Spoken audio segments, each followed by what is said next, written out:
Evermore, Lord of Death, keep our souls, lest they fall prey to him.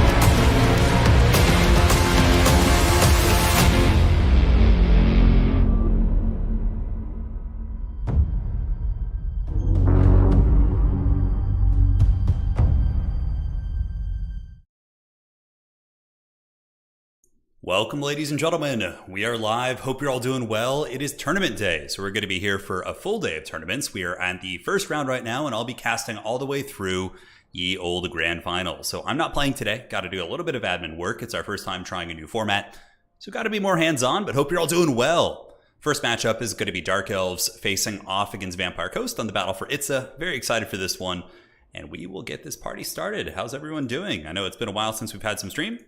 Yes, correct. So just answering some questions from the players, making sure everyone is good to go. And yeah, we should be fine. So let me just check here. One last admin thing. Okay. So go. Okay, so doing admin picks and bans with this one last player. So yeah, basically players had to declare their factions beforehand. A couple players have forgotten to do that, which is very strange since it was the main focus of the event. But nonetheless, we will get it all ironed out. Yeah, the trailer's pretty sweet. Custom maps are going down tomorrow. So the map making contest ends tonight at midnight. And man, I've had the chance to play some of these custom maps. Oh my God, they're so good. If we can get those, I mean, we're going to make a map pack for tournaments to play with them, but if we get the chance to have CA actually add them to the game, dude, it's going to be a boon for everybody who queues up on quick battles. Like, these maps are so good. There's one I really like, which is like a corn gladiatorial arena. It's like, dude, it's so good. It's so good. Since you are late, you can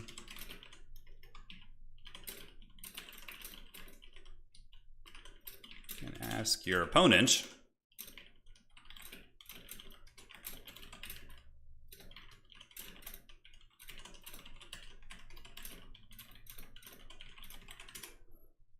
very good.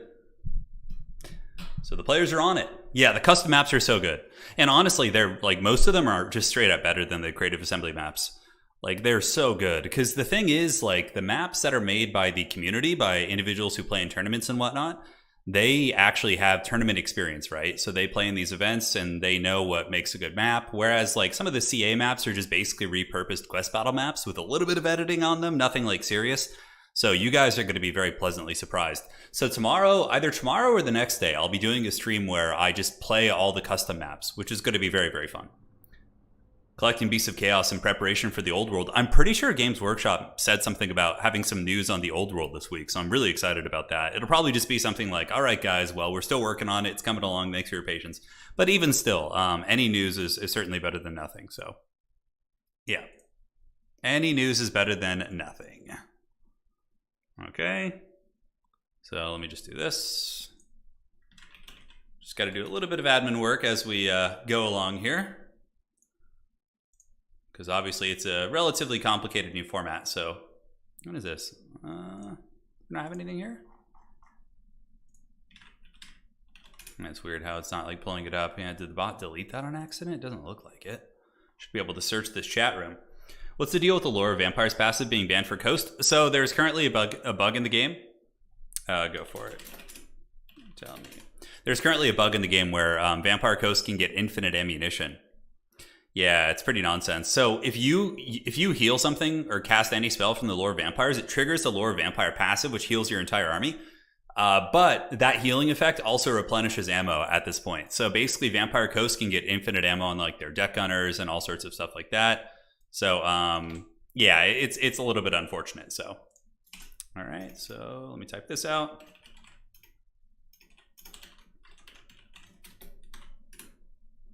Cool. So we're off to a relatively smooth start, considering I kind of screwed up some of the pick stuff, but we're all good. If you pay 100, he gets a Banhammer ability. Oh my god, yeah. You got to pay the troll toll for that. Thank you guys all for joining. It's going to be a really fun event. First match of the day is coming up. And again, apologies, I'm a little bit unfocused at the moment, just kind of working with some of the players to get it all squared away here. Okay, so we have to find his picks. Just confirming everybody sent their old picks and bans in. For some reason, Discord is acting up here. It's not like showing everybody's, even though I have it completely public here. Okay, so let's go ahead and do this. Clone that. Factory declarations finished. And see if that works. No, it didn't work. Okay, curse the Baggins.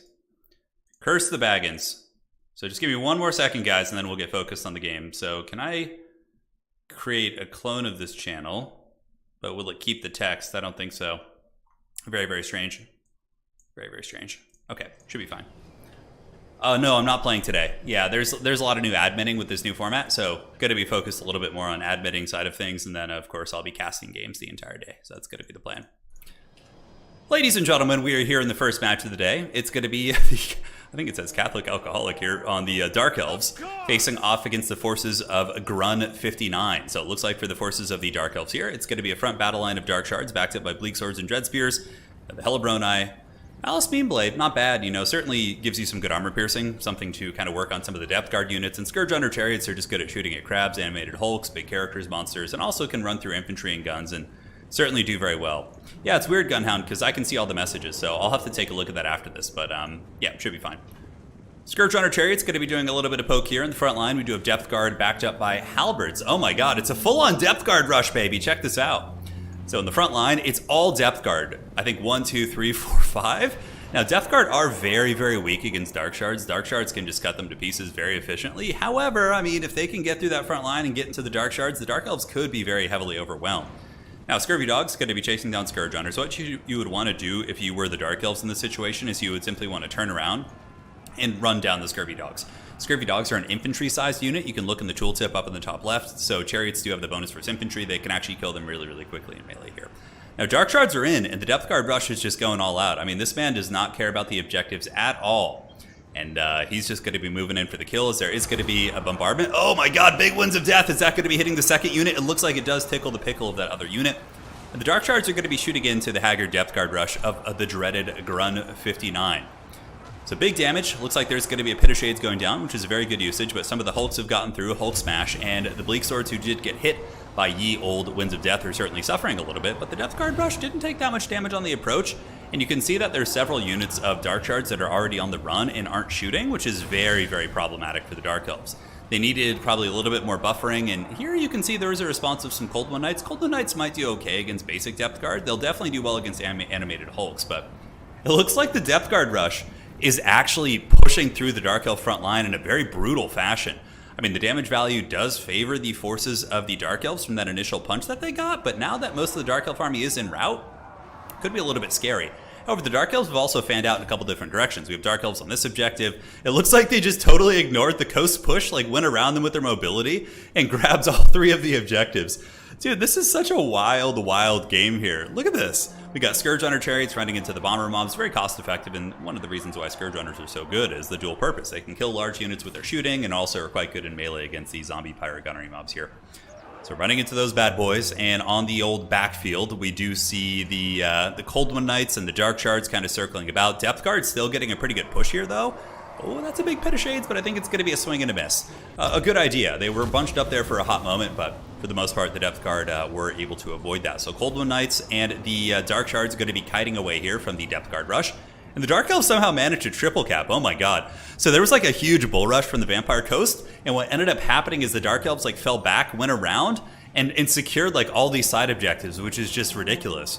And now we do have some Depth Guard and animated Hulks who probably need to make their way back to the objectives here, because the Dark Elves do currently have a triple cap right now, and I have to say, this is certainly a very odd and funky way to start off the day, but the damage values are relatively close. It's only 1200, so, you know, a simple invocation could make the difference there and, you know, be good for everyone.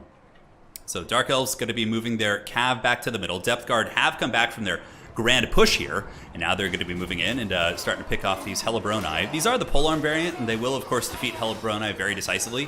Hellebroni don't really do enough damage to get through their healing factor, so the Depth Guard are going to be able to get that. But again, they'll hold for some time and maybe allow other Dark Elf units to get through. Now, we do see the Lord of the Vampire Coast get a little bit surrounded there for a second, but vampires are incredibly tough to kill, and if you do have Drowned Dead, you can simply drop Drowned Dead on top of yourself, get that big zombie summon, and you're going to be tar pitting down all those units. So Malice Meanblade, I would like that. I would like to see Malice Meanblade go after the Vampire Fleet Admiral, you know, when the Depth Guard aren't around. And also, we do get some Dark Shards. No, these are Black Art Corsair Handbows, which are pretty good against Ghost. You know, the armor makes them relatively durable. They can kite some of the Depth Guard units. They are faster at 40 speed against 36.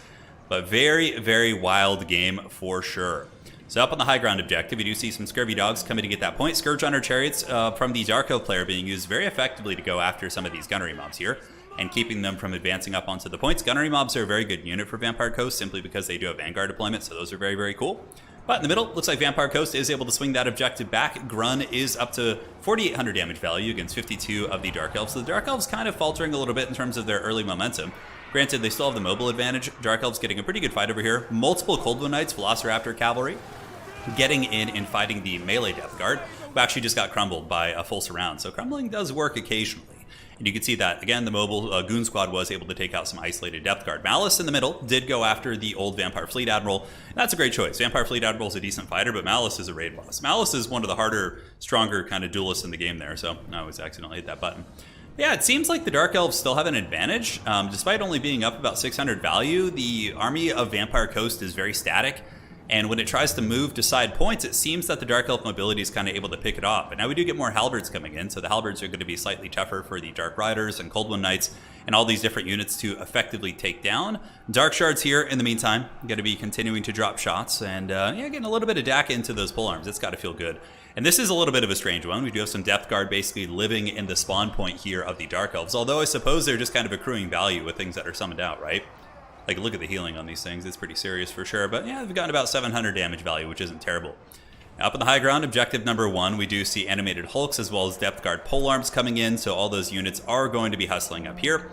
So there they go. Might be able to get this objective. The Druki are coming over with some Cold One Knights, maybe to try and intercept this Goon Squad. But again, the mobility isn't going to be great against the Depth Guard polearms. Depth Guard polearms will basically counter. The Chariots can still charge into them, but with animated Hulks standing on top of them, this could be the Dark Elves losing the point. Now, Dark Elves are sitting at 590 points to 100 for the Vampire Coast. So Vampire Coast does have a little bit of a deficit, and Dark Elves have kind of improved the lead up to about 1,500. But remember, the Vampire Coast army does have Invocation, so there is some healing in that army as well. And Malice is just hunting down this character, which, again, I think is great. The Demon's Curse is active, going to be putting the melee defense of this vampire down to a very low amount, down to 21 as a matter of fact. And Malice Meanblade is going to be able to karate chop this character. I would imagine he hasn't even reached his final form yet. He has not gone demon form, and I'm sure he will at some point. But I think if Vampire Coast and Grun does manage to lose the Lord here, Opal Amulet, nice play, going to be giving a little bit of word save. But if Grun does lose the Vampire Lord to Malice, I think that would probably be GG. I think Malice would be too much of a bully at that point, and the vampires really, really do love their magic, right? It's just so good for them. So more Cav coming over, Dark Riders, Cold One Knights, and more Dark Riders trying to sweep this point. In the meantime, Malice is a little bit trapped up by Depth Guard, but you know, him fighting Depth Guard isn't the worst. Like I said, good armor piercing. High ground objective going to be taken by Coast, and Coast looks to be threatening a little bit of a heavy cap right now. You can see the side point is being captured by Vampire Coast and their Hulks. The middle is pretty well secured by multiple units of Halberds, including Depth Guard Halberds right here. So yeah, we'll see if the mobile Dark Elves are able to kind of get through it. I don't think so. Nice chariot charge, but now you're kind of trapped in a bunch of Halberds, and these zombies going to be getting shanking, that is for sure. And we get Cold One Knights charging in as well, but charging into polearms. So again, that's going to be a lot of damage, especially considering the Depth Guard are there. So a lot of these units probably going to get messed up. I do like the inclusion of Harpies. Harpies are infantry sized, so they can actually stack on top of Halberd units with relative effectiveness. Also pretty good at shutting down gun units. I do think Harpies, much like, you know, Furies, have solid applications. Harpies are basically like more durable Furies. Furies are more melee attack heavy and, you know, tend to hit very hard with that melee attack. Whereas Harpies have very low melee attack, but their melee defense is pretty high at 38, so they can stay in and really lock down a target for a substantial amount of time. Now the side point here is being taken by the Dark Elves. It looks like, or is taken by the Dark Elves, but is slowly being wrestled by Ye Old Vampire Coast. Beautiful Dark Shard summon, really, really good. Looks like there's some Hulks coming to shut them down, but those Dark Shards, if they can just finish off these Depth Guard real quick, that's going to be a huge one. And you can see the Dark Elves are going up 10.5 to 8.5 on value, so it's a pretty big value discrepancy right now. especially considering we haven't seen too much healing. I think there's been a little bit of healing on the Vampire Fleet Admiral, the Black Pariah Pit, which is probably one of the best items in the game. It gives you 9 Winds of Magic permanently, which is just absolutely ludicrous. But here the Dark Elves coming in, and the Depth Guard being pounded by ye old Dark Shards has been quite painful, and Cold Moon Knights with the Steel Chair coming in the back and intercepting these animated Hulks that had been overstaying their welcome in the backfield. Looks like they're able to kind of pick them off. Obviously, anti-large cav, going to be very good against large, as you would expect. But Dark Shard Fire here is just paying huge dividends. Shooting into these Depth Guard here. It looks like some Scurvy Dogs going to be coming in as a sweeper. Oh, nice Winds of Death there. That actually could be very good. Let's see if the dreaded Alcoholic here can dodge it. Yeah, he does kind of get hit by it, but not the end of the world. And with good micro, these Cold Moon Knights can come in and peel these dogs, and then those Dark Shards can be back online pretty quickly. Up on the high ground objective, it is currently taken by Vampire Coast, but it looks like the forces of the Druchii are going to be taking this one back as Blackheart Corsair Handbows, as well as Cold Moon Knights going to be moving over there. We have Spears fighting in animated Hulks, a couple Depth Guard polearms, but honestly, the Handbows probably should be able to kind of pick them apart over the course of a really, really prolonged engagement right there. So we will see. We will see. Oh, by the way, Puling, I see you in chat. So in the Discord for the tournament, in the section where people declare their factions, I can see all the chat history, but some of the folks who declared last night said they can't see the chat history because of the settings I tried. Is there any way you can make it so everybody can see those declared factions? If you could take a look at that. I was kind of struggling to figure that out. Anyways. Bleak Sword's moving up. Bleak Sword's going to be pretty good. They trade very well. Obviously, look at the melee attack. Oh my god, when the Murderous Prowess is popped, these guys have 47 melee attack. Jeez, the Dark Elves get a huge, huge boner when that goes off. That is pretty incredible. Side objective owned by Vampire Coast. I mean, most of their resources are allocated over here, it looks like. I'm seeing 2 Depth Guard Halberds. Malice Beamblade's a little bit surrounded, and it looks like there's going to be some sort of magic going down. I'm not sure what that's going to be. Is that a Pit of Shades? I didn't see what caster he had earlier. Yeah, Pit of Shades caster. That's pretty good against the Depth Guard for sure. Won't do as much damage against like these SEMs and things like that, but we'll have to see how that all unfolds. So Malice Darkblade continuing his bump and grind, and the Pit of Shades pulled in all the enemies and actually allowed Meanblade to escape, which is good. You don't want to just be losing him. But yeah, Depth Guard did get killed by Pit of Shades. The other ones are on death's bed, and the things are a-rolling. On the other side, though, Vampire Coast showing some tenacity as they actually come back in value. I think a lot of the value was against Malice. Looking at the current score, it is 937 to 572.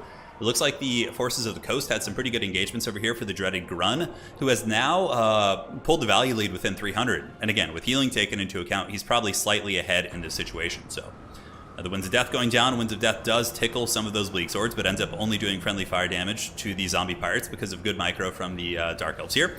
And Bleak Swords and Corsair Handbows going to be moving up in the middle point. Capture point is going to be going to the Dark Elves in terms of weight, but we'll see if they can actually get it. I think Malice needs to come in with the Steel Chair now. He needs to get over here, go after this Vampire Fleet Admiral, and just show no mercy. He needs to just get in there and do some work. Because if the Vampires lose their Lord, I mean, there's a little bit of a point lead, but now that you're triple capped by the Undead, very, very scrappy play here by Grun. He was able to win some of the flank engagements while we weren't focusing on them, and that bad boy was able to come back in the game.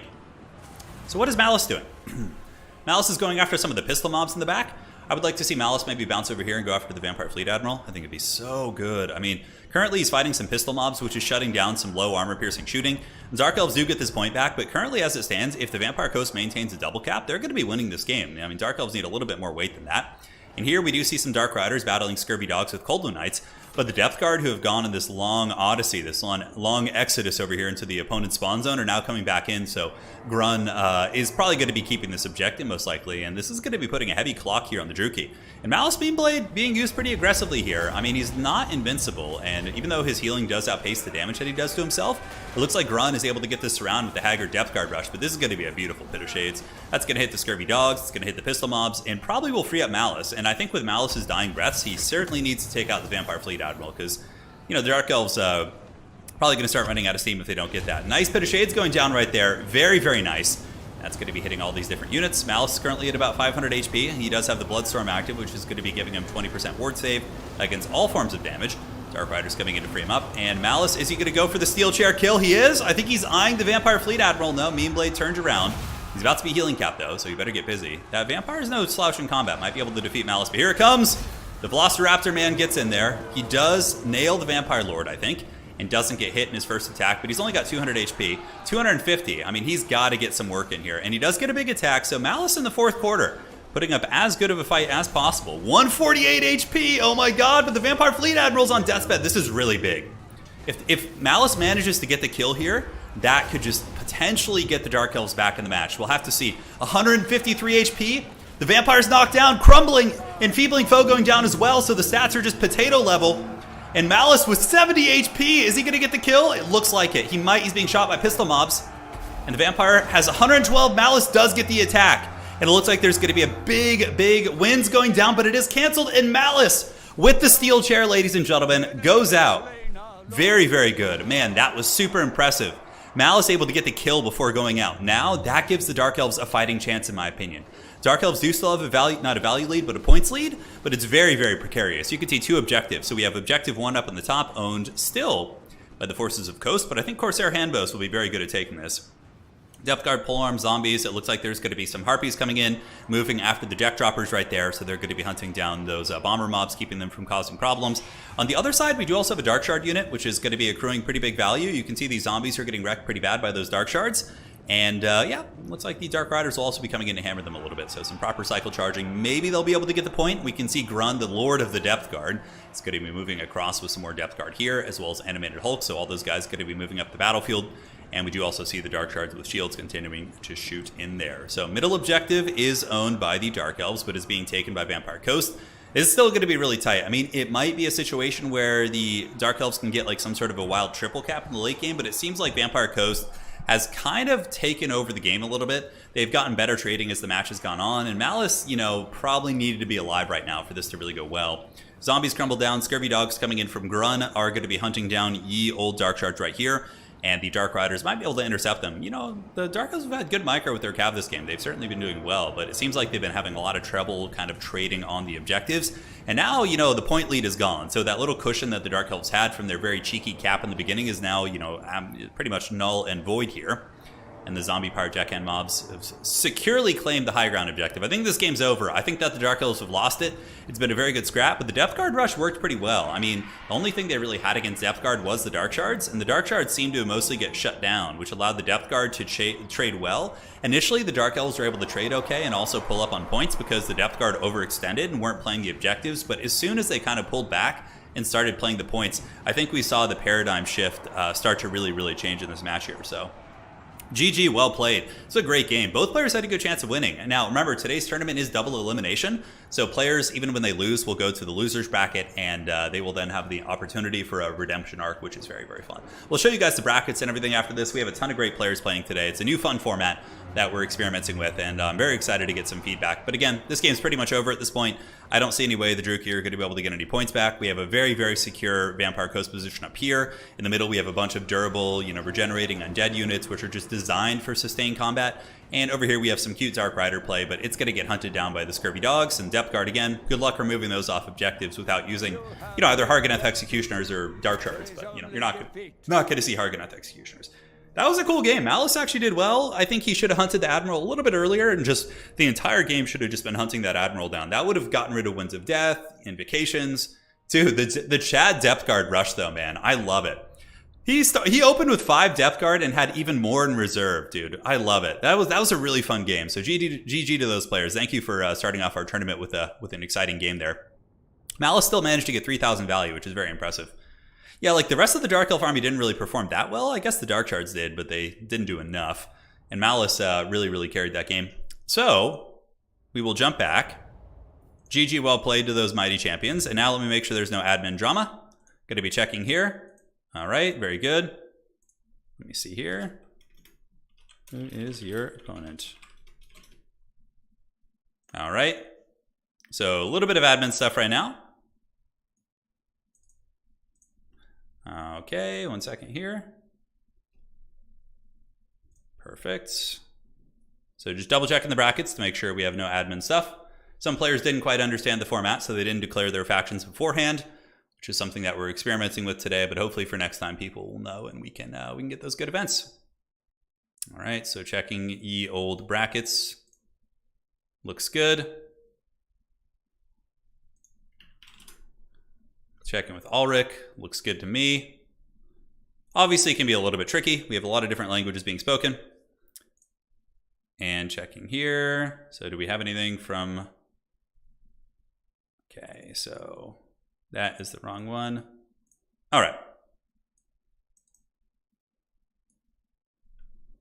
So banning this.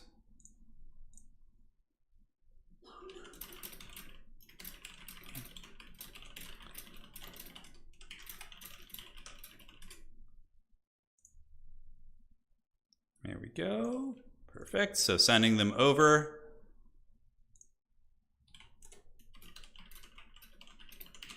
Cool. Thank you guys for your patience. Once we get the tournament going smoothly and all these folks kind of learn how it all runs, we should be okay. Okay. Great. So I think we're all set. We are all set. You know what game I was thinking about getting back into, guys? How many of you guys in chat ever played Ultima Online?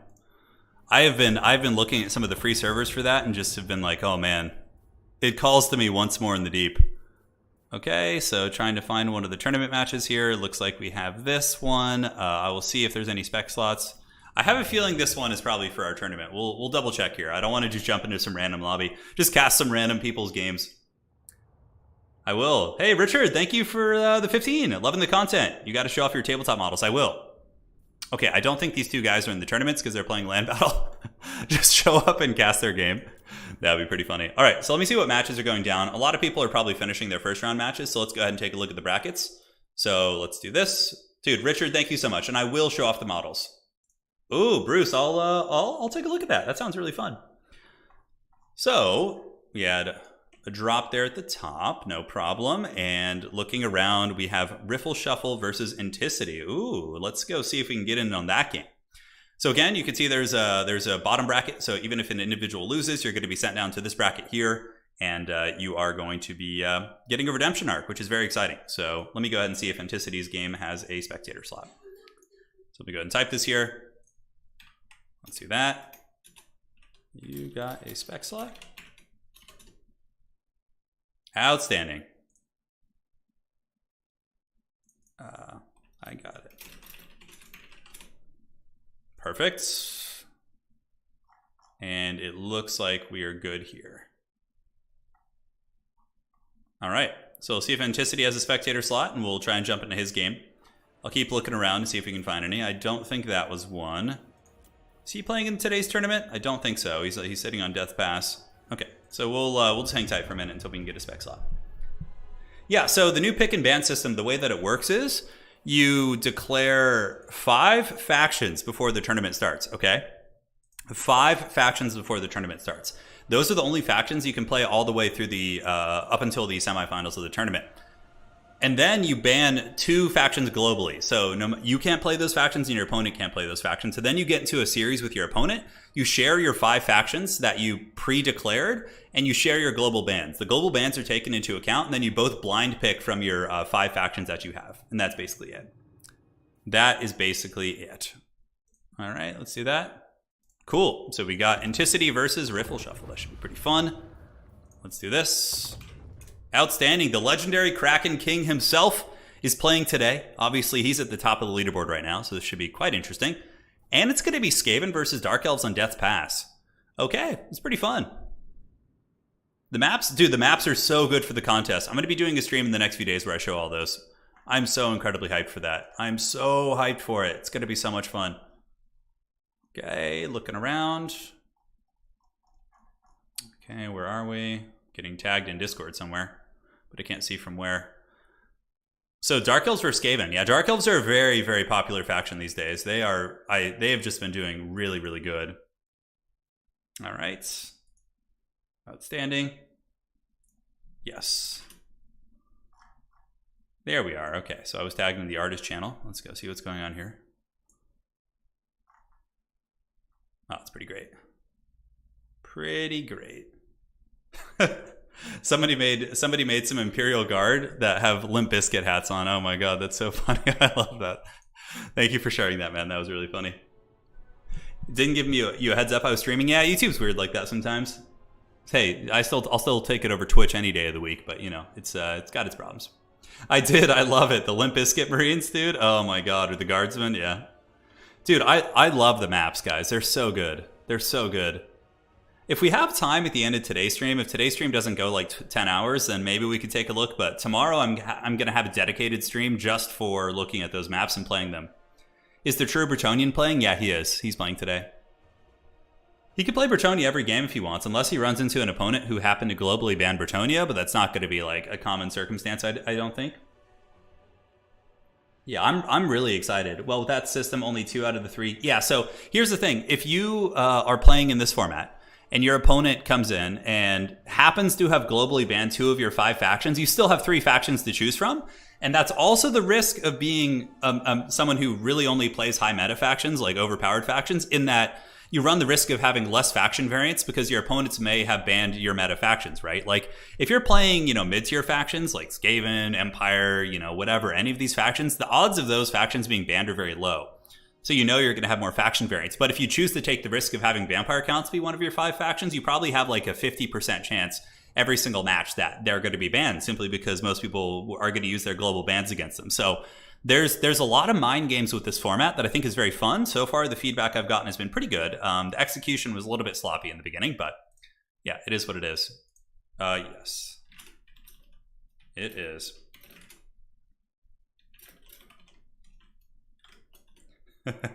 Inticity hitting me up here. Okay. So checking this. 1 second. Okay, so he has gone to the next round, bypassing matchup number 38 in the bracket due to his opponent pulling out due to IRL stuff. Do I need to do anything? All right, so just checking here. Aces. Yeah, and also, you guys want to know what the punishment was for not declaring your factions today? So if you forgot to declare your faction and you still signed up for the tournament, you didn't read the instructions, the punishment is that you have to play the ogres the entire tournament. So you basically can only play ogre kingdoms the entire tournament. That's your punishment for that, for not reading the instructions. Yeah, I think we have 2 people today who didn't follow, or they signed up late and didn't declare their factions, and they ended up having to play ogres the entire event.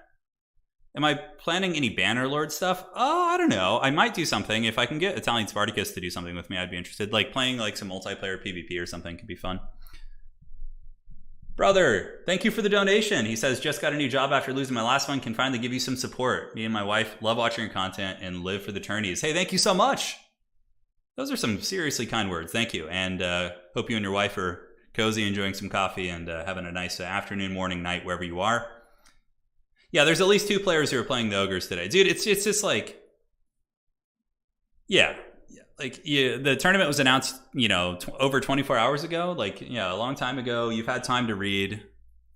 Yeah, so, we gotta be a little bit strict on that, because otherwise it wouldn't be fair. Unless their opponents say it's okay for them to do it in the first round, because, theoretically you could see what you're playing against and just globally ban and stuff, right?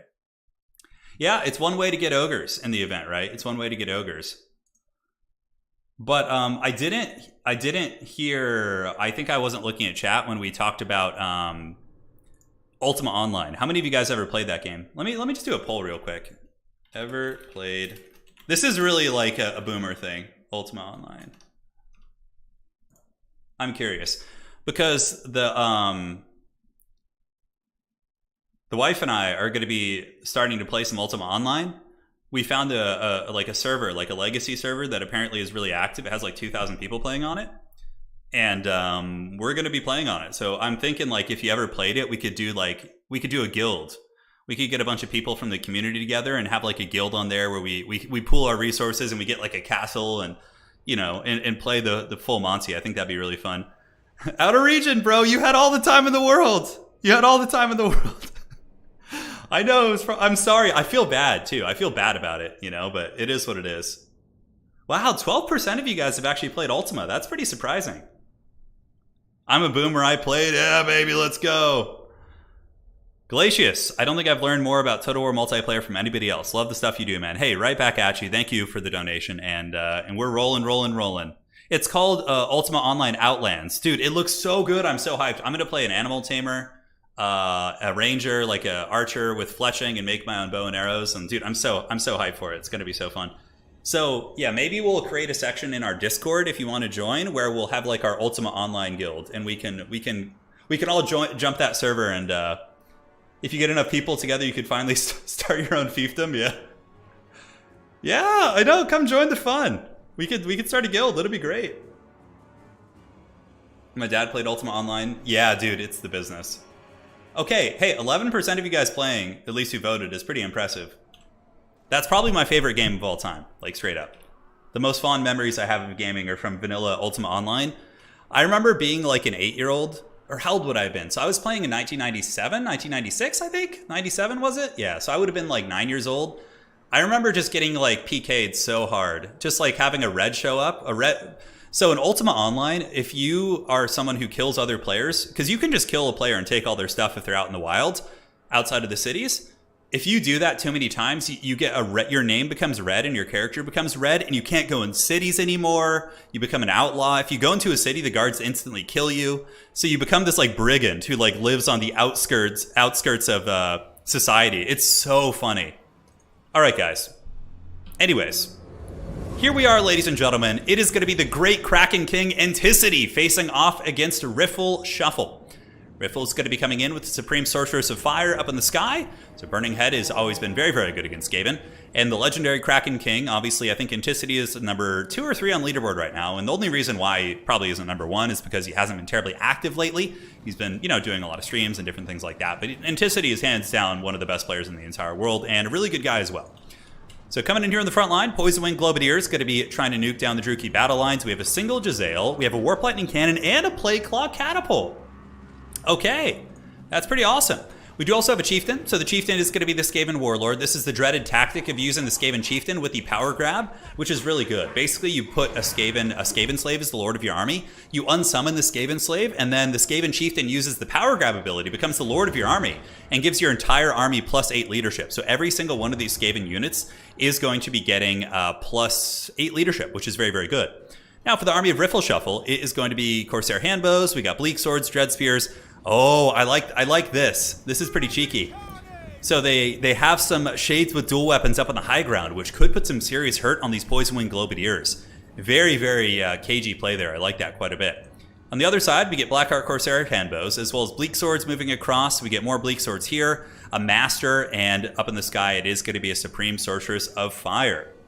Yeah, pretty cool. Pretty cool stuff indeed. But it looks like Anticity is going to be taking the classic Skaven approach of simply playing the side objective number 1 and controlling 2. Skaven typically don't go for the back objective. They're not like a terribly... I mean, they do have some aggressive units, but generally speaking, they're more supported by their weapons teams. And look at the Shades with dual weapons up on the high ground. Check that out.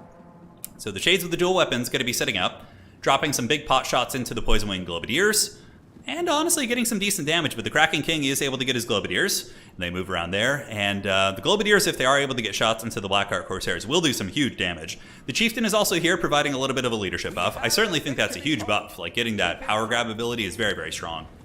Very, very strong indeed. So here, Chieftain just kind of hanging out. Globadiers have not been able to get in range yet. Looks like Riffle Shuffle did use a Burning Head. And now it's time for the Plague Claw Catapult to start trying to punish the high ground position, although it looks like it hasn't been able to make contact with the Shades yet. It is going to be going up and blasting these. And whoa, what the hell is this? The Chill of Sontar, man. Check this out. The Chill of Sontar is here. Oh man, Riffle Shuffle coming in with the dreaded Hydra. And that thing is going to be getting blasted by the Natty Bubo Sharpshooter. So yeah, I don't know how good it'll be. Skaven are probably going to have to summon some Rout Ogres or something with mass to kind of deal with this, because it could straight up just push up into the backfield here. In the meantime, it looks like Anticity is going to be playing the side objective very well. He does get a beautiful Globadier shot. Poison Wing Globes are such a good unit. And he nails those Blackheart Corsair Handbows. Absolute punishment right there. Very, very good stuff. However, Riffle Shuffle, keeping the value, I guess, not too close right now. Yeah, I didn't get that much damage. Globadiers are a pretty cheap unit, and both Globes are now moving up, and uh-oh, man. If these Bleak Swords and these Shades kind of stack on top of one another and get Globadiered, that's going to hurt so bad. The Globadiers aren't currently firing, but gosh, look at that, man. Poison Wing Globes are so nasty. So nasty. Those Blackheart Corsair Handbows just get sent to the Shadow Realm. And now the forces of the Dark Elves are kind of having to rethink their strategy. They're like, okay, do I go to the middle now? It looks like it. So the Dark Elves is going to be doing a big ambush from the hills, which I don't hate. I think it's a good idea. A lot of vulnerabilities here, right? It's just like a single Rat Ogre as well as some Wolf Rats here kind of defending the side. So it could get busted. Hydra with the breath attack, Chill of Sauntar, the Frost Breath, and it does okay damage. It is able to hit some of the Globadiers, but nothing, devastating per se. Jezzail's and Warp Lightning Cannon shooting into the Hydra, but the Chill of Sauntar does get a big regeneration. The Hydra two-headed ability does proc. Burning Head going down. Really, really nice play there by Riffle Shuffle. So that's going to be going through the Clan Rats, hitting all those units, and really negating their leadership. But the Hydra regeneration is quite scary for sure. So the Chill of Sauntar is going to be coming up. Globadier Fire getting into that bad boy. Oh man, he's getting melted. Nice play by Anticity as well, using the Howling Warp Gale on the Warlock Engineer to lock down the Supreme Sorceress up in the sky. And now that she's locked in place, she's going to be getting shot by the Jezzails, and those Jezzails are paying huge dividends, doing big, big work. Oh my god, Rattling Gunners as well! Rattling Gunners have been summoned in the back by Anticity, the surprise Rattling Gunner summon. They're going to be getting a lot of DPS into the Supreme Sorceress, but Riffle Shuffle with a very good response. Going to be coming in here very, very quickly, but not before those Rattling Gunners put some serious hurt on that Lord. That Lord probably took about 1,000 damage from that, but the Rattling Gunners are going to need to be microed and or protected. Anticity going to be summoning some Clan Rats, and the Rattling Gunners, I would imagine, will be pulled back at this point. Globadier is still firing to relatively good effectiveness. The Hydra is on the run, but the Hydra is going to be regenerating. Currently, the value lead is going to be favoring Anticity pretty heavily. And looking on the side point, we do see a little bit of a skirmish going down as Globadier is just kind of battling with the Shades of Dual Weapons and the Dread Spheres. But I really, really do like the Shade play. I think the Shades are awesome, especially the dual weapon variant here, because if they do clear out Globadiers, they can then kill Clan Rats on the objectives. And I really do like that tactic here. As the Shades continue to press, in the middle, it looks like the objective might be going to the Dark Elves. Dark Elves are pretty behind in value, but Skaven are being pushed back a little bit here. Dark Elves, of course, don't have access to any healing or anything like that, so things can get a little bit messy. Bleak Swords being attacked by the Wolf Rats and Clan Rats and Rat Ogres, and it looks like the backfield push of the Dark Elves is being shut down for now. Supreme Sorceress is on its way back in, but the Rattling Gunners are going to be appearing here in just a second. And I would imagine shooting back at the Supreme Sorceress if they can get in range. But, even here, shooting at the Dread Spears isn't a bad idea, just suppressing the enemy units. Chieftain's going to work, battling against the Master. The problem for the Chieftain here is the Master is an anti-large duelist type character, so he's going to probably trade a little bit more effectively here. And the Chill of Sauntar has also gotten through the front line, so that's no joke. The Chill of Sauntar comes. He's at his healing cap now. The regeneration has gone off several times. Hydra healing is pretty insane. One of the reasons why people bring them, actually. But, yeah, it looks like the Druki are running out of steam in the backfield, and Anticity's value lead is pretty substantial. I think the Hydra manages to get shut down, although a lot of that value is tied up in the Hydra, who's been able to regenerate, so that does negate a lot of the value. Howling Warp Gale going down to the Supreme Sorceress, and it looks like more Wolf Rats are going to be coming out, swarming in. Of course, Anticity, one of the best players in the world at using, Hound-type units, and the Burning Head just randomly goes back here and roasts some of those guys as well. But will the Hydra be shut down, man? The Hydra is causing a ton of problems, and Riffle Shuffle also getting some Dark Riders in the backfield on top of the Warp Lightning Cannon. Could this be the comeback of the Druki here in this battle? We'll have to see. Wolf Rats swarming in. Rattling Gunners trying to rip apart that Hydra. That Hydra regeneration is no joke. 3,500.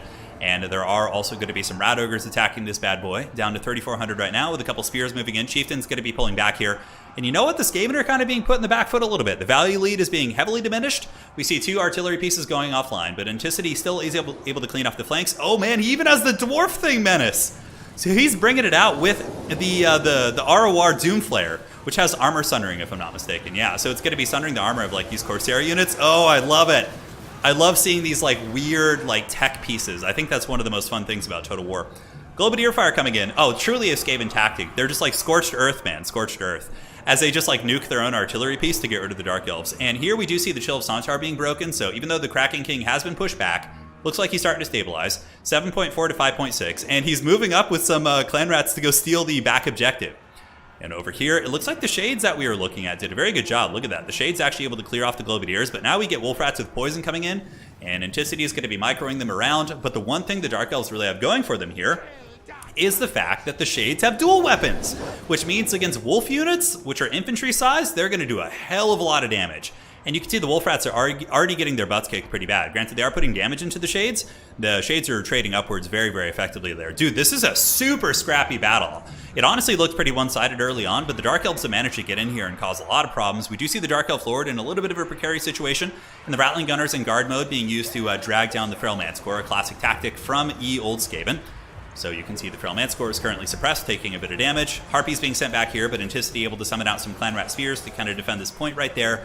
So yeah, this is a very, very tight game. Anticity moving up some of the rats in the middle. So Warlock Engineer is going to be getting in there to capture the point. And he's a character. Characters do not lose capture point when they get injured. Infantry will lose their capture weight power as they lose models, but lords and characters will always maintain a capture weight of at least 3. Whereas infantry start at 5, but as their model count gets lowered, they can go down to like, 4, 3, 2, etc., until they have almost nothing, and then their capture weight is pretty much insignificant. But the Kraken King is going to be pushing back out. Globadiers, Ogres, all these guys just swarming onto the point. The Skaven are resurgent, ladies and gentlemen, as the Rats move forward to grab the point. However, Riffle Shuffle does have the side point captured as well. These Shades with dual weapons have been absolute chads this entire game. 1400 value. Man, I love this color scheme too. This is like, if I were to play a Dark Elf army, I think I would do this color scheme. It looks like they have like a charcoal, like black type color, which would be, well, they'd be Korvax, I think. A Corvus black would be the Games Workshop color, and then you would probably just do some dry brushing, and then the red capes are really cool. I really, really like this. Probably a corn red is honestly what that looks like, but yeah, that's a cool color scheme right there. Back objective, looks like the Skaven lost it to the Scourge Hunter Chariots. We're able to run over some of the Skaven characters, but the Skaven do get the middle point, and now it is 9.5, so it's only a 1500 deficit here, and the Skaven do have a lot of trouble killing SEMs. Like, dealing with Feral Manscores and things like that is very problematic. There are some Clan Rat Spears, and the Rattling Gunners are still putting some hurt. Riffle Shuffle is and was a competitive Total War Warhammer 2 player, so clearly still has some very good micro with these Manticores and these SEMs. The Shades will... Oh, he's trying to unsummon these units, which is a little bit curious. I mean, you'll get a little bit back. I would honestly say at this point, just let them fight to the end. Like, if you unsummon a Shade dual weapon, let's say it costs 1,000 gold, like, at that health, you might get like 100 gold back. Although I guess they do get broken instantly, so maybe the unsummon would have been worth it here. It's a little bit hard to say. So, Skaven moving over to the side point. Anticity, of course, would win pretty comfortably with just 2 objectives right now. And the Dark Elves have also forgotten about a unit back here. So, these units were used to chase off the Skaven that tried to snake that back objective. And it looks like the Dark Elves do have some Blackheart Corsair handbows in here, but the Globadiers have successfully gotten onto this middle point. It looks like the Skaven have finally dealt with the Manticore. The Rattling Gunners just blasting in there from the Kraken King is just a thing of beauty. His Rattling Gunner play this game has been super good. I think Rattling Gunners are one of the coolest units on the roster. The fact that they have suppression is really nice for Skaven, but their DPS against single entity models is just absolutely masterful for sure. Globadiers moving up. Natty Bubo Sharpshooters going to continue shooting into the Harpies up in the sky. And here we do see ye old side objective taken by the Skaven. Rat Ogres, Dwarf Thing Menace, they're all chilling there. And at this point, if you're Anticity, you don't go for the triple cap, I don't think, if you're Skaven. I mean, maybe you can if they're really, really beleaguered, but you're going to win on 2 points pretty comfortably. So Skaven are a faction that really love to be entrenched and sit on those points. So you just say, come at me, bro. I'm ready for it. Let's go fisticuffs. What is the quote from Joe Dirt where he's like, I got Jack Johnson and Tom O'Leary when he's like doing the fist thing? I don't know. It always comes to mind when I hear fisticuffs, but... Anyways, Scourge Hunter Chariot's going to be shooting into the Chieftain, it looks like. Yeah, they're moving about. Warp Lightning Cannons, very, very good tech here. So Anticity able to summon out some Warp Lightning Cannons, and that should keep the Scourge Hunters honest. At the very least, these Chariots are going to have to constantly go back and forth. But I think Riffle Shuffle has lost the game. But again, his tournament journey is not over. He's going to be going to the bottom bracket, and clearly he's a very good player. I'm excited to follow his gameplay. And yeah, he'll be going to the bottom bracket to get some of them reps in. Warp Lightning Cannons shooting into the Scourge Hunters. Rattling Gunners have moved up now. And they're going to say hello to my little friend here as they do blast into these guys, and we will see. Yeah, Dark Elves are banking 2,600 resources, which makes me think they're going to either resummon their Lord, or they're going to go for a big Alpha Strike. Like, they could just, like, play possum and be like, Anticity, I'm too weak, but it looks like he knows it's over. He surrenders. That's from Anchorman, is it? I can't remember. Yeah, Anchorman. It's one of those movies. All right, guys, great game. The legendary Anticity, showing why he is one of the top dogs in the competitive scene, and an amazing showcase from his opponent. Anticity is not an easy opponent. He's very tough, and Riffle Shuffle did an excellent job of scrapping there, and honestly made that a really good contested game using some cool units, including the Double Masters. I really like the Shades. I thought there was some really cool tech there. GG, well played to those 2 players. Let's look at the value here. So... wow, Giselle, 1,700 value. Warp Lightning Cannon, 2,100 on that Warp Lightning. It was summoned twice, though, to be fair. Globadiers, each of them just the best unit on the roster, hands down. Dwarf Thing Menace was cool. Rattling Gunners were cool. No Teeth Breakers, actually, which is kind of interesting. But that was a really, really fun match. And now, let me just make sure there's no admin stuff that needs to be done. So just going to check here. All right.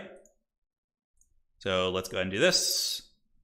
And take a look. All right, so we've got to do some quick bracket stuff. All right, I will fix brackets now. Stand by.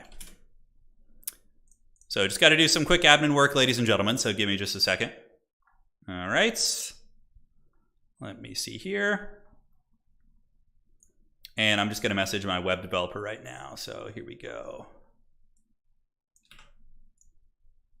All right. So one sec here.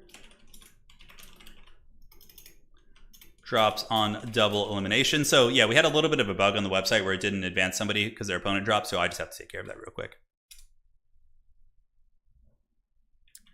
That same issue I was telling you about.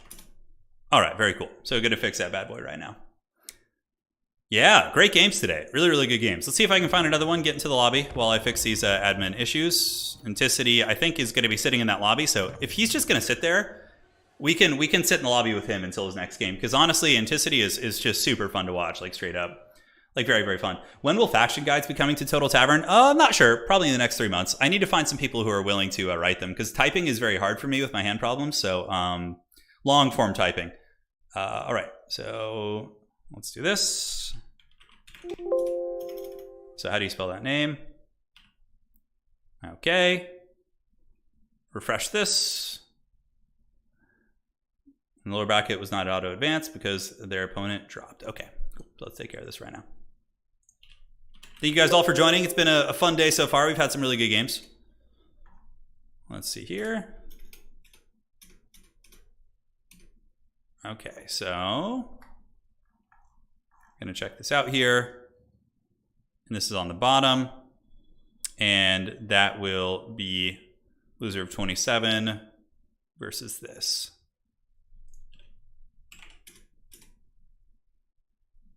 $138. Man, we have a lot of matches today. We have a lot of matches.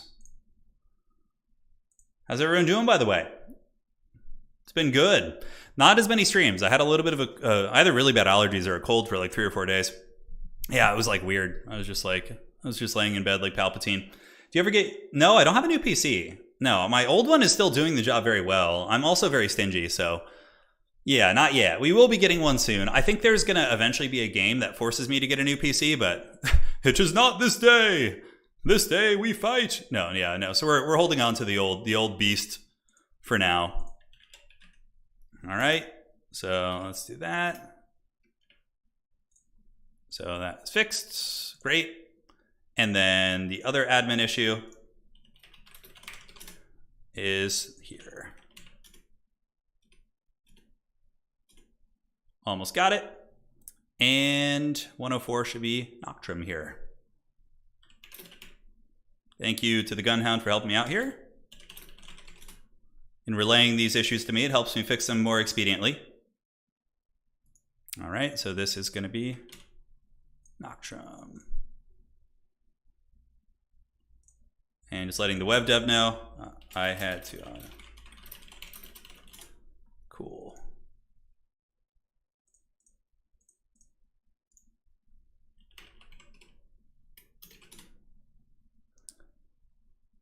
All right, if you see any other issues, let me know. All right, so let's take a look at the brackets right now, see how everything's kind of unfolding. I would love to write guides. I have a build for every single Empire matchup I have. I have like a full guide for the Empire basically. But taking a look at the upper brackets, we can go ahead and see. So let's do this, kind of scroll on over here. Yeah, we can see some players are advancing. So Anticity is going to be, oh, that's unfortunate that Anticity has to face Xiphos. I always feel bad when clanmates have to do, like training partners have to duel each other, but it's just the nature of the beast, right? Eventually you're going to have to pay the troll toll. And, you know, I think Cathay, like, I know Cathay has a lot of advantages over Dowie, but honestly, like Dowie Dwarfs can actually beat Tomb Kings, okay? Dwarfs can actually beat Vampire Counts. Like, Cathay can't really win either of those matchups. The Dwarves have some advantages over Cathay. I wouldn't say they're explicitly just, like, better or whatever, but yeah, you guys get the picture. New PC or a 2,000-point army? I know, isn't that the truth? I don't need any more tabletop armies. I'm good for now. All right, let's jump into a game, see if we can find one. This match is going to be really good, so I think waiting here isn't a bad idea. It's going to be Anticity versus Xiphos. It's like it's a duel of fate. So we're just going to hang here. We'll probably be only like 5 minutes. I'll jump out real quick and see if there's any other matches at the moment. But yeah, I think right now we just go back to Anticity's lobby and just hang out there. Where did his lobby go? Turin Chromo Sumo. I'm going to just make an announcement to players to keep spec slots open as well. All right, cool. And declaration tournament chat. Spec slots on your lobbies. All right, very good. So we got that going. Looking fine. We'll go back to Anticity's lobby. I just made an announcement for people that have spectator slots to make sure we can get into all those. For me, I think the guide I would upload would be like a build guide. So I would just upload a screenshot with a brief build for every single matchup. So if you're like an Empire player and you're like, okay, I can just like take this build and probably have a decent chance.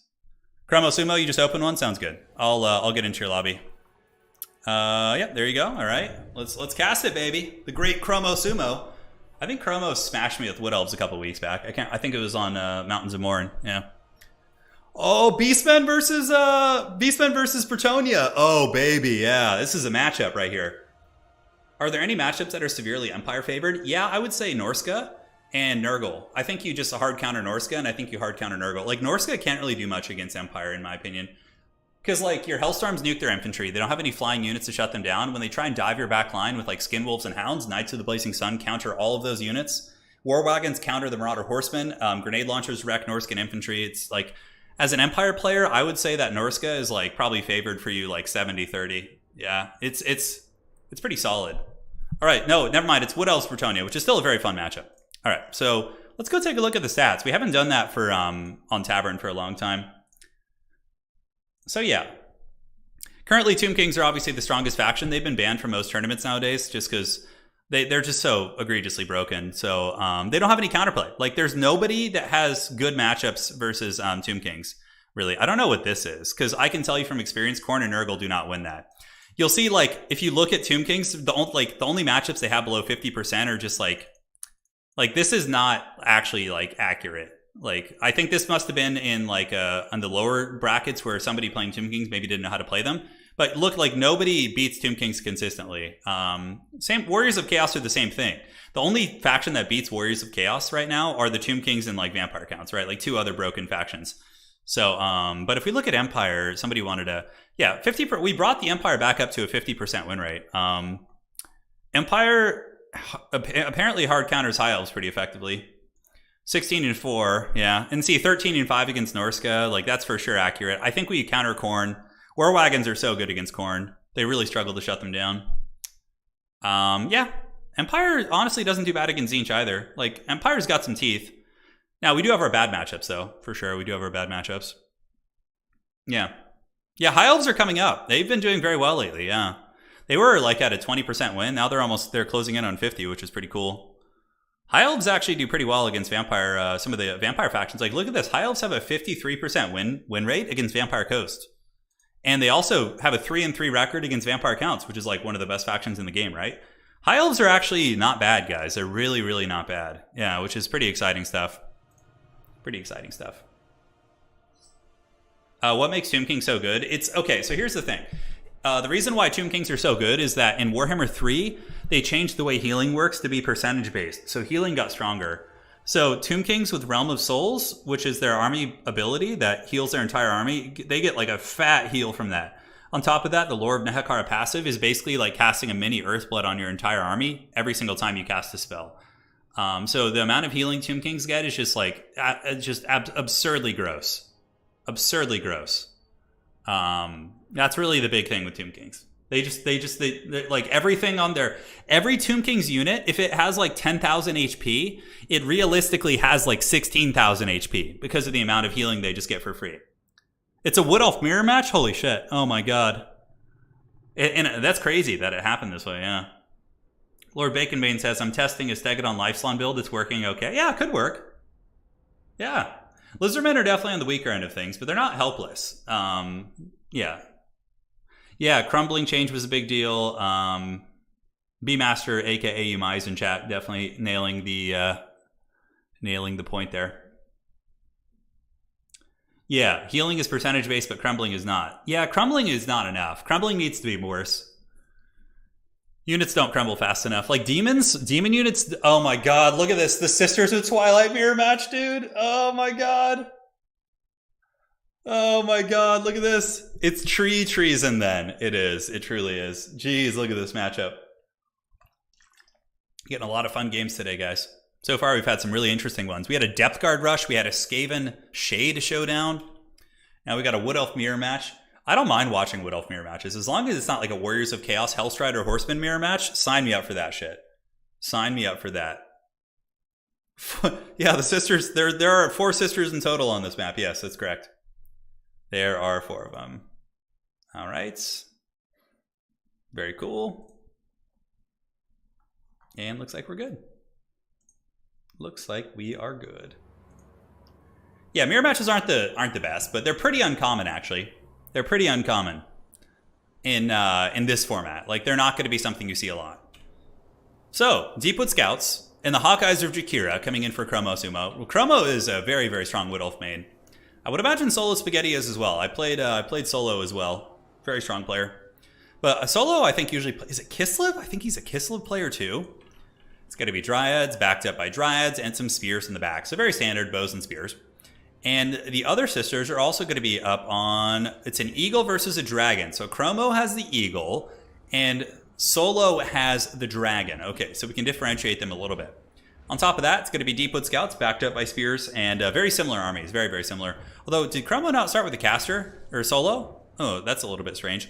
Solo has no caster on the field. Probably going to be summoning it in at some point, but that's very weird.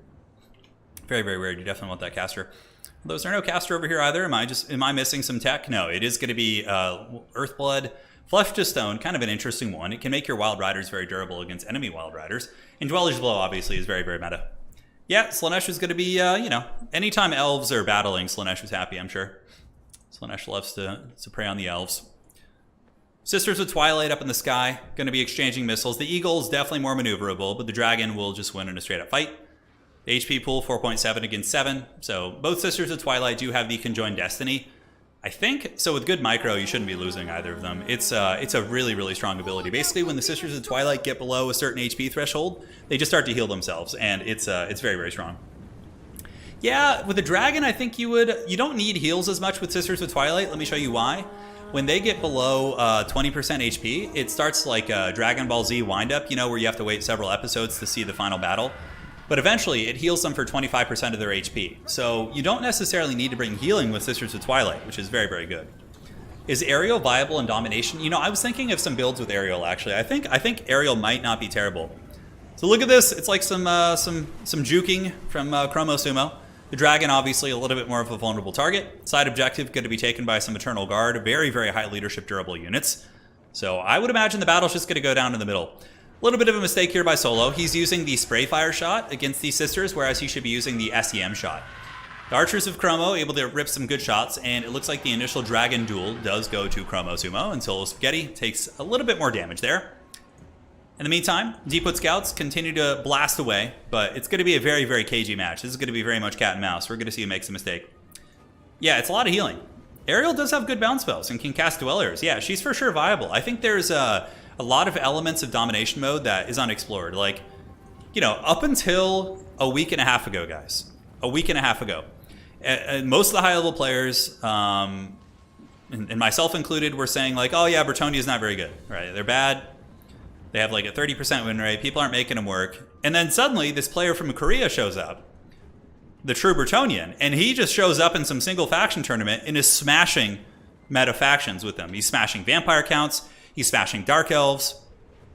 Pretty much everything he runs into, right? He almost wins the entire tournament. And, he would have, except it was double elimination. So he had to win twice. And he did lose the second game. But Bretonnia is now considered to be a pretty competitive faction, all in the span of like a week and a half. People put respect on Bretonnia now, which is crazy. And because this one guy, figured out that using Foot Squires and Battle Pilgrims and less cav in your opening army and then following up with cav pressure and pressing your opponent with Fey Enchantress is really good. So that's what's so exciting about this game mode, is there's so much undiscovered potential. Now, Dweller's Blow going to be coming down here. It looks like the forces of Solo did summon a caster, and Dweller's pretty good here and does hit the Deepwood Scouts. And looks like it was an overcast, so they're not going to be able to quite get away, but an Earthblood does go down, trying to countermand that. Sisters of Twilight juking back and forth, and on the side point, check this out. He does get in here with the Lost Sylvan Knights. So the Lost Sylvan Knights are pulled in as a support unit, so he summoned them in here.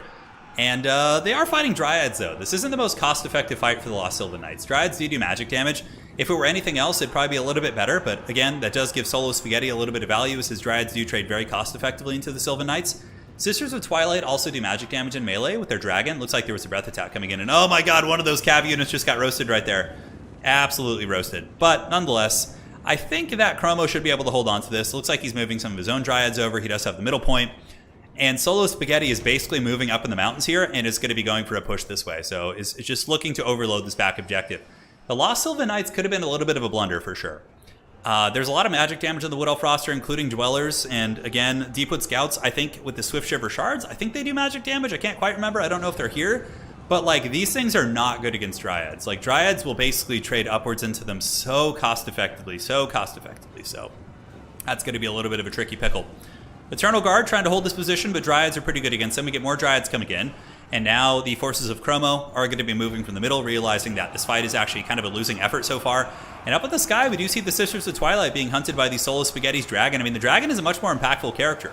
We do get Sylvan Knights moving in to fight once again, but the dragon's going to come in and for sure be quite disruptive. I mean, the Eternal Guard here could get terrorized. They're not immune to psychology. I believe Dryads are, based on their frenzy, or do they just have it base? It looks like Dryads just do have it base.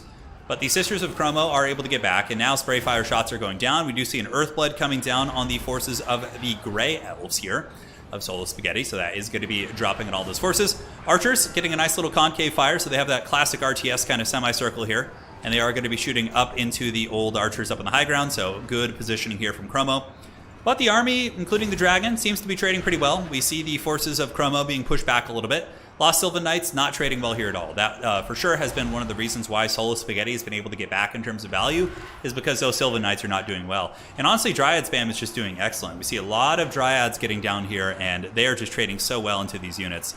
Sisters of Twilight, though, they're a little bit overextended from Solo Spaghetti. They could get wrecked here. I'm surprised we haven't seen a Dwellers on this blob from someone. I feel like that's going to be coming at some point. Yeah, you can see the caster, the Spellsinger, excuse me, getting in position here. Earthblood going down. These sisters are getting focused pretty heavily. We have 3 archer units, including the Hawkeyes of Jakira, focusing down this dragon caster. And you can see the value lead goes up for Chromo by about 1,000 points. Oh no, this is like the worst. Oh my god, that's the worst case scenario. The dragon is still pretty healthy, but its leadership breaks by the edge of the map, and then there's just a unit on standby to chase it off. That probably is game blouses. And Wood Elves are very much like a faction that plays like that. It's like, if you slip up or catch someone slipping with like a big snipe, dude, you can just pay the ultimate price. So here we do see the Sisters of Twilight getting absolutely dunked on, and I think that's probably going to be giving Chromo Suma the game. Yeah, you can see the Conjoined Destiny going down. You see that like little Dragon Ball Z glowing, effect right there.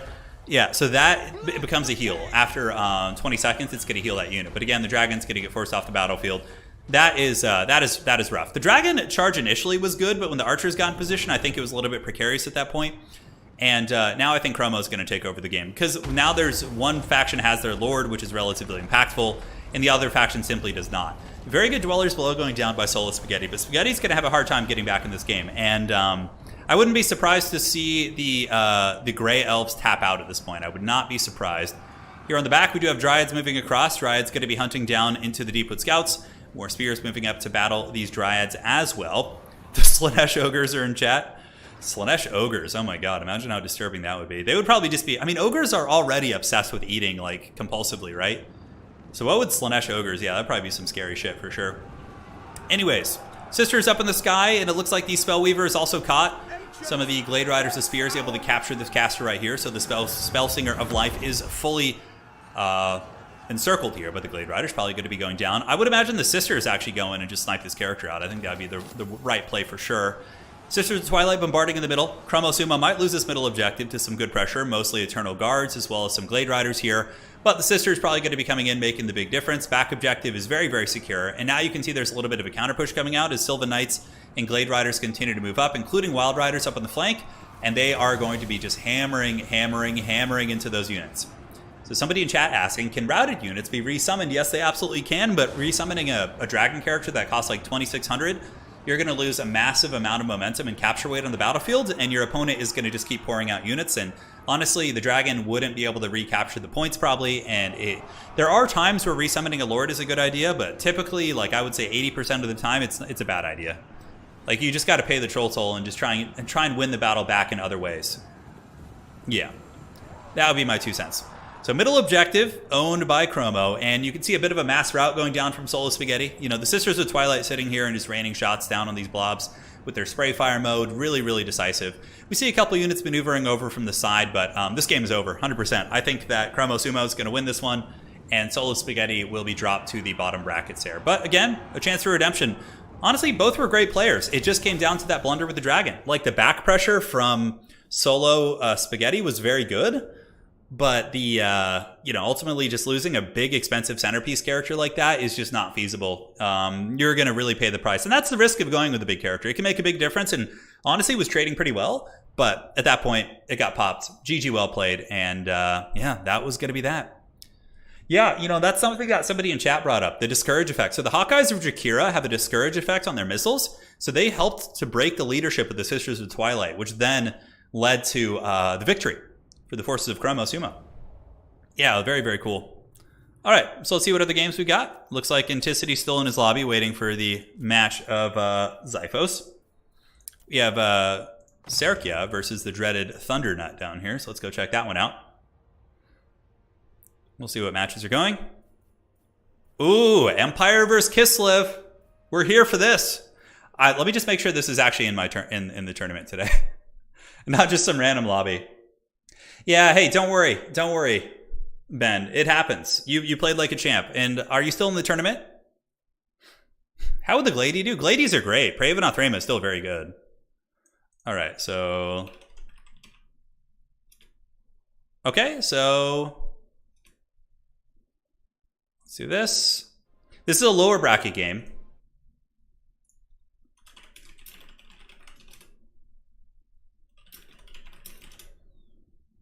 All right, very good. Hawkeyes of Jakira are not Deepwood Scouts. They're Wildwood Rangers. Or not Wildwood Rangers, they're Way Watchers. They're the most elite archer, Kislev versus Empire, man. I'm here for this. This is going to be fun. Yeah, this is great. Kislev is sick of the Empire. No, I would say the Empire in lore has been pretty good about helping Kislev to the best of their abilities. But, like, if Kislev is wondering why the Empire isn't, like, just constantly helping them, you have to look at the Empire itself. It's constantly being attacked by vampire counts, by beastmen, by massive greenskin was, by Skaven. Like, the Empire has its hands full, too. That's kind of the whole theme of the old world, is that, like, all the Ordertide factions, except kind of Bretonnia, really. I guess they have, like, Norskan raiders, but if you look at the Bretonnian lands, they're not, like, quite as infested with threats as like, the Empire and Kislev. Kislev has it the worst, hands down. Like, the landscape, the having to deal with, like, chaos has got to be the worst compared to, like, dealing with, like, greenskins and things like that. Yeah, this is going to be a fun one. Is Kolek Sun Eater useful? Yeah, he's good. The problem is Chaos has such, like, some really broken, like, bullshit units that you don't see the more fair units like Kolek. Hopefully if Chaos gets some proper nerfs in the future, we'll start to see characters like Kolek. Yeah, there's, like, I'm pretty sure there's a scene in the lore where Volkmar rides with a crusade to the north to help to, like, fight in the Kislev lands and the Chaos Wastes. Yeah, he gets owned, of course. Classic stuff, classic stuff. All right. Cool. Serkia is, like, surprised I'm watching here. Yes, we're here. Tournament is going. It's smooth. Apologies to anybody who had difficulties getting their factions in today. I hope to see you guys back next time. And yeah, it's been a lot of fun so far. It's been a lot of fun. Very cool. Bretonnia has beastmen, vampires, and Skaven to deal with in lore. Yeah, I guess so. I guess so. But, like, the Empire literally has, like, the vampire counts, like, capital, right? It has, like, Sylvania, like, literally within its nation. Yeah, and then you have the beastmen. Plus, the Empire is notorious for having to deal with, like, the scariest greenskins, right? Like, the founding of the Empire in Total War and Warhammer lore is Sigmar Heldenhammer uniting the tribes of men and fighting off a massive greenskin Wa, which is, like, super epic, right? I don't know if you guys have seen the art from it, but it shows Sigmar Heldenhammer, like, wielding the hammer and, like, battling, like, a huge greenskin warlord. You're just like, hell yeah, dude. It's so cool. In the old lore, the worst enemy was actually the High Elves for Bretonnia. Interesting. Okay. How are Ogre players doing? Probably not good. Lore Master of Sotek. Perfect. We have an authority in here. He says, to be fair, Kislev and the Empire get in many territorial disputes. A sizable chunk of the Northern Eastern Empire belonged to Kislev a long time ago, but now the Empire has it. Okay, interesting. Interesting, yes. Tristan says, I'm going to win for you, Turin. I am the dreaded Thundernut. Oh, Thundernut's here in chat. He's going to bring it home for Kislev. How's Scarbrand doing in this mode? He's good. Yeah, he's good. Scarbrand has like a rampage. He's kind of an all-in lord a little bit though, because like he's really expensive. But if you manage to catch like high-value enemy targets and rampage them, and he just kills them, like you're just going to steamroll your opponent. Yeah. The founding of Bretonnia is fighting Greenskins too. Yeah, it seems like the Greenskins are like the plot armor to buff up like the main characters, right? Kind of seems like that's the case. Well, Tristan, I believe in you. We got Empire versus Kislev. I also believe in the Empire. I can't be biased here. These are like two of my favorite factions, lore-wise. Kislev kind of is okay against other melee factions, but in my experience, Kislev really does struggle against enemy artillery factions. Like their little Groms just don't trade well enough into those. Somebody in chat saying it's the reverse. Southern Kislev used to be part of the Empire before the founding of Kislev. Interesting. Okay, we're getting some opinions here. What about the Dwarfs? Dwarfs are awesome. I love the Dwarfs. Hey, and I'm out. Didn't expect to win against Mighty Platypus. Hey, remember, it's double elimination. So even if you lose in the upper brackets, you still have games in the bottom, and you have a chance to push your way back to the grand finals. It's the dreaded submarine approach. Yeah. So don't you worry. Don't you worry. A lot of players today. It's been a good event so far. Just announced it yesterday. Got some good signups. Got some good people playing. And yeah, looks like all the games are going, which is good. I'm sure there's some ogre mains out there. I wonder if I know Outer Region as punishment had to play the Beastmen. Let's see if oh, Outer Region lost an ogre game and is now playing an ogre game in the bottom brackets. Okay, so one of the people who suffered the punishment for not submitting their factions, yeah, is still playing the ogres there. Little Grom plus Gust of True Flight. Yeah, it's kind of a gimmick, though. It can work, but it's not like... It'll give you extra range for a couple shots, but after that, like, you're back in range there. And, yeah, well, the Dowie suffer in lore a little bit because they have really low numbers. Like, the Dwarven race is kind of diminishing in population. So they're kind of like super elite, but their numbers are very thin. So what often ends up happening is there'll be, like, abandoned dwarf holds. Not abandoned dwarf holds, but dwarf holds that are isolated from the rest of the Dwarven... holds, and they just eventually get dragged down by an unholy amount of Skaven and, Greenskins and things like that. That's kind of the direction it goes with Dwarves. It's very much like Tolkien-esque, like Khazad Dûm and, like that sort of thing, right? Well, dude, I mean, if you don't follow the instructions, you have to pay the price. And I guarantee you, those players who got punished for having to play the ogres will never get it wrong again. That is for sure. All right, guys, taking a look at the forces of Kislev, and Thundernut is going to be Kossars, backed up by doubled Zargard. A little bit risky. Zargard are very vulnerable against, like, Sunmaker, but I mean, yeah, they'll beat the hell out of any Empire troopers, but they are very vulnerable to War Wagons. I guess they are shielded with silver shields, but still, Sunmaker can really punish them, so we'll see how that goes. And heavy war sleds can be good on this map against Empire, because Empire has massive line of sight issues here. So what you want to be doing is using the sleds like in the choke points and maneuvering through and kind of like drifting across and getting value and avoiding the Empire shooting for sure. So yeah, that's pretty much it. I like the army. It's kind of cool for Kislev. And for the Empire, it's going to be mortars. I'm not the biggest fan of mortars against the forces of Kislev, although against like Kossar spam, they could be good. Kind of an interesting tech. Hands down, I think the best unit against Kislev are war wagons. Like you want to have 4 war wagons against Kislev every time. Yeah, they're very good. Halberdiers in the back. We do also have ye old silver bullets, state troopers, a couple crossbows, more mortars, and up in the sky, it's going to be Boris Toadbringer. He's great. He's a good duelist. Hits hard, armor piercing. You get the picture.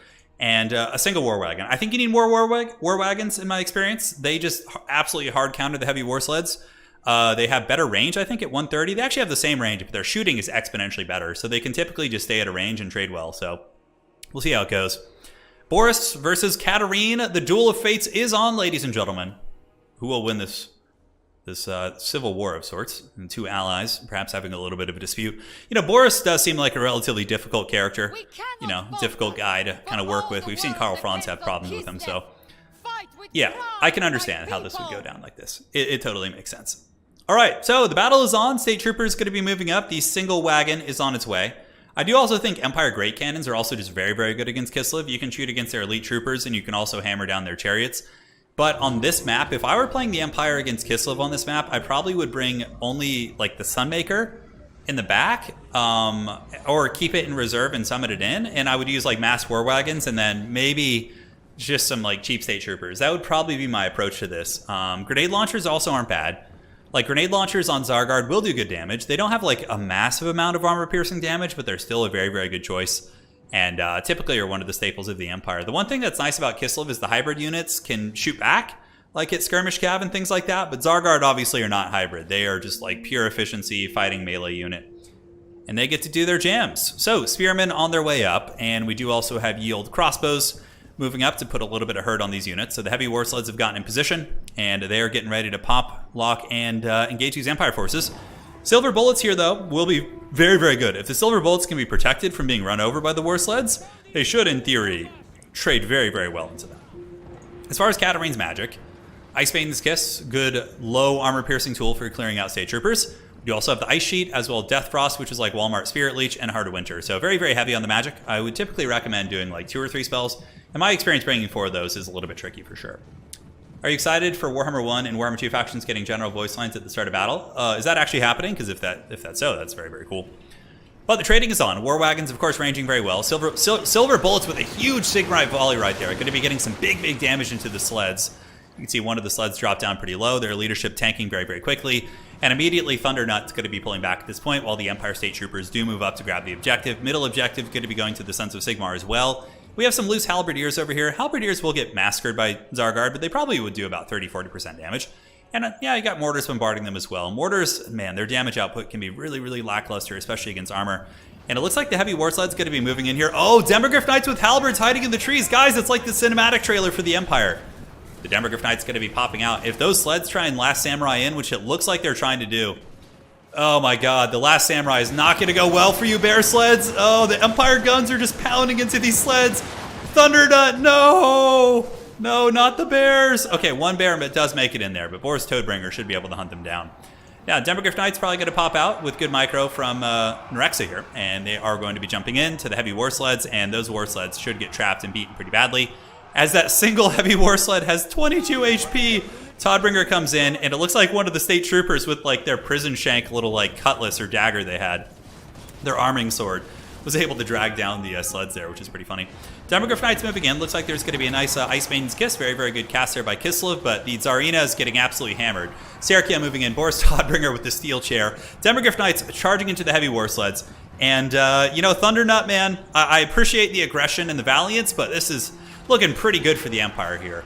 Yield Boris Toadbringer for sure will beat Katarine in combat. She's a pretty powerful fighter, and if she were on her bear, it'd be a bit of a closer fight. But in this case, Toadbringer is going to get in there and for sure win that fight. Demogryph Knight's doing good work, dragging down the heavy war sleds, taking a little bit of damage in the process, however. We do get grenade launchers coming in. Very, very good Empire play. Grenade launchers will be excellent against the Zargard. Objective has gone to the Sons of Sigmar. Meanwhile, on the other side, halberds are coming back and around, while the mortars, I'm not sure what they're shooting at. They could be a little bit inactive right now. But Zargard are going to be tough to kill. Definitely just want to grenade launch them. Yeah, it looks like the grenades are kicking in there. But yeah, if Tsarina just gets killed by Boris, like that's probably just game over. I think it'll be a pretty quick one. I think the Empire build was a little bit stronger.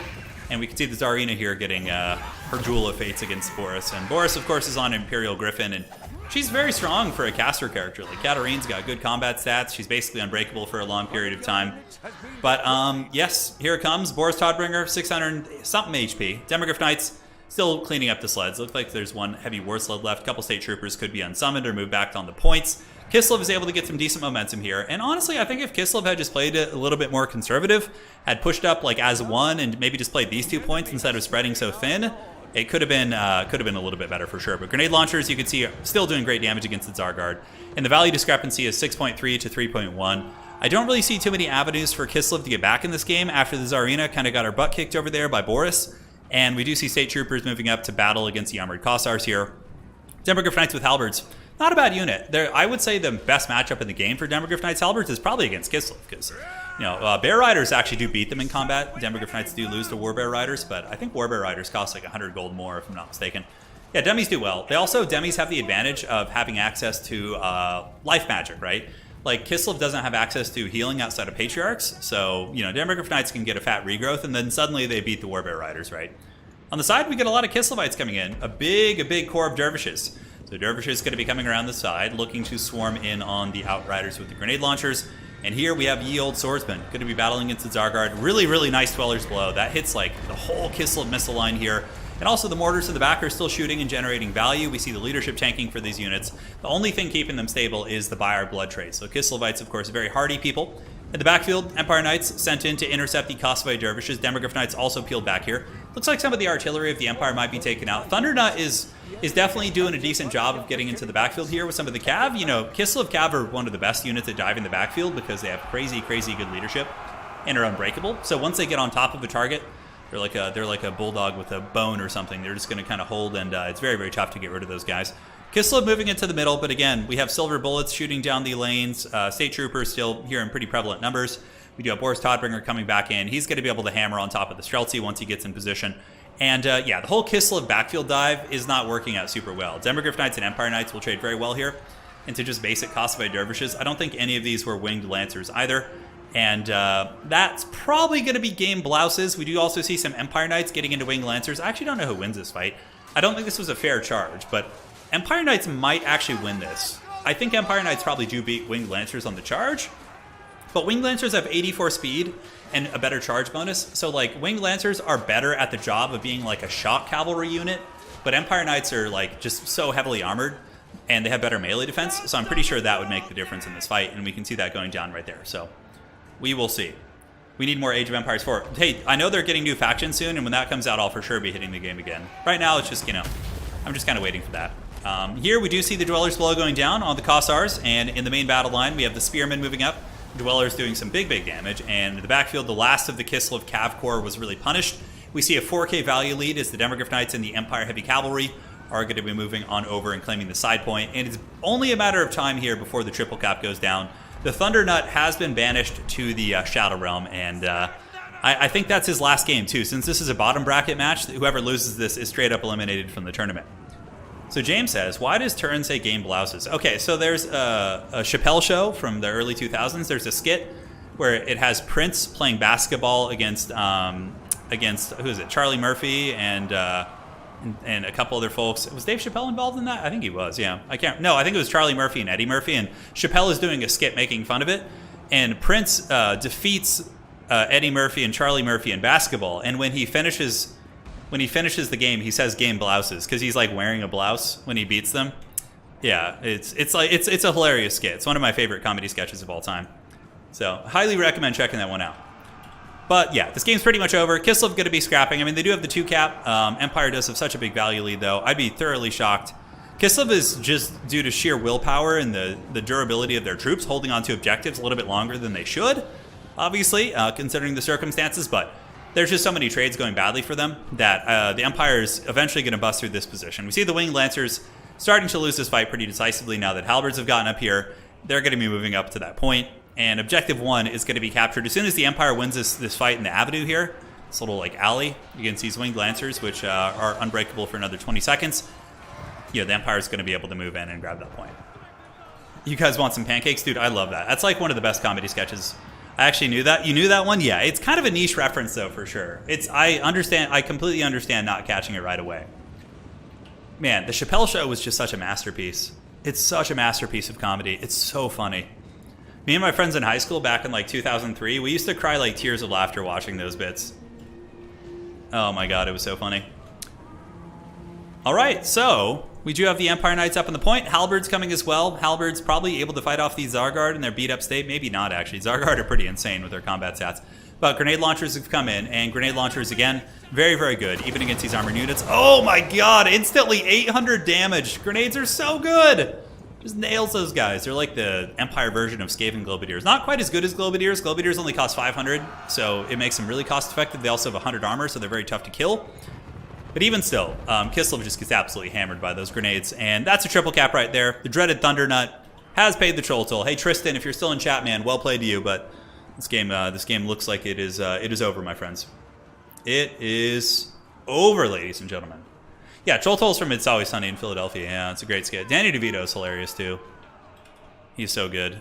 Danny DeVito, I think, is just one of the funniest human beings on the planet. Like, in his character in It's Always Sunny in Philadelphia is so funny. It is so funny. Yeah, crazy stuff. So Boris Todbringer just penetrating into the backfield. More grenades, dude. Oh my god, the Sigmarite grenades are just doing so much damage this game. Side objective is going to be taken. Thundernut, I think, will probably tap out soon. I would be very surprised to see him continue to scrap. He literally has like 2 Kossars and a Streltsy on the battlefield. And the Empire has Boris, has its caster. It has a wide contingent of varying units. And I think that's going to be the end of the road. The Kislev war sleds, like, clearly, if you look here, you can see it didn't go well for them. You could see this, like, kind of big engagement area of the war sleds. It did not go well. Basically just like a hard massacre.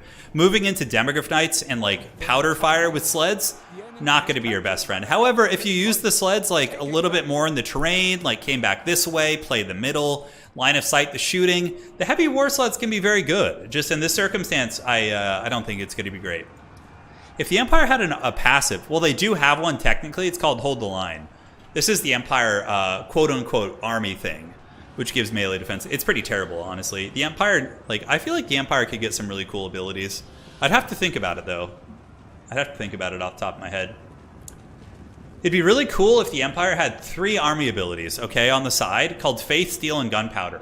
And they have a shared cooldown. And if you click Faith, it gives, like, all of your units, like, 5% ward save or something. If you click Gunpowder, it gives all of your shooting units, your powder units, like, and shooting units, maybe, like, 5% damage for like 20 seconds, and then Faith, and if you click Steel, it gives your entire army plus 10 armor for like 20 seconds. I think that would be really badass. So you could be like, all right, call in the Faith, baby. Yeah, I think that would be badass. Okay, I don't know why he's not leaving the game. This one's definitely over. Some people, you know, they don't know when to concede here, that's for sure. Swordsman battling up. You know, obviously Kislev still trying to scrap, but basically just being picked apart at every turn. It's what happens when you just run out of resources here.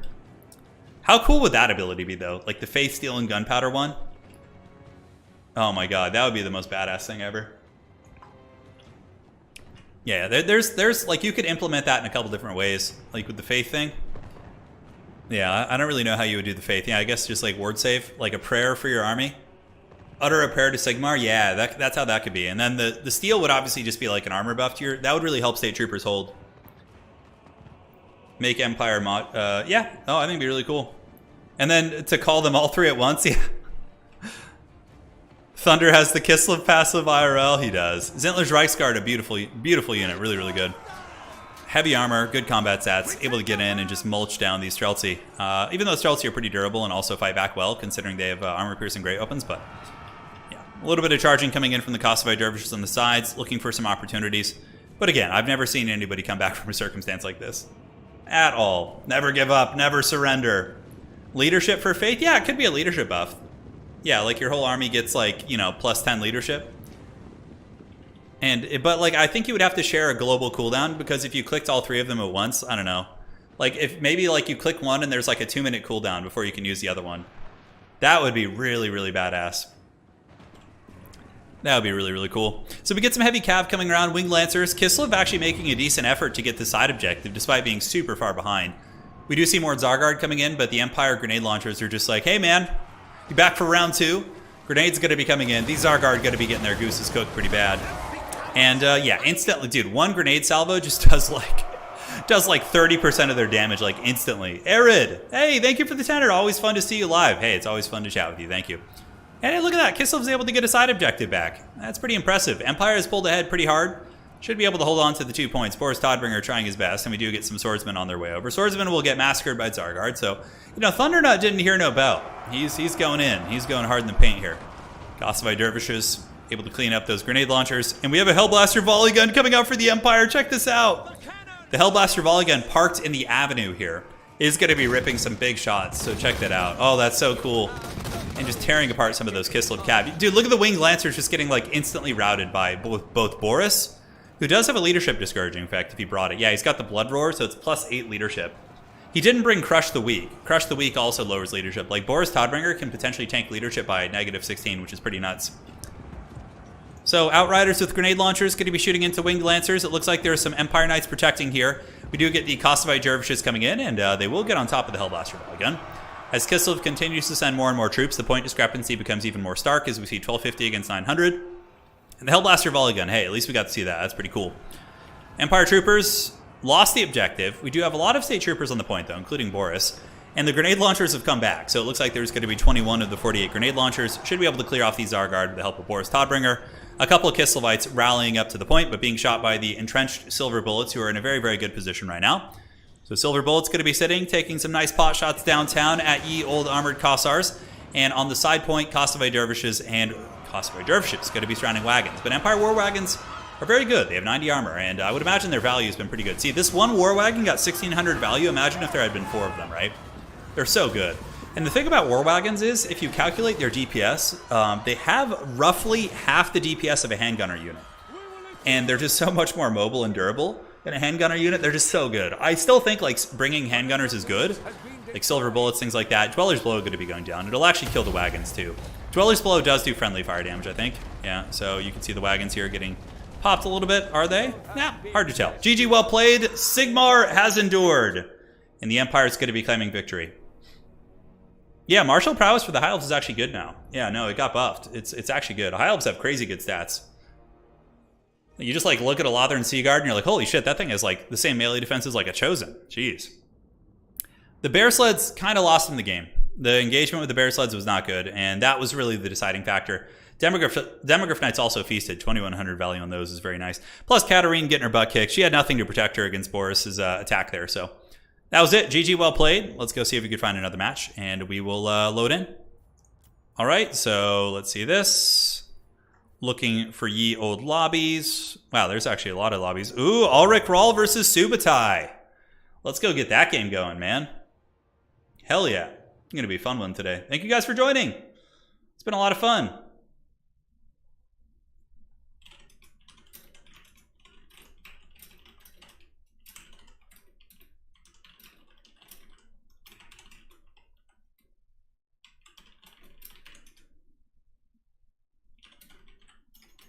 Cool, cool. And it looks like we're all set. No problem here. Everyone's got their matches, and life is good. Turin, what's your IRL passive? Knowing every masculine pop culture reference before 2000. Oh, that's so good. Yeah, that's for sure. I would say that. It's also very hard to get me tilted. Yeah. And my wife in the distance says that she's like, that's true. I would say that's one of my strongest passives, although it does happen. It does happen. Yeah. Like, you could put me in a League of Legends game, and I could have, like, 2 allies who are, like, feeding and just, like, throwing the game and wasting my time, and it still wouldn't make me angry. I would be, like, disappointed and annoyed, but I wouldn't be, like... It wouldn't affect my gameplay. Like, it's very hard for me to get tilted. I would say that's, like, a big thing. Yeah. It takes a lot. Like, I think my internet lagging while I'm playing and losing because of that is, like, the one thing that really just pisses me off. All right, guys, we got Dwarves versus Tzeentch. These are both 2 players who are in the top 16. Let's go take a look at the leaderboard, actually. 2 very, very high-level players. So I regularly compete with these guys. This is going to be a really good game, 100%. All right, so let's look here. Yeah, so currently Subutai is the number 8 ranked player in the world. And I think Ulrich Rahl is... Let's look. Okay, so going to leaderboard, Ulrich's the number 7. He's actually technically the number 16 ranked player in the world. Because there's a weird bug on the leaderboard where just with one person. So for some reason, one of Evenstar's tournament wins from last season carried over to this season. I don't know how the hell that happened. He hasn't won a tournament this season. But he's actually shouldn't be here. So technically, Acker is number 14. I'm number 15 in the world. And Ulrich would be number 16, I think, in the world. Yeah, so... this is going to be a high-level game for sure. It's going to be a high-level game. Greatswords should cost a lot less. They should cost like 50 to 100 gold less. Yeah, their stats are just really poor. Greatswords should defeat Chaos Warriors with shields, but should lose to Chaos Warriors with great weapons. That's like how the balance of Greatswords should be. Went back to League of Legends last week, and I remembered that what high blood pressure felt like. Yeah. Yeah, isn't that the truth? Yeah, the allies are feeding. Yeah, I know. Oh, for sure. There's games where I've gotten wrecked in League, but I don't purposely feed. I sometimes do by just maybe not being as good at it. Oh man.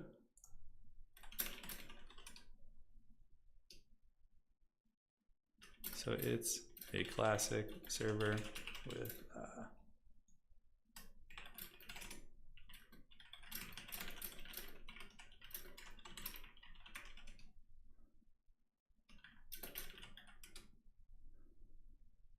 one sec, guys. Just sending a link there.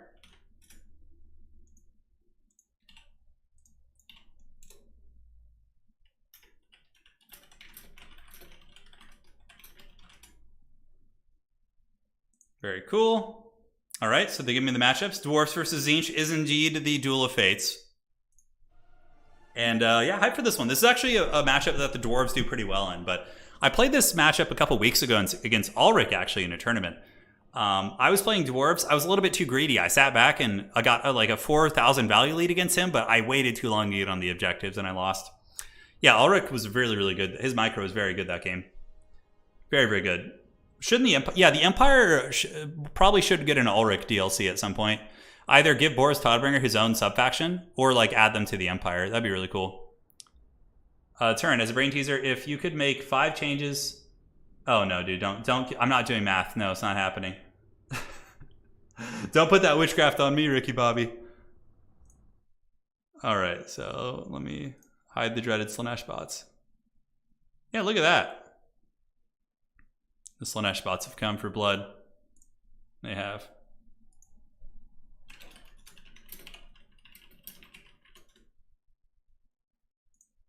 Okay, cool. Just got an ogre win, but lost Tzeentch versus Cathay. Oh my god, you played ogres today? Jeez, look at that. I really want an Empire DLC where you get Sisters of Sigmar. That'd be kind of cool. Are we talking about like bringing the sisters of the sisters from 40K into fantasy? Yeah, I wouldn't hate that. Whatever. Yeah, let the ladies get out there and brawl. Let's do it. Was math your worst subject in high school? It was. Yeah, it was. In high school, I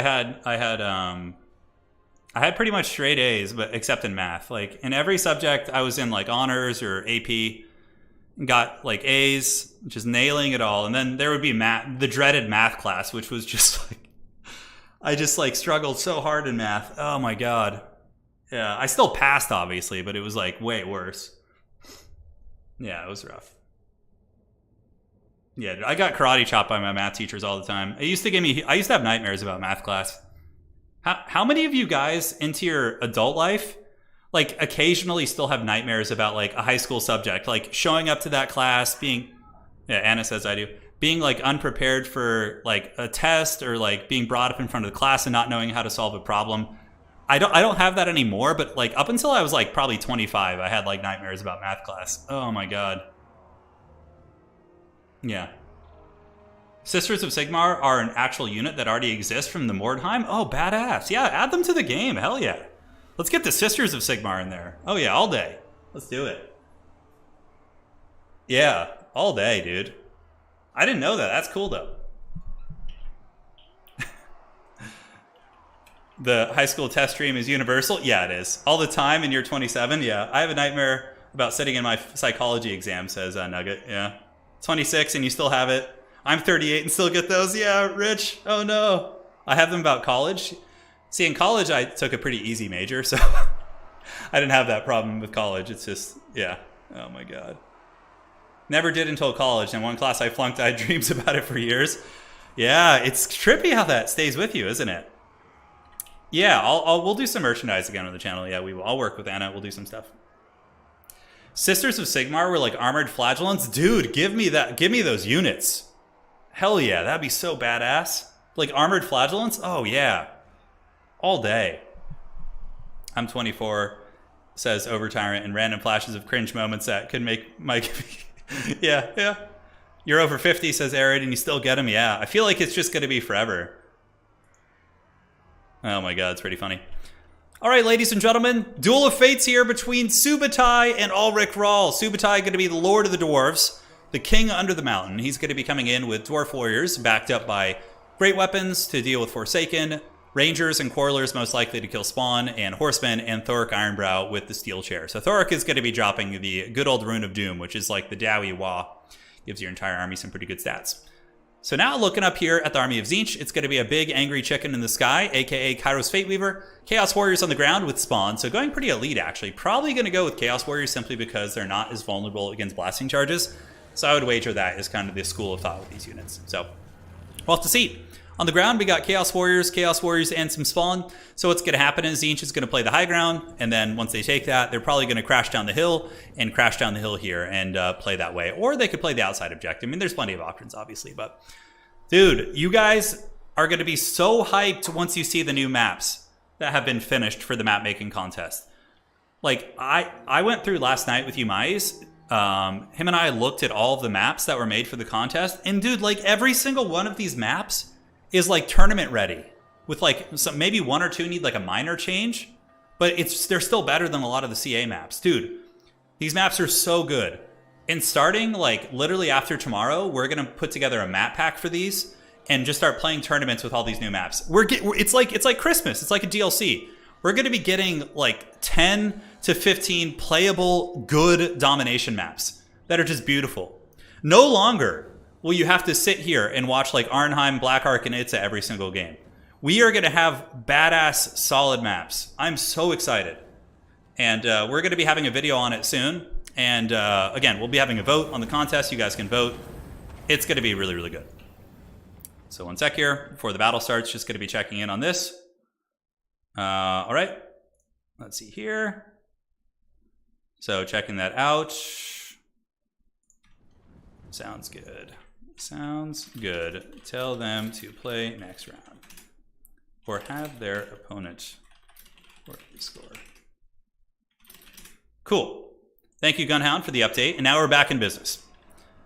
Ladies and gentlemen, the battle is on. Big chicken up in the sky. Going to be getting shot by some bowfire, but you know. I would say probably the most annoying unit in the... If I play a tournament with my map in it, I will cry tears of joy. Which map is it, Robert? Robert, tell me which map is yours, and I'll tell you if it's going to be in tournaments. I can tell you right now, dude. I can straight up tell you right now. But I would probably say the most annoying unit in the game is probably the Exalted Lords of Change. Or just Kairos. Like, they are so irritating and hard to kill, and blue fire spam is probably one of the most annoying mechanics in the entire game. So in my opinion, I would say, yeah, like, these things are probably the most annoying for sure. Probably so. Anyway, I do really appreciate you. Thank you so much. Some seriously kind words, man. Thunder is being shot right here. We do see blue fire coming in and just kind of popping the thunders, which is smart. Getting rid of the armor piercing when you're going to have to deal with armor is obviously good. It's the classic rock, paper, scissors of things. And yeah, dwarves are just going to be yielding the high ground. With the key thing, if you guys are a dwarf player coming into multiplayer, do not try and play all 3 points. Do not do it. You play 2 points. You set up your little mine, and you just force your opponent to come get them from you. That is how you do it. I was border low landing. Oh yeah, dude. Robert, that was the first map that Umais and I looked at and messed around on, and it's good to go, bro. We're going to play that map. It's going to be in tournaments. I guarantee you that map will be in tournaments. You will play it. Like, it's already going to be there. It's a great map. I love the theme of it, too. It's really cool. So Kairos going to be landing here. He's a little bit hard to snipe. He's a big chicken with his Protoss shields. Going to be pulling away. A little bit of bowfire will get in there. It looks like Scroll Destiny is active, giving him reserves per second. The Dwarf army's taking a little bit of damage, but not that much. All the Dwarf units do have spell resist, innate, 35%. So blue fire spam doesn't actually do as much damage against these guys, for sure. Chariots have come in for Ulrich Rawl. Very good choice. We don't see any Slayers for the Dwarves yet. I think I would like to see some Slayers in the back of their army. Otherwise, the Chariots could just kind of run rampant through their back lines, and you could really struggle to deal with them. Tzeentch getting a little bit of poke, but they've only gotten 300 value. Like, the shooting they've done with blue fire isn't that devastating against the Dwarven army. It is more so against other armies. Yeah, the map was great, man. Map was great. Ulthar's Raiders on their way out. They're going to be dropping the Marked by Ulthar. So when a Chariot comes in, it's going to be sundering its armor. And, ooh, Kairos getting a little bit crazy here. Actually going to be taking a little bit of powder fire. His chicken shield still holding very, very firm. Looks like there's going to be another blue fire going down right here on the Dwarven Infantry. I can't help but think, like, blue fire is very good, but would it be better to bring, like, a Vortex spell? Like a Pit of Shades on Dwarves? Just, like, overcast it and just methodically kill units one at a time? I don't really know. It's hard to say. But the Dwarves holding very, very firm here. No Slayers yet, though, which is making me very nervous. Like, I feel like you need Slayers against Tzeentch because they're very good against Spawn, and they're also very good against Chariots. Although it looks like Subutai is going to be taking just the width approach and just going super wide. And, you know, Tzeentch is the one who has to kind of figure out how they want to attack here. Like, they're going to have to move in. The Dwarves obviously have the 2 points. He's going to be trying to get as much value as he can out of his magic, it looks like. He does hit the Longbeards with Grey Opens. Does a little bit of damage there, but Tzeentch, unlike Vampire Counts, does not have infinite winds of magic. They do not. So they will eventually run out, and the Dwarves are going to be cackling once that does happen. Subutai forming ranks. He does have his Dwarf Warriors and his Archers in position. It's really important to kill the Spawn and the Chariots. And Tzeentch, before they attack, looks like they're going to be summoning in some of the Flamers of Tzeentch. These things have amazing armor piercing, so they can for sure melt a lot of Dwarven units if the Dwarves are not careful. It's kind of like Warp Fire Throwers with Skaven, different things like that. So Chickens coming back down from the sky. Its Protoss shields are regenerating, and they're getting poked a little bit here, as we do see the Thunders for the Dowie shooting in. The Dowie could have brought one cannon, too. Like a single Great Cannon in the back to shoot at Chariots and Spawn doesn't feel like a bad idea. Now, Flamers are moving forward. This is a little bit risky. We do see Tzeentch coming in, and honestly, like, Dwarven bow units should pretty substantially outtrade these. We see guns moving in, and this could be one of the first mistakes of the game we've seen from Ulrich, right? Like, sending in just like 1,000 gold unit to get Last Samurai by Dwarves doesn't feel like a great trade. So instantly, those demons move in there.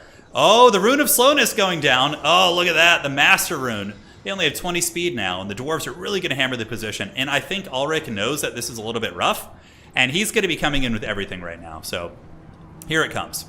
High ground engagement coming down. Nope, Kairos looking like he's just moving in. And man, Ulrich just instantly loses one of the Flamers. So he's down just, you know, all the value that he's been kind of really gaming to try and get his way to is just kind of gone now. The Dwarves are like, all right, great. We've equalized the value. That feels good. So here comes Tzeentch. There's going to be some sort of spell going down on Kairos. It looks like it's going to be marked by Ulthar, so he is going to be getting negative missile resist. And man, oh man, he gets marked. He's getting throwing axes to the face. He's also getting popped by the Quarrelers. Kairos is taking a lot of damage, but the rest of the Tzeentchian army is going to be descending from the hills. The Dwarves going to be eating this charge downhill. That's not going to be fun, as the John Carpenter monster is going to be moving in, and they will be attacking, but the Brave Dwarf Warriors do intercept. Dwarf Warriors will not trade well into the Spawn, and the Spawn are going to be given an order to move through those units. This is where you need Slayers, and now we do see Slayers coming in from Subutai, but Kairos Fate Weaver is getting popped in the face. The Dwarven Crossfire with the marks by Ulthar are very good. The one thing about Kairos, though, is Kairos does have access to regrowth, so he's going to be able to heal pretty substantially here, as we do see Slayers moving across, hunting these units. Blasting charges doing some decent damage against Chaos Warriors, but the Chaos Warriors, again, are pretty resilient with their armor. And Dwarves are holding valiantly. The Rune of Doom is active. Sound the ruins. And the entire Dwarven army is going to be getting melee attack, and, you know, Fear is okay. It does lower the stats of Chaos Warriors in terms of leadership a little bit. Dwarven missile units going to be trying to pull back. Chariots causing a ton of havoc.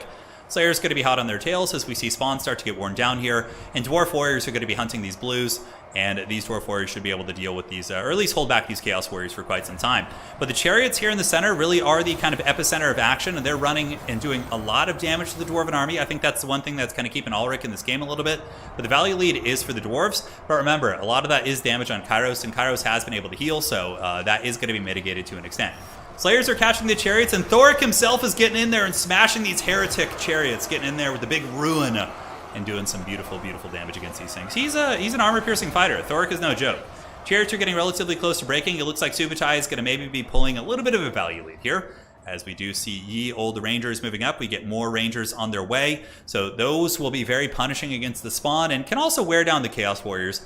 And now we're getting more Slayers moving up. But the side objective is taken by Ulrich Rahl, so he is able to get that. So the side objective is taken here, and the Dwarves are able to probably win this grind, I would imagine, with Quarrelers online shooting into Spawn.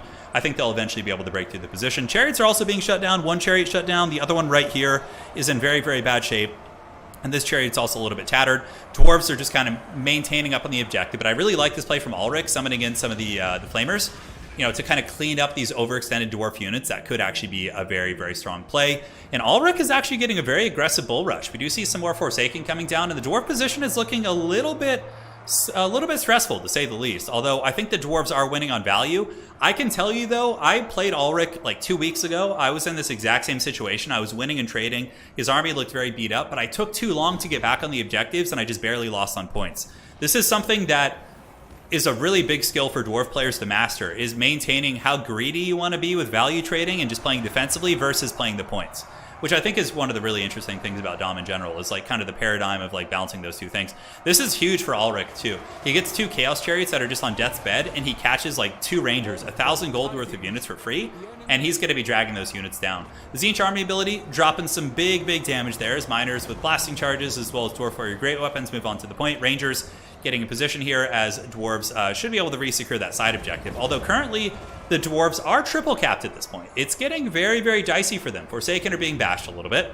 You don't want to let Tzeentch get too many points, because if Tzeentch finds a way to Helm's Deep up on the top objective after getting enough of a points lead on you, Dwarves are really not good at getting a point like that. Like, they are not going to push you off super quickly. They're really good at holding points, obviously, but it's tough for them to recapture if you take too long. Slayers from Subutai. Good choice. Might be able to salvage some of the Rangers here. You have the throwing weapons, and the Dowie look like they're going to be reclaiming the side point. And for Ulrich, we do get the Flamers of Tzeentch coming on. Oh, brutal damage! That entire Dwarven infantry position just getting roasted by the Warp Flame. And the Dwarf missiles are a little bit out of position right now, so it's not like they have the tools to actually help here. And you can see the Forsaken actually getting caught in a little bit of friendly fire, which is pretty funny. But, I mean, definitely still worth it. Definitely still worth it. The Dwarves able to hold on to the point. Quarrelers over here able to wear down those Chaos Warriors with a little bit of DACA. Middle point's going to be resecured by the Dwarves. And the Dwarves still do have a value lead as well as a points lead. And it looks like they're going to be resecuring the middle objective in an expedient fashion here. So here they come. Longbeards, miners with blasting charges moving up. More angry Slayers are hustling. And I think at this point, just release the Slayers, right? And we get some Rangers here in the back. Rangers are so cool looking. I love the way these units look. Looks like they're going to be running away from the blues, trying to kite them back a little bit. Those Flamers of Tzeentch, though, are doing some serious work. I would imagine the damage value on them is relatively decent. Yeah, up to 800, so they've just about paid for themselves. More and more Chariots moving in here. Poor Slayers are getting bathed in Warp Flame and run over by Chariots, but such is the way of being a Dwarf player. Dwarves trying to fight for this point. Tzeentch holding on pretty well. And Ulrich is, I have to say, man, his micro is very good, and he's doing an excellent job of disrupting the Dwarves and taking advantage of the fact that the battle's gotten a little bit messier. Like, when the formations are more tight, factions like Dwarves, like Cathay, like Empire typically fight a much cleaner game. Although I wouldn't say Empire. Empire is very good at fighting messy games with their mobility and wagons.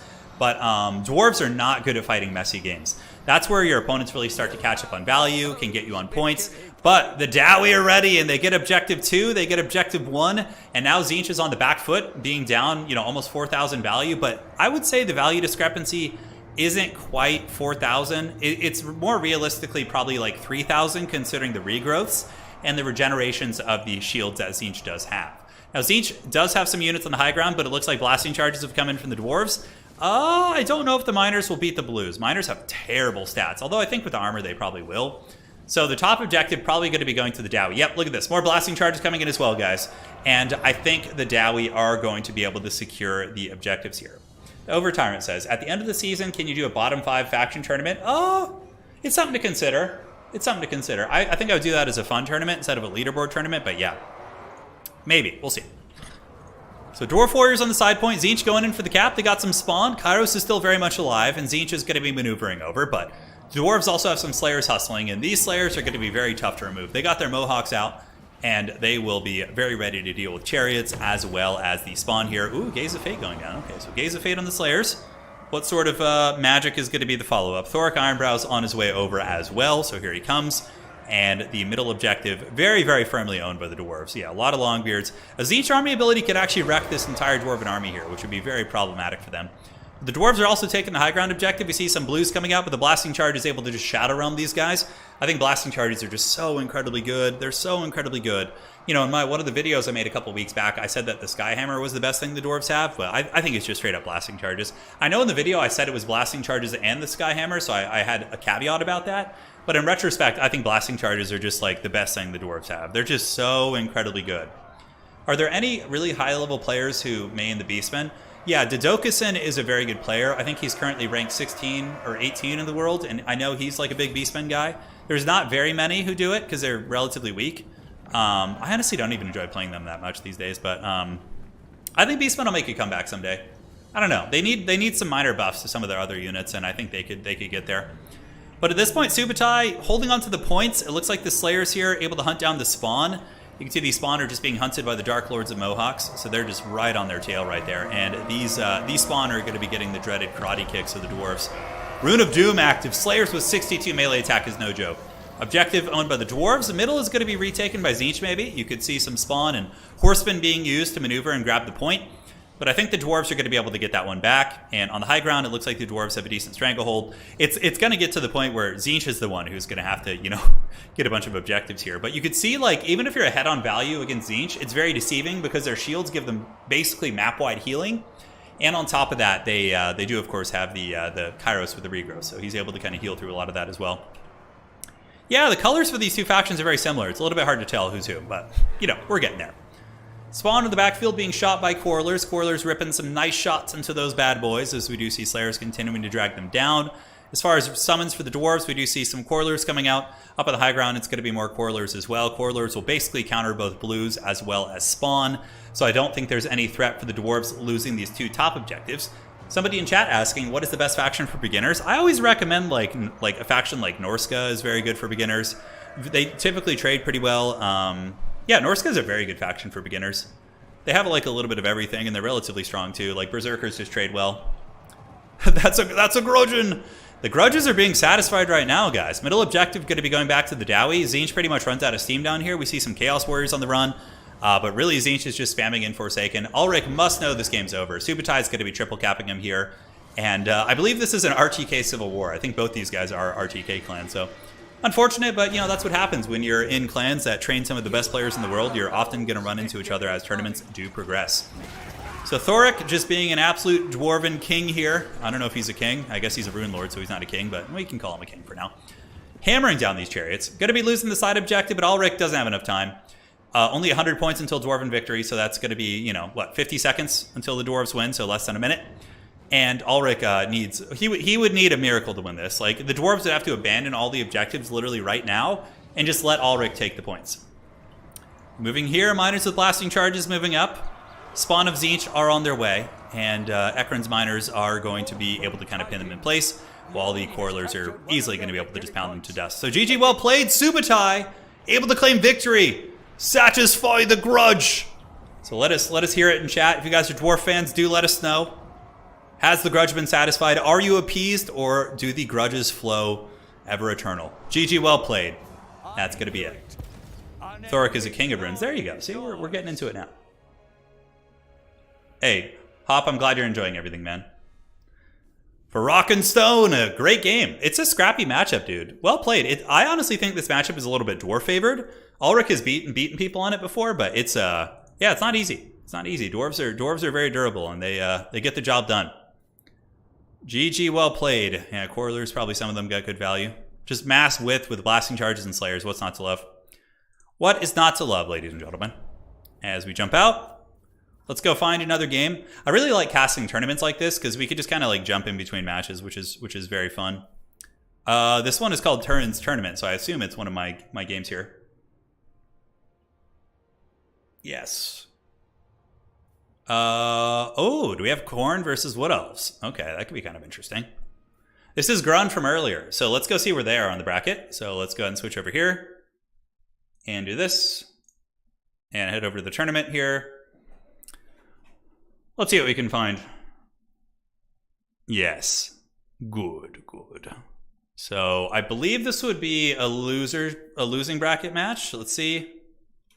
So Grun is still going. Yeah, Grun is currently playing Samurai Style? Is that who it is? Oh, this lobby just finished. Okay, so we have to find a new lobby because he doesn't have his game yet. Okay. So let's jump out here and find another lobby. They just finished that match. They just finished that one. Satisfy the grudge. Oh, that's funny, David. Yeah, it is really funny. Okay. Is that the map? Okay, the password is something different. Let's see. I'm trying to guess the passwords using the power of technology. Okay. Typically, it's just that. I think Ulrich versus Subutai, I think they're just in lobby chatting right now. I don't think this game's going at the moment. Yeah, see, they just finished that one. No problem. I wish I could sort these lobbies by spectator slots, so it just shows me the one with spec slots. That'd be really nice. Of course, like the features here are just super haggard. You gotta love it. Best of one Thunderdome sounds like it's one of our tournament games. Is there a Legendary Lords tournament? Yeah, at some point we'll do it. Okay, this does not look like... I don't think there's someone named Tiny Buddha in the tournament. The Total War community is small enough that I recognize most of the names. Oh, that's the wrong one. Those are replays. And let's go here. Okay. Check out Kark's game. Yeah, if he's in there. Kark versus F-Pod. Let's go see if their game is up right now. So Kark just defeated F-Pod. So I think he's gonna be making a new lobby. Yeah, that game already happened. So we'll keep looking. We'll find one eventually. Why doesn't Falcon play in tournaments? Oh, he does. He prefers land battle to domination. So yeah, he's mainly doing those. A lot of like old school Total War players, you know, who are more. I think like domination appeals to both Total War traditionalists as well as RTS players, whereas like land battles tends to appeal more to like Total War, like people who exclude. I don't know why I keep clicking that. My brain is just all over the place today. Turin tournament. I don't know what the password is here. Okay. Alric versus Subutai has finished. We have a lobby here. Oh, looks like we have some down here. Here we go. All right. It's going to be Kark versus Carluccio. All right, we found it. It's going to be Norska versus Greenskins. Oh, yeah. Now, this matchup, let's go take a look on Tavern and see what the stats are on this one. I feel like Greenskins almost never win this matchup, which is kind of weird. I feel like they could do well with like Black Orcs and things like that, but I don't know why. So we go to Norska. Yeah, look at this, guys. I don't get this. Why is Norska 7 wins and 0 losses against Greenskins? I mean, not a lot of people play Greenskins, but man, Norska, at least in tournament so far, has been dominating Greenskins. Jeez. Yeah. Yeah, Major Mullah for sure. The old ways. All right, once you here. No worries. I got a good one. Perfect.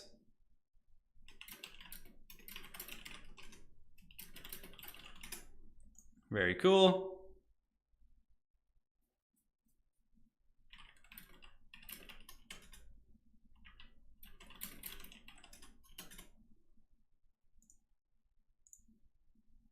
All right, cool. Just answering some questions from players. And Norska versus Greenskins here. Yeah. That guy just destroyed me with Greenskins, says Infirmum. Yeah, maybe he's some Dark Lord of the Wa.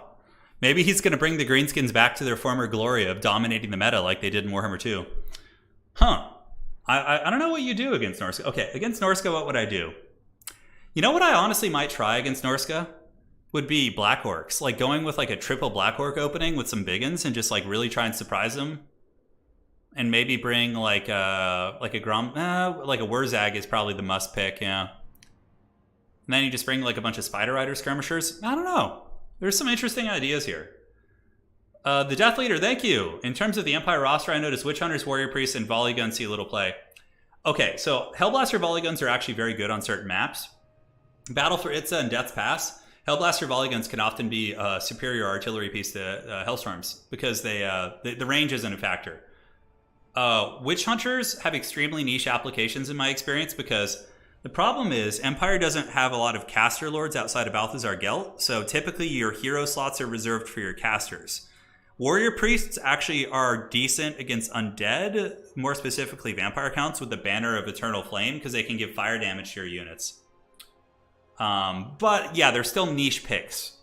Like they're not super common, but I use Warrior Priests occasionally as a tech piece against undead.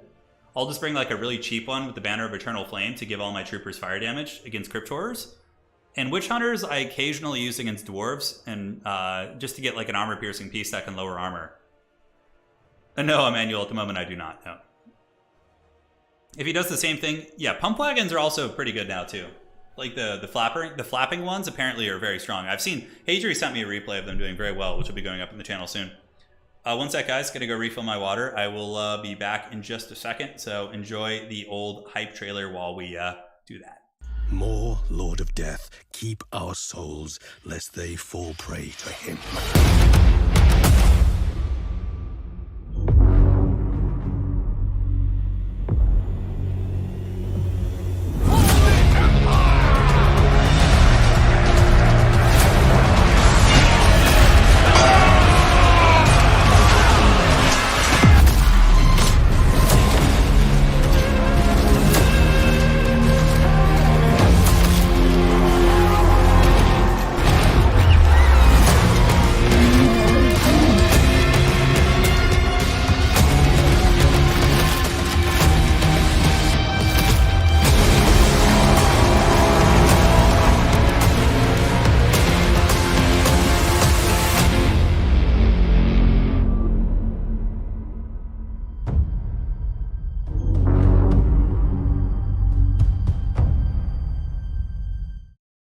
All right, we're back, loading into the game.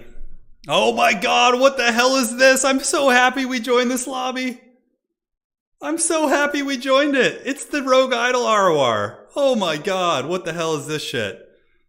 It's the Goblin Great Shaman, probably on the Spider, with the Rogue Idol ROR, Savage Orcs and Biggins as well against Norska.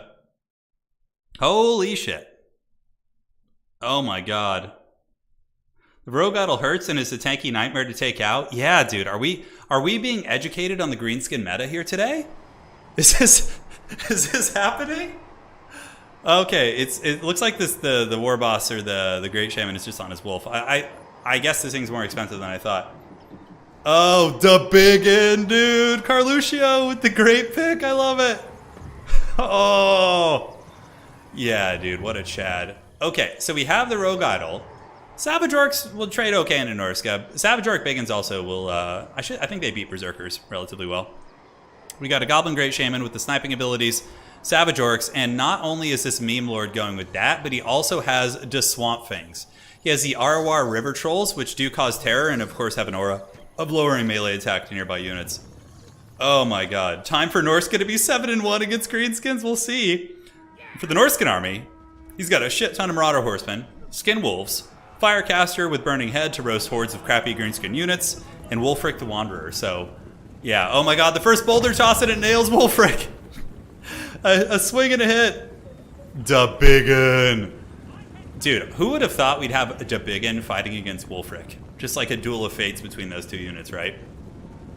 Aside from that, the Greenskin army definitely has some weaknesses. I mean, the Marauder Horsemen will be very, very good against them.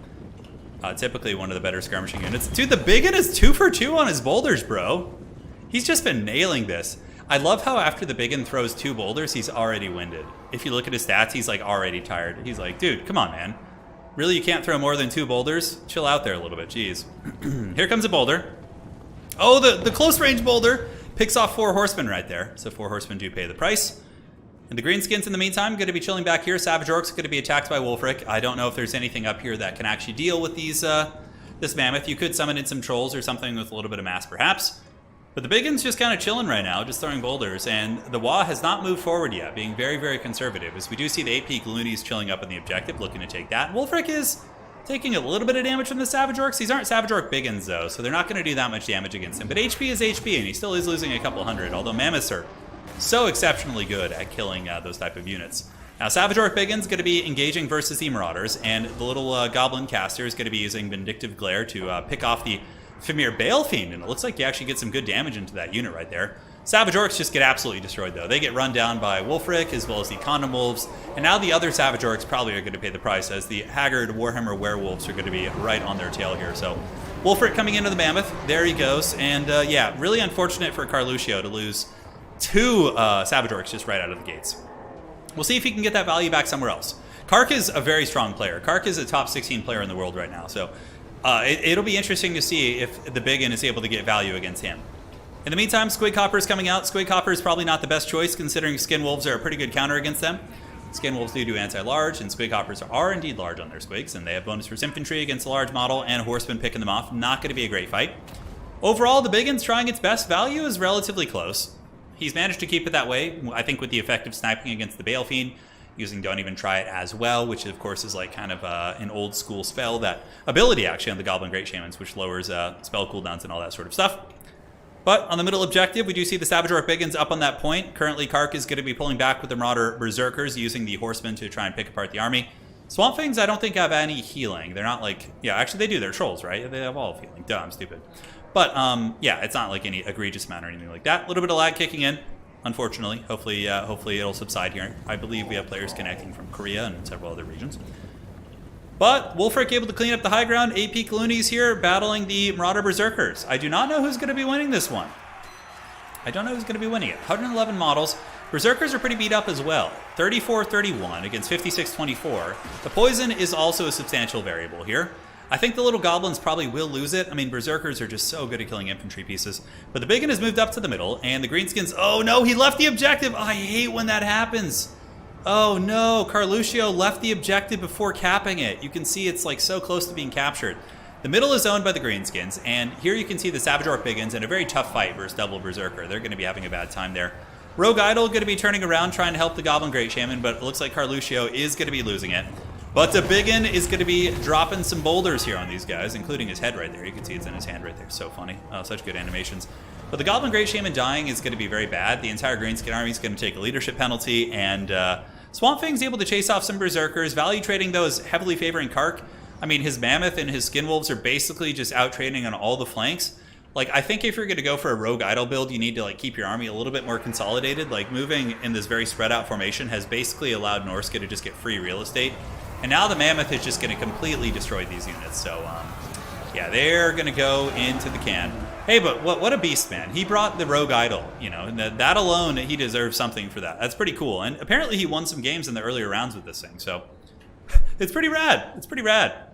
Savage Orc Biggins, going to be attacking into Marauder Spears. Obviously will be good for the Savage Orcs, even against the Norska Ice Wolves, who are large entities. So the bonus versus large on Savage Orc Biggins does come into play here, so they get +8 versus their large units.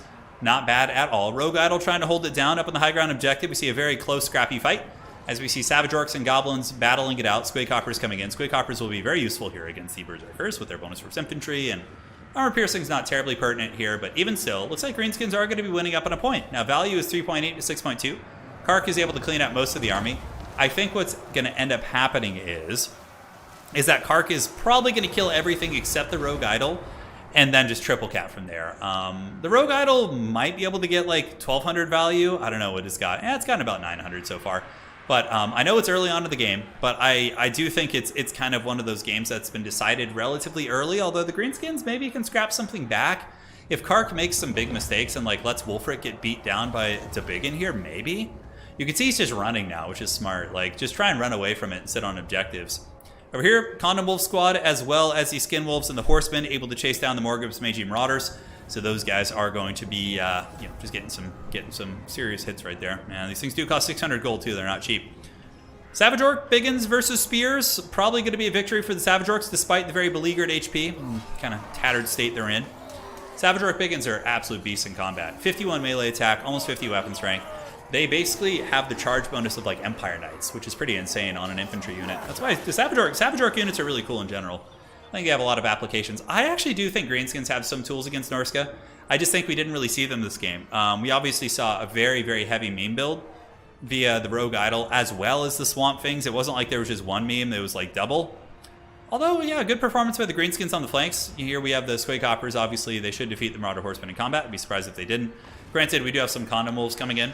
So here they come, 24 of these models, and they're going to be roaring on in there with the atomic pimp slaps as they do fly in the air. And, yeah, that will be that objective taken. Norska's for sure going to wrestle this one back, despite some Savage Orcs making their way on over. Wolfric is just kind of exploring the woods, looking for any loose Greenskins and trying to find those guys. And on the other side, Forest Goblin Spider Riders and Orc Boarboy Biggins continuing their fight. Orc Boarboy Biggins, a good choice against Skin Wolves. They have 85 armor. Skin Wolves lack armor piercing, so that should be a favorable fight for the Orc Boarboy Biggins. They'll still take a relatively, you know, heavy amount of damage, but it's not a bad fight at the end of the day. But I don't see this going well for our mighty Greenskin champion. He does not have a single objective yet. Norska has not allowed him to get a point. Kark has been really, really on point here. But honestly, I'm rather surprised that the game has gone this well considering his build. That Greenskin build was supremely haggard. In a good way, in the best of ways. A little Burning Head might be able to get a little bit of damage here. It does about 400 or 500 damage against those Savage Orcs. Also hits the Squigs on the way through. Nice cast there by Kark. And the Frostwolves, they hunger. The Frostwolves hunger. Yeah, I remember that from World of Warcraft. Chasing down, or Warcraft 3. But they're chasing down the Spider Riders and anything that comes out. And yeah, Norska Ice Wolves are a pretty good fight. They're kind of like Walmart Fleshhounds of Khorne. They don't do quite as much damage, but they do have Frostbite. It's kind of the trade-off on those units. Unsummoning the Horsemen. Hey, and you know what? The big man is going to get an objective. It looks like the Rogue Idol. He's getting his prize. And I guessed about 1,200 value on him for the game's ending. But he's at 1,200 already, so maybe. But if I'm Kark, I probably just leave this thing alone, and I just get the other two objectives, and I just win on 2 points. There's, like, no reason to fight the Rogue Idol. You know, there's no reason to fight this thing. Don't worry, the Greenskins aren't retreating, says the Knight of Bretonia. They're just going to fight someone else, so they're still winning in the end. Yeah, there you go. See, that's a very optimistic way. Somebody in chat saying I won a couple days ago with a 100% Gobbo build. Yeah, it can work. Goblins are actually good units. They're very low leadership. It's kind of like, if you play pure Goblins, it's kind of like playing Haggard Skaven. Because you don't have like weapons teams and all those, you know, really crazy tools, but all of your stuff's like low leadership, but you have a lot of stock. You have catapults if you play pure goblins. You also probably can bring trolls. But Skin Wolves will probably be able to drag down the Rogue Idol with Horseman support. They are anti-large. Like, I don't know. Yeah, we'll see. We'll just watch this duel. This is really the most electric thing going on in this game right now. Is that mask like stapled to his head? It looks like it is. Yeah, see, they got like some sort of staples. If you really like look at a lot of the stuff the Greenskins create, some of it's relatively, you know, would require some craftsmanship of sorts, right? GG, well played. The Rogue Idol tried it so hard and got so far, but in the end, it didn't really matter as Kark was able to claim victory. GG, well played. And yeah, Kark is one of the better players in the world, right? And you brought an absolute meme build against him and put up a decent fight. So, Carluccio, cheers to you, man. A salute to you. We'll all pour one out for you. We enjoyed that one. That was fun. We got to see the Rogue Idol, which, hey, maybe it has some applications, right? Maybe it has some applications. So let's go see if we can find another one. Let's go see what this lobby looks like, shall we? Let's go see what it looks like. Hey, we got Tim the Wilder versus Tomos. Dark Elves versus Skaven on the crossing of Sea of Claws. We saw this matchup won by the Skaven earlier with the Great Anticity defeating, what was his name? Riffle Shuffle, yes. Outstanding. Okay. So where are we at? Looks like everybody's moving along nicely. So while the players do their picks here, we can go look at the brackets. The True Bretonian, let's go see if he's still in the tournament. I'm sure he is. He's a very strong player. We'll go look at the brackets and everything. Alrighty, all right. Let's look at this. Where art thou? So let's go here. Go to news. And let's see here. So scrolling down. His name's, I don't know what it is, because he doesn't play under the True Bretonian. He plays under his Korean name, which I know Kark is a Korean player as well. So it looks like True Bretonian, I don't know if this is him. It might be. I think he might have lost here. And then he's down here, I would imagine, still in it somewhere. Is he still competing? Yeah, he is. Oh, so right now we have the True Bretonian versus Ulrich Rahl, I think. Yeah. I don't know if that's True Bretonian. I got to remember the name. Once I see it a couple more times, I'll get used to it. Zyphos down here as well. Yeah, you can see a lot of really strong players. You know, as you get into later rounds, we have Hadri's here. And on the top side bracket, looks like Hadri's defeated there. But we'll be back, I'm sure. We have Tomos versus Tim the Wilder, which this is one of the game we're going to be casting right now. An upper bracket game. Should be very competitive. And yeah, Moffat is up here. Moffat, obviously, one of the best players in the entire world as well. So a lot of great games. Dude, guys, there's going to be a lot of great games. Playing Ultima Online? Yes. I'm installing it. I'm going to get back into it. Yeah, my wife is going to play with me, and we're going to have some fun. She's never played it, so it'll be really fun to kind of show her the basics. Although I haven't played in 100 years, so it's going to take some effort. No, this is going to be a great game. Tim the Wilder, Tomos, top bracket matchup. Both these players have been on a tear. I'm sure we'll see if he'll probably make it pretty far. I'll look for his game. I didn't see his game on the list, so.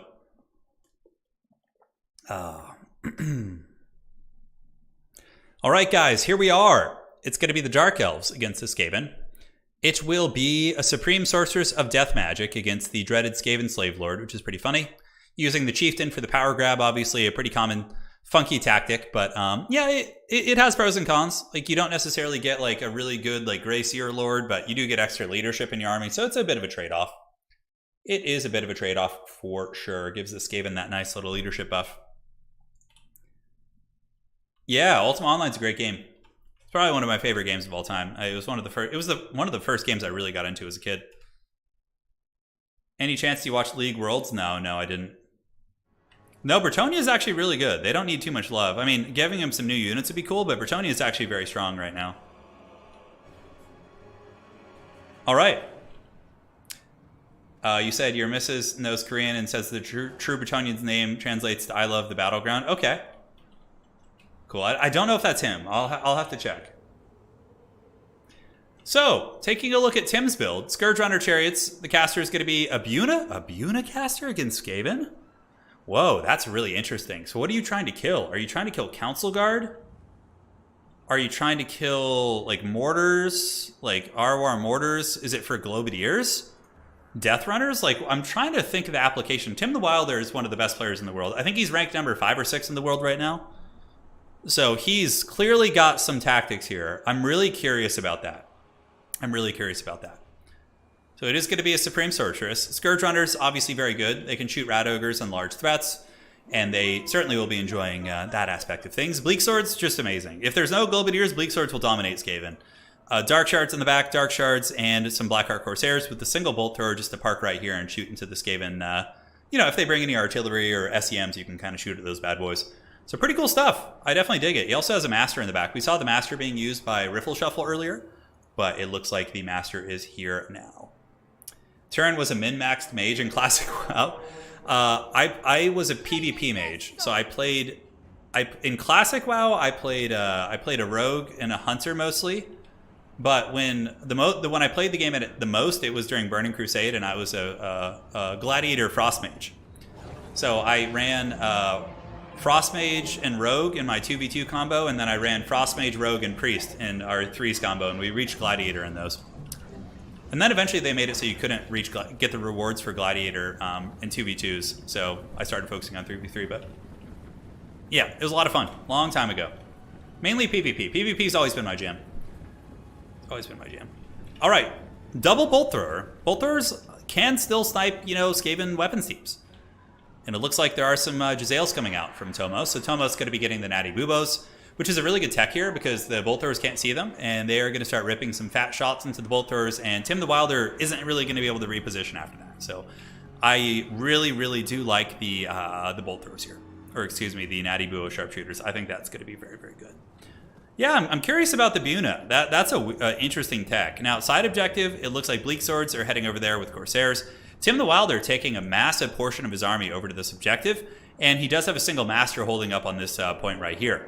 Now, we do see the Natty Bubo Sharpshooters. There's a single Scourge Runner Chariot doing a little bit of skirmishing here, but Tomos is actually getting good rat position.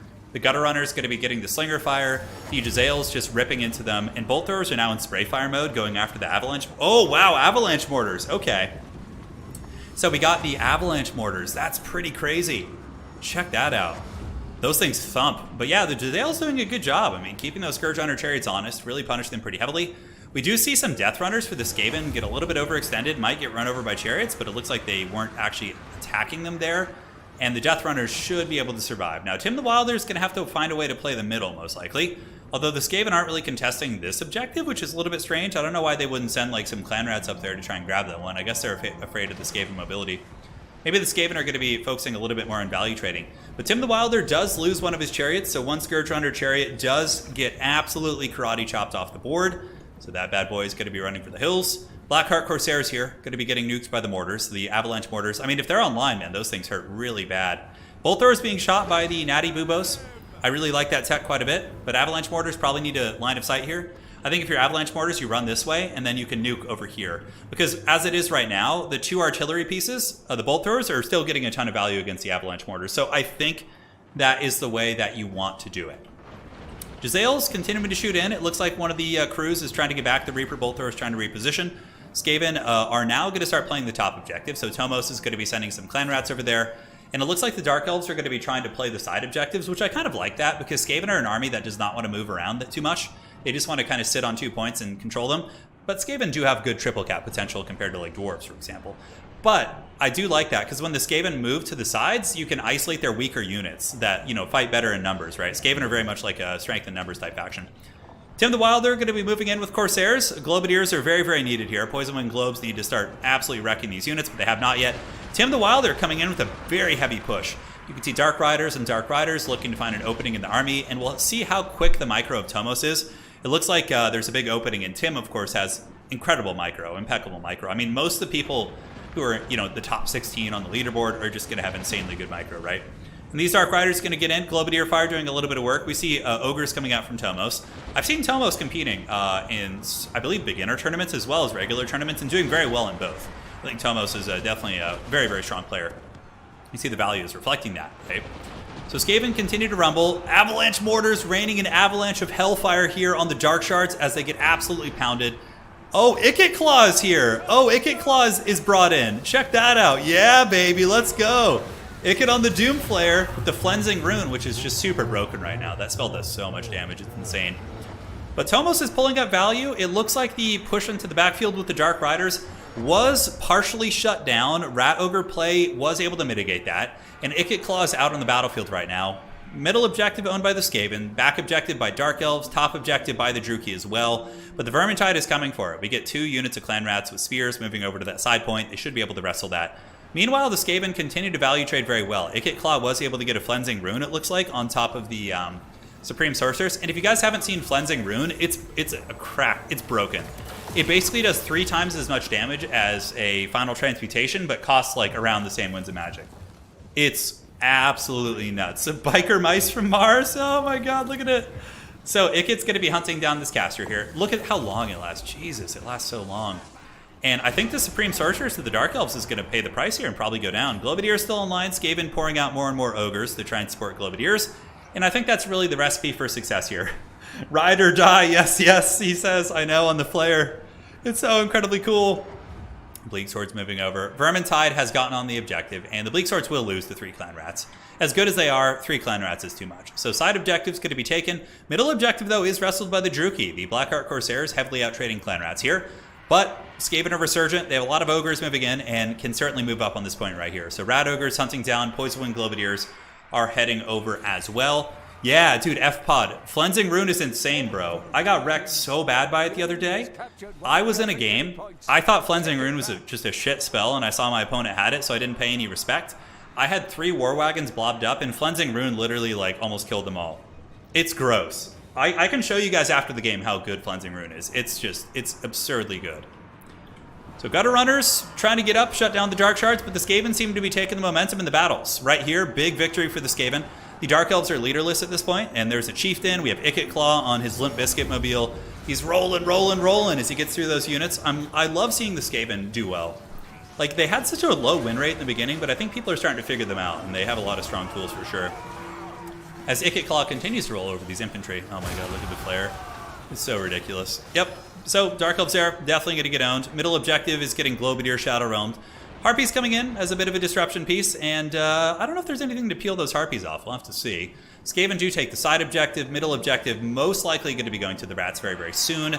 After they win this battle here, I would imagine the Skaven will just move some units up, but this is a great Harpy play here by Tim the Wilder here, so... Yeah, Flensing Rune also lowers armor, correct. Yeah, I think it does. Flensing Rune is in the lore of Ruin, so it's in the same rune with Warp Lightning and Howling Warp Gale and things like that.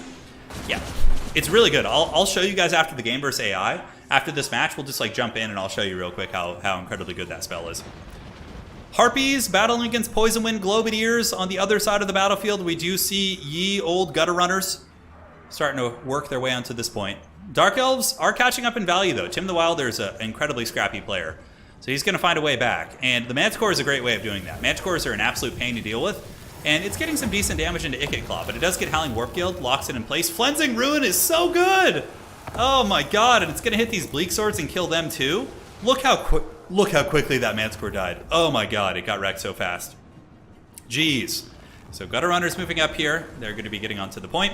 We do get the old Poisonwind Globadiers moving up as well. And yeah, Skaven are kind of on their way to a triple cap here. It's getting a little bit precarious for the Druchii. I mean, they're forced back. Nice little attempt to get back in the game by Tim the Wilder, but Flensing Rune is an absolute monster. Can't help but think maybe Malekith would be a little bit better here. Although you have to watch out for Rattling Gunners, but I feel like his like presence, Malekith would be able to just bully that Chieftain into the Shadow Realm and Soul Stealer to heal through most of the damage. I don't really know. Like the Sorceress, like what was the Buna Sorceress for? Like, I don't really see where it goes. That's the one thing. I'm like, maybe against Globes, but then you're paying like almost 20 Winds of Magic to kill like a 500 gold unit. And it doesn't even always kill it. It just brings it low, so the Globes can still function. Like, that was the weird thing about Tim's build. I just feel like his lore choice was odd, and maybe that costed him the game. So at this point, Tim does have a big value lead, but Skaven can win, if I'm not mistaken, on 2 objectives at this point. It would be pretty close, but I'm pretty sure that Skaven would just barely get it. And ogres and rats going to be moving on over to the side point. The forces of Tim the Wilder looking very, very bare bones. He's got like a couple artillery pieces back here, but rat ogres are on top of them, and they are just taking these harpies to Pound Town and stretching them pounds, and now they're going to be moving on over to the Reaper Bolt Thrower. So Madscore lands in. Nice little play. Shutting down Gullivedeers. Not really going to help him too much. And the Vermintide is on its way over to the side point here. So Hadri says Malekith also gets wrecked by Flensing Rune. That cost me the name as Dark Elves vs. Skaven today. Okay, that makes sense. Hadri's would know. Hadri's is one of the best, probably one of the best, if not the best Skaven player in the world, and also one of the top Dark Elf players out there. So, yeah. Definitely will trust your opinion over mine, my friend. Clan Rats moving in. We have Gutter Runners up on the point, and this objective is going to be taken by the Vermintide. Clan Rats are not expendable, so they actually have good capture weight. They have 5 capture weight apiece. And you can see the Dark Elf units here are in a very, very bad shape. Tim the Wilder, is he saving points? No, he's just spamming units out. He's just trying to get Bleak Swords on the field to get over here and maybe get the points. But the Skaven are just going to take so long to get off. And you can see the point differential is definitely narrowing. It's 510 to 776. So not looking like they're going to have too many chances. Yeah, it's like if Final Transmutation was that good, Balthazar Gelt would just be like auto pick every time for the Empire. Yeah. I'll show you guys how good it is. This game has a lot of like broken spells and things like that. Like, it's just the nature of the game. Like, if you look at vampire counts, like when, like, you know, infinite winds of magic, winds of death is pretty bullshit. Also, like, there's a lot of things that are just like that in general. But at least Malekith could probably Soul Stealer through some of the damage, right, Hadris? Whereas, you know, like the Dark Elf Sorceress really just had no countermeasures for it. The Rat King, the King of the Rats. Yes, triple cap there. Tim the Wilder really, really on the back foot. I don't know if he's going to be able to come back. Tomos doing the Skaven proud. You know, I'm pretty sure it was Tomos who beat me like 2 weeks ago with the Skaven. With the Flensing Rune thing. I'm pretty sure it was Tomos as well, so maybe. The cat's out of the bag now. It's public here on video. All the Skaven players rubbing their little rat paws together, having discovered a new evil trick. But Ikit Claw sitting and chilling. Ikit Claw's value is 2100, so pretty damn good. He's certainly paid for himself. Just a combo of a stream game today and testing I've had. Skaven might be a soft counter to Dark Elves. Yeah, which is fine. Dark Elves are a top-tier faction. They need some Predators. And, you know, Skaven seem to be pretty good against them in general. Pretty good. Yeah, there you go. So Dread Spears worn down. Triple cap. Skaven are closing the value gap incredibly quickly. I think a nice change Creative Assembly could do is if somebody has you triple capped, then you get, like, extra points. I don't think that would be a bad idea. Like, you get an extra 2 points per second if you have a triple cap. Just to kind of like not only encourage fighting, but also when the game's very one-sided to help it speed along a little bit quicker. I think that'd be a nice little change. Not super necessary to be honest, but just a little quality of life thing. Turn. In lore, spell casters can mess with the winds to affect enemy spells. What if spellcasters in this game gave AoE spell rest to represent that? It'd be kind of interesting. I always thought a dispel mechanic would be really cool, like where if somebody casts a spell, and let's say you brought something that has a dispel on it, you could like click a button, and if you click it quick enough, it like cancels their spell. Like, and only certain units could do this. Like a Witch Hunter for the Empire could have a dispel. You know, you could have a Dwarf Rune Lord have a dispel. Mages could maybe pay like 200 or 300 gold for a dispel. That would be really cool, wouldn't it? No, Zyphos, I think it's really good, bro. I think Cleansing Good is really good. Let me show. I'll show you guys after this. It's very good. Yeah, I mean, dude, it single-handedly wrecks me in several games I played in. But again, I was very blobbed up, so I kind of played into its strengths. But yeah, it's a great spell. We'll give it a test. We'll find out for ourselves. I could be wrong. I'm willing to admit that. I could be 100% wrong. Tim the Wilder trying to get his way back into this game. I mean, his points are still, you know, decent, but the rats have really, really gotten a lot of action here. And Death Runners coming up too. Death Runners are going to be so good against the Blackheart Corsairs. Yeah, it's going to be so good. So Hadri's in chat raising a great point. He says, Flensing is good and worth it, whereas Final Transmutation is worse and costs more. So maybe it's not that Flensing Rune is just like busted, it's just that Final Transmutation, which is kind of the benchmark for such magic, is actually like pretty bad right now. Yeah, we'll have to see. Dispelling would be a nightmare against skilled opponents. Yeah, it's just a kind of an idea. I'm not really like sold on it or anything like that.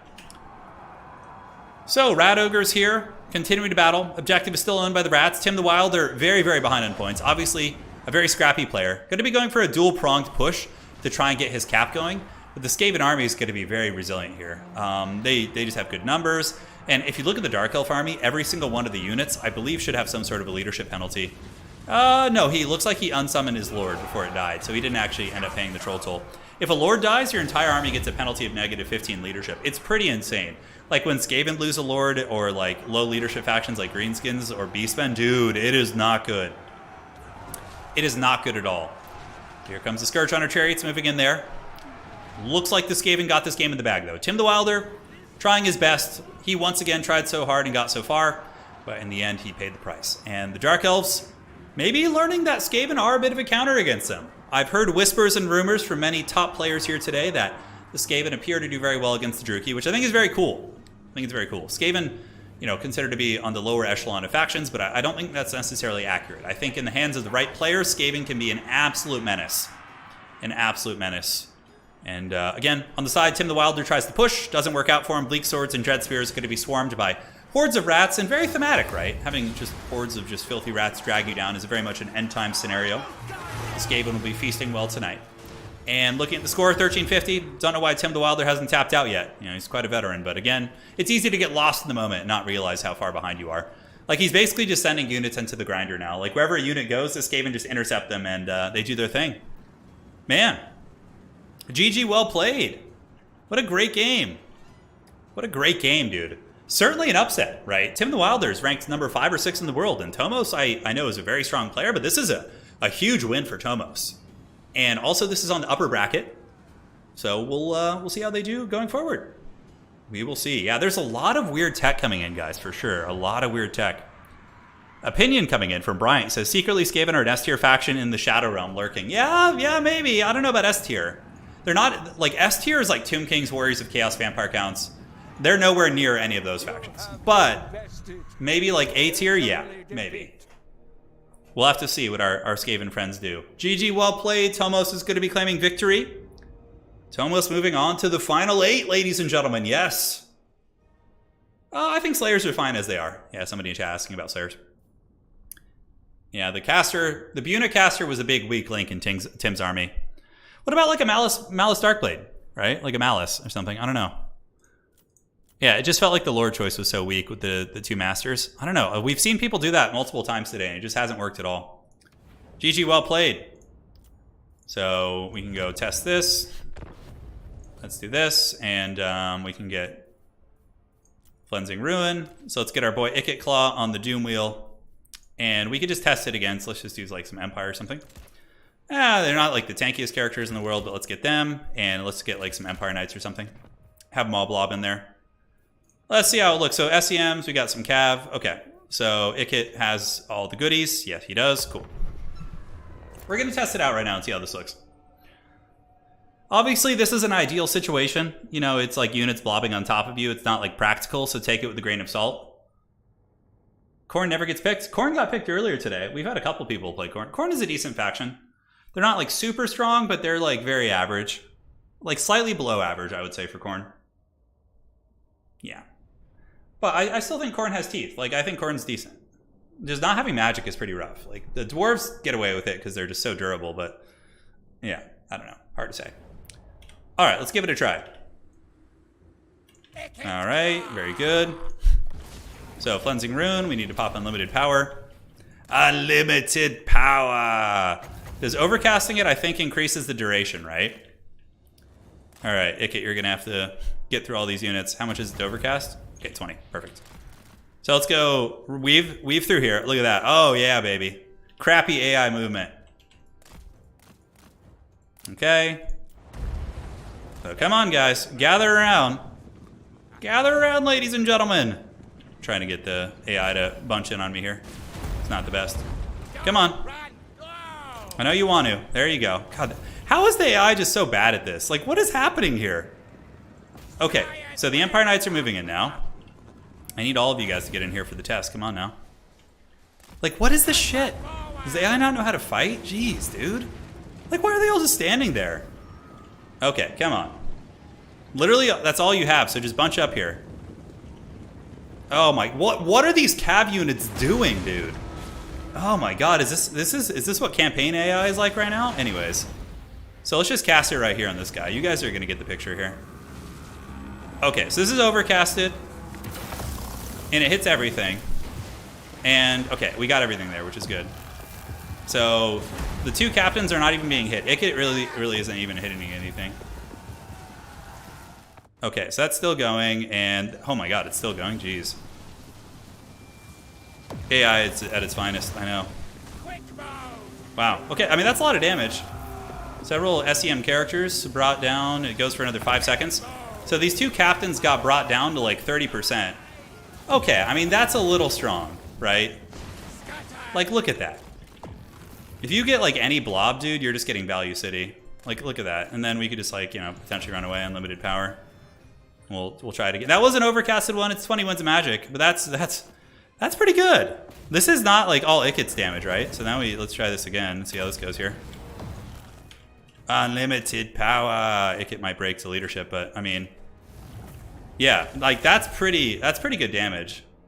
It was trying to rear flank me. Okay. Yeah, their armor sundered. I mean, Ikit could have easily won that if I just microed. Yeah, that's a lot of damage, guys. Like one overcasted one brought all these units. Like the Empire Knights lost 50% HP, and the characters lost like 60% of their HP. It's strangely RNG sometimes, huh? Yeah, because of the resist chance on it. That's something to consider. That's really good. That seems very strong. That doesn't seem like. But again, it's like if you blob, you kind of deserve it a little bit. You know, there's two sides to that coin. There's two sides to that coin. The resist chance is gone now? Okay, well in that case then. Oh, hello, let's switch off that. We have Tzeentch versus Wood Elves here. Chromo Sumo versus Drakens. Ooh, this is a fun one. Get hyped for this matchup, guys. Be right back, gonna go grab some water.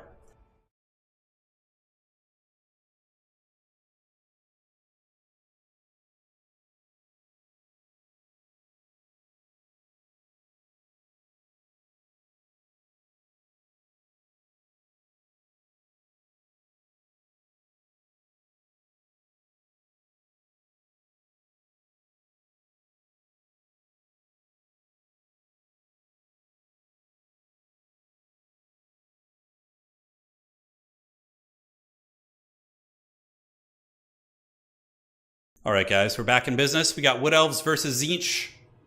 Duel of Fates is on. Chromo Sumo versus Drakens. Of course, we saw Chromo play earlier. Chromo did win the Wood Elf mirror match.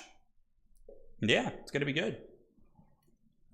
Intensity is probably still in the top brackets. I'll take a look after this. We can actually, while the players set up their armies, we'll review the bracket a little bit. Yeah, you can leave the area to stop the damage, yeah. But the damage follows whoever you attach it to, which is pretty scary. Yeah, it's 20 winds of magic, which is a lot, for sure. So there's a trade-off there. Yeah, there's a trade-off there. Yeah, I got beat by a faction. By a faction you banned. Well, you should definitely, if that happened in the tournament, then you should let an admin know in chat, and we can fix that for sure. Yeah. Thanks for waiting. I screwed up the drafts, so we're figuring that out.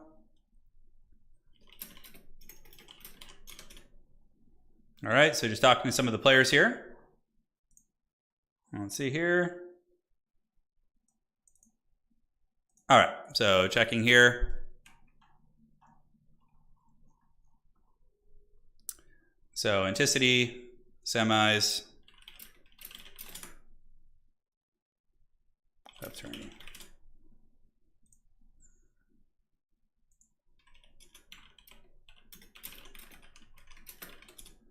So yeah, just chatting to some of the players here.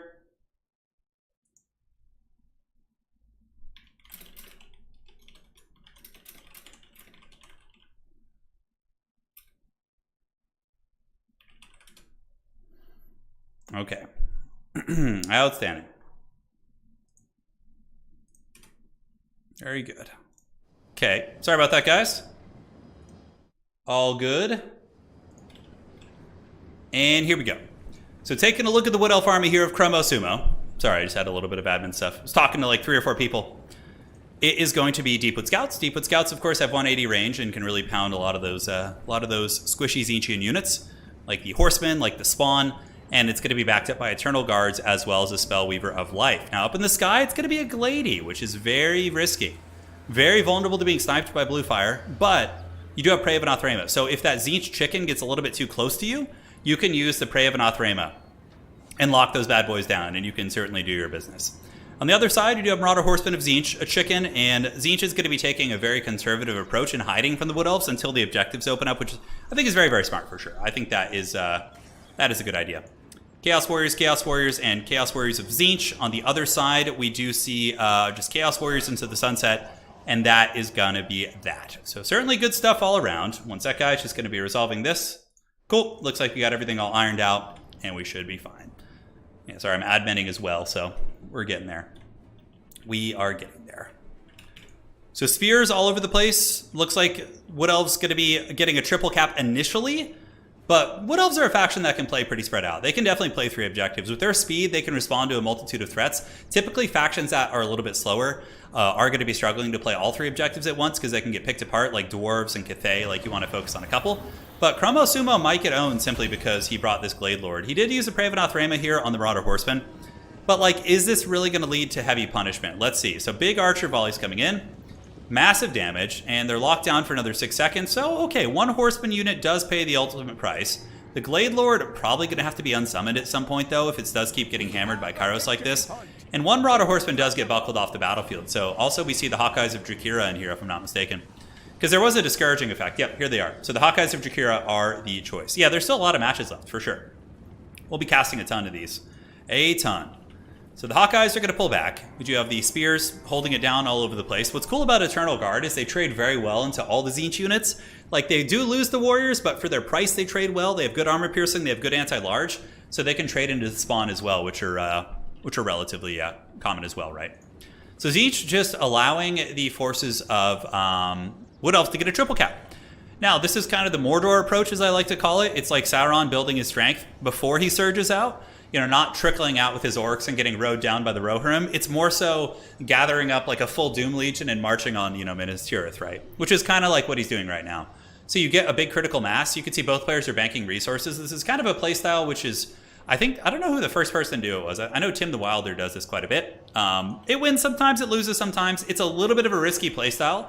It gives you more alpha striking potential against missile factions and mortal factions, but on that same coin, you also are letting your opponent get a huge value lead, which can be incredibly tough to come back from if you're not careful. So, Eternal Guard are an amazing unit. I agree with you. Incredibly underrated. Super high melee defense, armor piercing, anti-large. Look at this thing. 85 leadership. Its base is 80, which is super good for a chaff unit. And yeah, just great. Like, classic piece, right? Lord of the Rings would have been a very different story, yeah. Yeah, for sure. On the other side, still chilling, though. And what do we have back here? Yeah, we got Marauders. It's very thematic, right? Just the hordes of chaos emerging from the tree line here. So they're going to be moving out and getting ready to go after 3 and 2. And the Glade Lord is hiding in the back, which I really, really like. I think you need to stay away from the big chicken. Prey of Anathrema was able to kill a single horseman. But again, Blue Fire spam is going to be very devastating here. And what is Blue Fire going to be going after now? Oh, nice little attack there. Blue Fire's... Oh my god! Jeez, that spell is... Talk about broken spells. Blue Fire is just such a nonsense. It's supposed to be like an SEM killing spell, but look how it literally half-healthed an Eternal Guard here. It's just such nonsense. But, I mean, guys, it's already almost 500 points to nothing. This is a very, very dangerous playstyle. Very, very dangerous. I personally don't like playing this way because it just gives me too much anxiety to, like, know that I'm that far behind on points and I have to, like, scrap. But currently, Drakens is saving up a lot of points. Going to be summoning out some units. We see Forsaken, and Forsaken coming out. So here comes the big push. Triple Forsaken. These guys are going to be moving up.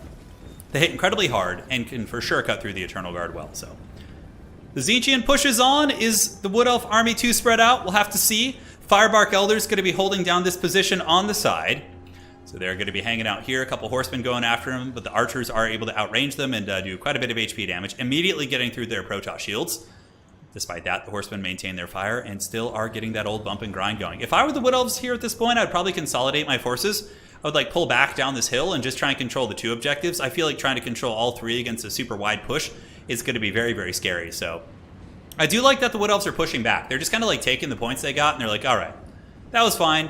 You can move up. I'm going to pull you back into my spawn zone now, and I'm going to take control and try and get the advantage here, which I think is very nice. I do kind of like the idea, though, of leaving Firebark Elders and some Spears right here. I think that could be a relatively nice play.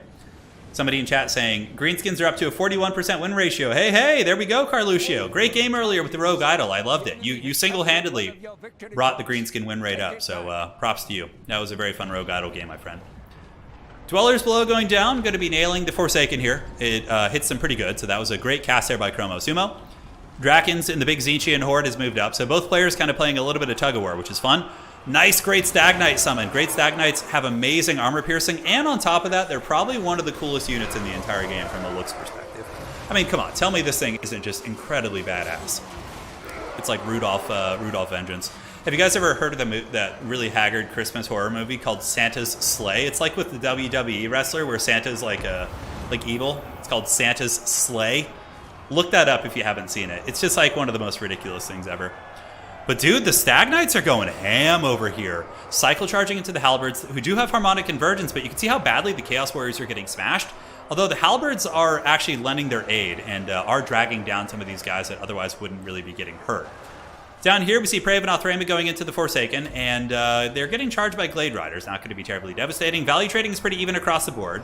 We do see the Firebark Elders holding back multiple units. One unit of Chaos Warriors has gotten through, and Marauders as well. So Chromosumo is being compromised in some areas, but up here, this is a pretty big fight for sure. A very important one. And it looks like the Halberds are on death's bed. These guys have 10 leadership. These guys are sitting at 42. The Great Stag Knights were able to get back right there, and they will be able to cycle charge and probably finish off these units. So we'll see what happens. We will see what happens. Wild Hunters of Kernus have come out, so now that the Wood Elves have forced Chaos to kind of push into their territory, we're starting to see more of these elite units come out. So these heavy shot cav that are just buckling these units. You can see the Hawkeyes of Drakira applying the leadership. I love that tech. Like, the Hawkeyes tech seems so cool. Like, negative 16 leadership on a stick, like being able to poke that at different things, seems really, really damn good. Another missile attack going down. It's time to unsummon the Glady. I think the Glady needs to probably withdraw at this point. Because obviously if the Wood Elf army takes a big leadership penalty on all its forces, that's not going to be worth it. So unsummoning the Glady is indeed the correct choice. It's going to be denying the Tzeentch the leadership kill. Now, this top objective, very, very heavily for the Wood Elves. The Great Stag Knights doing the work of Kernus there, I suppose. And in the middle, it looks like Tzeentch has kind of taken over the objective. A lot of Tzeentchian forces pushing back the hard wood. Eternal Guard just being absolute chads, holding all day. But again, yielding the objectives here. Currently looking, the Wood Elves would win on just one objective. If I'm not mistaken, if my math is close, they would win on one. It would still take, they would have to defend for a long time, right? But it is possible for them to just hold this 1 point. And Tzeentch is the one who's going to have to push and get these objectives. Wild Riders with shields moving up, going to be hunting down the Marauders. Marauder Horsemen are, I think, a little bit faster, though. I think they have 90 movement speed, so probably not going to be able to catch those. And the Marauder Horsemen actually turn around and fight, which is pretty wild. And we all know Marauder Horsemen are absolute bullshit in melee. They basically throw their ranged attacks in melee, and you can see that's why the Wild Riders here are just getting absolutely massacred by these Horsemen. Wild Riders will still win the fight, but the amount of damage that Horsemen do in melee is definitely overtuned.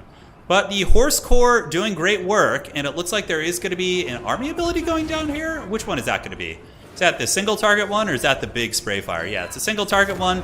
It kills like a Stag Knight. Probably not super strong here, but still not the worst thing in the world.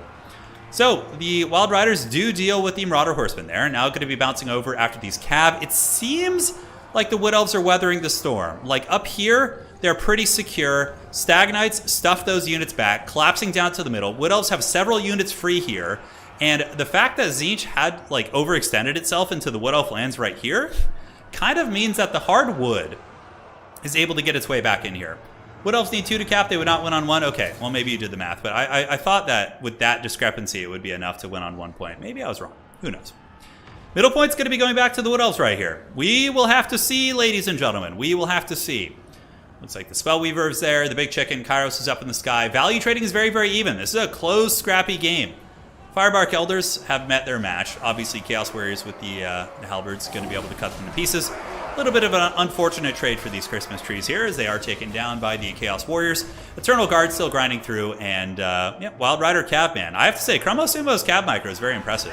He does get another nice charge into the back of these Chaos Warriors here. It's really going to be coming down to the Cav play, for sure.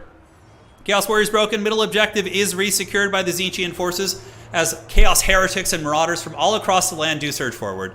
And the top objective being contested a little bit as well. Better be careful. These Chaos Warriors might be able to kind of wrestle that. Also, 61 Chaos Warriors coming back here as well. So these guys better turn around. If Chromosumo loses that objective, that's probably going to be a potential throw for sure. And I think Drakens could take over the game. We'll have to see. Great Stag Knights are battling the bird in combat, which is not a feel-good situation. They're barely going to be able to get through the shield. They need to be like hammering these infantry across the battlefield. Maybe playing the side points. Like if you look over here, like a single Hawkeyes, yeah, could probably kill these Chaos Warriors, and then you just get that side point. It seems like Tzeentch is really, really entrenched in the middle. They've had a little bit of resurgent momentum where they're moving forward and really starting to push back the Wood Elf cavalry, which are getting a little bit tired. Obviously, you know, the forces of Tzeentch do also have their magic and their big scary lord still in the battlefield, whereas the Wood Elves did lose their lord. The Wood Elf lord is more of like a gimmick-based character that's more about like, you know, getting a cheap snipe here and there, but like the Praevenoth Ramas really didn't seem to come through super strong. So Eternal Guard moved up, 78 models, battling through these Chaos Warriors. I think the Chad Wood Elf Infantry will win that, despite battling some very, very strong units. Chromo Sumo in the back here does have his Deepwood Scouts, and his archers continuing to shoot and drop some heavy, heavy shots here. Wild Hunters of Kurnus intercepting horsemen, and I think the Wood Elves might be able to get the side point. And, you know, that's the thing. The Tzeentch let the Wood Elves get so much value early on that the Wood Elves are still in a position where if they double cap you or something, you could lose the game. You could definitely lose it. Here they come. Let's move on over here. I think you need to move on to this objective right now and start getting the capture weight before the Tzeentchian forces get there. Archers are starting to get good work in. You know, Tzeentch is starting to play the objectives a little bit more, which leaves them a little bit vulnerable to archer play. The Eternal Guard, man, just fighting off all these Chaos units is really, really incredible. But this is a really big blunder by Chromo. I think like having these Hawkeyes on the objective earlier, I think that objective could have been captured much, much sooner, or could be very close to being captured right now. But even still, Tzeentch is responding with like heavy momentum here. But I do think that it could have been captured for sure. It could have indeed. So looking into the middle, we do see the big Tzeentch bird able to grind down those units. And Wood Elves are still getting good archer fire. Value lead does favor Tzeentch, though, which is really not good considering they have probably regrowth. No regrowth, but they do have their shields. So the Protoss shields with the infinite healing are quite OP indeed. And these Eternal Guard up in the high ground are starting to lose some momentum. Wood Elves will probably have to respond with some sort of a cav unit up there, because Tzeentch is starting to take over the momentum in the game for sure. Deepwood Scouts and the Hawkeyes of Jakira getting massive value shooting into this core of units. But that big chicken, man, I mean, he's still going, and he's going to be so incredibly tough to deal with. I think the Wood Elves maybe had a window of opportunity. I mean, they're not that far off winning. They only need about 400 points, give or take, but I don't think they are going to get that. Forsaken being shot to pieces on the advance. You could see 20 leadership. They're holding on. Hawkeyes of Jakira with the Flash Bomb. Dude, okay, Flash Bomb seems bugged to me lately. I've been trying to catch people's cav with Flash Bomb with nasty Skulkers, and it just doesn't go off. Wild Riders are just overpriced. Yeah, they should cost a little bit less. They should probably cost like 100 gold less on each variant, I think. Like, dude, Wild Riders lose the Hellstriders of Slaanesh, who cost like 400 gold less. It's really, really ridiculous. Wild Riders are still like decent, like okay, but they've kind of been power creeped out compared to like some other cav units, in my opinion.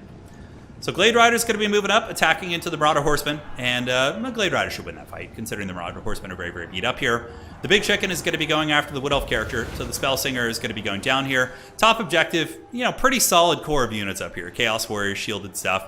I think that Chromo Sumo is going to be dropping this game. It was a very valiant scrap. I think for Chromo, the big thing, though, was I like the Stag Knights, maybe not the Wild Riders.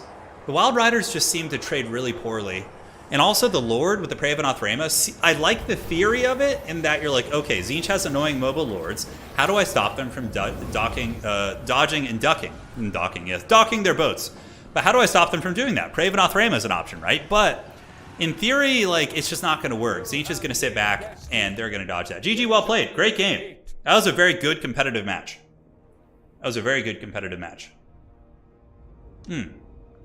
Yeah, Hellstriders are stupidly overpowered. Yeah, I'm so happy that we're just banning those stupid units from the meta right now, at least in my tournament here. Yeah, Glade Lord with 30 value is rough. Like, Sisters of Twilight would at least probably get you, like, a couple thousand value. Like, if you just bring them with, like... Yeah, because Sisters of Twilight would be really good against Tzeentch. With Conjoined Destiny, like, Tzeentch couldn't snipe them fast enough. They would heal through it. Yeah, I think you go Sisters here for sure. How'd the Wild Riders do? Yeah, 900 and 800. I mean, they did some work. The Christmas Cavalry didn't do bad. I guess some of them did okay. GG, well played. Breaky, I gave Ogres 100% win rate versus Greenskins. Hell yeah, man. Good work. Good work indeed. All right, so let's see if we can find any games. All right, so let's go ahead and jump out here. And let's go visit the bracket and go see what's going on there, shall we? All right. So heading to the top side, we have this is not is Anticity versus Subutai right now. I think that's going down. Let me refresh this. This might be outdated here. Conjoined Destiny is really good. I think Sisters would have been the way to go there. Yeah, I'm not as good of a Wood Elf player as Chromo is though. So okay, so Anticity was defeated by Moffat. Moffat is the season 1 champion, right? So no, Anticity has a chance to come back though. Moffat is in the top 4, and down here we have Tomos versus Blood Penguin competing to face against Moffat, and Anticity is now sent down here. So Anticity is not out of this tournament yet. He has an opportunity for redemption on the bottom side of the bracket. So if Marauder Horsemen don't work as intended, it's like if you ban Marauder Horsemen and like there's so many factions that have them, it's like they're just a little overtuned. They're not as bad as like Hellstriders, that's for sure. All right, so let's go see if we can find any games. Creeping up here, what do we have? We have Serkia, Chromo Sumo. Yeah, it's playing right here. Yep, this bracket's moving along. We got the great Zyphos down here as well. And yeah. Yes. So let us get this going. All right. One sec here. For sure. All right, cool. Let's do this and see if we can find a game. Let's see if we can find a game. Alric versus Subutai. Saigakov versus Harley. Okay. So this one might just be starting. I don't see any spec slots right now. There should be one coming up soonish. Yes, let's go watch some replays. I have a lot of good replays, and they're all from tournaments, most of those. Some really good Bretonian ones as well. If it's not too big of a hassle, could you ask the players not to use the... Yeah, I could try. Okay, so let's see. Spec slots. They are playing probably on a different domination map. Ulrich versus Subutai. I think this is the one we just casted. I love this lobby name. It's Epic Rat Battles of History. Oh my god. Let's see if this is the game we just played or if that's his next round matchup. Let's find out. Yeah, it's the same one. Yeah. So they're just looking at stuff right now. Probably theory crafting together. I think they might be in the same clan, those two. Okay. Oh my god, why do I keep clicking on replays? Jeez. Come on, man. I think it's time to go get a coffee, guys. I'm gonna go grab one from the kitchen here in a minute. Yep, no lobbies up at the moment. It looks like everybody's kind of playing in their game. So we'll just hang tight and chill out until we get there. Yeah, let's look at the leaderboard as well. We can take a look at that. So if we look at the leaderboard for this season, season 2 of Total Tavern is gonna be ending in a couple weeks. Like very soon. I would say in 2 weeks. So how it's gonna work is the top 16 players on the leaderboard are going to be facing off in a big event. So Moffat is number 1 right now. Houseplant's number 2. Hadries is number 3. Random Nix, so then Anticity here. I don't know this gentleman's name. I don't know how to say it. Sandwich, Subutai, Tim, Platypus, Housecat, Karg Zone. Even Sar is not in top 15 because it's a bug. He doesn't have a tournament win this season. Acker, myself, and then currently we have Ulrich Rawl. So if the season were to just like end today, it would be Ulrich. Everyone like Ulrich Rawl and above would be playing. Got several people competing as well. Yeah, got some. Here's Tomos. We saw Tomos some strong plays. Zyphos as well. Yeah, it's gonna be good. Let's go look at the tournament real quick. Anticity's hosting a tournament this week as well, so he's got his tourney going, which is going to be quite fun. Finals are best of 3 today. Just standard best of 3 for the finals. Yeah, just standard best of 3. Okay, so on the top side, we got the Moffat. He's going to be facing off against Tomos or Blood Penguin. And on the bottom, we still have a fair amount of games to get through. But again, they're all best of 1 until all the matches are best of 1 until you get to here. When you get to the semifinals of the tournament, which are the top 4 games, it is then best of 3. And normally for best of 1 single elimination, we do give the top bracket person 2 lives if it's best of 1. But considering finals is best of 3, we're just going to play it like a standard best of 3 today. Well, I'll collect feedback, and if people want to do something different, I just think that makes more sense. Like in terms of expedience and getting it done, that makes a lot of sense. Oh, Zyphos here versus the Catholic alcoholic. Let's see if we can find that game. Zyphos, if you're in chat, where's that spectator slot? I know you're here somewhere. Okay, so let me message Zyphos. Zyphos. Let's get that spectator slot. Let's see the Ogre Kingdoms. The Ogre Kingdoms. What would be your broad advice on how Skaven can tackle Warriors of Chaos? Just like if we're talking like Be'lakor bullshit, you need to have Howling Warpgale, like double Howling Warpgale, Ikit Claw plus a engineer, double Howling Warpgale and Rattling Gunners to kill him, Globadiers to kill their infantry, and yeah, that's more or less your jam. That's like your key. And just cheap Clan Rat Spears and Rat Ogres. Like, usually that's how you would play it. It's very... Chaos is just BS right now. They're just broken. Like, Be'lakor is stupid. Hellstriders are stupid. There's a lot of things that are just very, very, not fair. That's why I banned Warriors of Chaos today, Slanesh, as well as Tomb Kings. Because those are factions that don't have any counterplay. So everyone's just going to bring them. And what the problem is, if you allow those factions... it forces you to use your global bans to just get rid of bullshit Imba factions instead of actually using global bans in a tactical, smart way to protect your factions you're playing. Because it's so dumb that none of those factions have counterplay. Like maybe a tiny bit, like on one or two of them. Yeah, Anticity's still in the tournament. Yeah, he is. He was defeated one game, but he's got a chance at second life here. So. All right, I'm going to go grab some coffee real quick. I'll be right back. It's been good hanging. I'll be back in like a minute or two.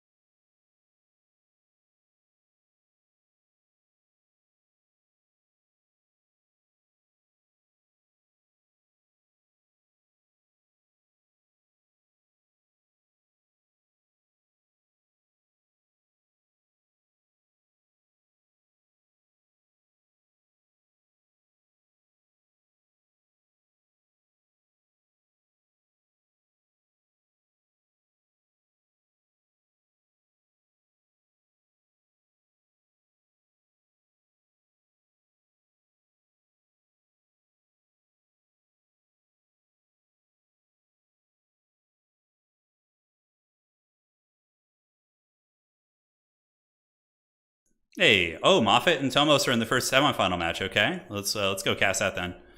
I think that would be really good. So let me message Moffat. Spec slot, please. And Tomos. Spec slot, please.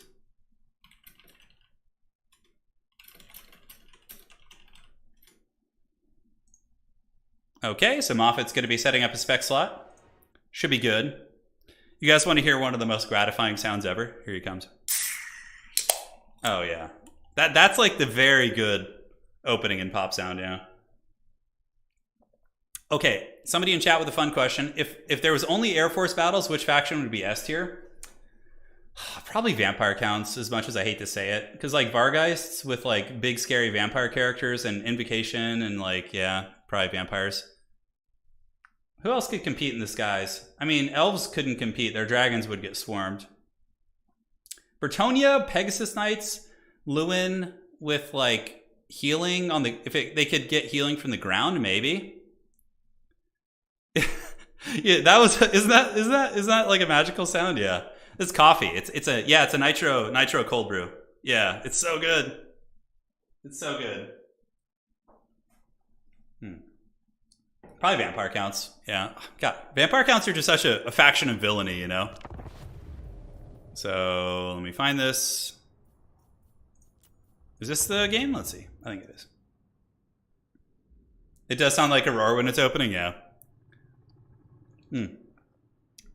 So, let me just check with the players. Did I give them the best of 3 maps, or am I a potato? How much of a potato am I today? Let's see, on a scale of 1 to 10. Did I give them maps for best of 3s? Shit. Okay, I need to give them maps. Maps are And all right, so slight potato today. I don't think I gave maps for this. This semi-match is best of 3. Your global bans still stand, but now it's standard pick 3, ban 1. All right, so just updating the players here.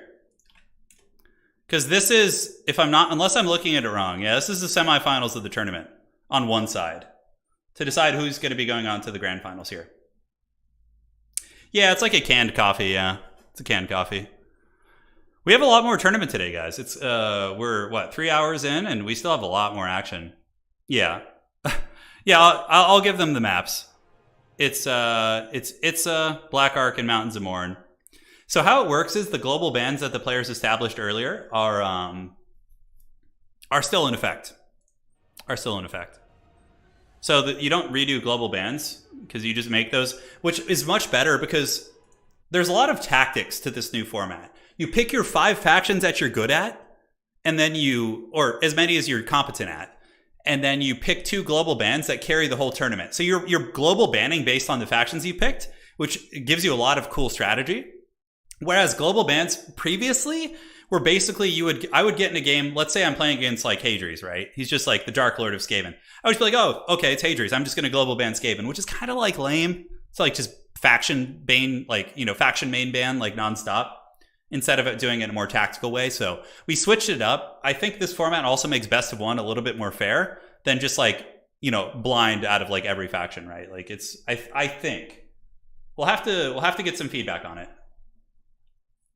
Because best of 1 is kind of like standard for early round tournaments now because of how long games take. So, yeah, I don't know, guys. We'll figure it out. Hey, man. Cursory thoughts. You guys calling me an old man for playing Ultima Online? Oh my god, it's crazy. I'm starting to get a bunch of gray. I have like a really big beard right now. I'm starting to get a bunch of gray hair in it. It's getting there. I'm like, oh yes, I'm starting to not only sound my age, but look at, yeah, Ultima is pretty great. I did that to him too and left Warriors of Chaos open. Well, today Warriors of Chaos are banned. Yeah, you can't play them today. So, you can see the new pick and ban rules if you want to head to the tournament page. You guys can follow the tournament here. Everything about the tourney should be on that page. There you go. Best of 1 and double elimination is a good format. Yeah, I think so.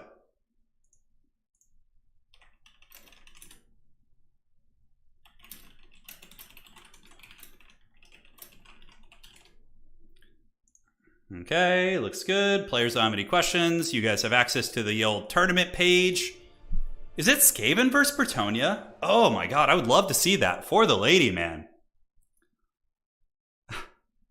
Ultima Online is only a symptom, says Gunhound. Yeah, that's an apt description. Oh, Hom 3 is amazing. I played the hell out of that when I was a kid. Ross, like, I started balding at 22. Tell me about getting old quick. Yeah. It happens. It happens. Yeah, it does. Guys, I legit think it might be a Bretonnia versus Skaven match in the first game. I'm not 100% sure. Let me just check. Yeah, I think it is. Wow.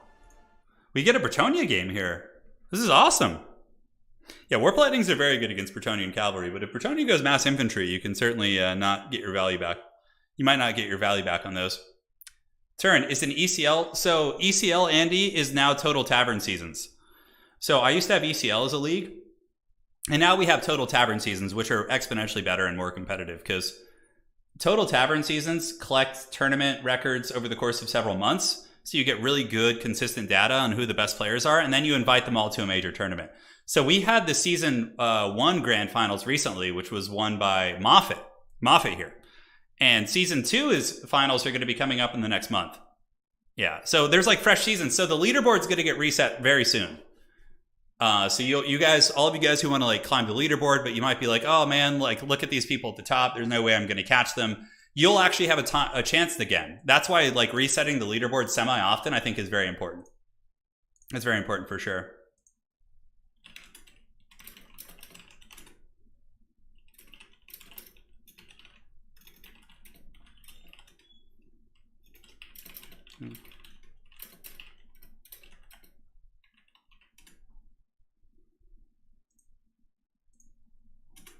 Learning. Oh no, it's Dwarfs vs. Coast. Oh shit. That's a cool matchup too.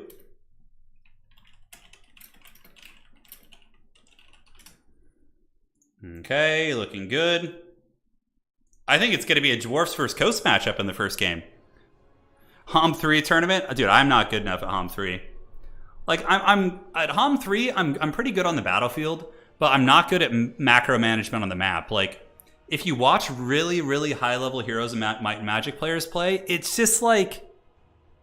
There's something about it that just doesn't feel right, because they basically have like 30 different heroes, and they're passing their armies to different heroes. So they don't really have like hero identity. It's kind of just like a bunch of random armies, like shuttling units around and like trying to min-max in that way. Whereas like the Heroes of Magic I like to play is just like having one or two armies and just like developing those characters and then having a big duel between your two armies, right? Which isn't how you play at the highest level. So competitive Hom 3 isn't for me. I like casual Hom 3. Yeah. It's like one of the few games I prefer, like casual. Yeah. It's really fun though. This matchup used to be impossible for Coast, but I guarantee you, if anybody's going to figure out how to do this, it's going to be the Dreadlord Moffat. Moffat is such a scary player. And he's adaptive too. You guys remember the Terminator? Like the original like Terminator 2? Like when like Arnold's battling the metallic like police officer Terminator, and he like always is adapting to Arnold and stuff and like shifting. He can like, you know, shift through walls and shit. That's like Moffat. Like I played against Moffat in a double elim tournament the other day, and I actually beat Moffat's vampire counts with the Empire using this really gimmicky build. But then I beat Moffat. I go to the next round. I lose. I go to the losers bracket, and guess who's waiting for me down there? It's Moffat. And he adjusted his build so well that my build that I had beaten him with got crushed into the Shadow Realm. And not only that, but he has better micro than me too. But yeah, he's like the evolved Terminator that can like adapt to enemy tactics. That's a great analogy for Moffat. He will never stop coming. Exactly. That's like my high school football moment. It's like, I got him that one time back in 2006. I threw that pigskin all the way over the mountain. Yeah, Robert Patrick. Dude, oh my God. That actor was perfect for that role. Yeah, so Moffat's basically the Terminator. And then Moffat comes in during the Season 2 championships, okay? Or the Season 1 Total Tavern championships and crushes everybody. Doesn't drop a single game, defeats everybody in the Season 1 championships and just crushes it and wins the cash prize. Yeah. He's like the Borg. Yeah, Moffat's like the Borg, dude. Yeah. For sure. The Al Bundy moment. Yeah, that's my Al Bundy moment.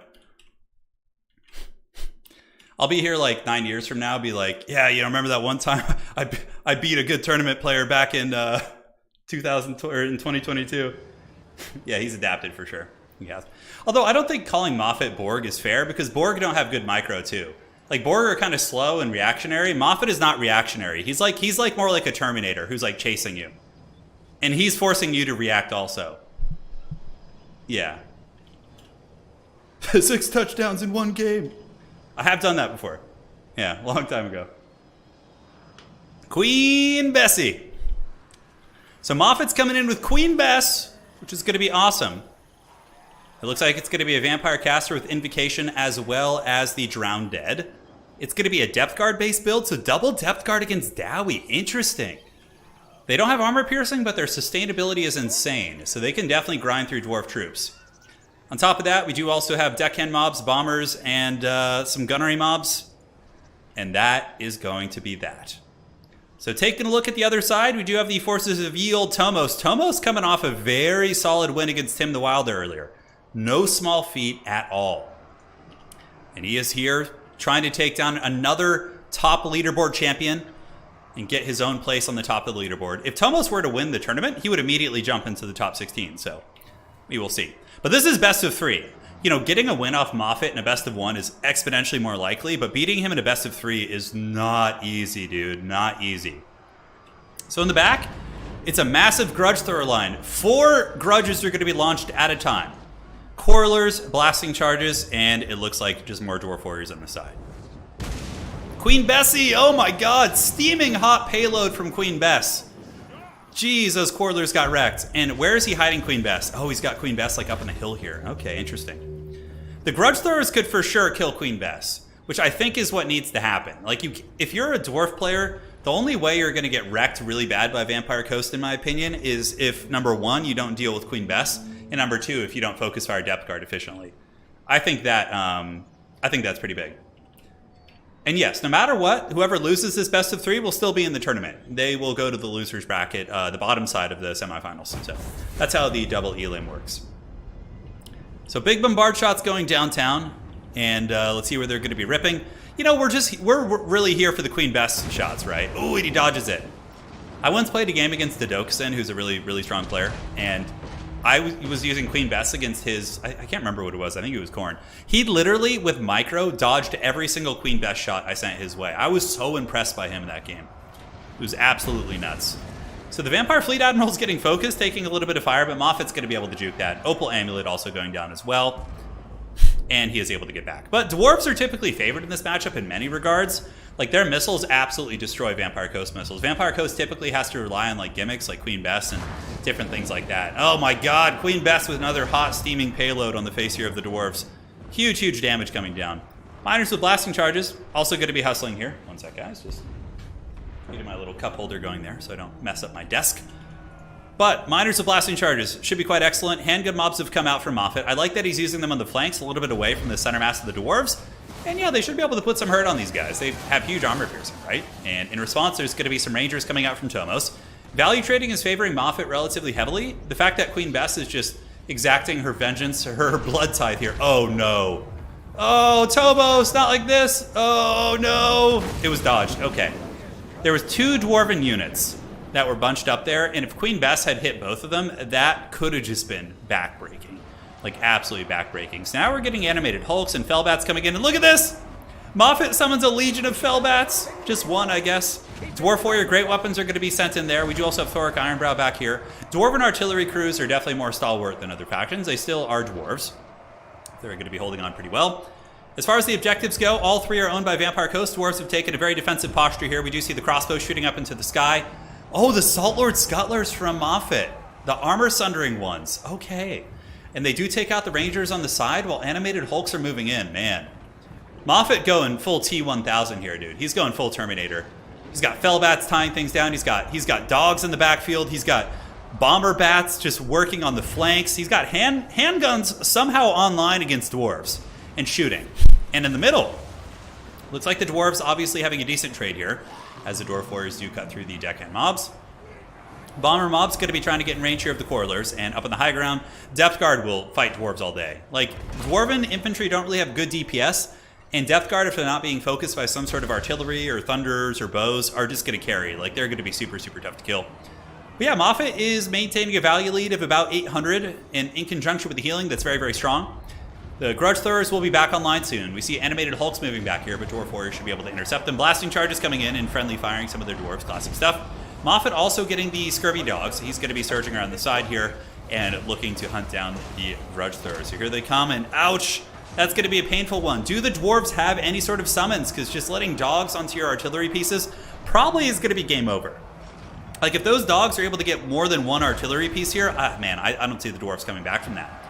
As far as the middle goes, the dwarves do have good capture weight. You know, they have a couple dwarf units. It looks like there's going to be an invocation going down on depth guard, which is very cost effective. Bomber mobs, the Walmart blasting charges, getting in there and wrecking those dwarven miners. Meanwhile, up on the high ground, we have handgun mobs and depth guard who've been able to win their fights, and the dwarves are really, really, really stuffed back here. Super heavily. Salt Lord Scuttlers up in the sky, still just saturating massive amounts of firepower down here. And the old Slayers going to be bumping and grinding versus the Scurvy Dogs. And yeah, honestly, looking pretty grim for the dwarves. Moffat's up in value. He's got the objective lead. You know, his positioning, his angling with attacks, the build tactics, just everything seems very, very clean and tight here. as we do see another summon coming out. And the fact that there's now summons in the backfield of the Dwarves, on top of their Grudge Throwers, on top of their cannons, seems like it's going to be the end of the road for the Dowie. Dowie are actually very good against Vampire Coast typically. In my experience, typically in tournaments that I've seen in Season 2 so far, we've seen that the Dwarves typically they don't always defeat Coast, but they're definitely like slightly favored, like a 60-40. But when you get players at the highest level who are just so on point, it can change that paradigm. So Deck Dropper Bomber is being used to great effect against Dwarves. But Queen Bessie generating all of its value and being unsummoned. Oh, that feels so bad for Dwarves. So Queen Bess not only probably got like 2,500 value, if not more, but then was unsummoned, giving a partial refund, which means Vampire Coast is just going to summon Sirens out and start pinning you in place, which is going to be too much. I think Tomos has probably dropped this game. You know, if I were in his position, I'd probably leave, considering I'm behind on value, and I would go back to the drawing board. You know, this is a best of 3. Tomos still has a good chance of coming back. Tomos is a very strong player. We saw Tomos defeat Tim the Wilder earlier. So clearly there's some serious teeth in this player, but I think this game is lost, and it's probably time to go back to the drawing board here. So, well played. And I got to say, I've been so impressed with Moffat's play this season. It's just, at the end, like the Season 1 Grand Finals and like every match, it's just such a formidable opponent. Such a formidable opponent. And that's one of the things about domination is like you get to see players play to their maximum potential without having to adhere to like certain rules and things like that. Like you really get to see what people, like the limits they can be pushed to, well, which I think is very neat. Also, for anybody in chat who's a land battle enjoyer, I did just record a bunch of land battles, so those will be coming up. Very entertaining ones. So yeah, those will be coming up on the channel as well. So looking around, Deck Dropper Bombers being poked down in ye old distance. Quarrler's going to be blasting them as well. Somebody in chat talking. Yeah, I think unsummoning needs a rework when it comes to units with ammunition. I don't hate unsummoning for basic units. I think unsummoning should also take into account ammunition. So if ammunition is used, you shouldn't get as much of a refund. I think that needs to be a variable. But aside from that, I don't really mind it too much. I think that is the main thing that needs to be changed. But the Dwarves can do it too, right? They could have used all their Grudge Thrower ammo and unsummoned them and gotten value back. But the Dwarves got compromised back there. Vampire Coast did not. So, you know, it goes back there. I would have liked to have seen the Grudge Throwers try and kill Queen Bessie early. I feel like without Queen Bess, the Dwarf army would be so much tougher to move. But Queen Bess just put a massive erect dent in that army. And, yeah, I think you paid the price. I think you paid the price a little bit. Maybe a single cannon against... Like, maybe you have to bring a cannon against Queen Bess. Like, just something to keep it honest. Because, man, Queen Bessie just went deep on that army, guys. Absolutely deep. Yeah, unsummon, you could also increase the length of unsummon to 5 seconds or 6, 10 seconds, whatever. I agree. I think something like that. Like, make it like 5 to 10 seconds and make it take ammo into account. Oh, 169 kills, baby. That's what she said. 2-2-1-1 value. Very good stuff. Clinical play from Moffat. Salt Lord Scuttlers.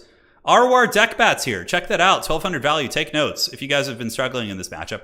Although, to be completely fair, this dwarf build was not meta at all.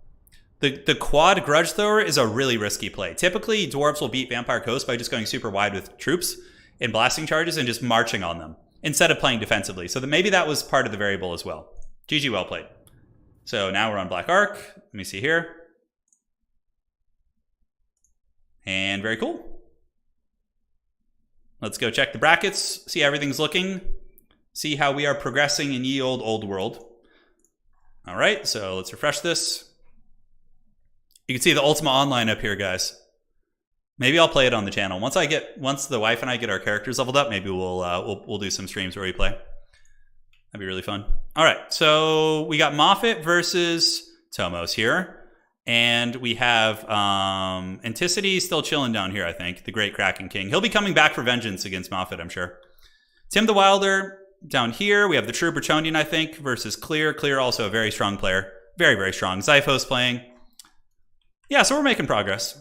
The bottom brackets always take a little bit longer, but we're really like what? Like, let's see. 1, 2, 3, 4, 5. Yeah, like 5 games away. So, yeah, like an hour and a half before we get to the grand finals, give or take. So, not too bad. Not too bad. This is where we are right now. So take a look at some win rates as well. Yeah, things are looking pretty cool. Dark Elves emerging as a really popular faction.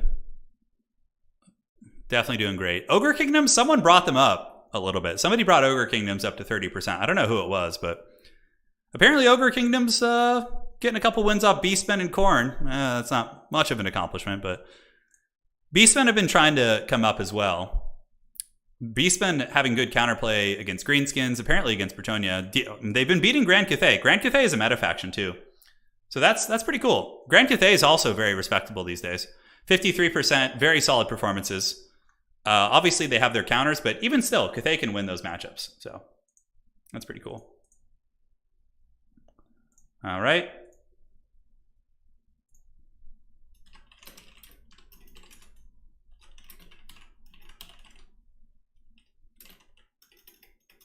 Oh.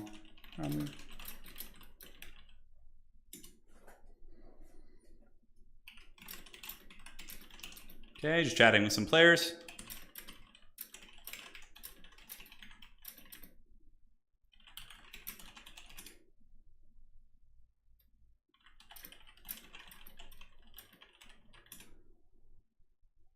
Okay.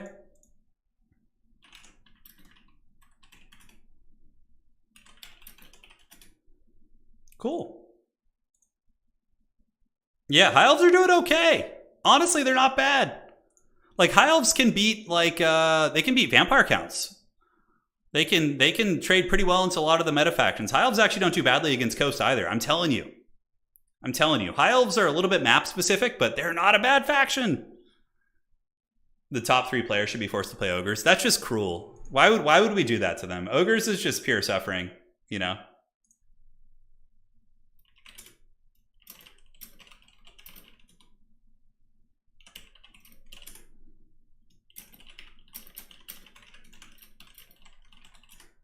Okay. Very good. And yeah, players are just doing their picks and bans right now, so. Thoughts on how Lizardmen win? Yeah, I don't know what it is with Lizards. I don't know what it is. Like, why are they getting karate chop so bad? I don't like playing them so much myself. Like, I felt like they have a lot of good tools. I really don't know. Yarek says, I'm getting old, mate. Which faction is the most simple for you to play and sit on late at night? If we're talking multiplayer, like, Khorne is very straightforward, typically. It's like Khorne and Norska. It's just like, send shit forward, let them just bang their rocks against the, you know, the wall and just have fun, yeah. Look forward to 2 weeks from now, new civs, and Turin will be fun. Yeah, I'm going to get back to Age of Empires 4, don't worry. Obviously, like, I did play Age a lot, but Total War has always been the main thing on my channel for 6 years. And it's my passion. I love the Warhammer universe. You know, I've spent thousands of dollars making this website and just like, trying to, like, it's my jam, man. But Age is something I really do enjoy and do plan on covering. But yeah, it's Total War is just, it's really my passion project. Like, I really love the Total War community is amazing. The Age of Empires, our Age of Empires community we have in our Discord is so cool. Those are some of the, like, nicest people I've ever met. But yeah, the Lizards are just, yeah, I don't know what it is about them. I don't know what it is. Too many Saurus and Lizardmen have some bugs at the moment. Yeah, maybe, Robert. Could be. Could be. All right, very good. Could be very good.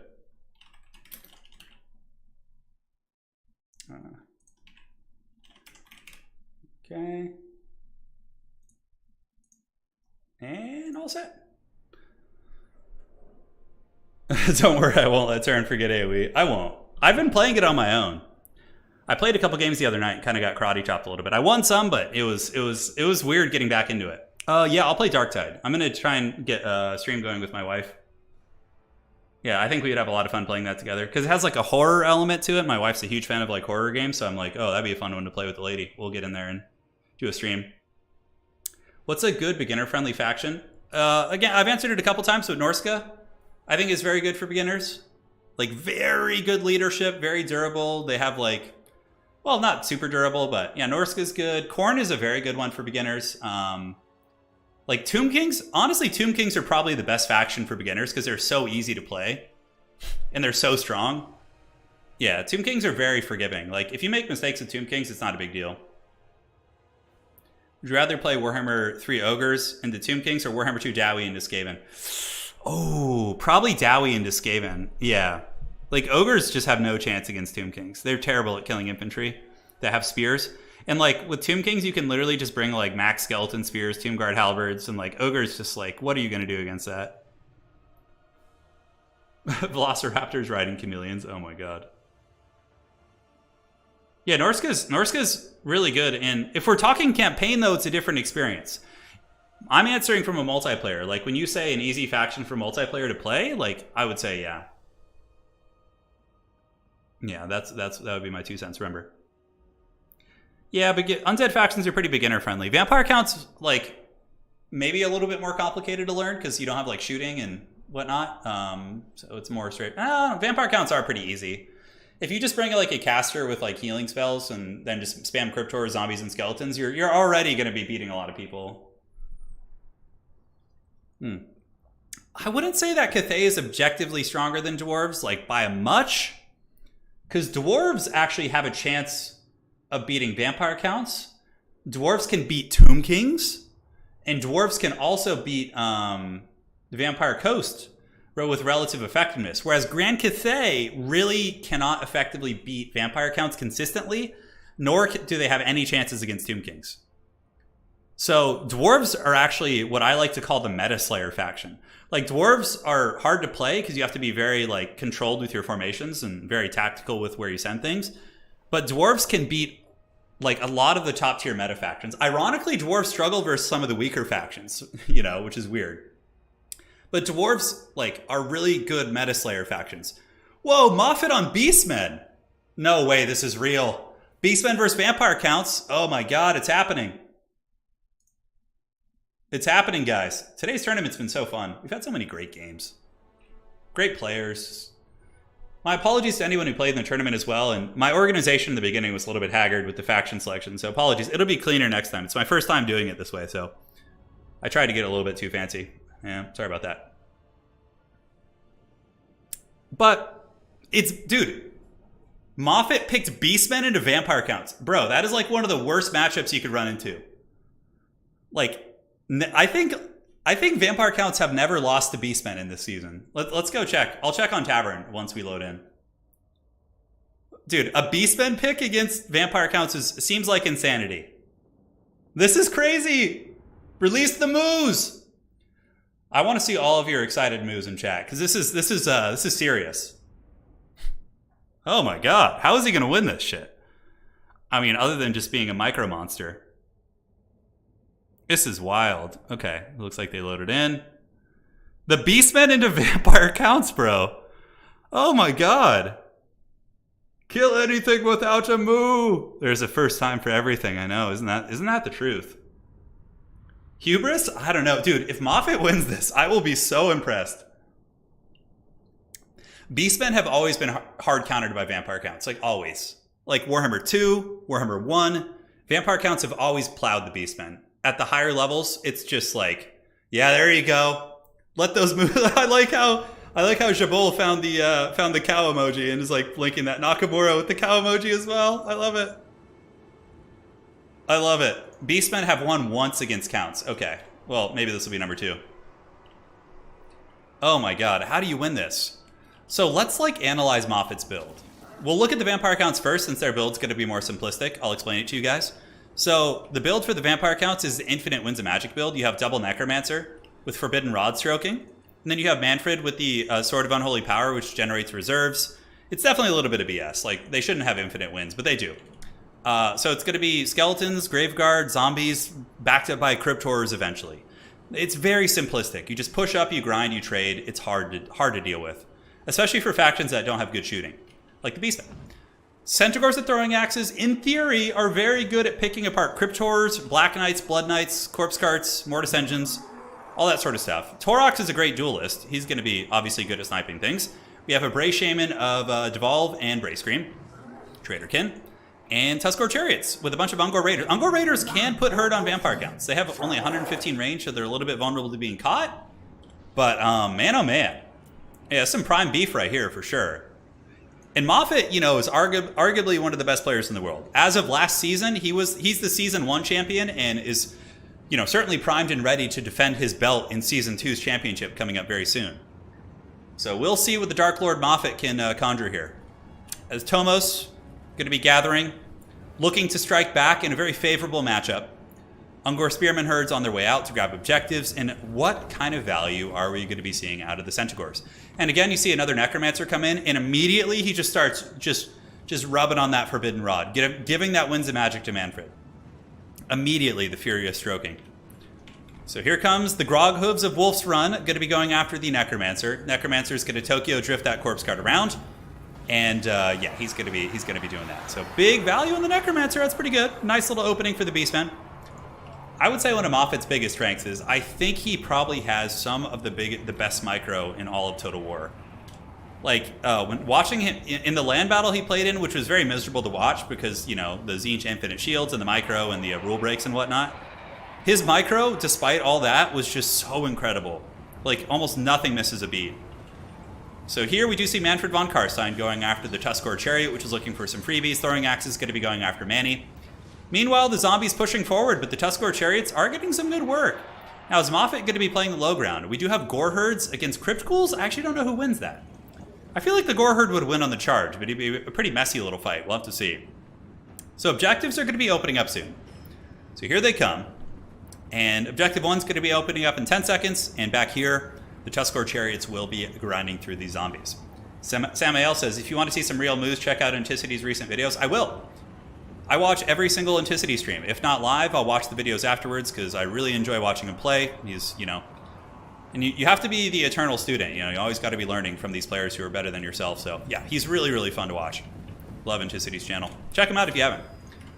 Torox the Brass Bull pulling back. We do also have Grog Hooves. Centaurs going to be engaging versus the Dire Wolves. And Ye Old Chariots going to be charging into the zombies. And yeah, I like the Chariot play a lot. It's like kind of like messing with the vampires. And Moffat forces an overextension with Direwolves, and that's the thing about Centaurs, is they're actually not bad at fighting in close quarters combat. The throwing axe variant. Torok's also going to be leaping over there trying to help out, and it looks like Moffat not banking resources. Tomos is. I have a feeling we could see Blood Knights. And look at this. We see Centaurs in the low ground, so he vanguarded Centaurs, forced the Crypt Ghouls to overextend, and he's able to get a full surrounding and crumble that unit. This is going to give the Beastmen the low ground objective, which is a huge deciding factor in this map. For sure. Some of the Centaurs being picked apart a little bit. Good play by Tomos. Tomos able to get some hounds and moving on to the Ungor Raiders there, shutting down the missile play. Without missiles, vampire counts can be very, very dominant. And the vampires are continuing to just move up to the Beastmen home objective. The Beastmen playstyle right now is very much like, you know, trying to pull the vampires to overextend and pull them apart, which is pretty much how the Beastmen have been playing in the meta as far as I've seen. Manfred von Karstein going to be hunting down the Tuskor Chariots as these two Tuskors are now on their way back. And we do see some zombies a little bit overextended. And now we're seeing some good quality units coming in, like Gore Herds, to actually fight chaff, to fight skeletons. As far as throwing weapons go, Centaur's online. Yeah, all three of the Centaur throwing axes are still online right now. Both chariots are in good health. Pretty much everything the Beastmen are really looking to protect is still in decent shape. Bottom objective taken by the Beastmen. Gore Herds and Centaurs able to claim that bad boy. Ungor Raiders getting hunted down by Skeleton Warriors. They are faster. They should be able to run, but it looks like the Skeletons are going to be closing the gap here. And every time I see the Skeleton Warriors in this game, it makes me think of Army of Darkness. Remember how the way they move in like Army of Darkness, and Jason and the Argonauts is another one. Like the way the Skeletons move in that, it really like makes me think of that, which is kind of a funny one. But Tuskor Chariots still running through all the zombies, and these chariots are causing a lot of drama in the backfield. Torok's picking off these overextending units, and I've played a little bit of Beastmen myself, and this is really how you usually see them do well, is by forcing, like, look how messed up the formation is for the vampire counts. We have, like, a bunch of units here, here, back here, like, they're all over the place, right? And this is where Beastmen can start to pick off, like, targets and really get their moves worth, right? So Cryptors on their way to the side objective. The Beastmen, the Centaurs, the throwing axes from Moffat do see this. This is going to be a power play. He's probably going to come under here and just start picking on them with the throwing axes, which could be very, very good. And the Big Moo is in a little bit of danger of losing their home field objective. However, all of these undead units only have 2 capture weight. You can see the zombies here have 2. So 2 for, you know, but they're also damaged, so it's even less. It's like 1, you know, 2 maybe, and like 2. So the Beastmen actually have better capture weight. A single Gore Herd actually probably has more capture weight than all of these undead units here. Unless you see like Sternsman or Graveguard, you know, all those different units coming up. Oh my god, is Moffat doing what I think he's doing? Look at this. He's moving with all of his mobility. The great Beastmen herd is migrating. And I think they're going to go for a back cap to just come around and steal this objective. Oh my god, what a meme. If he pulls that shit off, dude, that is going to be so incredibly good. So incredibly good. Chris, if you remind me about the new picks and bans, I'll summarize them after the game's over. So Centaurs with throwing axes continuing to pick apart the Cryptors. These guys getting absolutely monster mashed, and this is so cost effective. Like, these expensive-ish units are just like chasing some unit in open field instead of playing the objectives. We also see Ungor Spears coming up, which is going to be very strong. So Moffat does lose his home objective, though. This is where it becomes a little bit precarious, but look at this! The Beastmen, bro, with the mobility. They just run around the slow, haggard Vampire Count army and steal the objective. Centaurs picking off Direwolves. Devolve also coming down, which is going to be lowering their stats and damaging them. Dude, Moffat's play is just so good. It's so good. And he steals the home objective from the Vampire Counts. Now, this is a very, very micro-intensive style of play. It is not easy to do. But he is just, like, outmaneuvering this Vampire Count army so hard. And he's ahead on value, which against Vampire Counts doesn't mean a lot, since you usually need to be ahead by, like, 2,000 to really get your money's worth. But here you can see Cryptor is going to be getting surrounded. You know, throwing axes, getting their damage in there. Nice cycle charging. Look, he's like an AI, bro. There's just, like, cycle charging everywhere. Like, how do you do all that? Although I guess when I was like 20 years old, maybe I'd have such micro. But now, this is just crazy.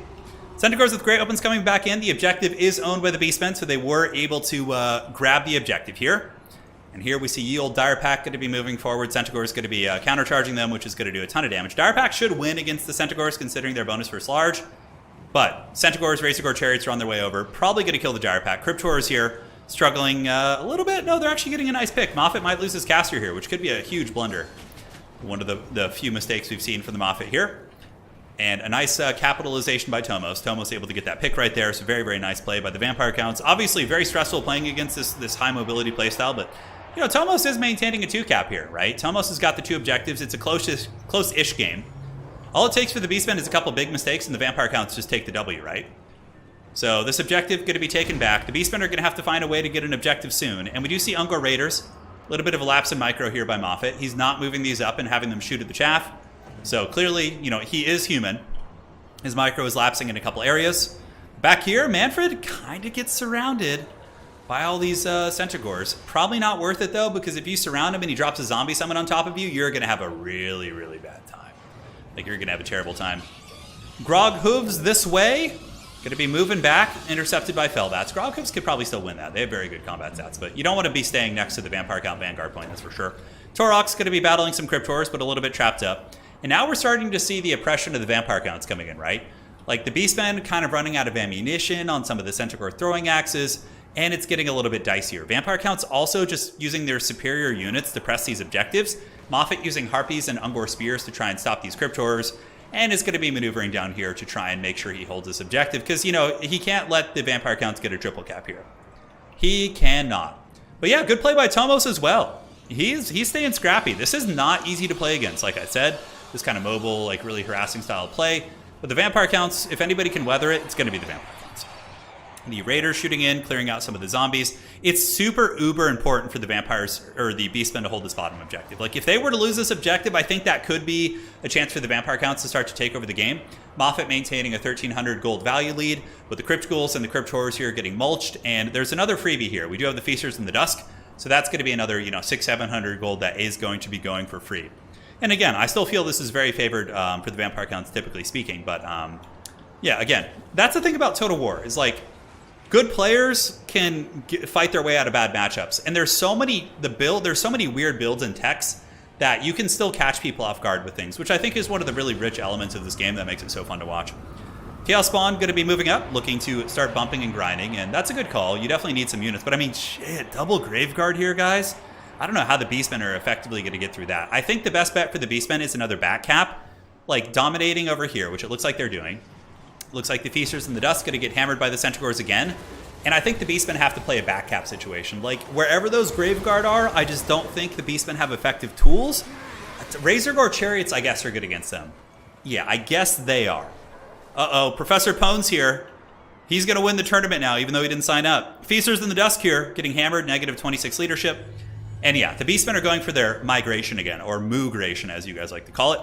So they're going to be coming around and looking to take this back objective. The Dire Pack is here, and they're not going to be an easy one. Centaurs do get the charge. And Torox is here as well. Torox should be able to help them win the fight. Centaurs will still do well against our pack. And on the back, Beastmen just trying to value trade however they can, but look at the Graveguard. Oh, a mistake though. Graveguard got to be careful not to move too far off the objective. Now we get Razor Gores. The armor-piercing pigs might be able to move in. Looking at the points, the vampire counts have taken the point lead, but it's still very close. It's within 50 points. And will the Beastman migration get on there? Dire Pack gets steamrolled by Torox and company. And it looks like Manfred's going to be dropping some zombie summons. But even still, these units have 3 capture-weight apiece. The zombies only have 2. So big capture-weight advantage for the Beastmen here. But the Cryptors are on the way. Oh, this is really big for the Beastmen. They're going to want to get this objective. Manfred going in to duel the Brass Bull, dude. That is a ballsy one. Brass Bull might be able to turn around and kick his butt with some fire damage. We'll have to see. Moffat uses the Centaur Great Weapons to charge the Cryptors, trying to get the capture weights. I mean, this... Anyone who says objectives don't matter in Dom, definitely this is a showcase of it really does. As right now, they're going to be grabbing that point, and the Beastman capture weight is enough to steal and liberate the point here. And looks like they're going to be taking that one. Zombies, not quite. Oh my god, it's so close. One more little tick, and I think they get it. Cryptors are on their way. Vampires holding on desperately. Moffat really needs it, and he does get the point. And Moffat also takes the home point. This was a big blunder. Tomos moved the 2 Graveguard off the point, allowing the Beastmen to snake it, using their Razor Gores. Oh my god, what great play on both sides. This is such a scrappy game. And now somehow the Beastmen just have a triple cap. How the hell did that happen? Obviously, I think Beastmen are going to lose this home objective, and then Moffat is going to have to find a way to defend his back objective for sure. Torox the Brass Bull is on the run. There he goes. And Spirit Leech going down, -8 leadership. Torox did his part. Vampire counts are going to be taking that home objective. But yeah, moving the Graveguard off that point was pretty messy. But the Graveguard have found a counter of sorts. Yeah, Razor Gore Chariots are in there, and Razor Gore Herds are also nearby, so they should be a decent choice. Yeah, see, this is a big, big mistake. This is a big, big mistake. Like, how the hell did the Stearnsman end up all the way back here? Hey, look, it happens with me all the time. I'm not really saying, like, you know, it could happen to anyone, but I mean, this is big. If the Stearnsman had stayed on this objective, I don't think the Beastmen get this. And suddenly, vampire counts are, you know, ahead on points, and they have you double capped again. But now that the Beastmen have that back objective, I think it gives Moffat a little bit of play. It gives Moffat a little bit of play. So Spirit Leech going down to the Tuskor Chariots, a good call. It's one of the few answers against, like, armor that's on the field. But the Beastmen have lost this objective, and nobody's on the bottom objective. There could be something sent down there. Stearnsmen are on their way back over. But the Brave Shaman of the Wild is back, baby. He only costs, like, probably 700 gold, 800 gold. So getting him back is going to be quite nice. Here we get Razor Gore Herds surging down, going to be charging in. And I think the blunder of moving off the objective with this elite high capture weight infantry unit might cost them the game. Because it's getting a little bit close now. I mean, Moffat now has 1050 points. And here you can see the Grog Hooves and all these different units are coming back. Vampire counts are actually getting out-traded in value, 14.6 to 12.8. But realistically, with healing taken into account, I would say that vampire counts are actually even on value. All things considered. Harpies battling Dire Pack. Dire Packer is just such a good unit. Centaur is also getting a little bit of value against these crumbling Dire Wolves in the 4th quarter. But the question is, will the Beastmen be able to hold on to their home objective whilst also defending down here? This is scary. Like, if we see a Crypt Ghoul summon and they sneak up on that and grab that, and the vampire counts pressure the home objective, the Beastmen, Moffat could straight up lose this game. This game is not over by any stretch. But the vampires need to send something down to objective 3. They really need to get, like, a high capture weight unit down there, like a Crypt Ghoul, and back it up. But look at this. Moffat knows this. He's reading our minds. And for anybody saying he was stream sniping, no, it's not possible because there's like a 30 to 40 second delay. Yeah, the Gore, I mean, he could listen down the road, but at that point it would be irrelevant probably. Gore Herds moving on up to objective 3. And yeah, that's smart. Because then if any high capture weight unit comes, you're going to be able to hold that. And Moffat just needs to kind of hold on and Helm's Deep it here. But yeah, vampires are scary. Stearnsmen are back on that point. We got Feasters in the Dusk here now. We do also have the Cryptors coming. It could be a Helm's Deep on the bottom objective as the capture weight and the low leadership of the Beastmen is starting to come into play here, guys. You can see it's going down. Will they be able to hold on to this? Are Beastmen going to have to start sacrificing value on this objective, just throwing things? Centaurs with great weapons coming around. Oh my god. They're going to be going for the move vacation again. We get the Centaurs moving in, crumbling these units. There are Graveguard back here this time, but Moffat is going to be going for the back objective snake again. Oh, but the Devils of Schwarzhofen are coming out, guys. This is precarious for Moffat. This is precarious. Here they come. Huge, hard-hitting beat sticks. You are not going to get through these guys. And honestly, guys, I think Moffat might be in danger despite the big misplay by the Vampires. The question is, does he win on one objective right now? Somebody do the math for me and let me know in chat, because I'm just so focused on the commentary here. Centaur is going to get hunted down by the Devils of Swartzhofen, and yeah, they can fight them okay if they get a big surround. Oh, the Centaur surround! Look at that, coming from all angles. The Devils might actually start to crumble here. Devolve going down, lowers their leadership to crumbling. A massive hammering, dude, with the MLG micro right there. That was a beauty. That was an absolute beauty right there. Man, with the Devolve coming in too, that was super clean. Super clean. So those Devils going to get crumped. And suddenly, you know, he might be able to move over. Oh, was that a Winds of Death coming in? I think it was an attempted Winds of Death. I think it was. Yeah, it kind of tickles one Centaur, but really doesn't do too much. And now it looks like Moffat's going to be taking his Moo Brigade, and he's going to be moving on over to the back objective and trying to use his massive goon squad of Centaurs to steal the back objective again. Yeah, man, he's doing it. So Vampire Counts have one objective. They have two. They do not have the bottom. We see Crypt Ghouls coming out, but Goreherd should be able to fight them off. And the Moo Crusade is here. The Centaurs with Grey Opens have the capture weight, but there are Direwolves coming out from the Vanguard point. Centaur is going to be collapsing on them, as well as the Brave Shaman with the Jagged Dagger right there. Yeah, that was a really clean play. That was like watching someone split Marines in StarCraft. Centaurs battling against the Königstein Stalkers, Spears moving up, more Centaurs. The capture weight here is very stressful. Oh my god. Tomos is probably sweating bullets so hard right now. And here it looks like Goreherd's actually do defeat Crypt Ghouls. That's a pretty nice win for the Beastmen down there for sure. And Vampire Counts holding the objective, but the Beastmen capture weight is heavy. And I don't think they have anything nearby. Just this Graveguard unit, which is being hammered by Centaurs with great weapons, as well as his Chariot. The Beastmen capture weight coming in with the Steel Chair, ladies and gentlemen.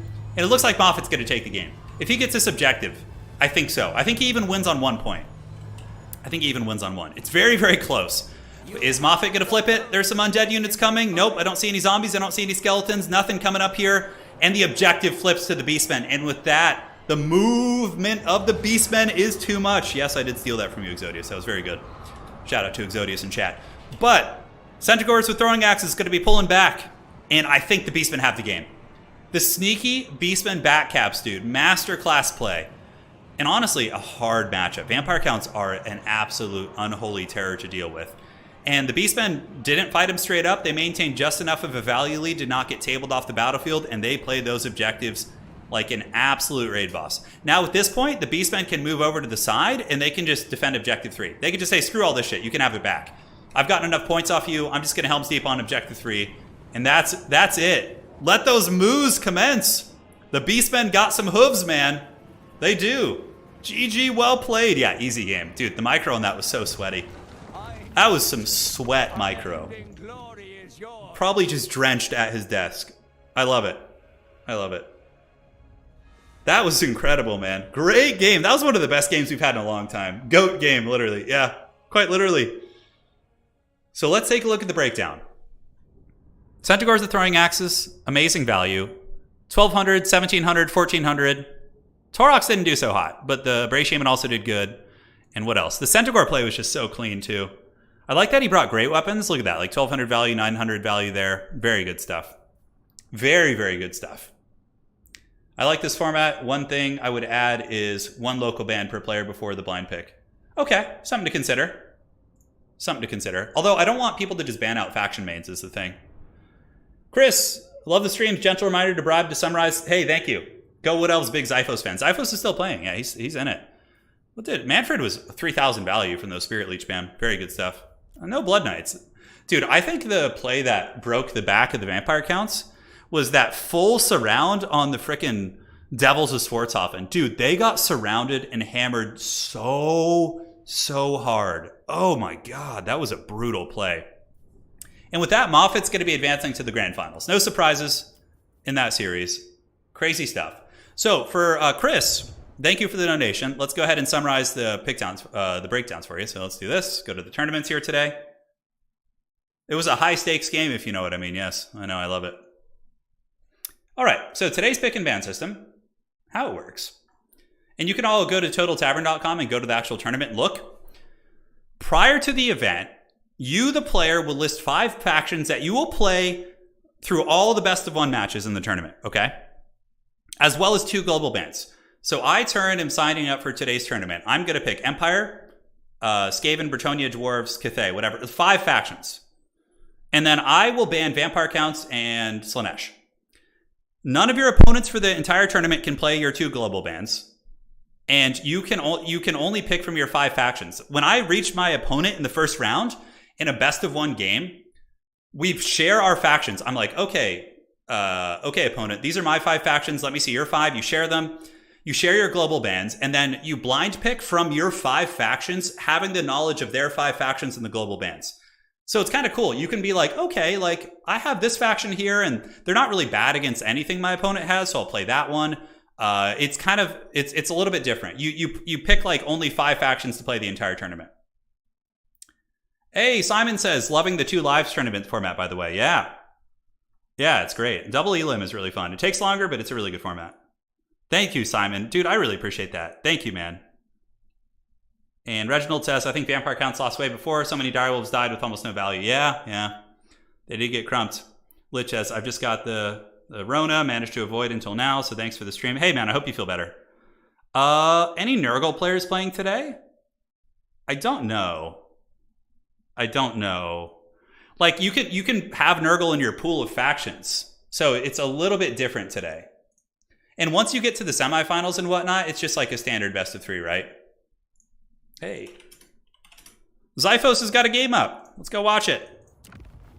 Let's go see how this is going to go down. All right. I think it's Zyphos versus the Bretonnian, Chad.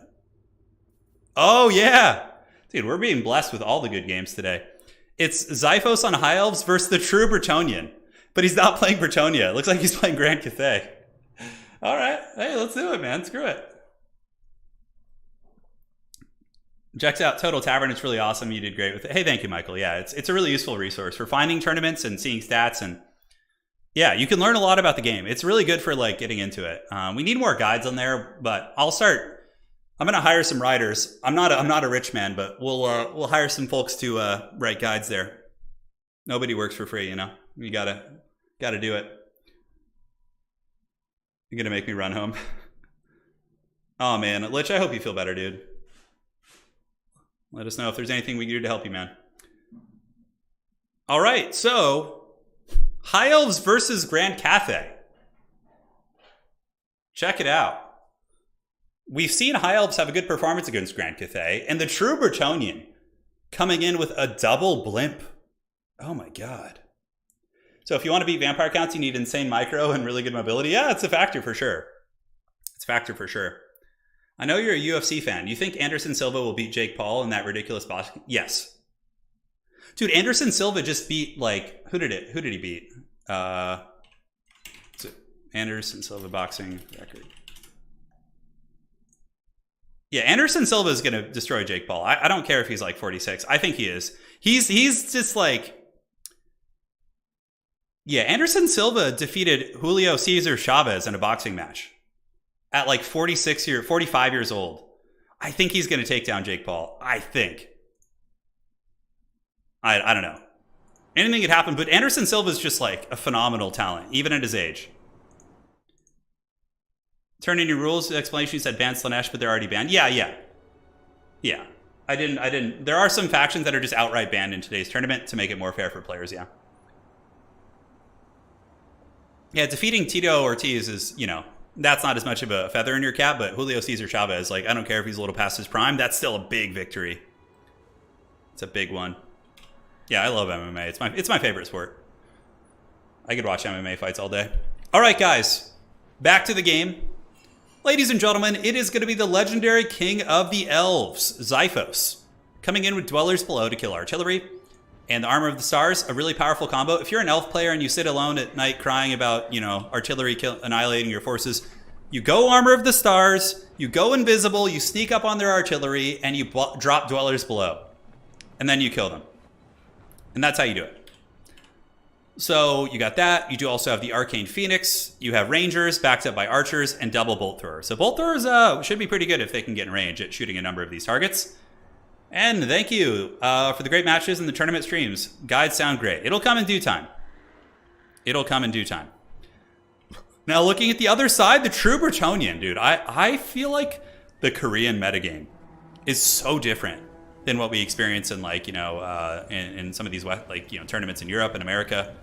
He's got the double Skyjunk build, guys. The double dreaded Skyjunk. Like, this is nuts. Dragon-blooded Lord. He does also have a lot of Jade Warrior Spears and Iron Hail Gunners. Like, what is this build, dude? This is like Skyjunks double. This is like a land battle build. In land battle, Grand Cathay will cheese with double Skyjunks and just like camp, and it's really obnoxious. It's never been like super oppressive in domination. Their damage output is okay. But yeah, let's see how they do against the Elves. Zyphos does have bolt throwers, right? The bolt throwers should be able to put some serious hurt on the Skyjunks. And Skyjunks are so slow they can't dodge it. You can see the high health bolt throwers already shooting. So Zyphos has got some countermeasures here, right? He's got some shots that he could drop. Arcane Phoenix is going to be surging across. Looks like going after the Dragon-Blooded Lord on the ground. The Righteous Lances of Wei Jin are going to be pursuing. These are armor-piercing Longbow Riders. Very strong. And you have to be careful, too, because we do have these Iron Hails on the ground from the True Bretonian. So he's going to be able to get some big, big shots. Yeah, you can't Dwellers the Skyjunks. That's very true. A little bit of a dicey engagement here, but honestly, Arcane Phoenixes with their Rebirth proc being what it is, having them fight against Righteous Lances is probably turbo cost-effective for you. Now, the Bolt Throwers have gotten a little bit of HP off the Skyjunk here, but it's still going strong. Grand Cathay getting the initial hold on the objectives. Zyphos going to be summoning some White Lions of Krace and Lothern Seaguard down the side. So they're going to be moving down this way. They're going to be heading across, going after those, grabbing those points. And yeah, that's going to make it a 2-to-1 cap. So currently Cathay is going to be grabbing 1 and 2. And just challenging the High Elves to come at me, bro. Now, Jade Warriors will defeat Rangers in combat. Especially with the Harmony active. Their melee defense is like almost 50. It's pretty insane for the price point. Iron Hail Gunner is going to be very nasty. What Zyphos needs to do is have his Bolt Throwers finish off these Skyjunks, or at least try and punish them, and then use his Arcane Phoenix bombardments as well as Dweller's Blow to kill the Iron Hail Gunners. I think that's the play. So here we do get the Archmage of Life. It's going to be going after the Skyjunk here. We get a couple Rangers getting ready to brawl. White Lions of Krace would probably be a little bit stronger over here. We'll have to see. But I don't think the Elves are going to take that fight there. Like, I don't see why you would. Archers are getting nuked by the Skyjunks a little bit. We do have the Righteous Lances of Wei Jin moving in. Oh, this is a little bit precarious. Righteous Lances coming in? What do the High Elves have that can stop these guys in close quarters combat outside of the Phoenix? They are being shot by a lot of archers. Okay, the Phoenix wheels back and is able to kind of chase those guys. So we'll have to see how this goes. So Rangers versus Jade Warriors. Jade Warriors should win that fight. We do have the Archmage battling the Skyjunk. Zyphos has a little bit of a value lead, but the True Bretonian holding on to these points very, very well. As the Skyjunk's going to be nuking downtown, going after these archers here. More archers surging around the side as well. And Jade Warriors just like, hey man, we're just going to chill here and enjoy this harmonious tea. And they're just having their best life. Over here we do get the Mage of Life being caught by the Righteous Lances. But Righteous Lances are kind of getting their butts kicked a little bit by the Arcane Phoenix. A really cool synergy though is that the Skyjunk is giving Harmony to the Righteous Lances. So their stats are getting augmented, which is very strong. But the Lord with Earthblood should be able to endure that. The Junks, as far as value accrued so far, up to only 300. And they are a 1,500 gold unit. So we'll see if the Skyjunks are going to be able to pay for themselves. Although, like I said, there is that unsung value of the Skyjunks actually giving Harmony. So they could just float over your Jade Warriors and make sure that all your Jade Warriors are very, very strong. You're saying that this is not the True Bretonian? Somebody in chat saying it? I'm pretty sure. I mean, his name is the True Bretonian. I would imagine it is. I don't know. Could be wrong. But looks like it is him. Mage of Life getting a little bit surrounded, actually. The Righteous Lances of Wei Jin kicking some butt. Zyphos does get an Earthblood off, but his caster is actually broken. Oh, the Dragon-Blooded Lord came in. The Dragon-Blooded Lord for Grand Cathay moved in and was able to trade into the Archmage. Dragon-Blooded Lords are actually really good fighters. They have great stats. 55, 40, 400. So clearly a little bit stronger than the Archmage. And Zyphos' Lord is being escorted off the battlefield, ladies and gentlemen. Despite the Phoenix getting in there and trying to help, that is a big, big unfortunate situation. Now, we do get some Dragon Princes from Zyphos coming in. They do get hammered a little bit by Iron Hail Gunners. And now they're going to be getting in there. Lances couched, baby. And they do run over some of the guns. But Spears and Jade Lancers are quickly able to fill that role. Although the Iron Hails do get broken, so I guess mission accomplished to an extent. White Lions of Krace sitting on the side objective. I think the Elves are going to need some more sustained armor piercing here. The Bolt Throwers are doing decent work, and Zyphos has maintained a little bit of a value lead, but losing his Lord there is very, very punishing for sure. But this game's far from over. He could resummon that caster. It's not like it's super expensive. Arcane Phoenix continuing to trade well. I think the Skyjunks aren't doing super well. Only 500 value on this one, and the other junk I think has been killed. yeah, so the other junk got taken out by the bolt throwers. You can see the ruins of it right here. It got dragged down by the bolts of Xiphos. Oh, baby, talk dirty. It's going to be the Sword Masters of Hoeth, one of the coolest Lord of the Rings-esque units are going to be moving out. They always remind me of the battle, at Mount Doom, when they have that like line of elves with the swords, just like super elite and cool. But the Sword Masters of Hoeth going to be moving up, and talk about a unit that can cut through Jade Warriors. If the Iron Hail Gunners manage to get shut down, and look at this, the Elves have the high ground as well. So they're going to be sitting right there, and just poking away. But the Iron Hail Gunners really need to go down. Arcane Phoenix is such a raid boss too. I mean, both of these really expensive blimps for Grand Cathay are going down here. And the problem with the Arcane Phoenix is this thing has like the infinite rebirth thing, right? So it's going to be able to get a ton of rebirths. Skydrunk's, look, it's terrified. It's trying to fly away. It's floating as quick as it can. But that Arcane Phoenix might be able to carry. Elvish Infantry here not trading super well into Jades, as we did expect. But the Sword Masters of Hoeth have now got in. But man, those Iron Hill Gunners have gotten position, and these Dragon Princes are just getting absolutely hammered by the Iron Hill Gunners. Here they come. Last Samurai charge. Xiphos with the forced pathing going to be getting in there. Value trading pretty darn even.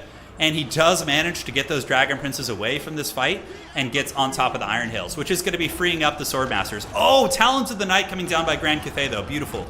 That's going to do a ton of damage. But Sword Masters, still very viable. 100 of 100 models. They just took HP damage. So they can still get in here and really start to trade effectively. So on the other side, Spearmen versus Jade Lancers, White Lions of Krace. Nothing is going to want to come and fight those guys, probably. Like individual units for Grand Cathay wouldn't be able to defeat them outside of maybe Celestial Dragon Guard, which is pretty pricey.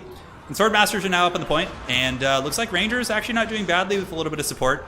And yeah, Sword Masters up here now, ready to grind, man. They're going to do very well.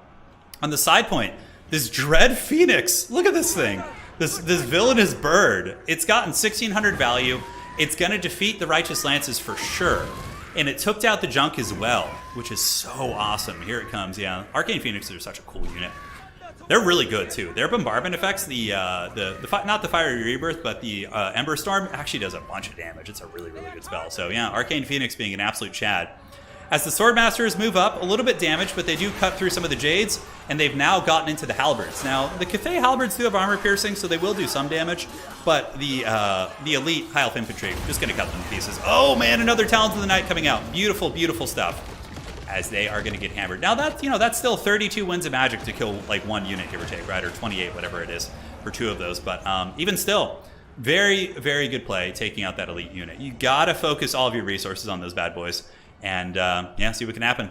I think it might be time to send the White Lions of Krace to the middle objective as well, and just like leave some Spearmen over here. Yeah, we see Silverins come in. As far as the points go, Grand Cathay is up pretty heavily on points. Xiphos has not been able to get objectives in quite some time, but he still has he still has a little bit of an opportunity here. So, ooh, the Arcane Phoenix is broken. Oh no.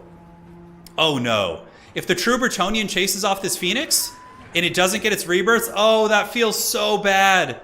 Oh, that feels so bad if that thing breaks off the battlefield. It has so much more life. Oh, and it comes back. The bird comes back with the steel chair. Now this thing's going to get a rebirth, and shit is about to get very real. So the Elves continuing to push down in the middle here.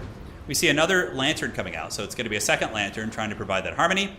And the bolt throwers are just like, they're like, geez, man, we have to kill another one of those things. And they're 10,000 HP or whatever it is. And it looks like the Elves are going to be moving up to the middle, which is the smart play. They really need to get a triple cap here to try and get back in this game, because they are pretty heavily behind on points. And the Phoenix has come back. We see the Righteous Lances moving into Silver and Guard. Not going to go great for them. And are we going to see an Ember Storm? We'll have to see. The Phoenix is back, man.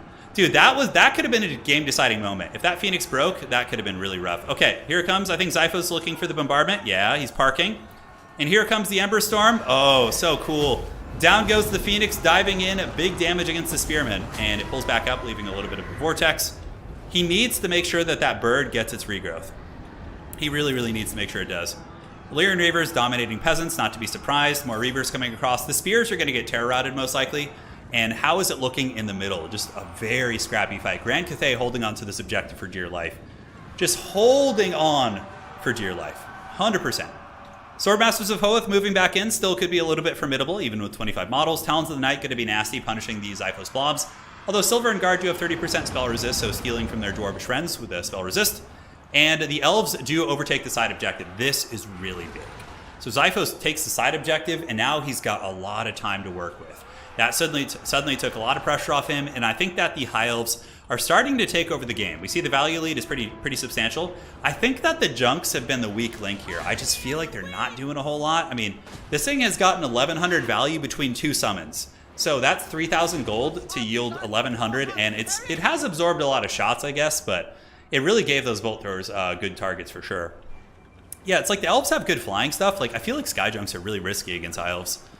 Just me, though. Yeah, white lines of Grace have gotten to the middle. Capture weight's going to be going to the elves. I think the true Bretonian might be running out of steam, and he's potentially on the verge of being eliminated from this tournament here. Is the Arcane Phoenix fighting a very safe fight where it's not going to take a ton of burst damage and really does give it the opportunity to get that big regrowth there. And the High Elf Dragon Prince is coming in. Oh, no. These Iron Hails are about to get wrecked, dude. This is going to be so bad for these ladies are trying to run away. They have some spearmen back here, but Xiphos is not going to let this happen. He's not going to let these guns get back online. They see it. They should probably turn about face and at least get one volley off here. The spears are very far away, and the thunderous hooves of the High Elves are coming in. Big attack. Oh, the slow going down, but yeah, they're going to get rode down pretty bad. So that's big. Yeah, Storm of Shadows tried to slow them down. I don't know if Xiphos gave the proper charge order, but even still, Dragon Princes are going to cut them apart pretty well. Middle point's going to be going to the Elves, it looks like. They do have the bows. They have the white lines of Krace and Silver and Guard trading. Side point isn't being defended, but Cathay isn't like a super fast faction, so you don't have to leave things on guard duty. And yeah, there it goes. The objective being taken. That's going to be a triple cap for Grand Cathay here in a very, very close Duel of Fates. And you guys see how interesting the meta can be when there's no Warriors of Chaos and no Slaanesh? You know, no Tomb Kings. It's like you actually get to see High Elves versus Cathay. You get to see Beastmen versus Vampires, Vampire Coast versus Dwarves. You're actually seeing like a good meta when there's like more balanced factions in the run of things, in my opinion, right? Yeah, only a matter of time. True Bretonian is down pretty heavily in value. He's down 2,000. He has lost 3 Sky Junks this game. But Dweller's Blow is nice. Yeah, it looks like Xiphos finally resummoned his Lord. It's a big expense for sure, but I think it's a good one, considering it can just nail these guys. Objective going to the Elves, and True Bretonian should tap out at this point. There's 0 chances. When you're like summoning like slow halberds into the grinding High Elf Infantry, you're not going to have a good time. Yeah, Dragon Princes are super cool. Super, super cool. I think they're one of the more... They have 78 speed, which is very fast. I think that makes sense. They're super heavily armored. So I think having, 80 speed is... 70, 80 speed is like in the ballpark of what makes sense. True Bretonian trying to get back, summoning in Jade Warriors, but like, what are you going to do? You're just going to get stuffed up by High Elves all day. Cathay needs its guns, and the Junks just did not do it. Fire Rain Rockets would probably be stronger, but they're also vulnerable to Dwellers Below and Bolt Throwers. So I wonder how you would... Yeah, Crane Gunners might be the way to do it, actually, against High Elves. Like, Crane Gunners would be really hard to shut down. They can, like, move out of the Dwellers, and they also would just pound a lot of these different units. So yeah, GG well played there. Silver and Guard going to be battling against the Jade Warriors here, and we do see these guys getting a little bit beat up. Archers continuing to dack it in here. And, dude, this Phoenix has just been such a beast. It has gotten 2,600 value this game. I love seeing, like, elite expensive units pay for themselves. It's very, very rewarding for sure. Yeah, Hellstriders need, like, 150 to 200 gold increase. Like, they should cost, like, 750 to 800 gold. They're just so stupidly strong. Like, 100 speed, ward save, immune to psychology. Like, get out of here with that shit. Come on. That's way too much. Xiphos, the king of the elves, has come in. And he has claimed victory over a very mighty foe indeed. Iron Hill Gunner's going to be moving up. Looks like they're going to go after the Archmage of Life. I'm surprised the true Bretonian didn't pick Bretonia. Like, Bretonia is good against the Elvish factions. Unless one of Xiphos' global bans happened to be Bretonia, which... Oh, maybe that was. Because if you're an Elf main, it makes a lot of sense to ban Bretonia. Bretonia's always been good against Elves. So maybe one of Xiphos' globals was Bretonia, so he had to play something else. Huh. Because the global bans are decided before the tournament, so you don't know who you're going to play. So that would have been a pretty nice tech for sure. Yeah. GG, well played. 2,700 value. The bolt throwers were huge. Great value on those. And yeah, honestly, good resilience from both players. GG, well played. GG, well played. So let's go to the brackets. And we can just chill here for now, actually, and see what's cracking. So Moffat awaiting atop his throne of skulls in the top bracket. That was a really cool game, wasn't it? The double Skyjunk is wild. Well, like, you get to ban factions before the tournament for yourself. So ban it, you get to, like, if you think Bretonia is good against a lot of your factions, you would probably include them in your global bans, right? So Hadri's playing versus Fabio's main. Xiphos is going to be playing against Clear right now, so we could cast that one. Let's see here. We staying? Yeah, we'll just stay and cast some Xiphos games. It'll be fun. Dark Elves are, you know what, Count Saruman, that's actually not true. Dark Elves have been losing to Bretonnia super hard. Like super, super hard. All right, so let's see where we can see what's going on. Fabio's main versus Hadri's. Sounds good. We want to see some more underdog elf games, so we're gonna cast Xiphos here. All right, great. And we're in. How do you play Dwarves against Greenskins? Oh, blasting charges to kill their infantry, slayers to deal with their cav and monsters, and quarrelers to shoot down their range. It's kind of how you do it. Gyrocopters are also very good in that matchup because Greenskins don't really have any flying outside of Azag, so. Yeah, so before the tournament starts, every single player has to declare 5 factions they're going to be playing in best of 1, and they declare 2 bans.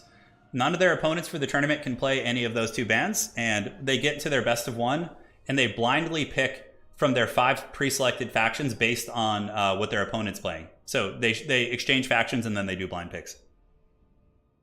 Bretonnia's actually good against Dark Elves. They've been doing really well.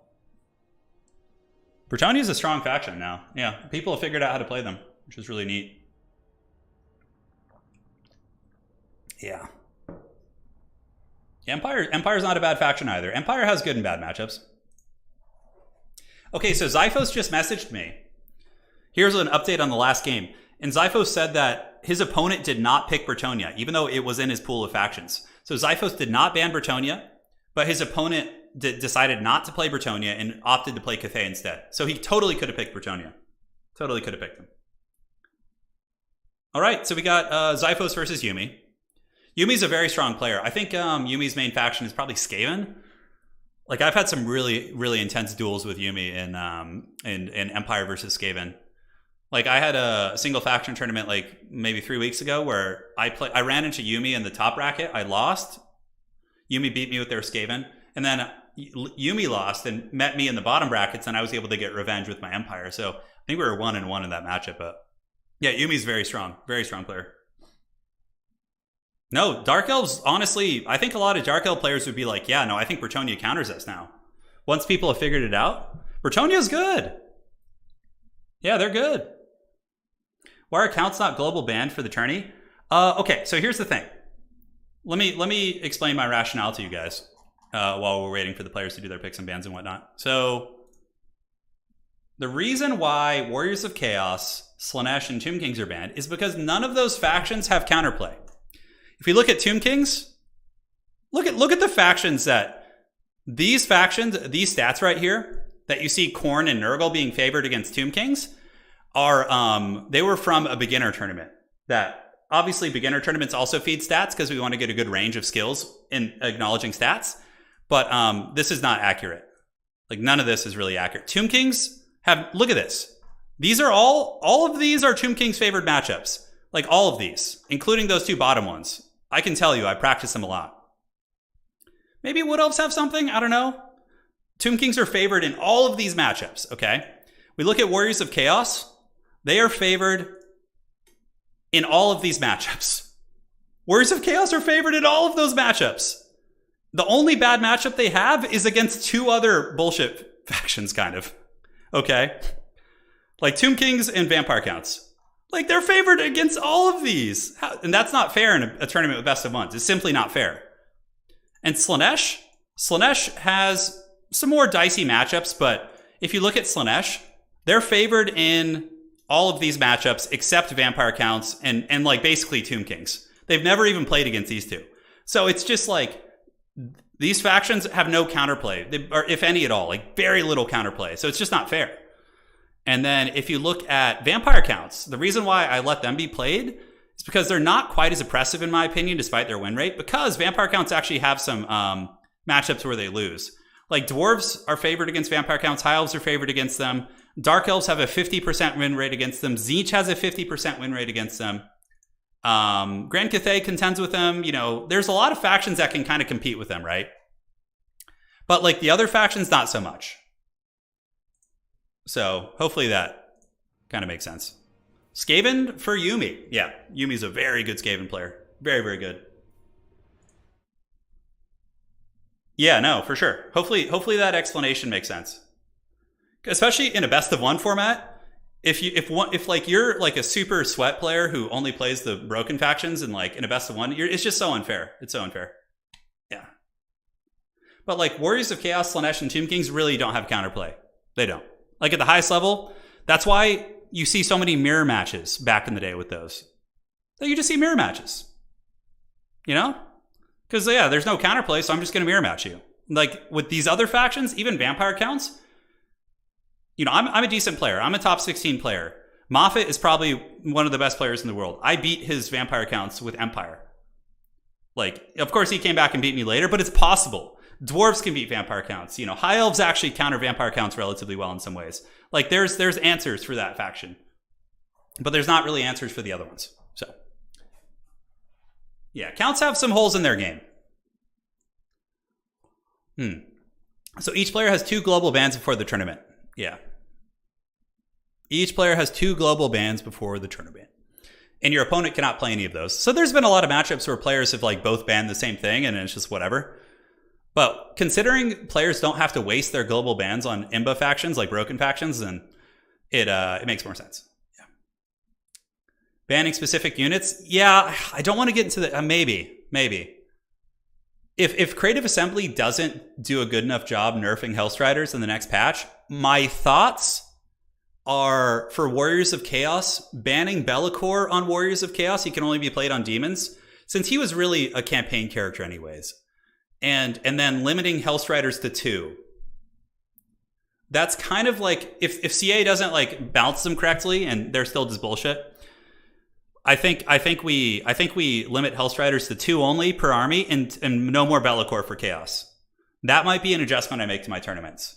And for Slaanesh, you would do a similar limitation of like only 2 Hellstriders of the anti-large variant. The ones with the Hell Scourges aren't that bad. It's the anti-large ones that are really egregious. You like this format? Yeah, I think it's a better format. No, and we still get good games and high quality, like we get to see more faction diversity. Now that like you don't have to worry about facing those overpowered factions every game, you get way better faction diversity. Yeah, Archon's almost as good, for sure. Yeah.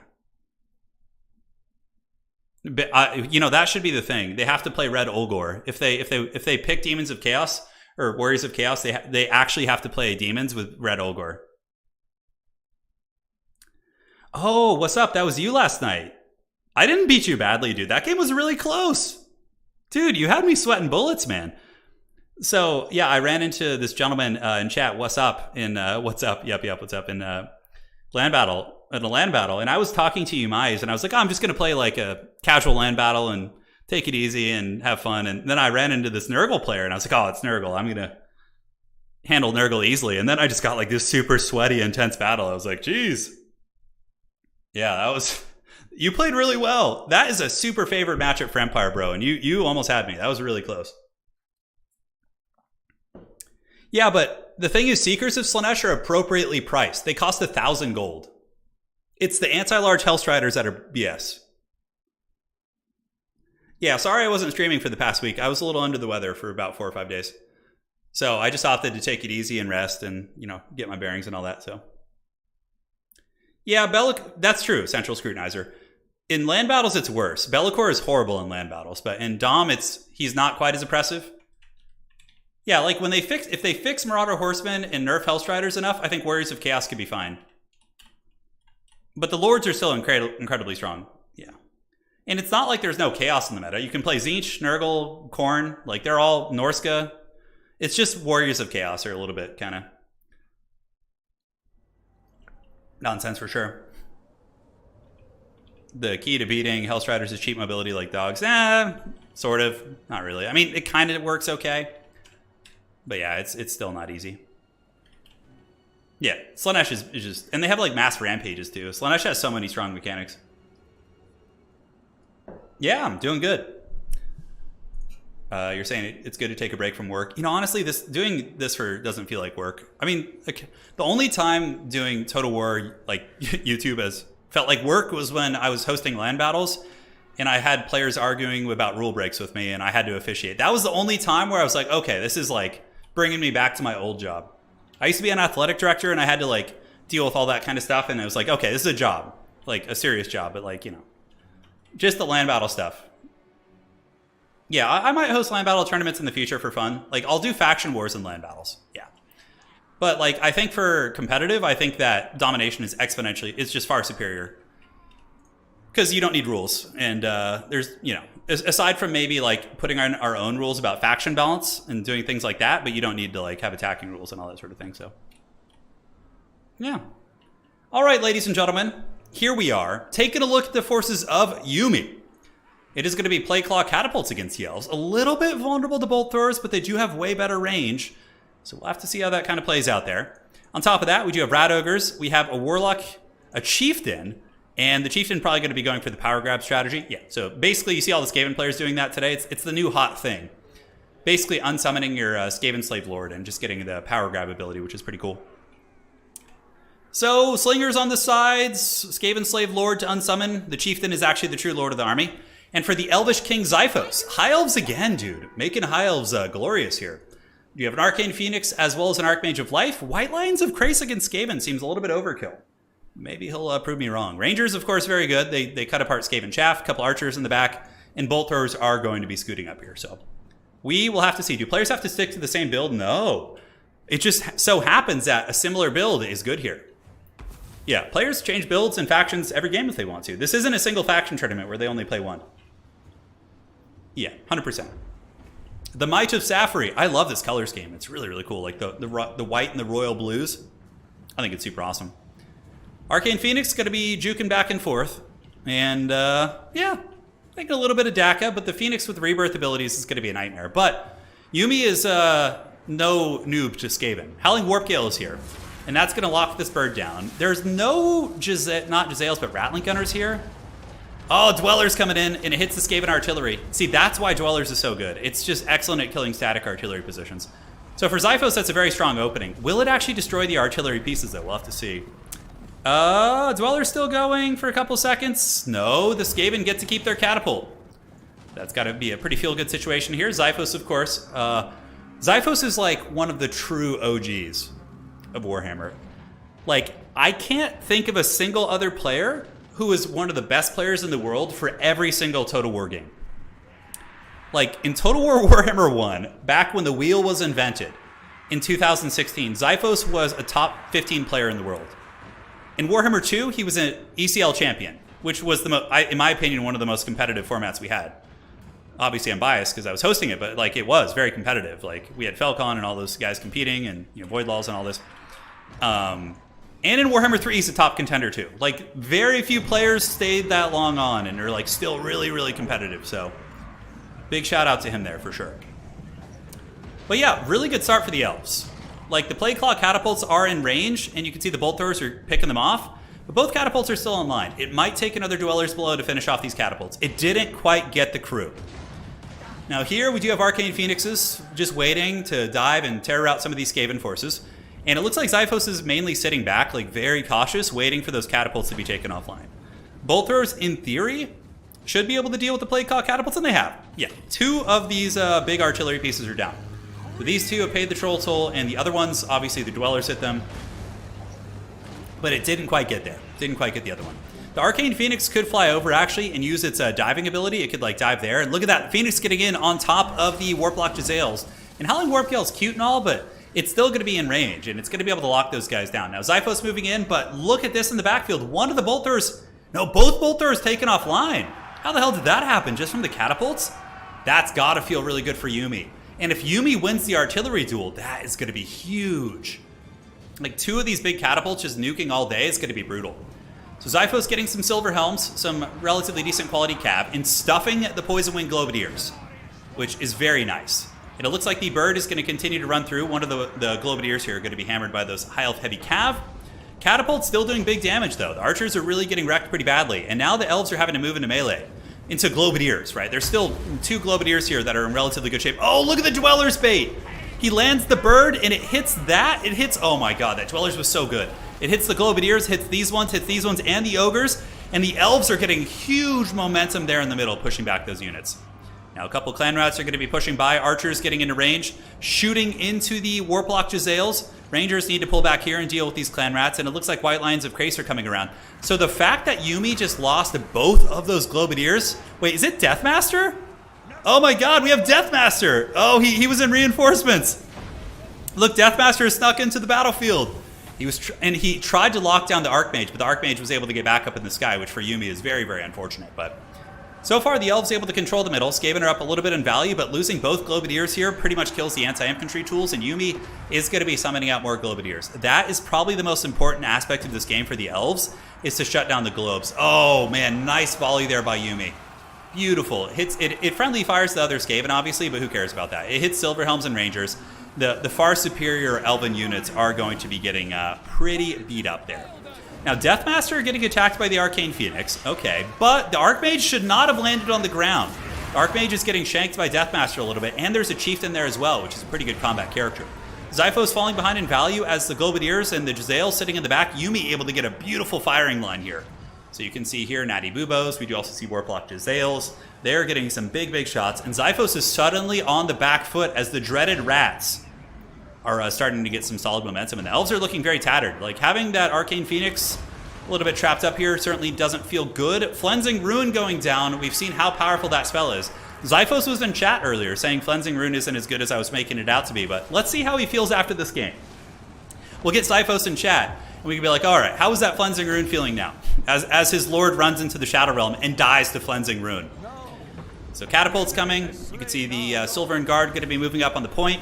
Skaven seem to be taking over the game pretty heavily. Like, really rough. Globadiers, just such a nasty unit. Just so foul. And honestly, Elves don't really have great options outside of Archers, like Sisters and Archers to kill them. But the problem is the Archers got shut down by the Plagueclaw Catapults. Like, I feel like if Zyphos had managed to win the artillery duel somehow, then he could have used his range to kill the Globadiers. But without winning the artillery duel, the Globadiers just really get this big momentum. And Zyphos is basically just throwing things into the meat grinder now. And this game looks to be over. I mean, I think that Skaven have just taken over this game.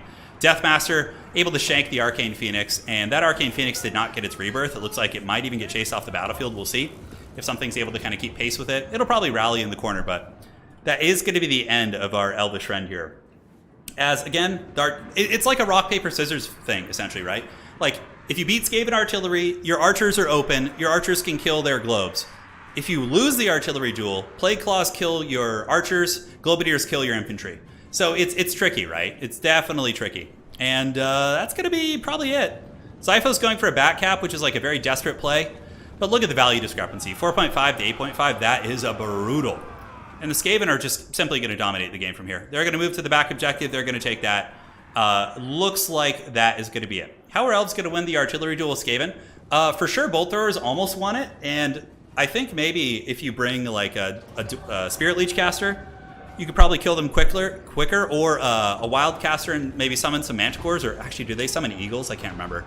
But you could like drop summons on top of them, which does pretty well. Yeah, Bolt Throwers, I'm surprised the Bolt Throwers didn't do better against those catapults. It's one of the reasons why Empire, in my experience, usually beats High Elves, is because their Bolt Throwers can't contend with your Hellstorm rocket batteries because of the range. So, a little bit tricky. Yeah, there's no cost-effective counter to globes for High Elves. I agree with you. I think it's very tough. I think that Globadiers just are so incredibly strong and probably warrant a cost increase of like 100 to 150 gold. They're very underpriced there.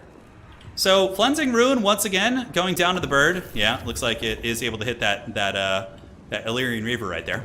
And did he cast Flensing Rune on himself and it's like radiating? That's kind of an interesting thing. I don't know if I've seen that, but yeah, this is probably game over. I don't see any chances for Zyphos. He's about to get triple capped. We see Death Runners coming around. I love the play. Yuumi is a very scary Skaven player, so clearly going to be playing the strong stuff. The Vermintide is here, ladies and gentlemen. As the little rats. Does that rat have a mustache?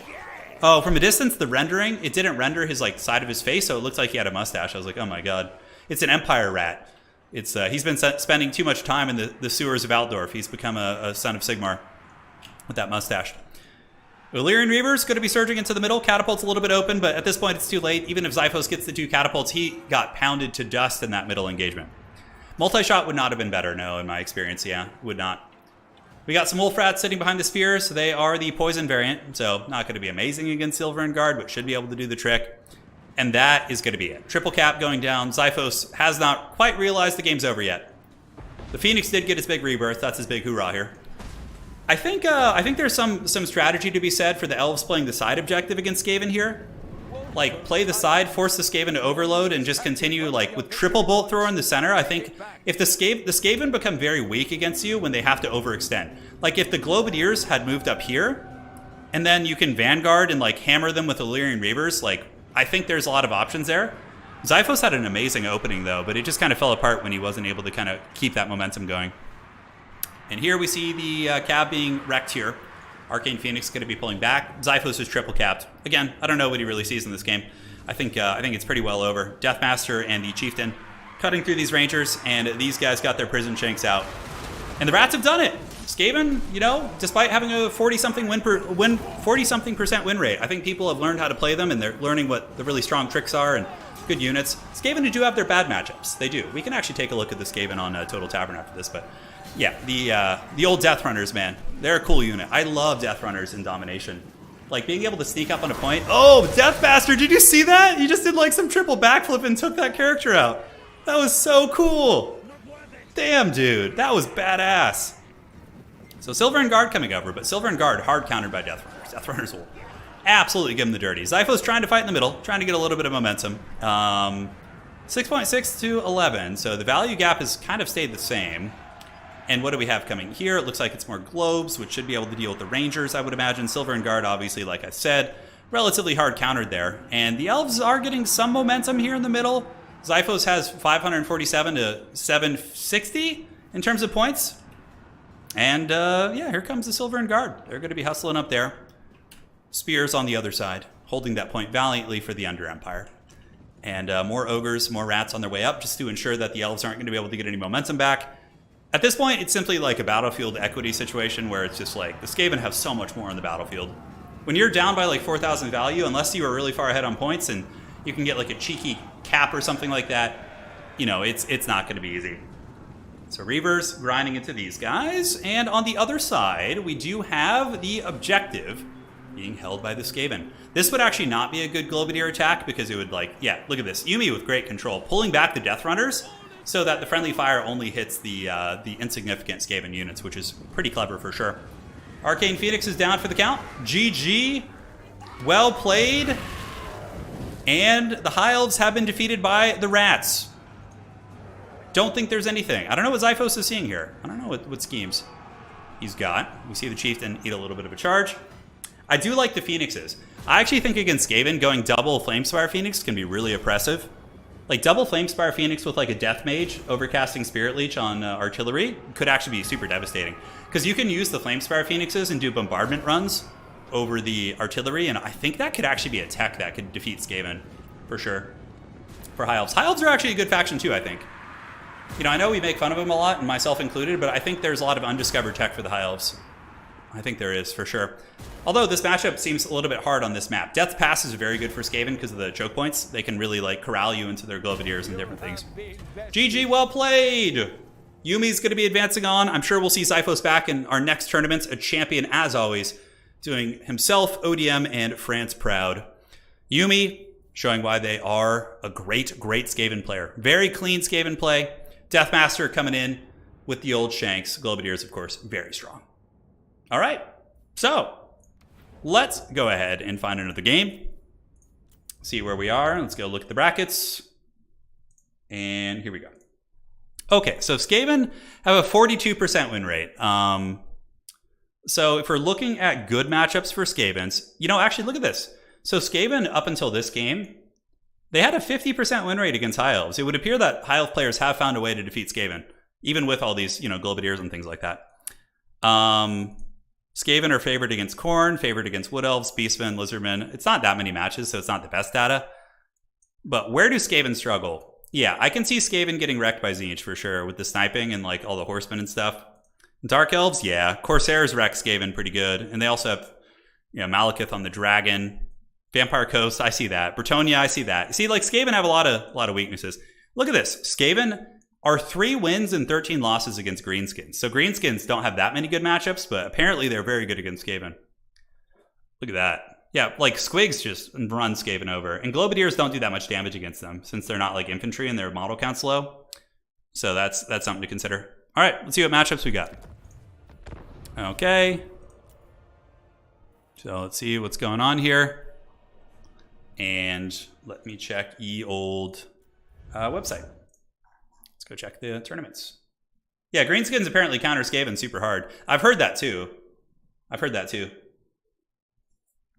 Yeah, Phoenixes are great against Skaven. They're really oppressive. You need like Skaven have to put in a lot of effort to deal with them. So Moffat is in the grand finals, which will be a best of 3. On the bottom, we have Tim the Wilder. Ooh, versus Clear. Okay, so let's get a spec slot for that. Tim the Wilder, spec slot, please. Thank you guys all for joining today. It's been a super fun tournament. I think overall, most people have liked this format a little bit better. In terms of the picks and bans, I think it's better than the blind best of ones that we've had. You have more agency as a player, which I think is one of the most important variables in especially best of 1 tournaments and in general. All right. Yeah, Highcaster could also work. Let me see here.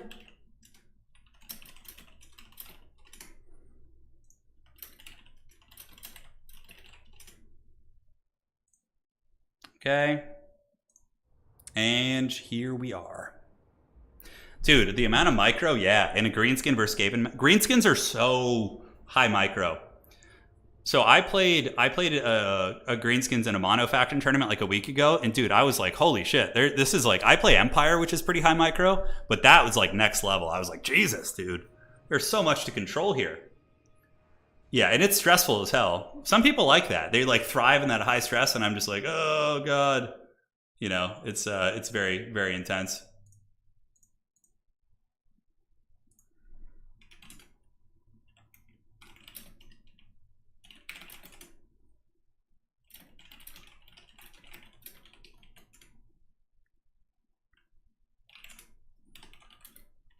Okay, so spec slot's coming up. Cool.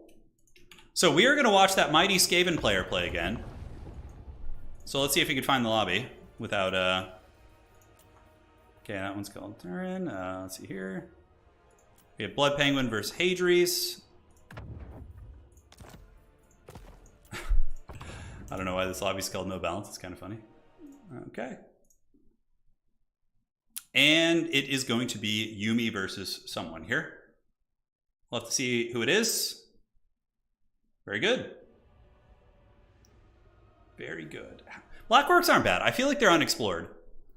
Like, I lost to Kislev, actually, with Greenskins in a tournament. I can't remember who I played against, but his cavalry micro is so good. And I was kind of thinking the whole time, I'm like, wait a second, if I just bring Black Orcs, like, what is Kislev going to do against them? Outside of Streltsy, it's like, they seem pretty durable. Yeah. Dude, and guys, the next week in Dom is going to be so good. We're going to have, like, 10 new tournament maps to play, and it's going to be so much more fun for everyone. For you guys to watch, for me to cast and play. We need a stream where I invade random games and cast them. That would be very funny. But, yeah, that's going to be super cool. Okay, let's see here.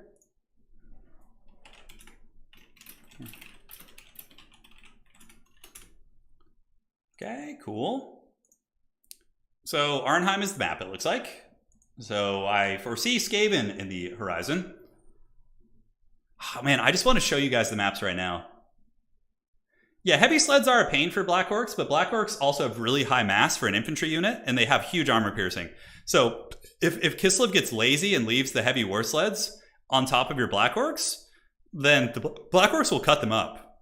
Like, they'll give them the dirty. They'll give them the dirty for sure. Yeah, those maps are great.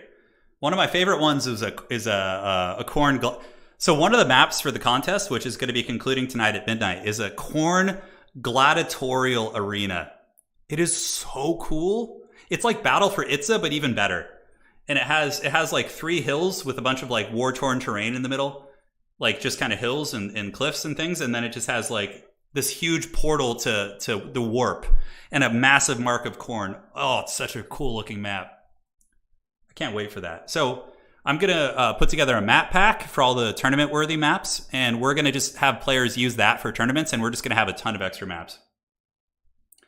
Yeah, if you guys remind me at the end of the tournament, we can look through some of those. Are there any matchups that are completely flipped on who it favors? Yeah, I would say so, Philip. I would say so, yeah. But I can't name them off the top of my head since I'm a little bit out of the loop with land battles. I still play land battles casually on the side, but I'm not like hosting tournaments, so I don't know about that. Yeah, the maps are made by the community, but the thing is, many of these community maps are just objectively better than the CA maps because the people who made these maps actually play Total War multiplayer. So they know what things are good for it and they know what things are bad. Whereas like some of the CA maps, like Grove of Slaughter, like what the hell is that? You know, they're just like repurposed quest battle maps, a lot of them. Black Ark is really good though. They did an awesome job with Black Ark. Shout out to CA for that one. Who's my NFL team? I don't really have one anymore, honestly. I grew up in an area with no team near it, so I just kind of enjoyed whatever. I was a big fan of the early 2000s Baltimore Ravens, like Ray Lewis and I think Trent Dilfer was the quarterback back then. Yeah, I used to love watching that. Yeah, we'll do Age of Empires when the new factions drop. Yeah. No, the new maps are going to come in a map pack. So we're going to put together a total tavern mod that has all these maps in it. Yeah. So all you need to do as the players just download those and you're good to go. So we'll just have everyone in the tournament get it. It's very easy to do. And yeah. What are you talking about? Spire is the best. Oh my God, Silver Spire is horrible. Oh God, it's so bad. It's so bad. You guys are going to love these maps though. It's like what we've been wanting in Domination. Just like a nice map, just easy to maneuver, really cool looking. Any factions that you think have potential that haven't been figured out yet? Let me look. Let me see, my friend, so I can answer your question more aptly. I would have said Bretonnia maybe a couple weeks ago, but it seems like people, yeah, like, I don't know. Kislev, I think, is weak for a reason. Like, Kislev cannot trade against any other artillery factions, okay? So, like, Empire and Dwarfs and, like, Cathay, their artillery and cannons just dunk on Kislev. And then, so they pretty much just lose those matchups because of that. And then Kislev can fight okay against brawler factions. Like, Kislev's better matchups are, like, Greenskins and Beastmen and, like, you know, these kind of guys. But those factions aren't, like, super meta anyways. So, yeah, Kislev just has a really hard time. It's a shame. Kislev needs a DLC. Yeah, they need a little bit of love. Greenskins, maybe. I don't know. Greenskins, yeah. It could be Greenskins. Definitely not Ogre Kingdoms. Ogre Kingdoms are just so jank. They're so jank. Yeah, the Beastman mobility was pretty cool. You know, here's the thing I was thinking about. I was like theory crafting on the Ogre Kingdoms last night, and I was like, you know, Ogre Kingdoms have 3 capture weight on all of their units, right? Like, their Ogre Bulls have 3 capture weight, whereas infantry for other factions have 5 capture weight. But what if Ogres get their capture weight reverted, that Ogre Bulls have 5 capture weight again, and you suddenly have a full army of 54 speed, 5 capture weight units that can bounce between objectives and just steal them? I think if that happens, it might open up a playstyle for the Ogres that's viable. Like, despite them not trading well, they might be able to play objectives really hard and force you into awkward positions. Lizardmen do feel weak. I'm excited for new RORs for sure. I don't know. I have no idea what we're going to get. It's for all the Game 3 factions, right? Yeah, that would make sense. Yeah, Beastmen have potential for sure. Beastmen are just really high micro and hard to play. Like, really, really high micro and hard to play. Because, yeah, like trying to keep up with a bunch of Ogre Bulls just, like, running to objectives would be a pain. It would be an absolute pain. So maybe there's some tricks for the Ogres. Who knows? We'll see. I hope we get that in the patch. Yeah, Ogres are just so janky. Flying Taco is, like, probably the only person who plays them competitively and, like, tries to win with them.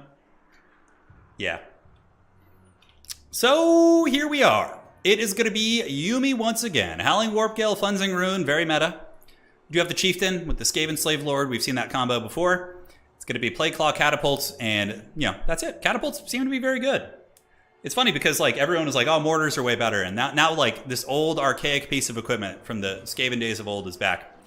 Double play claw catapult. Should be good against Tzeentch, against their infantry, their warriors. What's going to happen though is you're about to see the dreaded Mordor. Tim the Wilder is like one of the founding fathers of Mordor here. So he's going to sit back, spam blue fire on the Skaven to punish them, and then he's going to amass like a 20,000 gold army and just bull rush the Skaven. Just absolutely bull rush, which is going to be crazy. So Tim, up in the sky, Exalted Lord of Change, Marauders, and we do have what's a Soul Grinder of Tzeentch. What is this thing's application? Anti-large. Maybe this thing creeps up and kills the catapults with its javelin? I'm actually really interested to see how this is going to go.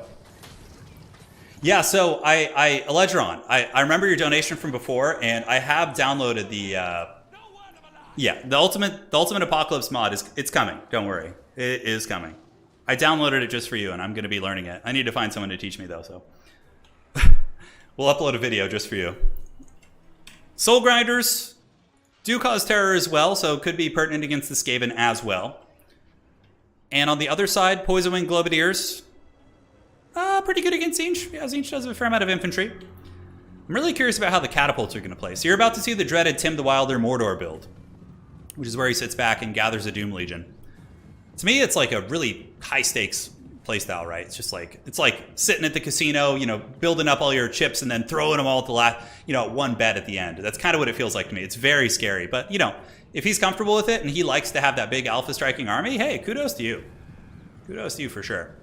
We have some Skaven slaves hiding in the trees up here. So they will be chilling, probably getting unsummoned here in just a second. And here they come. So clan rats, and more rats of the clan are going to be moving up here. So play claw catapults. Look at this, play claw catapults shooting at the Soul Grinders. Soul Grinder's obviously very quick. It's going to be able to juke those shots. And this is where the blue fire spam starts. If you had a Rattling Gunner and Howling Warp Gale, you could actually stop the Exalted Lord of Change from doing this. Like if you got like Teeth Breakers out or something. But without that, no, you know, that blue fire honestly didn't do anything. You just paid 6 Winds of Magic to kill 1 Warplock Jezzail. So, you know, honestly, not bad. Not bad at all. And here we do see the Soul Grinder taking some big shots, so that's pretty cost effective for the Skaven as long as they can break those shields and maintain that DPS. We have the Natty Bubo Sharpshooters ripping pot shots into the big chicken in the sky. And do we see any Rattling Gunners in the horizon? I would love to see Rattling Gunners. I would love to see some Rattling Gunners. That'd be really, really fun. Clan Rats and Skaven Slave Slingers moving up, and the Chieftain is on his way over. As now both Jezzails are going to be teeing off. Ooh, and they break through the shield, so actual damage is happening to Tzeentch. Soul Grinder's going to be juking, trying to get away here, but the Jezzails are going to be able to punish that. It seems like the shooting of Tzeentch, the harass that you often see against other factions, the Skaven aren't going to have that shit. They're like, nah, dude, get that out of here. We don't want any of that. Take those blue fires back. We do not want them. So, objective's going to open up. 2 objectives for the Skaven. Although Skaven are not going to be able to get the 3rd objective easily, so that gives Tim the Wilder a much cushier game. Because now he doesn't have to worry about like a massive points lead. He could just like do a 2-to-1 cap and build up his army and then come out. The rest of the Tzeentchian army is hiding. They're waiting to get a critical mass. Although Tim the Wilder isn't like saving up, he's actually bringing out units. So we got warriors hiding in the trees. It's just like the Tzeentch trailer, where they all just kind of wait and ambush, right? So Chaos Warriors of Tzeentch. Yeah, Tzeentch warriors all over the place. And pretty, you know, the one thing that's a little bit strange to me is like good quality infantry against Skaven. Like I feel like this just gives Globadiers a ton of value that you're not going to be enjoying. So, I don't know, we'll see. Maybe they'll be durable and they'll just push through and eat it like champs. Skaven have 1 Globadier out in the field right now, 2 Jezzails, and the Plague Claw Catapults are trying to shoot up on the high ground. We'll see. But yeah, they're going to be pretty good against this army, 100%. Soul Grinder of Tzeentch is on its way, looking to throw some javelins again. Jezzails will be easily kind of missing, or well, they will be missing, but they'll be easily picking them off at a distance is what I meant to say. And yeah, the Skaven are pretty content to just hold these 2 objectives. Points 70 to 10. Pretty standard stuff. And look at this. The Soul Grinder's using its ammo on globes. So 1 javelin takes not even a single globe. No, 2 globes. Okay, so 2 of the Globadiers did actually go down for that ammunition. So there was a little bit of a price to be paid there. Now let's see what kind of damage it does to the Jezzails this time. Goes down, and the Warplock Jezzails lose a couple models, but really not that bad. Really not that bad at all. Domingo says, hey Turin, if you're planning on putting together map packs, what are your thoughts on... Yeah, I thought about the balance change thing. Maybe. It's something I would want to discuss with the community first, because I'm always hesitant to do that. But maybe. So, because I want the experience that people have on ladder to be as close as possible to the tournaments. So, that's kind of why I'm always a little bit apprehensive about that. Warp Block Jezzails maneuvering about. We do have the Soul Grinder of Tzeentch kind of getting poked here. So, ye old Skaven Slave Slingers. Good to be throwing away at the Soul Grinders. Talk about a cost-effective screen, right? You just have like some haggard Skaven Slave moving up and just throwing pebbles at the Soul Grinder and chasing it. Who would have ever thought that this mighty demon of Tzeentch would be running from these haggard Skaven Slaves with like, you know, little slings on their packs there. But yeah, Tzeentch building up a critical mass, and you can see they're getting ready to push. So here they come. So we do have the Chaos Warriors, Chaos Warriors, Chaos Warriors. It's a very calculated thing. And of course, that's very fitting for Tzeentch. Because if you engage poorly against Skaven and get Globadeered into the Shadow Realm in your infantry fight, you are going to have a very bad time. That, you saw what happened last game when you engaged into globes, like, you know, in the wrong manner. You just pay the ultimate troll toll, dude. You pay the ultimate troll toll. Poison Wind globes getting hit by blue fire, but honestly, Tim the Wilder's blues aren't really doing a whole lot. Like, very little damage against the Skaven army. We've seen so much against, like, some of the other factions, like Elves, but here it really hasn't been too much. Simon asks, where's the UI mod? So the mod I use for UI is only for, replays. Because if I wanted to use that mod, every single player in the tournament would have to have it installed as well. So it's only what I use for replays to cast videos and things like that. So I like this. Chaos Furies coming down from the hills. So that's pretty much the signal. The war horn of Tzeentch has been sounded. It's like a giant bird, like a crow cawing or something. Clan Rats versus Marauders. Marauders should win that fight. It's going to take a little while, but with Ogres piling in, Globadeer fire, oh my god, look at the globes just literally hitting the Skaven. I love it. It's just so thematic. But Yuumi is going to have some very good globe focus fire on the Chaos Warriors. That's going to be super important. So Chaos is crashing down from the hills, ladies and gentlemen. Howling Warp Gale going down to the Chaos Furies, but there's no follow-up punishment for them. Clan Rats screening out Forsaken. And the globes, oh man, Tim is going to take a lot of damage here. These Forsaken getting nailed, but good micro from Tim the Wilder. Look at that. He finds the opening, and he might be able to get back there. Nope, looks like the Globadeers are going to be holding firm. A second wave of globes is coming in as the Rats are holding back the tide of chaos. Rat Ogres will be very good against the Chaos Warriors too. But so far, the value lead is going to be favoring Yuumi as the lines of Tzeentch do collapse in. We see the Clan Rats, of course, a little bit of friendly fire is great for everyone. And the double Forsaken here, though, getting punished super hard. Tim the Wilder getting very aggressive with his Lord of Change, which does get hit with a Poison Wind. Not going to do much. But Warlock Engineer and Chieftain going to be trying to put some hurt on the big bird. Oh my god. Deathmaster's here. There's going to be a snare. He's going to snare down the big Lord. Deathmaster doing the anime run. He gets in there and the chicken is in danger. This chicken could get cooked. This could be Thanksgiving early. I know it's not November yet, but this could straight up be Thanksgiving right now. So Exalted Lord of Change being attacked by Deathmaster and two other relatively powerful Skaven characters. There are going to be some reinforcements coming in for the big chicken, but this is really, like, there's a lot going on here, but this is very important. Is the lockdown going to come? Deathmaster, I don't think has used it yet, but he is getting some big shanks on this bird. And you can see Flensing Ruin going down. That chicken is getting cooked. It is getting put in the oven here, man. It is just getting roasted. Flensing Ruin plus Deathmaster plus a Chieftain and a Warlock Engineer all on your big bird. Dude, Tim is in big danger. And guys, I don't think Yuumi has even used the snare yet. I don't think it's even here. The chicken is going to be trying to get away here, I would imagine. And where is the snare? Is the goose going to get away? It might. That's a lot of damage. It's a lot of damage, and it's trying to create some separation. Does Deathmaster have the snare? It does not look like it. Maybe he used it earlier, and I didn't notice. But that is very big. Like, taking that Exalted Lord of Change is going to take away a lot of battlefield agency from the forces of Tzeentch. Now, on the side objective, it looks like Skaven holding on. They do have the objective. The Rat Ogres as well as the Clan Rats doing very well. High ground objective owned by Tzeentch. And the bird is actually getting caught. Oh, it did get sigiled. It did get sigiled. Deathmaster able to lock it down. And unlike undead units, crumbling is actually significant for demons. It does a lot of damage. That bird is super low. Slinger's trying to throw some pebbles here and there. We do get Death Runners, I think, in the back. No, Deathmaster's still back there. He has the same icon. But look at that. That's going to be a lot of damage coming in. The Exalted Lord of Change is getting absolutely cooked. Skaven moving up. I think if Tim the Wilder loses his Lord, I think Skaven just straight up win the game. The Lord of Change is so important against Skaven because of the terror and its magic. Obviously, Tzeentch loves its magic. And we do see the Soul Grinder kind of getting wrecked here. The Soul Grinder getting trapped and pinned in by Wolf Rats and getting actually dunked on pretty heavily. Jezzails are stable here. Rat Ogre is able to protect him. And Wolf Rat's just hot on the tail of that unit. And up in the sky, the Lord of Change has come back. Howling Warp Gale is active. And look at this. The Chad Skaven Slave Slingers pebbling this mighty Lord of Change. sending it to the hills. Tim the Wilder's going to unsummon it, 100%. He's going to run away and just like run off the battlefield, basically. Maybe he keeps it, I don't know, but if he does lose it, that's a big leadership penalty for the army. Yumi currently up 8.7 to 6,000, so aside from the Lord situation, Tim the Wilder is trading pretty well. But the Soul Grinder here, getting pounded in the back, is rough. These Marauders going to get killed by Ogres and Hounds most likely, and Globadiers have now come back. So the Globadiers are in here, and they are doing work. Beautiful play. Really, really clean play here from the Skaven. And it looks like the chicken is gone. So the chicken has ran away. He did the evil villain, move where they always escape in the last second. But, I mean, that's still a huge win for the Skaven. Tzeentch being leaderless is going to be really powerful. Warlock Engineer does have a Walmart Mortis engine. I don't know if they brought it. But the Chieftain, Clan Rats, more Clan Rats, as well as Deathmaster able to get those punches there. Dude, the Deathmaster ambush was really good. And look, the catapults are even back online. Tim the Wilder really, really behind in value. But Tzeentch does have a triple cap right now. So they have all three objectives. Like, the pressure on the Skaven has been effective, but it's probably only a matter of time until the Skaven are able to kind of break free of this and get back to the middle. Ogre is moving into Horseman. Flensing Rune, apparently very, very good. Somebody in chat asking, yes, you can unsummon units that are out of combat. Like, obviously, unsummoning that bird, you don't get any refund because it's basically dead.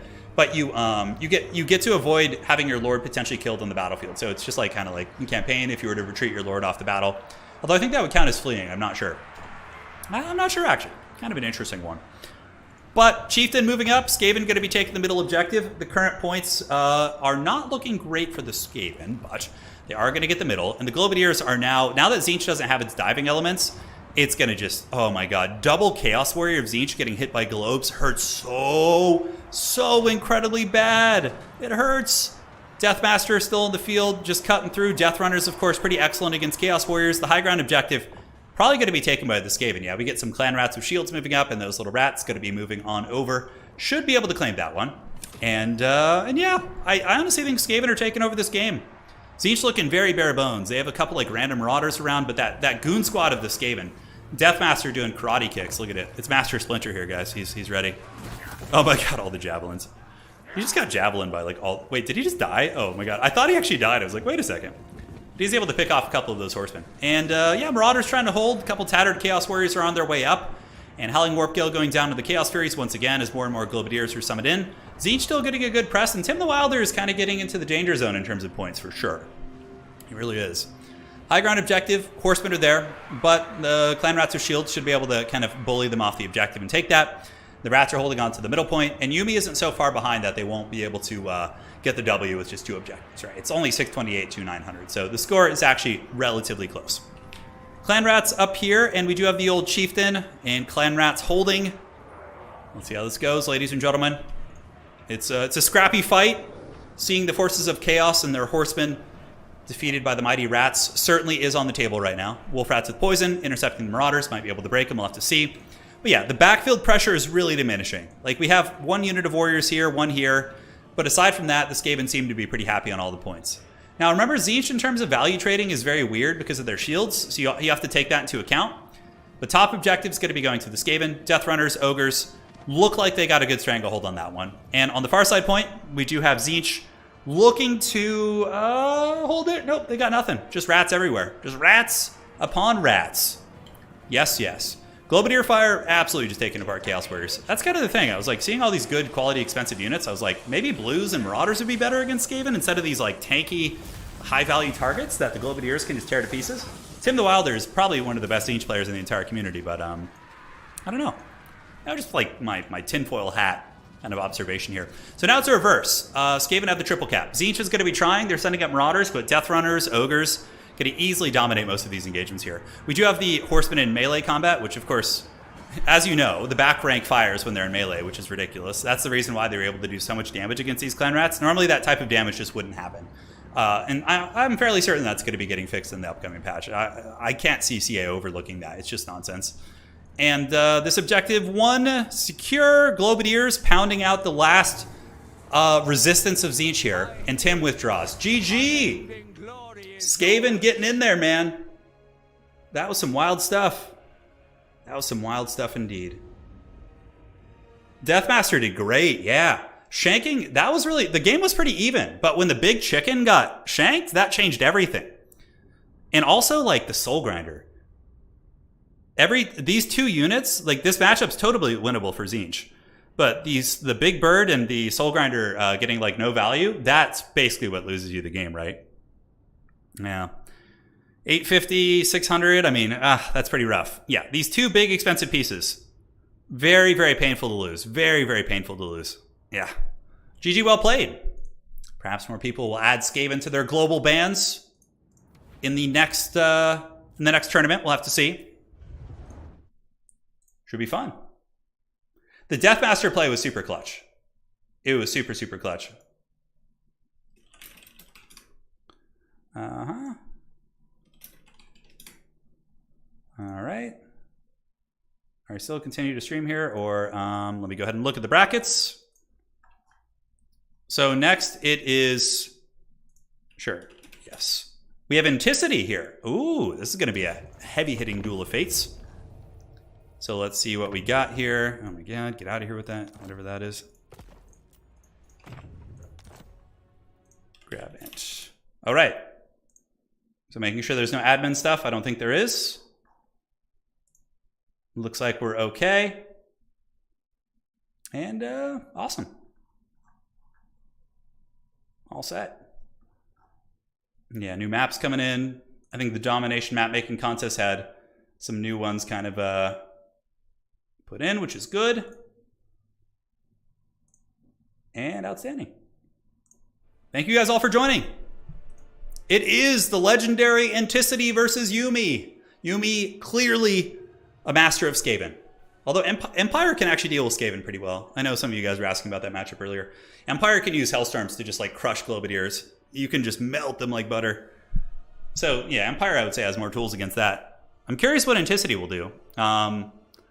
This map is, so we're on the bottom side, and this is 1, 2, 3, 4, 5, 6, 7, 8. So for 8, the map should be, on the bottom side, it would be 1, 2, 3, 4, 5, 6, 7, 8. Yeah, so it'd be Arnhem again. Arnhem again? Did they just play the wrong map last game? I think they might have. Did they? I'm not sure. Maybe it's maybe I counted wrong. Maybe it's Mountains and More. Yeah, whatever. All right. So it is on. Let's get ready to party. What will the Kraken King pick here? This is best of 1. So this is for all the marbles to see who advances on. Moffat awaits atop his throne of skulls in the grand finals. If we take a look here, we can scroll down and look and see Moffat. Yeah, Moffat's in the grand finals. Then on the bottom side, we have Blood Penguin versus the winner of Hadri's and Fabio's main. Anticity, they haven't updated the bracket here, but this is Anticity's game right here. So we're getting pretty close to the grand finals, guys. It's been a long tournament, as expected, but, you know, it's all good. We needed to have a long tournament. It had been a little bit too long. We had a whole week of no hot action, but yeah, we needed it. We needed it. Yeah, Bretonia could be picked. I don't know if Anticity's been practicing Bretonia. I know he has Khorne as one of his factions. I'd be really interested to see a Khorne game. Yeah.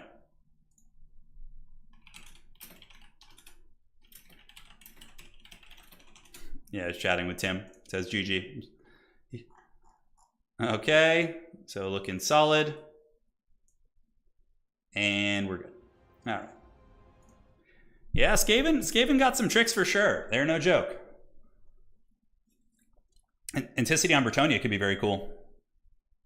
Zypho says, I'm not touching land battles unless it's faction war or some kind of big tournament. Dom is the way for you now. Yeah, they're both fun formats. I think for high level competitive, Dom is way better. But just my opinion. You know, obviously it's not wrong or right. It's just how I feel.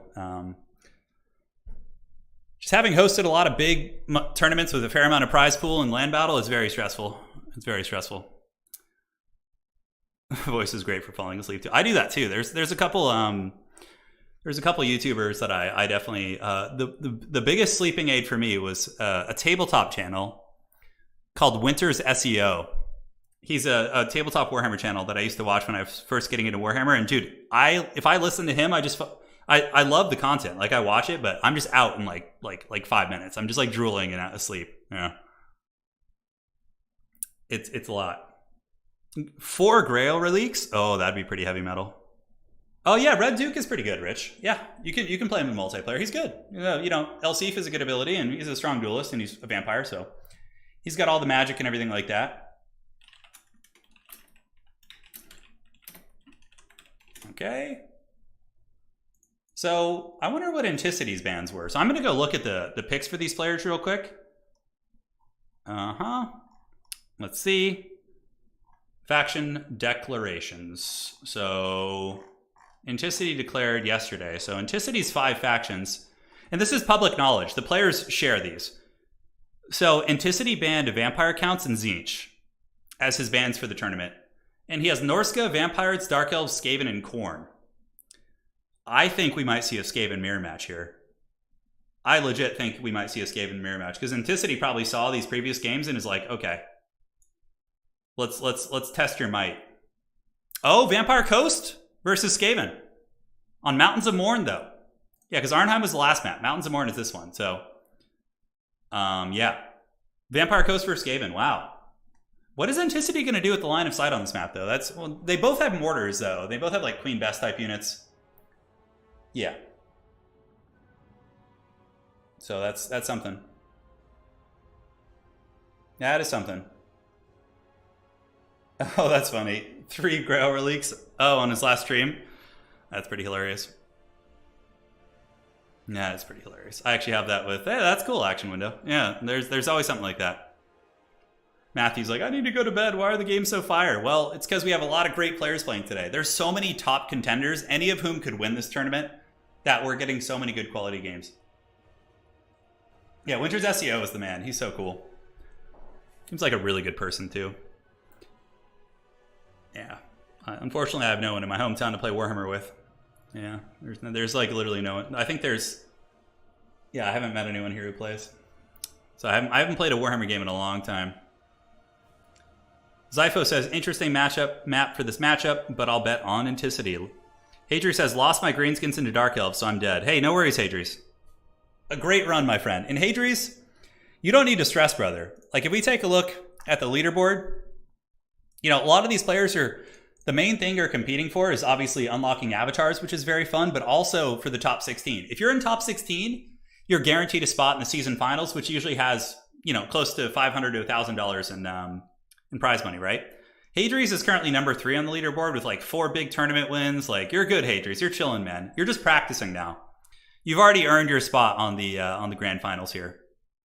Yeah, don't you worry, brother. And we have some strong players here. Very excited to kind of see how this all goes. Yeah, it's gonna be fun. Gonna be very fun. Hadri's thinks the rats got some tricks. I agree. Yumi's been playing very, very well today. Very, very well. The only GW star in my state got shut down years ago, yeah. Yeah, you just got to practice matchups. Yeah, avatars, bro. I wanted C8 to add them, but since they didn't, I took it upon ourselves here. So as you win games and tournaments, you can go to your profile up in the top, and you can see like people's like win and loss. So you can go and look at my match history and see who I played. And where's this game versus Platypus? What the hell why do I have a match with Platypus? That hasn't been played from yesterday? That's weird. Huh. Oh, I think Platypus dropped from the event. Anyways. Yeah, but you can pick your avatar. So you pick your faction, and as you get wins with that faction on our tournaments, on the website, any tournament, not just mine, you unlock pictures. So for example, I have 33 wins with the Empire. So you can see I have my Greatsword, a Reichsguard Knight, and 40, and once you get 50 with the faction, you unlock the Legendary Lords. I need to add the rest of them. We haven't finished it yet, but you can get a Steam Tank for 40, Demogryph Knights, all that kind of cool stuff. So yeah, it's pretty rad. You see every faction has their avatars. Ogre, Dwarfs. You advance up, you get Vampire Coast. I have a couple with Coast. I play them a bit. Yeah, it's really fun. It's a great system. Slaanesh, the works. The works. All right, so here we go. It is time, ladies and gentlemen. Yumi versus the Kraken King. More mortars. Yes, I think there's going to be mortars and globes all over the place. And then those avatars follow you from season to season. So when you're on the leaderboard, it displays on the leaderboard and it displays on your profile too. So yeah, we'll get a Toddy one. The thing is, I didn't have all the files. I have like most of the game files for like most lords, but some I don't. Like Toddy doesn't have like a picture like that. I'm going to have to figure that out. Is there any chance you could do a Dawn of War 2 stream? Maybe. The sound bug just kind of bums me out in that game. I just like, I always like, but maybe I will. Yeah, Yuumi with a very similar playstyle, like every game. Play Claw catapults are going to be super money here, obviously, right? Yeah, newbie tournaments give avatars as well. The only tournaments that don't give avatars are like meme tournaments, like where the host puts you on a random faction, for example. Because in that case, the avatar system is tied to stats. So if the tournament does not feed to the stats, you do not get avatars. So if it's like a Tzeentch tournament or a tournament where you get random factions or something, or like what a Koi was doing where you just have no unit caps, no rules, you know, those type of tournaments will not give avatars, but everything else does. Noob tournaments, anything like semi-standard. Yeah, which is cool. So look at Yui's deployment. We have the double catapults, which will be amazing on this map, assuming Anticity can't get them with cannons. Globadiers, obviously, we know how good they are, but Coast has bombers too, so Coast can kind of give it back to you in that way. Double Giselle to shoot downtown. Skaven Slave combo with the Chieftain, very standard. Oh, all hail the mighty. Luther Harkin. Anticity mixing it up, dude. I love it. Luther is great at gooning, dude. He could just sit over your army and be an absolute terror. We have animated Hulks, Globadiers, and Bombers. And on the other side, we have animated Hulks, Bombers, and zombie deckhand mobs.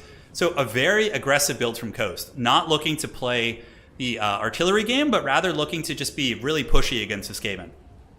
I think that's going to be the plan.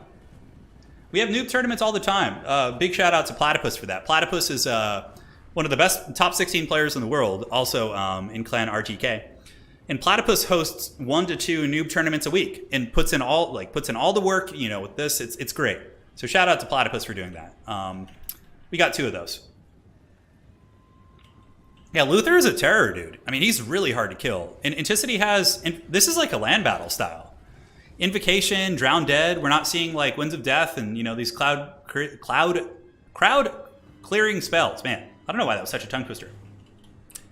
So here they come. Luther Harkin, going to be probably rolling up and trying to snipe the Skaven characters. Anticity is going to be grabbing the side points and then just like letting the Skaven come at him, I think. We'll see. What I would also wager Anticity will do is summon like 1,000,000 Fellbats. Oh my god. We're taking it back to the old school. Guys, it's Anticity with the Hounds. Do you guys remember how much of a nightmare he was in the faction wars of old? With like just Scurvy Dog Micro, just like hunting everything? Oh my god, I love it. I love the Scurvy Dogs just cackling in the bushes. Yeah, Hulks are really good against Skaven. They have just a ton of HP and mass, and they're very tough to take down. Although most of the Skaven army is spears, it looks like Giselles are positioning, so it's getting very tactical. The Skaven are having to figure out how they want to divvy up their forces. If Anticity is able to get into the backfield with those hounds over there, dude, that is going to be brutal. Nick, if you want miniatures uploaded to the website, you just send them to me in Discord and I'll do it. Yeah. Yeah, Luther, not active yet. He's just kind of chilling in the back. Anticity playing very cautious. He's now going to be grabbing the objectives. So moving up on objective 3. Just putting his units right on the edge of the point to try and mitigate the Skaven shooting. Warplock Giselles, of course, shooting downtown into the animated Hulks. So they're going to take some work, and Vampire Coast will probably pull the trigger soon with like a big push. Obviously, a lot of zombies, a lot of slow units, so it's going to take them a minute to get to the points, but Anticity is a very, very cagey player. Very, very cagey. He's going to be able to figure out a way to mitigate some of this Skaven shooting, I am sure. But if those catapults get taken offline by I wonder how patient he's going to be. By the Scurvy Dogs. I wonder how patient. Is he going to sit back there for like 3 minutes and just make Yuumi think there's nothing there? Or is he just going to go in for the kill? That is the question. We'll have to see.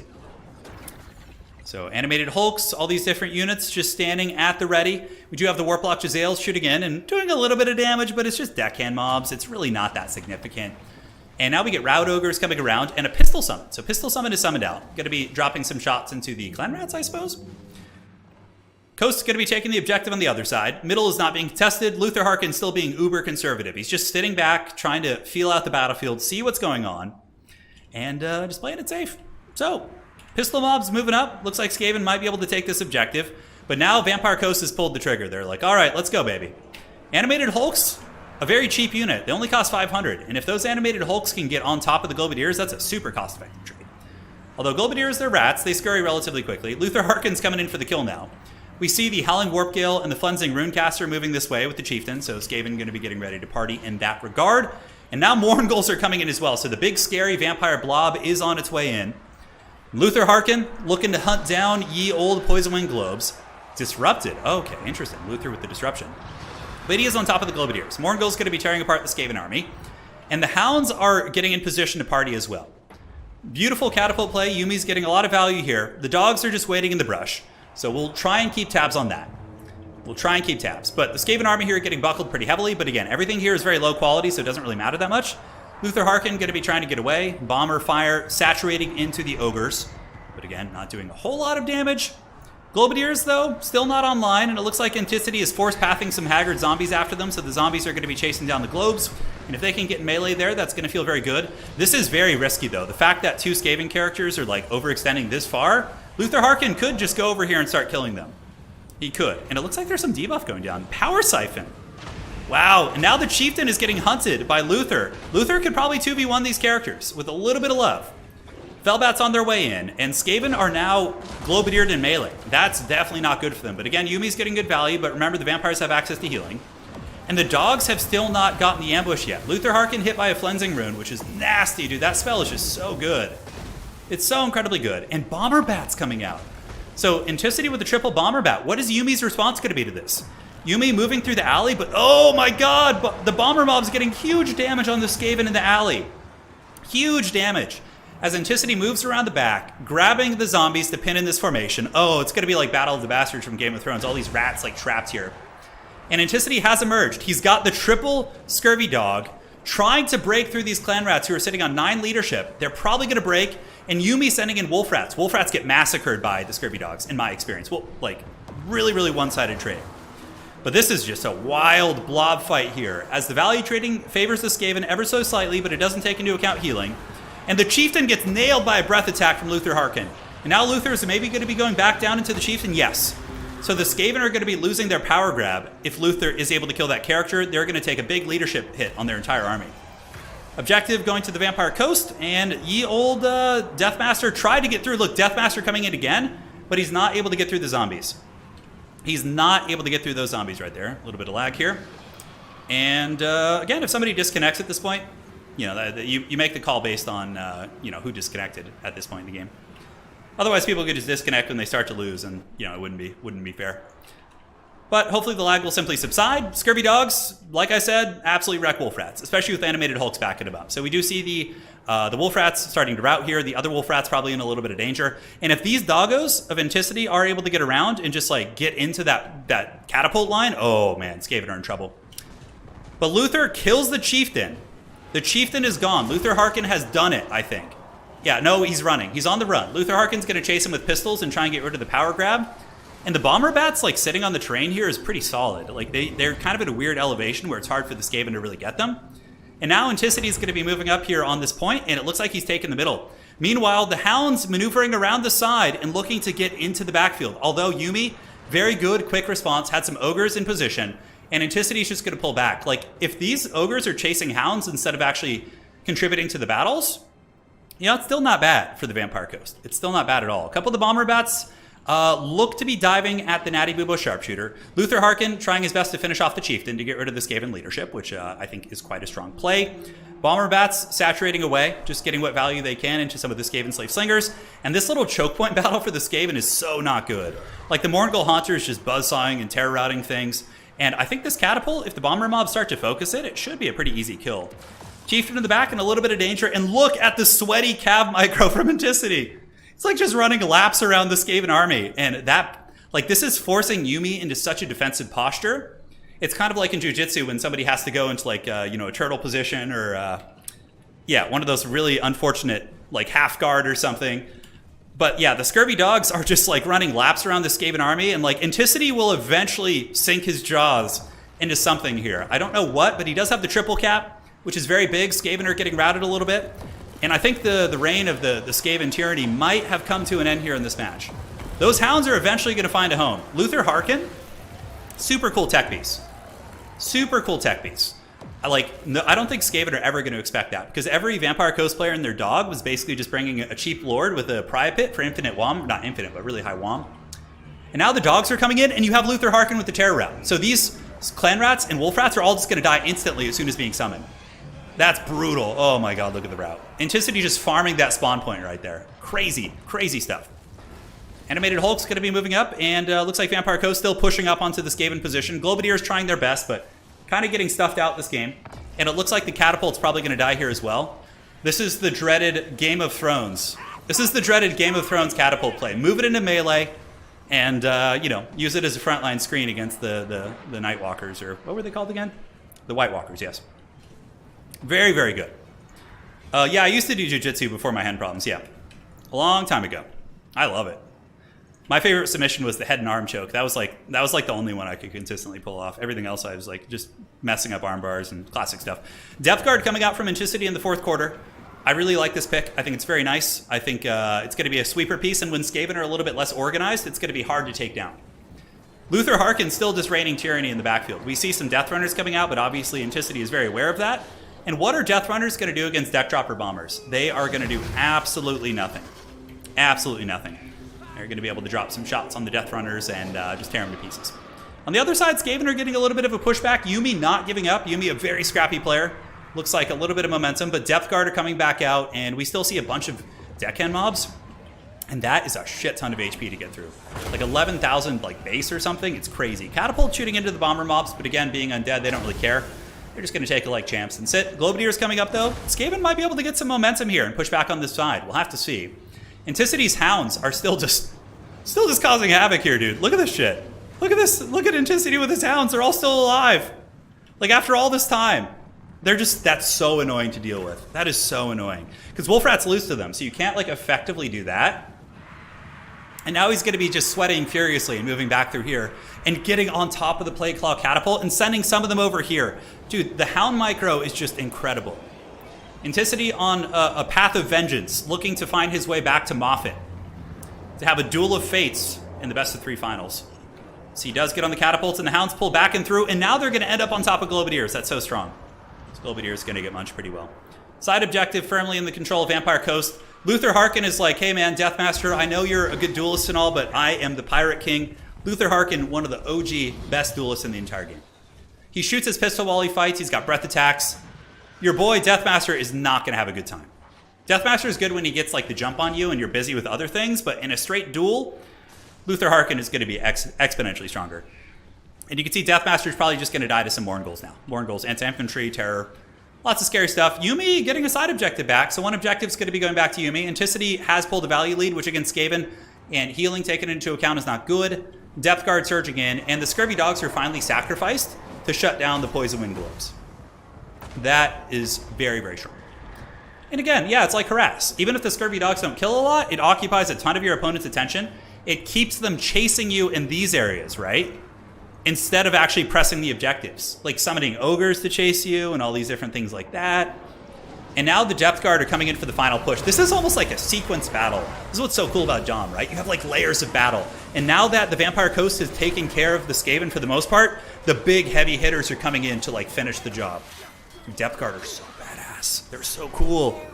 And now they're going to be surging forward, and the animated Hulks pressuring into the Skaven position. The back of the Skaven has been broken. And the Depth Guard are just going to be running rampant here now. Value lead pretty massive. Luther Harkin getting huge terror routes here. You can see all the Skaven are terrified and running. He's going to be able to shut down the Globadiers. And man, that was a clinical game. Very close game. Even though the score is a little bit tough, it was dicey for both players at several points. But Anticity showing why he is one of the best in the world. Yumi is as well.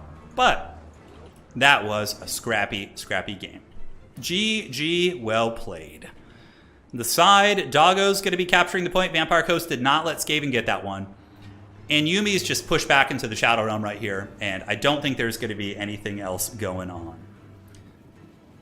What I never understood is why are there undead pirates in the first place? And why do the undead need gold? Well, they're still, a lot of them, the vampires are still sentient, right? So they still have the desire for material power. Because material and gold equals power, right? They can buy more stuff. Yeah, I assume they can upgrade and buy their haggard zombies better gear. I don't really know, but yeah. Yeah, goods and services, right. Great game. I'm so happy to see Luther Harkin back. That was so cool. Like, and it just goes to show how the meta is like not solid. Like there's so many different strategies you can play that are viable at high levels, which is really neat. Looks like the host has left the game. And let's go ahead and get into the next match. All right, 1 second here. Long that Luther.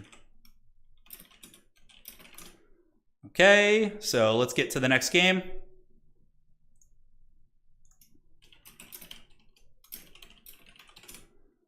All right, so checking the old tournament leaderboard. Let's see what we got. Checking tournaments. Capitalist vampires, yes. Yeah, for sure. They have a good time. Okay, so let's check the tournament here real quick, see what matches we have next. I believe we could just cast another Anticity game since he's down there. Moffat, yeah. And then here we have Blood Penguin versus Anticity. Oh, okay. Let's cast that one. It's going to be good. Okay, Anticity sending me another code. If you guys haven't seen his channel, make sure to check him out. He does great stuff. I don't think he's live streaming today. Maybe he is. Is Anticity streaming? I don't know if he is. Maybe he's just... Oh, the host kicked me from the game. Okay, I gotta wait for the... Okay, so join as a spectator. There we go. Okay. Yeah, Coast is very scary. Coast is very scary. They're a top tier faction. We have the dreaded Plague Penguin versus Anticity on the Broken Leg Gully. See how this match goes. The games today have been really good. I'm super happy with these games. I'm super happy with them. They've been so much fun. Like we haven't had any of that Hellstrider mirror match crap. It's just so much better. Do you think AoE 4 Mongols could survive in Warhammer Fantasy? Yeah. I think so. Like if you just made the Mongols like a faction in Total War, they would probably be fine. Yeah, I think so. Oh yeah, I mean Martin, he usually does live stream. I think he's been taking a break from like live streaming super long tournaments, but yeah, I'm sure he might make a video on some of these games. Like he might do it. So make sure to check him out if you haven't. No, I haven't, Decay. No, I've been fiending for some Ultima Online lately, so that's been my jam. Super cool. I think Coast was founded because Nicholas von Karstein found... I think Luther was the first one, right? I think Luther is like the original Vampire Coast guy. I could be wrong, though. I don't know if we have any lore masters in chat. Maybe we do. Maybe we don't. Anticity does have Khorne as one of his factions, so Khorne could be on the table. But again, I want him to play what he thinks is best. Great games. Okay. Looking good. Yeah, the Mongols would be Marauder Horsemen on steroids, yeah. You think Marauder Horsemen are hard to deal with? Just wait till you deal with the Mangudai. Yeah, encircling your army. Yeah, Luther Harkin comes from the Blood Dragon line, I think, yeah. Aren't the Hobgoblins... I don't know. Yeah, there's some I think, Norskan tribes that have a loose inspiration from that. Yeah. One of my big wishes... I swear, if Games Workshop, when Old World comes back, makes Vampire Coast a playable faction with new miniatures, dude, you have no idea how nuts I would go for that. That would just be the greatest thing ever. Because, like, Old World, even if it takes place a couple hundred years before the current timeline, which I think is what they said, like, the Vampire Coast is still going to be around then. Luther is old. Like, those vampires are old. Like, anyone that's not like a human or a mortal will probably have like the same characters. So like Malekith is going to be in the Old World. Teclis is going to be in the Old World. You just won't have like Franz probably and these characters. They'll have some other badass characters, I'm sure. Yeah.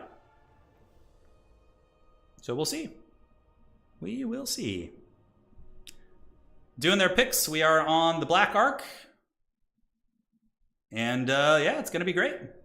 Dude, yeah. I couldn't resist buying Vampire Coast if they came out in tabletop. I couldn't. It would just be too much. It wouldn't be that hard to kit bash like regular undead.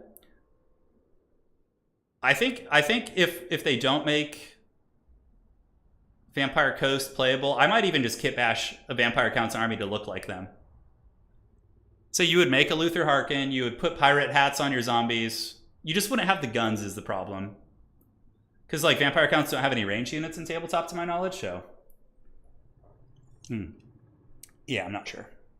How come games like AoE 2 and 4 are popular on Twitch, but Total War is on YouTube? It's just... Twitch, in my experience, has like I think people on YouTube are a little bit older in general. So Total War is more popular with that age demographic. And plus you have to remember, Total War on Twitch is almost all campaign, right? So they haven't really had the, like, I guess there have been some people who've streamed it on there, but I'm not sure, multiplayer, but yeah. I think if you're looking to cover Total War on any sort of platform, I think that YouTube is the best place. Because here's the thing, Twitch has very bad discoverability. If you're like brand new to making videos or streaming or whatever, and you try and go on on Twitch, like, unless you have a friend who's bigger, like, or have a nepotistic angle where you know a big streamer, it's so much harder to get, like, have people find you on Twitch. Whereas YouTube, with their algorithm, they'll recommend your videos based on people's interests. There's like a discovery system on YouTube. Whereas Twitch, it's just like, dude, it's just like, I've had many friends who've started to like try to stream on Twitch, and I'm just like, dude, just go to YouTube. Make videos at first. It's discoverability on Twitch is brutal. It's brutal. Yeah. I resent that remark. Yeah, is that what you meant to say? Yeah, Age of Empires 4 is definitely an older, like, most of the pro players are like my age, like in their 30s. Yeah.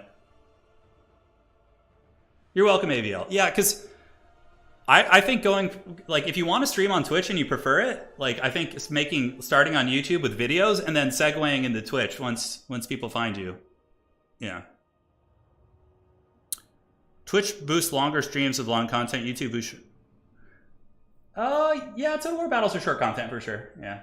Would you like to Would you like me to send you the old Warhammer Fantasy Vampire Coast army list? Yeah. Send that to me. That'd be cool. I've heard a lot of like horror stories about Twitch though, with like with the stream quality. Like, I know they heavily limit your stream quality compared to YouTube. Not that my quality is great, but yeah. Total War has never been that popular on Twitch. Outside of a couple campaign streamers who have moderate, party time over there. Guys, we have a Norska versus Empire showdown. Norska versus Empire! Oh my god, hyped for this. I think this is very Empire favored, and it's best of one. Anticity going hard for it. Yeah. Hot depth Total War stream, Jesus. No, 30's not old at all, man. You're good. I joke about it, but no, it's not. Yeah, I need to be better about that for sure. Yeah, it doesn't, to play competitively, yeah, yes and no. Like, for today, for example, Warhammer 1 and 2 are on sale, and you can get both of them for like $35. And then you just pick a couple DLCs for the factions you like the most. If you want to play Warhammer competitively, you just pick like three to five factions you want to master, and you just practice them. And you can compete, 100%. 6 horsemen incoming, yeah. Marauder horsemen actually get countered by war wagons very effectively, though. It depends on how good of an Empire player Plague Penguin is. I'm sure he's very good. If he's at this far in the tournament, I'm sure he's very strong. But war wagons are just so good here. Yeah. Yeah, this is fun. Yeah, stream quality's fine, hopefully. Yeah, Anticity on Norska. This is. I feel like this is Empire favored. I could be wrong. On Black Ark too? There's not too many places for you old Norska to hide. Yeah. I'm not too surprised. Should be fun. But how this worked is they both blind picked with their 5 factions. So Anticity knew that Empire was a possibility. Plague Penguin knew that Norska was a possibility of the 5 factions. And their global bans included, then they blind pick. So yeah, there's going to be as many Marauder Horsemen as possible. 100%. 100%. They're going to be maxed out. But if you're the Empire player here, you know damn well that you're bringing 4 war wagons. Because war wagons absolutely destroy Marauder Horsemen in the skirmishing game. They have better range, direct arcs of fire that can't really be dodged effectively. Like, war wagons are so good. Yeah, war wagons are the reason Empires... Yeah, it's true. You sent the list, a few pages, so you could glance through it between games. Okay, let me take a look. Thank you, Lich. Let me see what it looks like.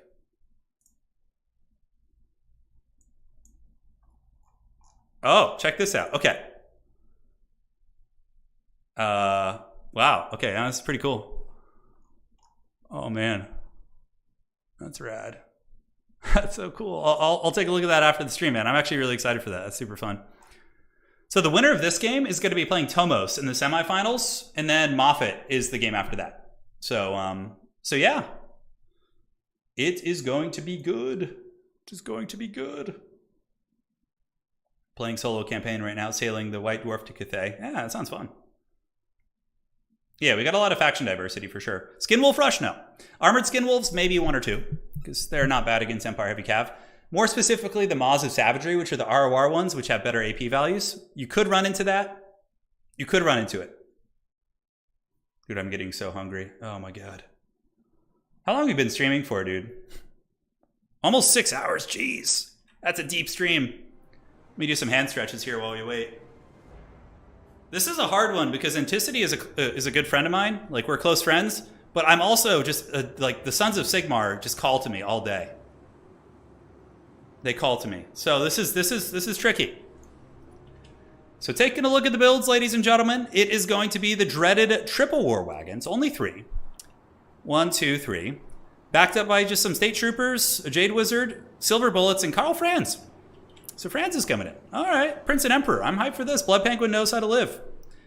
Looking at ye old army of Norska, it is going to be a bunch of horsemen, backed up by Marauders, and on the low ground, we got Marauders and Berserkers. Very standard. Norska has a very limited roster, so typically you're always going to kind of see the same thing. It's like horsemen and Marauders, Berserkers are champions, right? They only have 2 legendary lord choices, so not going to be too much. But Norska, I actually think Empire counters Norska if played correctly. Sunmaker's essential. If you just sit with the Sunmaker and cover these 2 objectives and just defend against the Skirmish Corps, I don't see what Norska can really do against you. I really don't. The Heldenhammer's here, yeah. A lot of horsemen for Anticity. Only 4, though. Are they horse masters? No, they're just basic horsemen, so very cheap. And a Bunacaster. I don't know what Buna's going to be used on. We've seen that from Tim the Wild earlier. We saw the Buna with the Dark Elves. Was it Tim or was it someone else? I can't remember. But nonetheless, we'll see how this goes. Summon the Elector Wagons. Let's roll out. Let's skirmish. We have Earthblood and Regrowth. So he's going old school. Just like healing, making Franz into a supersonic missile here and just getting him in there and having him plow through everything. The Prince and Emperor is very good. Yeah, Franz is a great choice. He hits hard. He causes terror. He's got some good items. No Sunmaker, though, is very strange. Maybe Anticity was ready for it, so he's just kind of like trying to throw him off a little bit. But yeah, I would say if you're the Empire, you can advance up and play Objective 1 if you want to. Knights of the Blazing Sun are super, super, super good in this matchup. The fire damage, the shock damage. Hell yeah, baby. Look at that. I'm prophetic. I love how the textures aren't rendered. It's my favorite part. The Knights of the Blazing Sun are on their way out with their golden shining armor. And they're going to be certainly able to crush a lot of the Norskan infantry. That's why they're good against like most of the Norskan roster, to be completely honest. A little bit of lag here. Karl Franz up on the objective. War Wagons might be able to steal the objective initially, which would be really, really funny, actually. But Empire opting not to play the low ground, and they're going to be wasting ammunition into Marauders, which I certainly don't recommend. Franz could go and get some freebies if he wants to, and it looks like the Empire Heavy Cav are going to be on their way up, so we do have them in the distance. The Knights of the Blazing Sun moving across, looking to scrap. Well, the Marauder Horsemen of Norska circling about, waiting for their opportunity. But the wagons need to be sniping Marauder Horsemen. That is 100% what you want to be doing. Because Norskan infantry do defeat Empire infantry. We're not seeing like a Sigmar Suns front line, which is usually what I recommend in this matchup. Sigmar Suns, Flagellants, a couple of those, they really hold well for you and allow your cav to really just hammer home. So will the wagons be able to reach? Yep, couple of shots, and 1 Marauder Horseman does go down there. Karl Franz better be careful not to give up any freebies. Looks like he's going to be landing in there. Oh, pulls back at the last second. Smart play.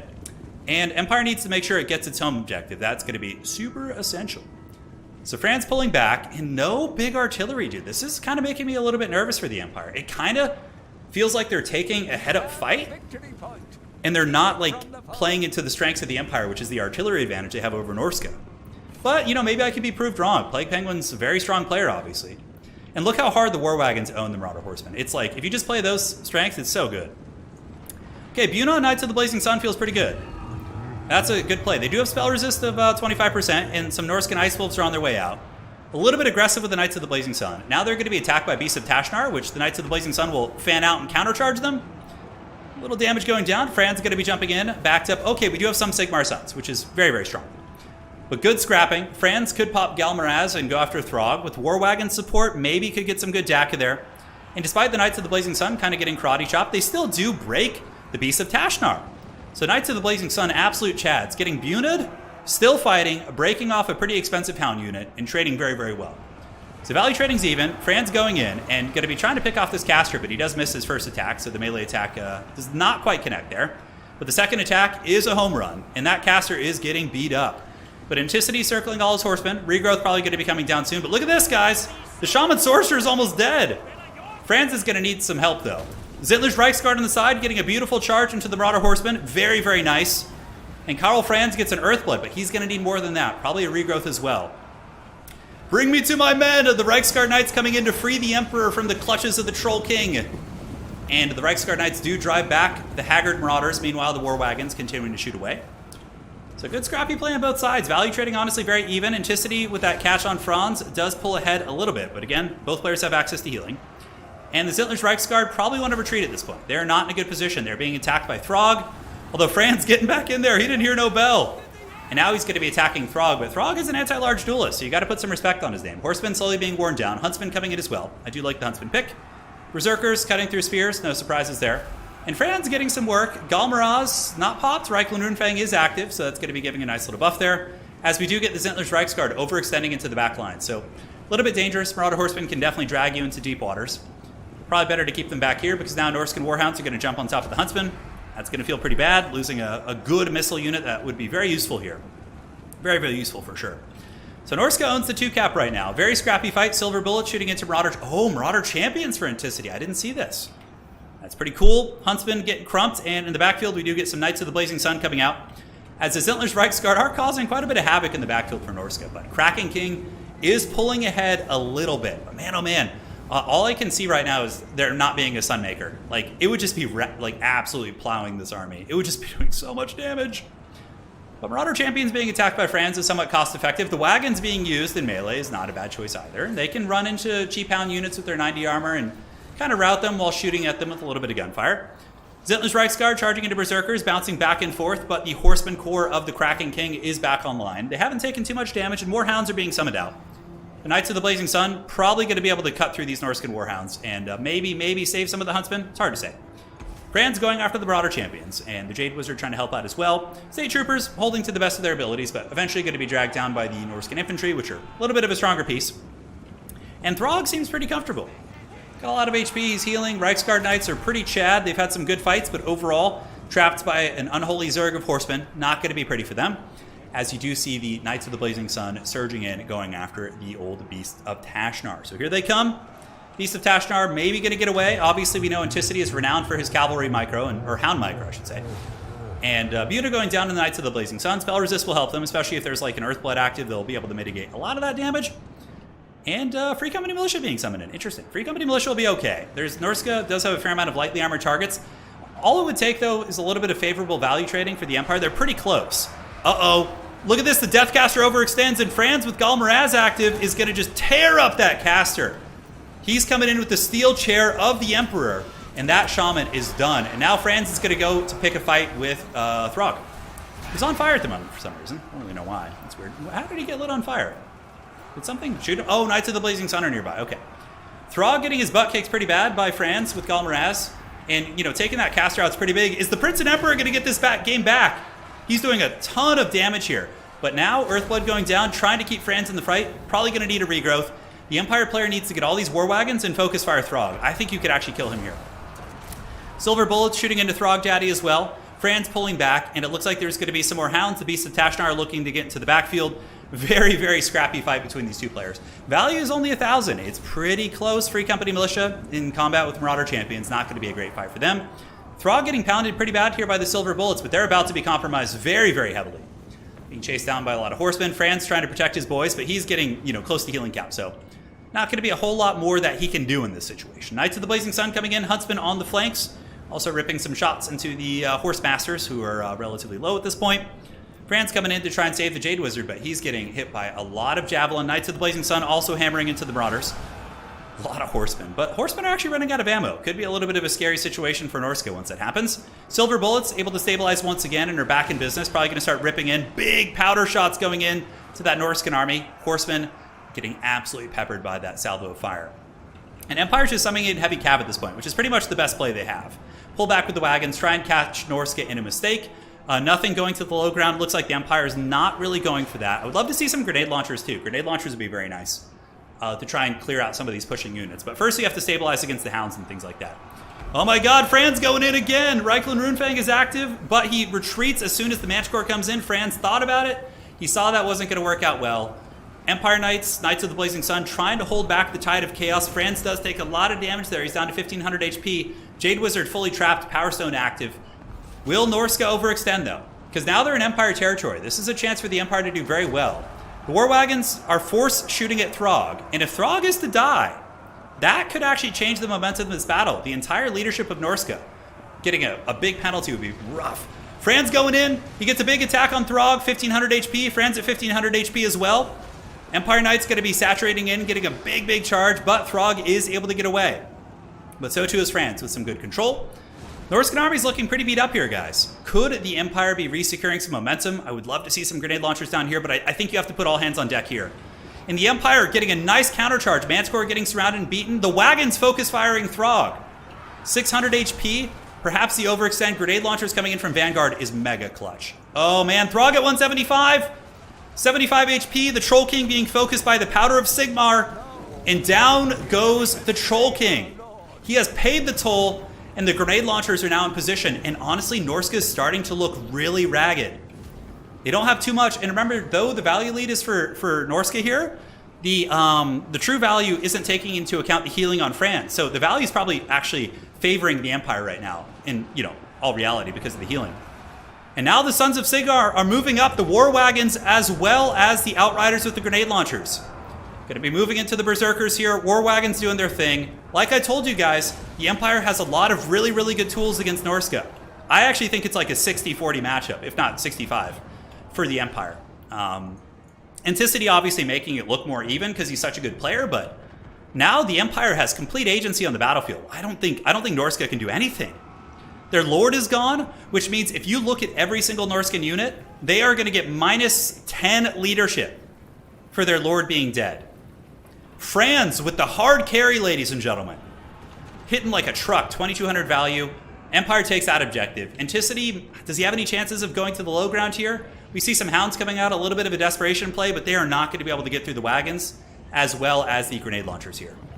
So here they come. Norskan Warhounds chasing into the Outriders, but the War Wagons stand at the ready, General. And they'll be able to screen this out with plenty of heavy cavalry on the battlefield. Manticore rampaging back in, but the Silver Bullet's able to pick that unit off. -54 leadership, probably going to shatter or run off the battlefield. We'll have to see.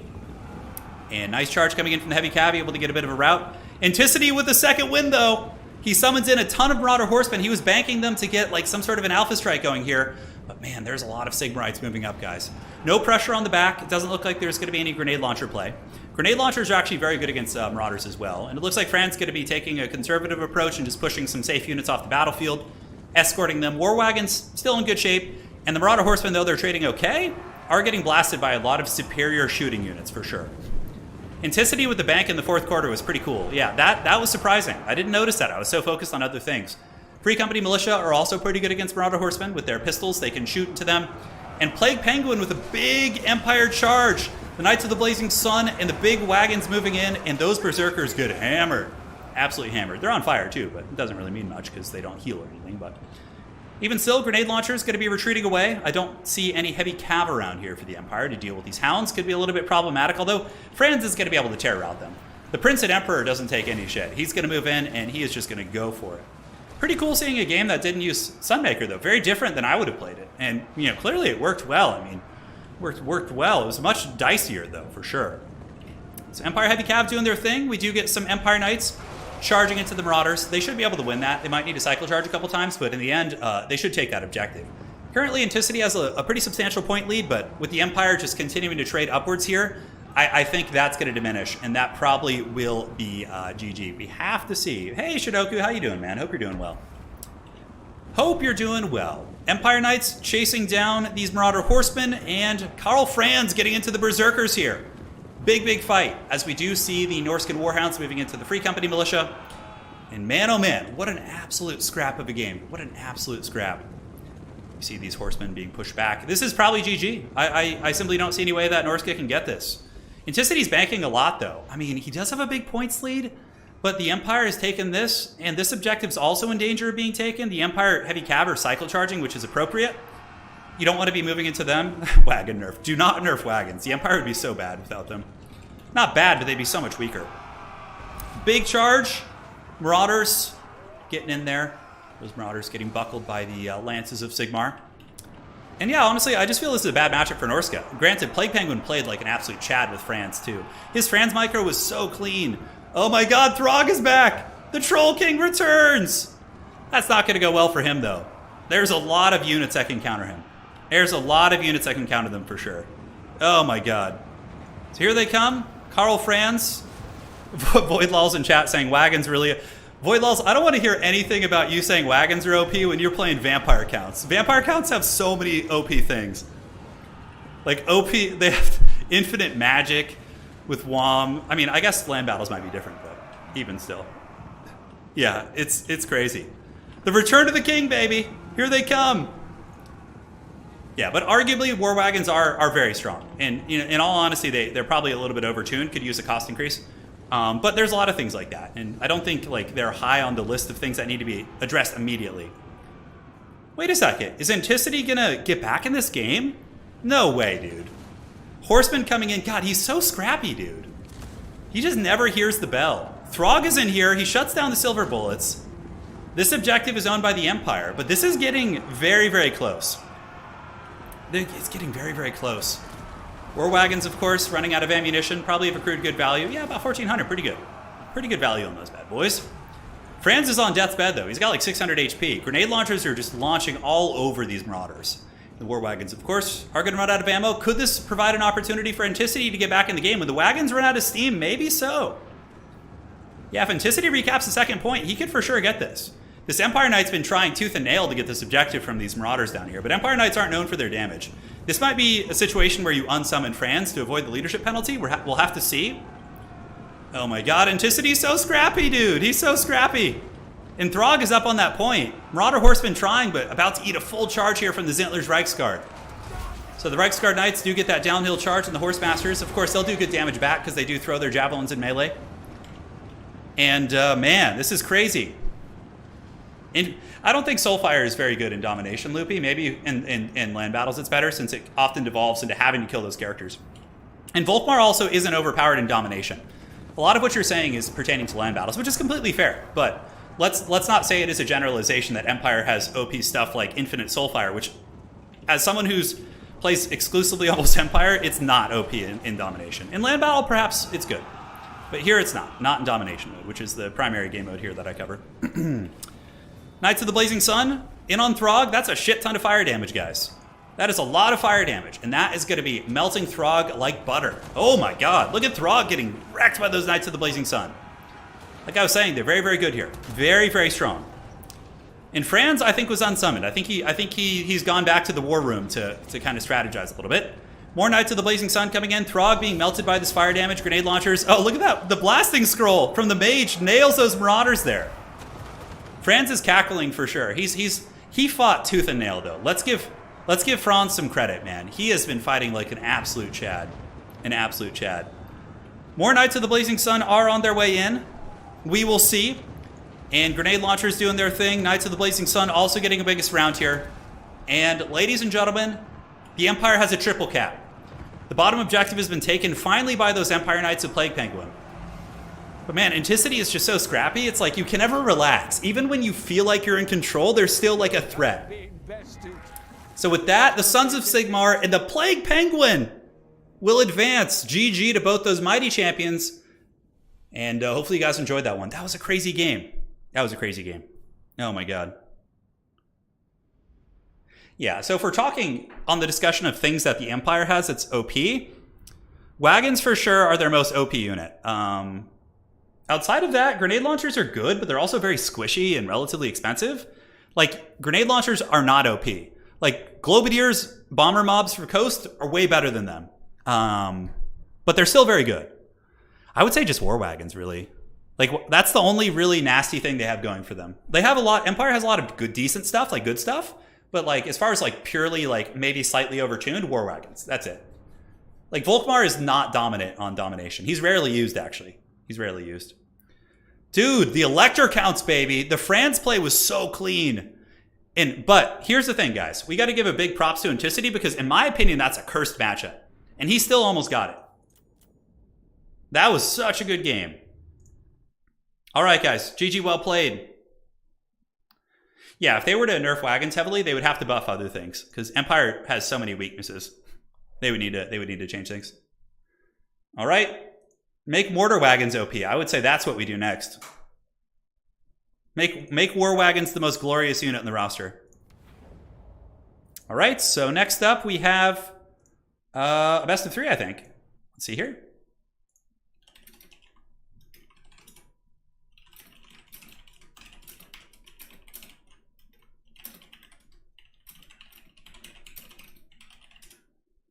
Okay. And next, let's go ahead and find the next one, which is going to be Blood Penguin versus Tomos. Okay, so let me message the Penguin.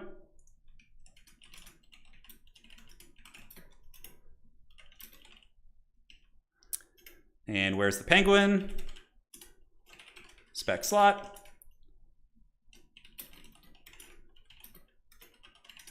We're almost there. We're almost at the end of the road. Yeah, steam tanks should be overpowered. I just want a fat mechanized steam tank. Yeah, that would be awesome.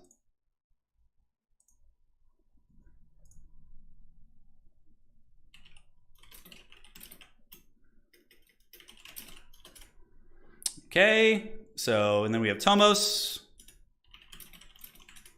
Let's get those spec slots going. And this is semifinals, so this is best of 3.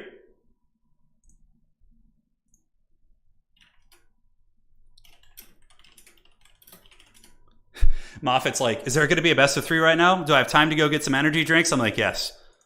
Go fuel yourself.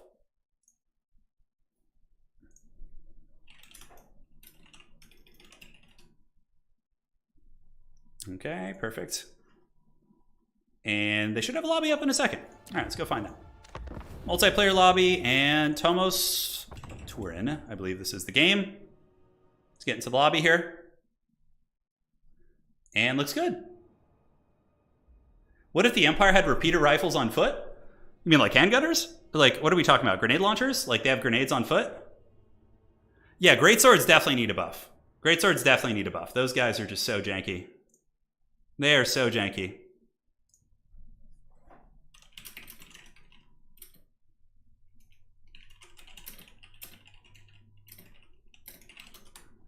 Okay, so just talking to some of the players.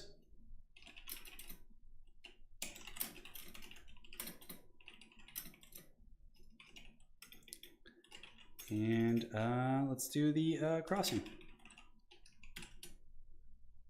Cool, so giving the players the maps real quick. Okay, so the Penguin is gonna host the game. A true son of Sigmar, he is. Dude, this is hyped. I think they already played earlier in the tournament, which is super fun too. Yeah.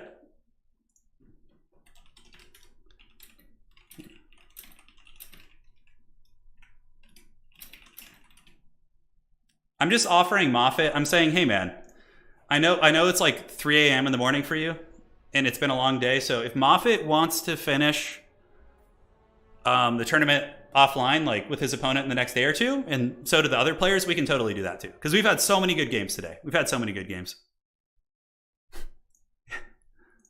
Okay, Moffat says, hey, I'm good to go today, dude. Okay, he's ready.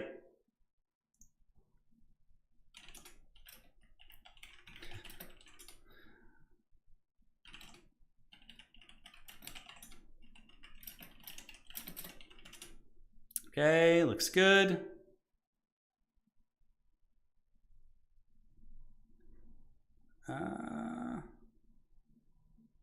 All right. Cool. Yeah, so they want to finish, dude. They're just like, he's like, let's go. I'm down. I am down. Okay, so they're going to do their picks and bans right now. Let's see how this goes. This is best of 3. I should probably pull the scorecards after this. I'm going to go grab a quick snack to keep me going. And yeah, we'll go from there. So here's the hype trailer. Enjoy. More, Lord of Death, keep our souls, lest they fall prey to him.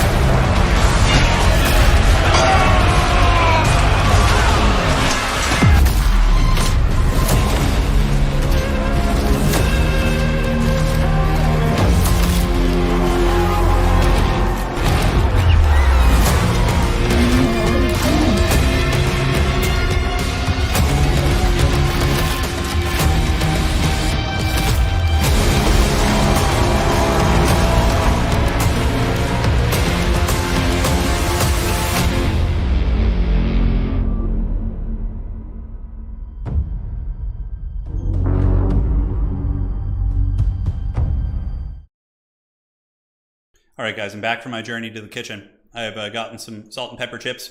I'm feeling reinvigorated here for the later rounds. We'll see how this goes. We will see how this goes. You guys like that one? I thought the trailer's pretty cool. Slaanesh hype. Oh my god, no Slaanesh. Slaanesh is just not fun to play against or play as, I don't think. I don't know, some people might enjoy being overpowered, but... Like, do people... Yeah, I always wonder, do people get joy from, like, beating someone with an Imba faction, you know? I don't know. I certainly don't. I certainly don't. Hey, Turin, do you think some Dawn of War streams? Maybe. I'm going to do a Soulstorm one of the older games, but... Yeah, salt and pepper is the way. It's so good. Like, salt and pepper, like, pistachios are just delicious. Yeah, we're still going, man. We're in the semifinals. So this is, whoever wins this goes to the grand finals. This is best of 3. This is ye old best of 3. So these players will duel it out. We'll see how it goes. Yeah, I'll be streaming a lot this week. Although, I don't know, maybe tomorrow I'll take off just because of how long this stream was, but we'll see how I feel. I got some great videos for you guys too. Oh, you like that Lothern Seaguard video? Yeah, that was a cool one. That was a really good game. Slaanesh actually lost on that one. Yeah, we're very close to the finals. Let me show you guys where we're at. And All right. So this match just finished. Let me refresh it. See if it'll update it there. Where are we at? Okay, come on. Yeah, we could do some Dune soon. I'd be down for the stream. So Moffat's in the grand finals, and we have they haven't reported the score here. Blood Penguin needs to report this, but it's Tomos versus Blood Penguin. And up top we have Moffat versus the winner of this game. The series, not game. So it's best of 3. This is best of 3. Were you able to upload the hype trailer? Yeah, I'll upload it. I haven't gotten around to that yet. Yeah, more matches. Khorne hasn't been played yet today. No Khorne, no Nurgle. We've seen a lot of factions though. Beastmen, Dwarves, High Elves, Dark Elves, Wood Elves, Empire, Skaven. Pretty good range of factions, I would say. It hasn't been like just like the same 4 factions over and over.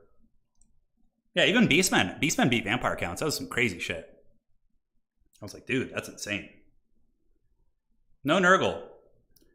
No Nurgle yet, yeah. I don't think we'll see any Nurgle. There's only one like really high level player, Houseplant, who likes to play Nurgle, and he's not playing today, so I don't see that happening. I do not see it happening, my lord.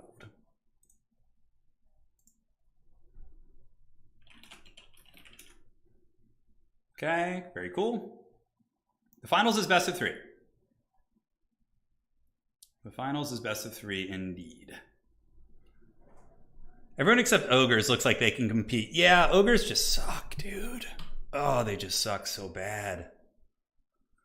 I don't know what. I mean, I know why. They have. Not only do they have terrible capture weight, but they just like their roster is so predictable. It's just. I guess you need to cost reduce some of their units. Gorges got nerfed really heavily, but they definitely needed it. At that point, they were just so broken they were ruining the game. When the Gorgers first came out, yeah, they needed some nerfing. You want to decide the grand finals by having 2 players load in with only Greases and having them duel to see who wins. Are the ROR Corn Juggernauts good? Yeah, they're actually okay. The what are they called? Sorry, it's been a long stream, so the brain's getting a little bit tired. But the Knights of the Brazen Throne, they're pretty good actually. As far as like really expensive elite cav goes, they actually aren't bad. Their ability is pretty nuts when they get that charge. There's been a couple Corn players who've tried to make them work in the meta. I'm sure Ogres will get their capture weight fixed. You have to remember, like, the OCA has put in effort for multiplayer and very grateful for it. The game, most people who play the game, it's a single player experience. So that's where most of the development money is going to go. It's not going to go into multiplayer. So we were very lucky to have gotten domination. And the fact that they keep changing it is good. We're very lucky to have gotten that. We could have just been in the pits and just gotten nothing. You know, and be dealing with rule breaks and all this shit still. Yeah. So we'll see what happens. All right, guys. High Elves versus Skaven. We saw this earlier. This is going to be interesting. And it's pretty much the same Skaven playstyle, which is using like just no good targets. You know, a little rat chieftain there to kind of support things. Yeah, Corn's issues, they're definitely a little bit overcosted on several things. Plus, honestly, I'm not a fan of demon units. Like bloodletters and like the crumbling, the disintegrating damage is so much. Like vampires and undead and demons are like on the opposite sides of the coin there. Yeah. Scarband is fine for... Yeah, like the crumbling damage is just so severe. All right, so we're seeing a high elf game here in the semifinals. It's going to be Plague Penguin with Chad Foot Tyrion. Oh, yeah. Oh, no, he's on his horse. Okay, still very cool. I got really excited for a second, though, but on foot, he's perhaps a little bit vulnerable. Double Phoenix, so there's triple rebirth. All 3 of these units can have rebirths, which is pretty nuts. Mage of Fire, just burning heads, that's it. Cool army. Cool army. Now looking at the forces of ye old Skaven. It's going to be sharpshooters, globadiers, catapults, globadiers. You guys know the build. You've already seen it about 4 or 5 times today, and it's clearly been very, very effective. Very, very effective indeed. Yeah, like demon units like demonettes and bloodletters, like any sort of focus fire, cavalry charging, they just like fold like a piece of paper. Undead don't, because the crumbling damage is so insignificant. But like demons, if they have any bad engagements, they're just gone. They're just out of there. Yeah, Mark of Corn sucks. Mark of Corn is like lame. Like all the marks are kind of lame except the Slanesh one, which is just overpowered. Like ITP on everything? Really? Physical resist? It's just like all good stuff. All good stuff. Yeah, so we'll see. The Skaven army is going to be moving up. We have the dreaded double Phoenix coming in from Plague Penguin. I certainly like the factions that Plague Penguin plays. It's very fun to see. And the Flamespire Phoenix is going to be descending from the skies looking for some bombardments. And do we see Howling Warp Gale? I see a Chieftain. I don't see any magic, actually. Where's the magic for this Skaven? Yeah, where's that little caster? It looks like Tomos might be keeping it in reserve to like ambush his opponent. But you're about to see some bombardments here. So here it comes. And the bird is the word. A little bit of lag might make it easier to do. Oh, look at that. He's like dodging with the globadiers. And he goes back and across. Yeah, not very good. He just kind of like tickles those Skaven slaves. And look, Tyrion's just like, screw your shit. I'm going for you. So the prince here. Is he the prince? What is he? Like High King? Or, I don't know. What is Tyrion's like name? Oh, that Sunfang though. That could be really good if they don't move. All right, so it nails the Jezzails and the Plague Claw Catapult crew, and the Phoenix is causing a ton of disruption. And now we get Ikit Claw. Okay, so this is like the new meta build for Skaven, Ikit Claw, right? So he comes in with Cleansing Rune and Howling Warp Gale, but Tyrion's just like, whatever, dude, come at me. He's like, I got rebirths, I got birds. We're going to just be annoying and cause problems back here. And that appears to be what's going down. Uh-oh, Cleansing Rune coming down. Don't fly your bird in there. It's a lot of free damage. Unfortunately, the bird's going to fly in, but bombardments are going to come. Yep, he drops 1 of the bird droppings. Probably will be dropping a couple more. Cleansing Rune, though, like I said, accrues a ton of value. Nice jukes. He's dodging a lot of those shots. And the second Flamespire Phoenix is on its way in. This is awkward for Skaven, though. You're like in a very weird position here. Teethbreakers, obviously chilling back here. We see a Bolt Thrower up on the high ground, and in the middle, we do have the dreaded Globadiers looking to shut down the Rangers, which is going to hurt pretty bad. And I think some Reavers or Silverhelms have been summoned out. Yep. The big bird going in to attack the Poison Wing Globes. Oh my god, the Rattling Gunner fire! Dude, that's so much damage. Will the rebirth go down, though? That's going to be the really, really important variable. High Elves are behind in value, guys, but remember, the rebirths are in play. That is going to be the big deciding factor. This bird needs to not break and run off the map. It needs to just get its rebirth, basically. So Elves doing their thing. The Fire Mage getting a nice little burning head on those units. And the Silver Helms, a little bit of a lapse in micro here from Plague Penguin. Those Silver Helms could have been on top of the Globes or very, very close to them by now. But the birds are just being super obnoxious here. One of them is broken. It's going to get its rebirth, but it's probably going to route off the battlefield, which is really not good. So rebirth going down. You can see it heals, but I think it's going to break, which is a huge win for the Skaven. Huge, huge win. Will it come back on the edge? And the bird's gone. That is a really, really, really rough start. Really, really rough start. If that thing had lived and, you know, healed, that suddenly is a problem for the Skaven because all their value is tied up in those birds and they're just healing, right? So that's got to not feel very good. Rangers moving in to the Globadiers, and up on the high ground, we do have the Flamespire Phoenix getting popped. It is on the run, but yeah, certainly not going to have a good time. Got a runner's going to be shanking that thing. The other bird's on its way in, and now the cavalry coming in. A little bit late. Tyrion, of course, still causing problems, and he's going to be getting his rebirth, assuming he doesn't break off the battlefield. That really is the counterplay, though. Like, if they have those rebirth units, you want to, like, break them and chase them off the battlefield instead of actually, you know, triggering the rebirth and stuff. So there goes the Burning Head. Burning Head's going to be tickling all those units. Very, very good so far. Tyrion's at 14 leadership. Not quite low enough for his rebirth, which I think is enabled if less than 25%. So yeah, look at that. Tyrion just got healed to like full health. Oh my god, it's so good. Chieftain's there. We get cavalry coming in. High Elves do have a double cap. So they have their home objective, and more cav are coming out here. We're starting to see the power of these rebirth abilities, as the Phoenix is now going in after Ikit Claw. Ikit Claw is going to be taking quite a bit of damage here. Although Flensing Ruin, oh, I think that's going down here. No, those are globes, but I think a Flensing Ruin's going to go down on Tyrion, which is going to be super nasty. It's going to hit, you know, all these cav units. It's going to hit the Rangers. It is going to be incredibly rough for sure. If you made losing into winning, the ogres would be unstoppable. That's true, actually. Yeah, if you just flip the whole paradigm on things, 100%. But Ikit Claw getting beat up here, definitely decent, but, you know, Tyrion's a little bit trapped up, kind of getting hammered by a couple units.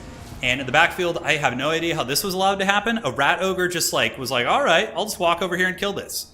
No spears, no cav to come and try and stop them. Just straight up, just here's one. Have it. Enjoy yourself. So Tyrion getting nailed by a Flensing Ruin. We do get the catapult play coming in, and the calves hammering into the rat ogres here. The Flamespire Phoenix going to continue beating down Ikit Claw and doing a good job of it, actually. Ikit Claw, you know, that's really, really nice.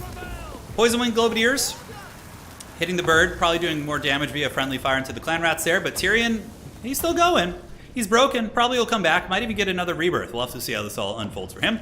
But the High Elves holding on to the double cap. Skaven are actually taking some damage, but yeah, losing a bolt thrower back there. There's a lot of like Bronzodia things that are going to be hurting pretty bad for sure. I think it's pretty funny that the ogres are the main faction. Like, I think that's actually funny. You know, it's just ridiculous. So, Illyrian Reavers shutting down Teethbreakers and Globes. That's extremely cost-effective, and the bird's going to come over, maybe get a terror route right here. Tyrion's back in business, and somehow the High Elves are holding on to two objectives here. Like, the Skaven army's looking kind of beat up. Still, obviously, a little bit stronger than what the Elves have on the battlefield, but the Elf Cavalry is doing a good job bringing the score back. Like, it was like a 4,000 or 5,000 value lead for the Skaven, but suddenly they're pouring it back in. And remember, all these rebirth effects are just crazy good. And look at this sandwich. That is what I like to call a Skaven rat sandwich here. Oh no, he didn't sandwich them. That would have been so good. He would have killed so many units and broken them. Oh, a little bit of a blunder there, maybe. But although shutting down Globes here is also good, and I guess he still gets a partial sandwich with that reinforcing unit. So the bird needs to get in there. Catapult shooting into the white lines of Krace. Skaven quite excellent at killing infantry. At the end of land battles in Warhammer 2, yep, Tyrion gets healed again. Tyrion gets healed again, and he is back, and he is hunting Ikit Claw. Ikit Claw is super, super beat up. And Tyrion dominates Ikit Claw in a fight, obviously. Like, super one-sided. Tyrion gets another attack there. Ikit Claw is on the run. Looks like there's going to be a Sunfang going down. Oh, no, Burning Head. So Burning Head's going to cut through those spheres. And honestly, guys, are the High Elves back in this game? They kind of looking like they might be. Those rebirth effects are just... It's only been Tyrion so far. I think this Phoenix, I can't recall if it got a rebirth. We'll have to, I don't know if I can check via the healing cap or anything. No, it doesn't look like I can, but yeah, Tyrion now overextending a little bit. Does get caught in that dreaded Flensing Rune, and that spell is just so strong. It's so, so strong. Reverse on top of the Globadiers. And will Tyrion live? That's actually pretty big. Dude, Flensing Rune does so much damage. Anybody who said that spell wasn't a little bit strong definitely hasn't experienced it. So Tyrion's broken. Is he going to actually go down? It looks like he's barely going to get away. Probably an unsummon on Tyrion, and resummoning him wouldn't actually be the worst thing in the world. He's not that expensive. So maybe you could get a little bit of magic out of that. We'll have to see. Uh-oh, Tyrion's getting hunted down by the ogres. 68 HP. Ooh, is he going to get away? Having your lord flee is better than having them die. That's for sure. On the back, nothing is defending this objective. Skaven are going to be going for that. And the elves are just summoning out cav upon cav. Just huge waves of cavalry, using their Phoenix to continue trading. And, I mean, the Phoenixes are doing good. Top objective for Skaven is also vulnerable. Like, these Reavers can move up here and take out these globes in these different units. And the Phoenix terror routes are actually very pertinent here. Tyrion does get away, though. That's pretty big. If he rallies, too, and gets unsummoned, that would be even better. Because that would prevent the penalty there. But, yeah, having your Lord flee, I think it's like 6 leadership or something. Lord recently fled. Okay, he's still in the battlefield, so it doesn't quite count yet. Nonetheless, some of the cav trying to get up the hill, but the Globadiers and Giselles or Teethbreakers shut them down. I think a cav summon here could be strong. Rangers going to be moving to that objective. And, oh my god, did Tyrion come back? Oh my god, you better unsummon Tyrion quick. Don't let him get killed by the ogres. Oh no, Tyrion! Okay, he just shatters. So he's going to get away from the ogres. And the back objective is going to be captured. Do the elves have the resources here? They need to get something up here. If they just let the Skaven have this objective, dude, that's not good. I'm surprised it's such a scrap. But again, Skaven are running low on ammo. These Giselles have been using their entire pool of ammunition. Catapult still has good ammo. The Phoenix still causing a massive amount of disruption, shutting down the globes. Globadier is trying to get in range and get a salvo of fire into the Rangers. Oh, the Brass Orb from Mickett! And he does get it. Might as well just send those Rangers in, dude. Try and get that capture weight on the objective and keep them off. But there are Rangers coming up on the high ground here. Do have an opportunity to steal the back objective for the Skaven. And will these Rangers save this objective? This is really, really big. This is really big. The Elves are still in this game because of the rebirth effects, like mitigating much of the value differential. But, yeah, still obviously Skaven are ahead. Rangers on their way up. They still own this objective. We do have some Illyrian Reavers coming in, and they get the capture weight on and just barely save the objective with the cavalry. Damn, dude, that's super clutch. That's super clutch. The Phoenix is broken. I think Skaven have got this under control finally. Finally. These Rangers going to be attacking into the Rat Ogres here. Obviously, Rat Ogres will be good against them. Even if there's only a couple Globadiers left, they're going to be very, very strong. So the Rangers just getting absolutely wrecked. And Fire Mage is on its way back. A Burning Head could be feasible here. And this objective is still flipping to the Skaven, but just barely. I think Clan Rats are going to be chased off the point. If that flips to Skaven, that probably is the nail in the coffin, although arguably the nail is already there.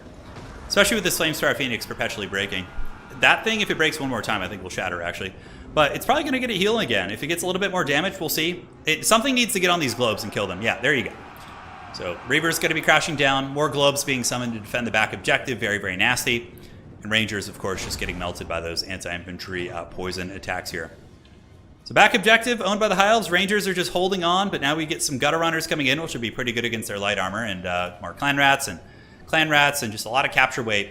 I don't know if the Elves are going to quite get it. But again, this is just game one. These players have another game to play in the series, so we will see what they do. High Elves looking a little bit bare for sure.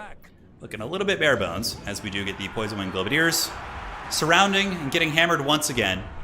I think a big deciding factor in this game is when we saw the first bird get routed off the map. Like, losing a big, expensive, like, monster that early in the game. Like, the High Elves scrapped very well, but imagine if they had had 2 Phoenixes running around, right?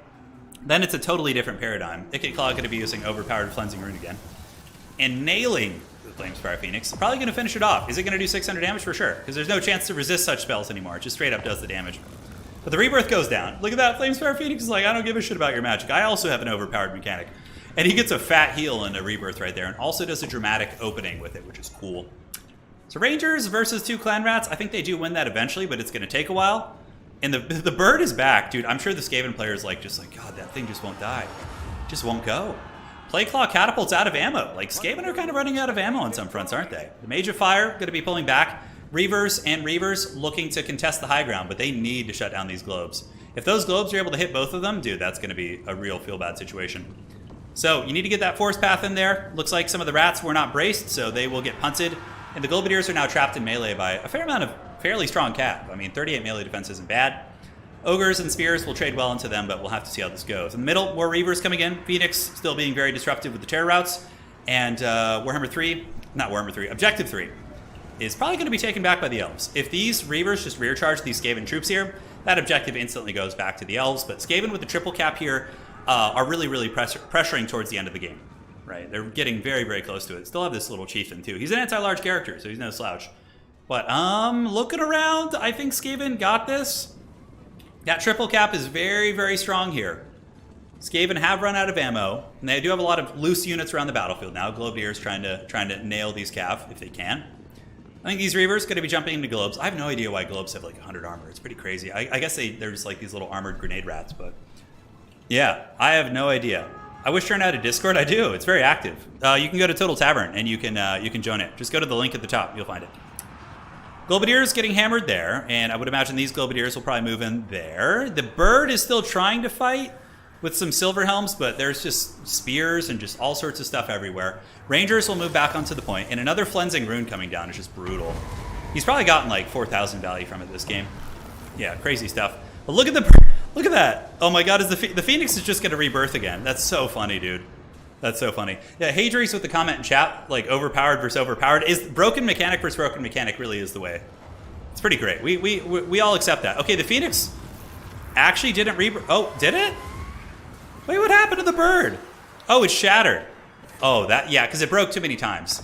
So it just straight up shattered there, which is pretty hilarious. Now on the back objective, do we see any pressure coming in? We see some Reavers sitting up in the hills, maybe looking. And honestly, the High Elves, are they taking the middle back? Okay, not for long though. Not for long. There is just a shit ton of units coming in. Look at that. So we do see clan rats, we see spears all over the place. The Elves might be able to get the middle back, but the question of holding it is going to be a whole nother situation. Globes coming down from the high ground position, going to be easily able to melt the High Elf pressure. And yeah, I think the High Elves, this has been a valiant scrap. I think if Plague Penguin had kept the two Phoenixes alive, I think he maybe wins this game. But having one die so early, the aggression with that early Phoenix, I think cost him the match. Like, yeah, it was cool in the beginning, but yeah, he took a hell of a lot of damage. Smogre's getting Lance back here. You can see they do get run down by some Silver Helms. If the High Elves can find a way to get this objective back, maybe. Burning Head going down does roast through some of those Clan Rat Spears. Their leadership barely holding on there as these Reavers will circle back and forth. Skaven do get the capture weight back on the objective. Rangers being killed by Rat Ogres. Not surprised to see that. And yeah, up here we see the Clan Rats thieving this objective, and the High Elves will withdraw. GG, well played. That's not Yumi. Somebody saying Yumi going to put it. No. That was a different player. That is Tomos. Tomos lost to Moffat earlier in the top bracket. But if Tomos manages to win, he will get a chance at revenge against Moffat. Plague Penguin with a very cool build. I actually liked it. I think this build could win. I just think you need to keep that Phoenix alive. And then, yeah, you're good. GG, well played.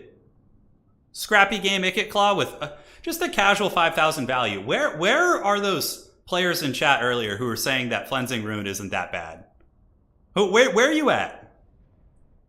It's so good. It defines Skaven play now. Like, without Flensing Rune, the Skaven probably lose that game. You know, like 100%. If they go any other lore magic, the game's over. Yeah, and the Elves probably win it. 4,500 value is nuts. Somebody earlier was like, Flensing Rune isn't that good. I think it was Zyphos saying that. Come on, Zyphos. We've seen it. We've seen it here. The damage is insane. I'm trying to think what spell is as good as Flensing Rune. Maybe Blue Fire for Tzeentch, just for like what it does for the cost. Yeah, I think so. Yeah, High Elves are okay. They're not like horrid, but they certainly have the glaring. They're super expensive, so I just feel they're not like that good against Skaven. Yeah, Skaven seem to have good tools for them. Yeah, no, for sure. You want to bring Flensing Rune. It's like it's like how Final Transmutation was at its peak. High Elves do have cool hats, but I don't know. Chaos Dwarves will have cooler hats on them for sure when they eventually come. High Elves Resurrection. I have the power. Icket Claw with Flensing Rune. Are you sure about that? Yeah. How expensive would the Sword of Cain be? Oh, it'd have to be really pricey. It'd have to be really, really pricey. All right, so let's see what they do here.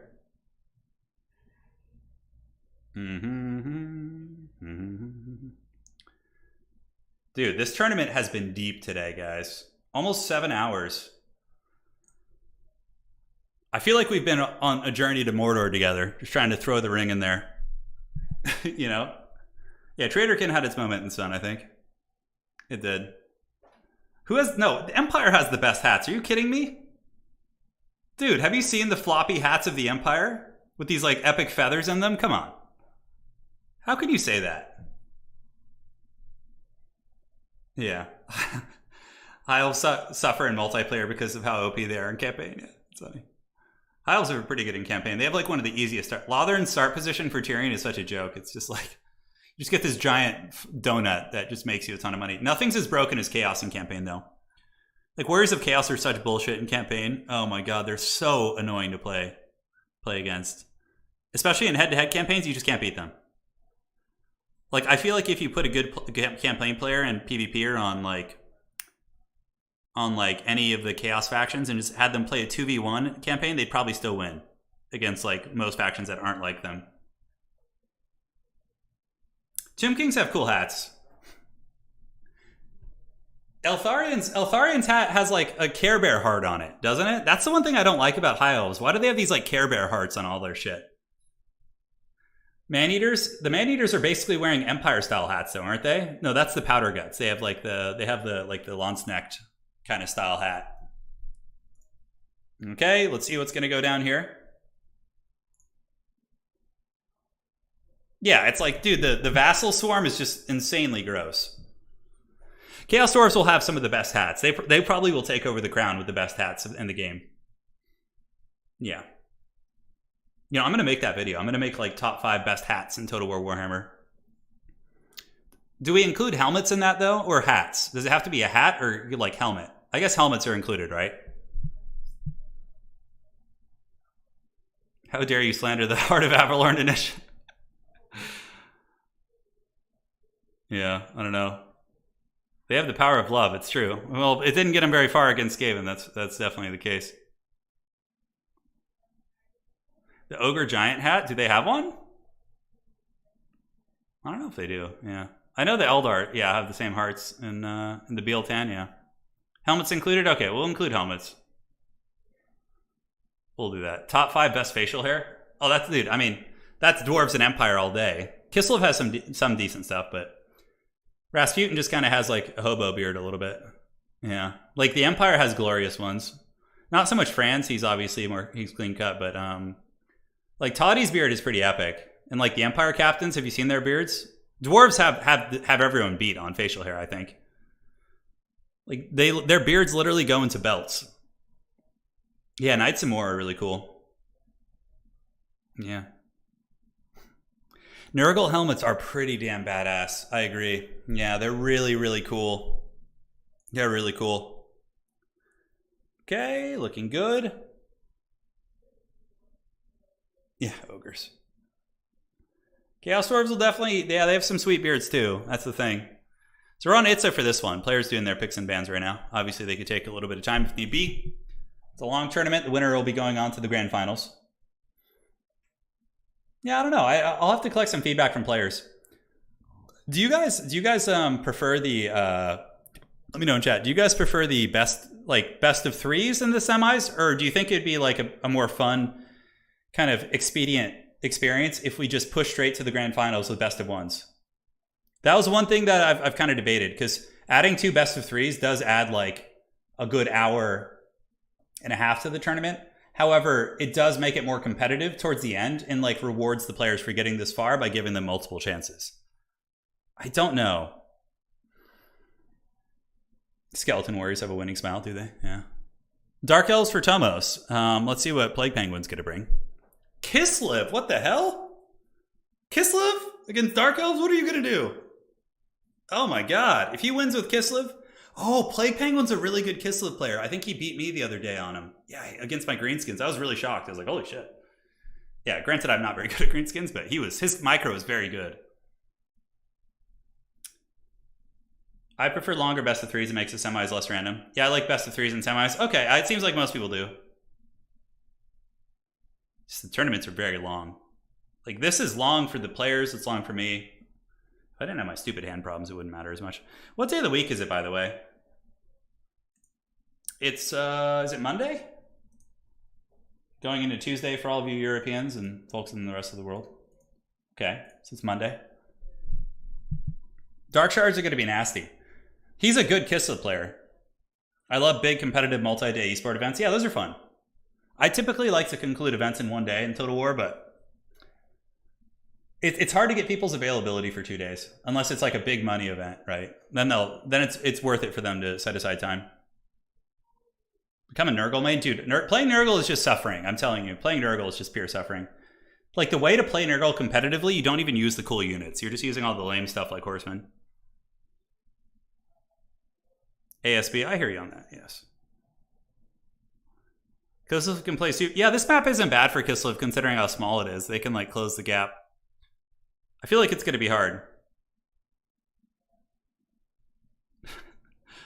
Tuesday morning in sunny Australia. Right on. Right on.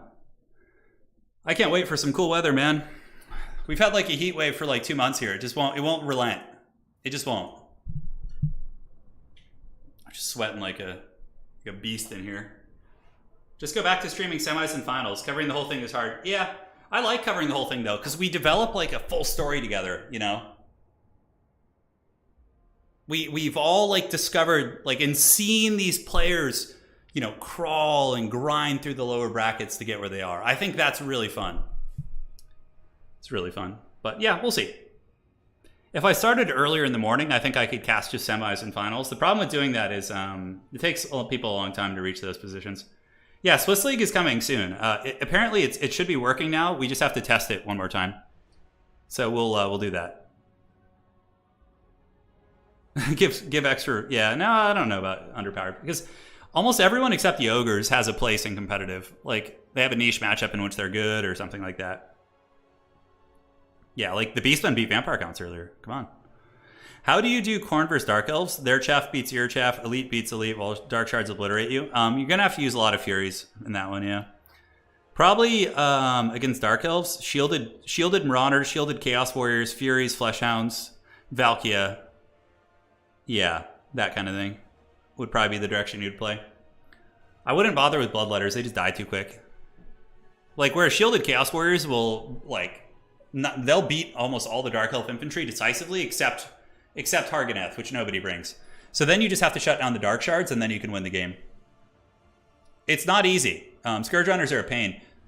It's not a matchup I would want to play. I saw Manor Lords. Yeah, I was going to play the demo, but the demo is very limited. It's basically just base building, I think, and I want the armies. I want the multiplayer. Like, if Manor Lord is just single player, I'm not going to play it or cover it. If they have a multiplayer feature, I will cover the hell out of it. That's my 2 cents. Yeah, Marco, it's an idea. Swiss League is a format where you play one game. You get matched against someone. You play one game, and then you report your score, and the next round starts, and you play somebody who has the same score as you. You play like 6 rounds in total, and then after the 6 rounds, the 2 players with the best record will play, you know? And that's how you go, until you only have 2 undefeated players after like a handful of rounds, and then you just play a grand finals. It's really cool. Really, really fun. So yeah, it's great. Swiss League, and you can also do it offline. So you can have a Swiss League where you play 1 game per week offline, and then like it just advances each week. So there's multiple ways to run Swiss. You could do it each day. You could do it in one day. You could do it offline. It's really fun. Well, if they leave early, it doesn't matter. They can just drop from the event, and it'll adjust. The league has the infrastructure to adjust to that, people dropping and stuff. So yeah. 9 Dark Shard build. I was looking at chat. I didn't actually see the build. Yeah, I mean, Dark Shards, in theory, counter most of the Kislev roster. The only way to really get them would be with your heavy cavalry, but Cold One Knights should do very well against Kislev, I think. Yeah, Nurgle's just kind of haggard. They're just so hard to play. Oh my god, they're so hard to play. Alright guys, taking a look at the forces of Plague Penguin. We have an Ice Switch with Blizzard and Hailstorm to drop them on Dark Shards. Kossars, Armored Kossars, a couple sleds, so a very well-rounded build. And I would imagine a bunch of heavy cav in reserve. Now, looking at the army here of the Dark Elves, it's going to be Dark Shard spam. Oh my god, it's all Dark Shards with a single Bolt Thrower, 1 Bleak Sword, and Malekith on the Dragon. And yeah, there's a reason. Dark Shards are very good against Kislev. Shielded, with silver shields, huge armor piercing, what's not to love? Can we get a single faction Swiss League? Yeah, we could. Conrad, for sure. There's also all sorts of fun stuff we could do. All sorts of fun stuff. So the battle is on, ladies and gentlemen. Let us know in chat, who do you mighty champions think is going to win this? Do you think that Plague Penguin will pull off the upset with Kislev here, or do you think that we will be seeing Tomos in the grand finals to face off against the dreaded Moffat? If they could run 30 Dark Shards, they would. Oh yeah, that'd be super strong. It's funny because there are some campaign armies that are actually good here. Oh, I just poked myself in the eye. Oh. Shit. Come on, buddy. There you go. Start working again. Okay. I was like rubbing my eye and I just like... That's what happens when you get to like the 8-hour mark or 7-hour mark of the stream. But like, you know, Mass Loather and Seaguard armies are actually pretty good. They can do well in a couple different matchups for sure. Yeah, Swiss Leagues are very fun. They're very, very fun. I know Kislev is definitely the underdog here, so I'm sure a lot of people will root for them. They do have a single Little Grom. Little Grom is going to be shooting at the Bolt Throwers, it looks like, yeah. So they're just going to be trying to snipe the Bolt Throwers. One Little Grom will easily defeat a single Bolt Thrower. I actually have a Kislev build that does okay against Dark Elves, but dealing with mass Dark Shard spam is very tough. Although you do have the option of spamming out your Dervishes. The Dervishes can do very, very well against Dark Shards. Like, just getting into melee, being unbreakable, shutting them down. It gets the job done. So Malekith getting shot by some of the Kossars here. They whip out their pistols, getting good damage. In the back, we do see the Bolt Thrower getting hit by Little Grom, so a little bit of damage going down to that bad boy.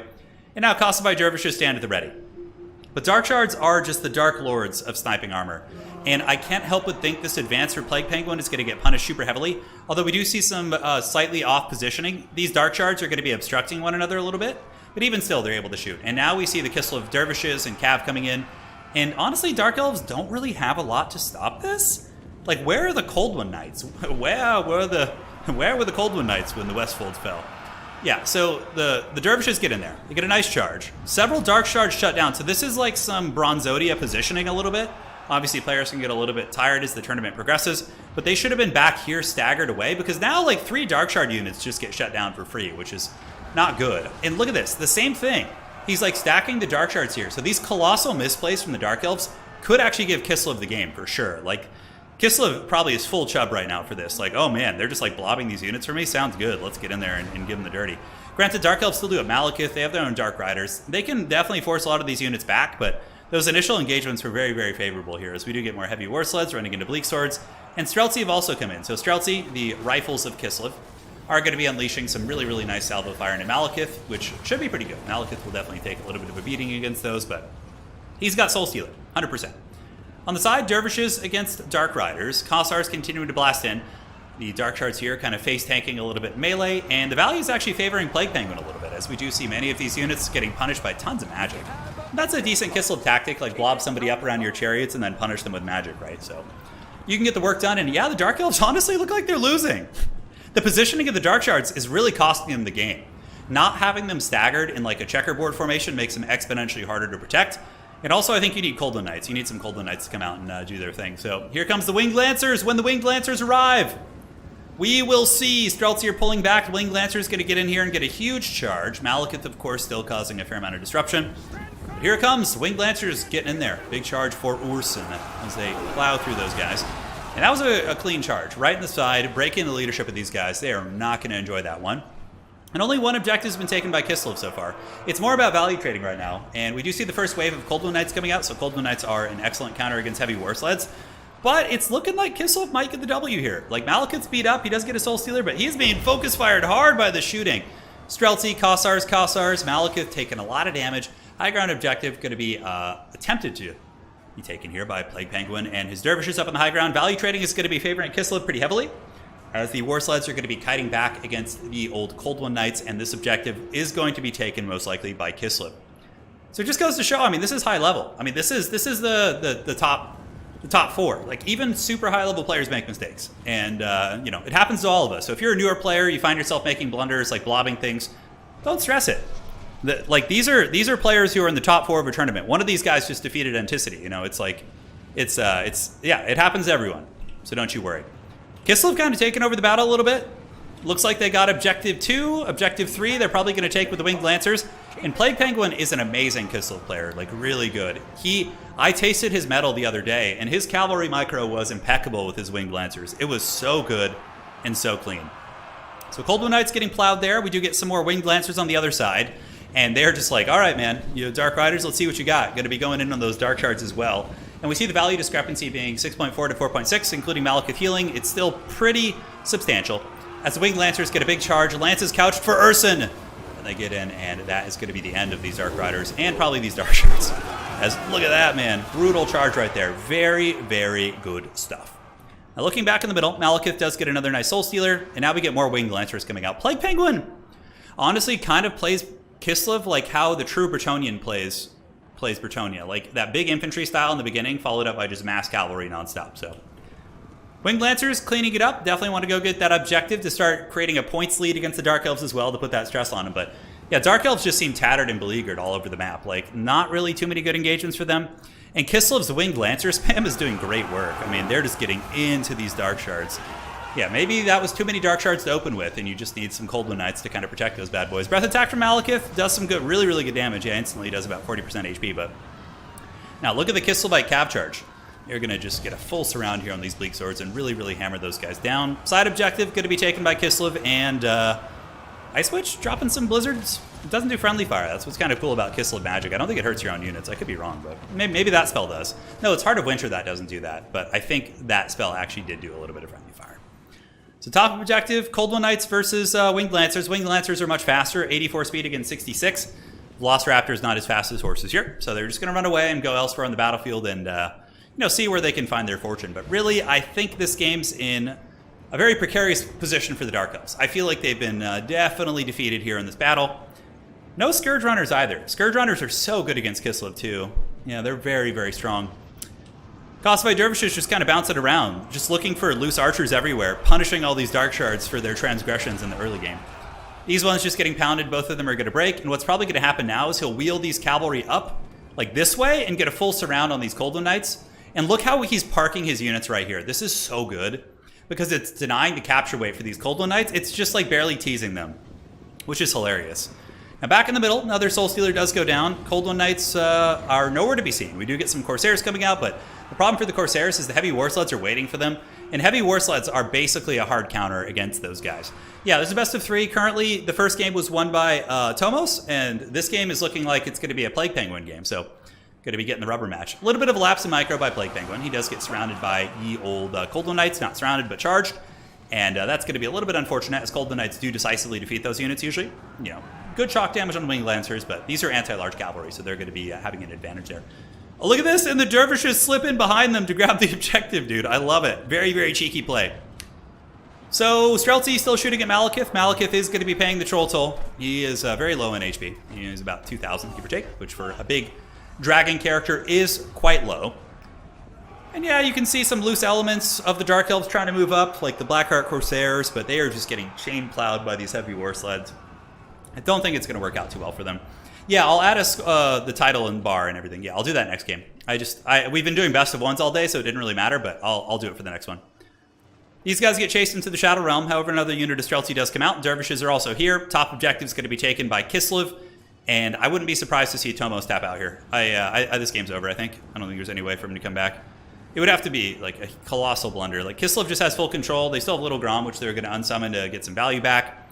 Streltsy getting nice shots from the low ground here, ripping into the back of these Cold Wind Knights. These Winged Lancers could also charge in and help. That might help to finish off these Cold Wind Knights. And yeah, I think that's got to be GG. Dark Elves dropping a game to Kislev, man. We've had Kislev games today. We've had Empire games, Beastman games. Lots of stuff. Lots of great stuff for sure. Really been enjoying this. And Malekith at 7 leadership. He's just looking for a Soul Stealer. He needs some milk. Objective taken by Kislev, finally. They do get it. The Winged Lancers get a charge into the back of the Cold Wind Knights here, so the beleaguered Kislevites come into the aid of their friends up here, and they do finish off the Cold Wind Knights. Very, very cost-effective to get this round on those guys. And Dark Elves are basically just sending in Blackheart Corsairs, which Streltsy can actually absolutely give the business to in shooting. No missile resist on them. 80 armor, which helps against like the low munitions, like the armored Kossars who just have pistols, but against any of the Streltsy, dude, you're going to have a bad time. So over here we see the War Sleds, even with only 4 models in a very beat-up state, still able to dominate Blackheart Corsairs. Heavy War Sleds for Kislev are an amazing unit. And the Streltsy continue to rip shots into the Blackheart Corsairs here. Very, very good stuff. Now we need an Ogre game. Yeah, that would be like the prophecy being fulfilled. If we got an Ogre Kingdoms match, value lead is 10.6 to 8. I really do think Tomo should, probably just drop out of this game at this point. There's not really any chances. It'd be interesting to see people start using Kislev Horse Archers. Like, I feel like they could have some potential in some matchups. Like skirmishing against, yeah, I don't know. I guess their damage is kind of lackluster. Malekith does get a nice heal here. Oh, big blizzard going down for Kislev. It nails those 2 units. It does apply frostbite, and it kills those dark shards. And now the sleds of Kislev, Ursun's people, will be getting in there and plowing through. And oh my god, and the winged lancers coming in on all sides. Crazy, crazy damage as those dark shards are just shadow realmed by those bombardments, dude. Crazy. If it hasn't been Gunhound, I'll go ahead and report it. It's not a big deal. Although, I'll tell them. Yeah, Gunhound, go ahead. You can go ahead and check and let me know, and after the game, I'll take care of it. Yeah, this game's over, 100%. Wing Lancers, people often get caught in the moment. They don't really know that the game's over. Griffin Legion's coming in, big heavy cav. There's literally nothing Tomos can do. He's down in value. He's basically bare bones on the battlefield. Got a couple loose, tattered units around. A couple spears coming in. Just like in Age of Empires, when you win a big open field engagement, somebody kind of sits in their base a little bit and doesn't know that the game's over until it's too late. Well, it's always too late, but... Anticity's got it. Yeah, Anticity, if you could report that, that'd be great. Thank you, brother. Thank you, thank you. So Griffin Legion's going to be moving across. Malekith, the Witch King, trying his best to get that high ground objective. Not going to be panning out. That is for sure. Gospel Dervish is going to be cleaning up. Kislev does have really good cavalry. And, what I like to say about Kislev is they have really strong roots. Kislev is like a newly formed tree that has like strong roots, and it's hard to uproot, but it's not quite fully grown yet. It needs some DLC to grow up. That's basically my analogy for Kislev. Yeah, Tomb Kings are banned, Walk is banned, and Slaanesh is banned as well. And Walk being Warriors of Chaos. So. They just don't have they don't have counterplay really. So it's just kind of dumb to have them in such tournaments because it's just, yeah, it's not fair. It's a much better meta experience, I think, without them at the moment. Yeah. Thank you, Gunhound. Appreciate that. Thank you, Anticity, as always. So, yeah, I guess he's trying to scrap back a little bit. Got some Dark Shards trying to get a little bit of a bow line going, but it's only a matter of time before these Kosovo Dervishes just pile back here and just send them back to the pits from whence they came. Malekith trying his best to get this high ground objective, but he's actually surrounded by Griffin Legion around. Griffin Legion have okay sustained combat stats and 40 weapon strength, so if Malekith doesn't have another Soul Stealer, he could for sure die here. He could for sure die. I mean, those lances of the Griffin Legion are adding up. They don't have their charge bonus at the moment, but the spears are not helping Malekith, so he might actually be in a little bit of trouble. Yeah, Stelzi are kind of Space Marine-like, aren't they? Yeah, just like super jack, decent in melee, good shooting. And like I said, Kosovo Dervishes are like, all right, man, how many times do I have to teach you this lesson? Let's get into the backfield, run over the Dark Shards. Once again, they do get run down. And there they go. Yeah, Kislev is going to be a really good faction down the road. They still have some decent tools, but once they get a DLC, they're going to be top tier, 100%. Like one of the best human factions. Simply because of the Unbreakable trait. It's really good. Yeah, Baba Yaga DLC. I think that's what's going to happen. You're going to get the Mother Ostankia or whatever her name is. They mention her name in the tooltip all the time. So clearly they're preparing for her, right? Which is going to be rad. All right, so it really came down to that initial cav engagement. Mass Dark Shards is good in theory, but his positioning and his deployment of the Dark Shards was not good. They were too stacked up. And that, he paid the price. So let's get the scoreboard out for you guys. We're going to need it for the grand finals anyway, so. All right, so that was Plague Penguin versus, that is going to be Tomos. And, all right, Semi. Tourney. And it is 1-1. We got a game 3 on our hands, which is very exciting stuff. So let me make the magical scoreboard appear. Look at that. The power of technology. I'm clicking buttons and things are appearing on the screen. Super fun. Oh, we don't need Wookiee Claw right now. Thank you. He is good. All right, there you go. Sorry about that, guys. Should have had that up earlier. Yeah, once the patch comes and if there's any balancing changes, we'll for sure not be doing like these kind of bans until the dust settles. And if it appears it's just the same shit over and over, we probably will, go back to doing global bans and those kind of things.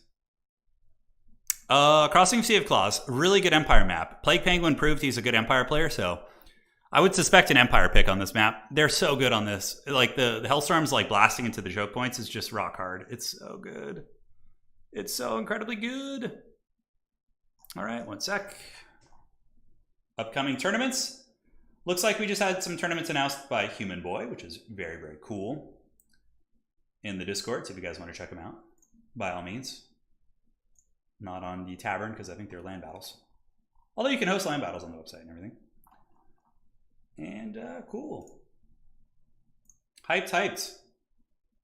What are the picks going to be?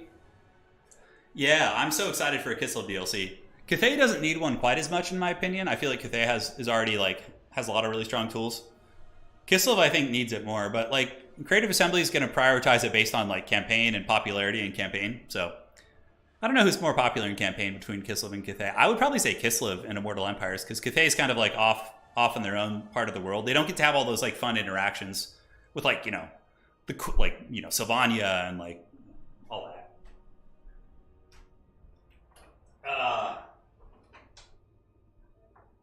All right, just opening the door, trying to get some fresh air in here. Yeah, rot flies are weird. I don't know. In all my games with rot flies, they always perform so poor. Ban Skaven anyway, if they're balanced. Yeah. Skaven have their counters for sure. We saw a lot of people trying to beat them with High Elves today, which apparently isn't super great. Anticity beat them pretty well with Vampire Coast. That was a very Chad game, dude. That was probably my favorite Vampire Coast game I've seen in like 2 months, was Anticity's game today versus Yumi. That shit was so cool. Luther Harkin just like hunting, like the olden days of Warhammer 2 land battle. Oh my god, it was so cool. Calling Sylvania a fun interaction. You know, yes, that's actually true. Facing Vlad is like the most miserable shit in campaign. But like, it's still cool fighting vampires as the Empire, if you know what I'm saying. Like outside of Vlad.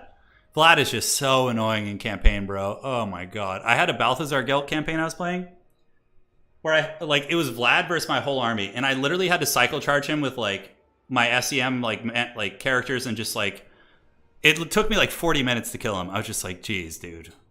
Oh my god, it's so horrible. What's your opinion on 40k as opposed to fantasy? Are you asking in the scope of Total War Warhammer, or are you asking like in tabletop? Let me know and I'll answer your question. Hey, Torox rewind the stream to watch Beastman match. Was good. Yeah, dude, you were in that game too, Torox.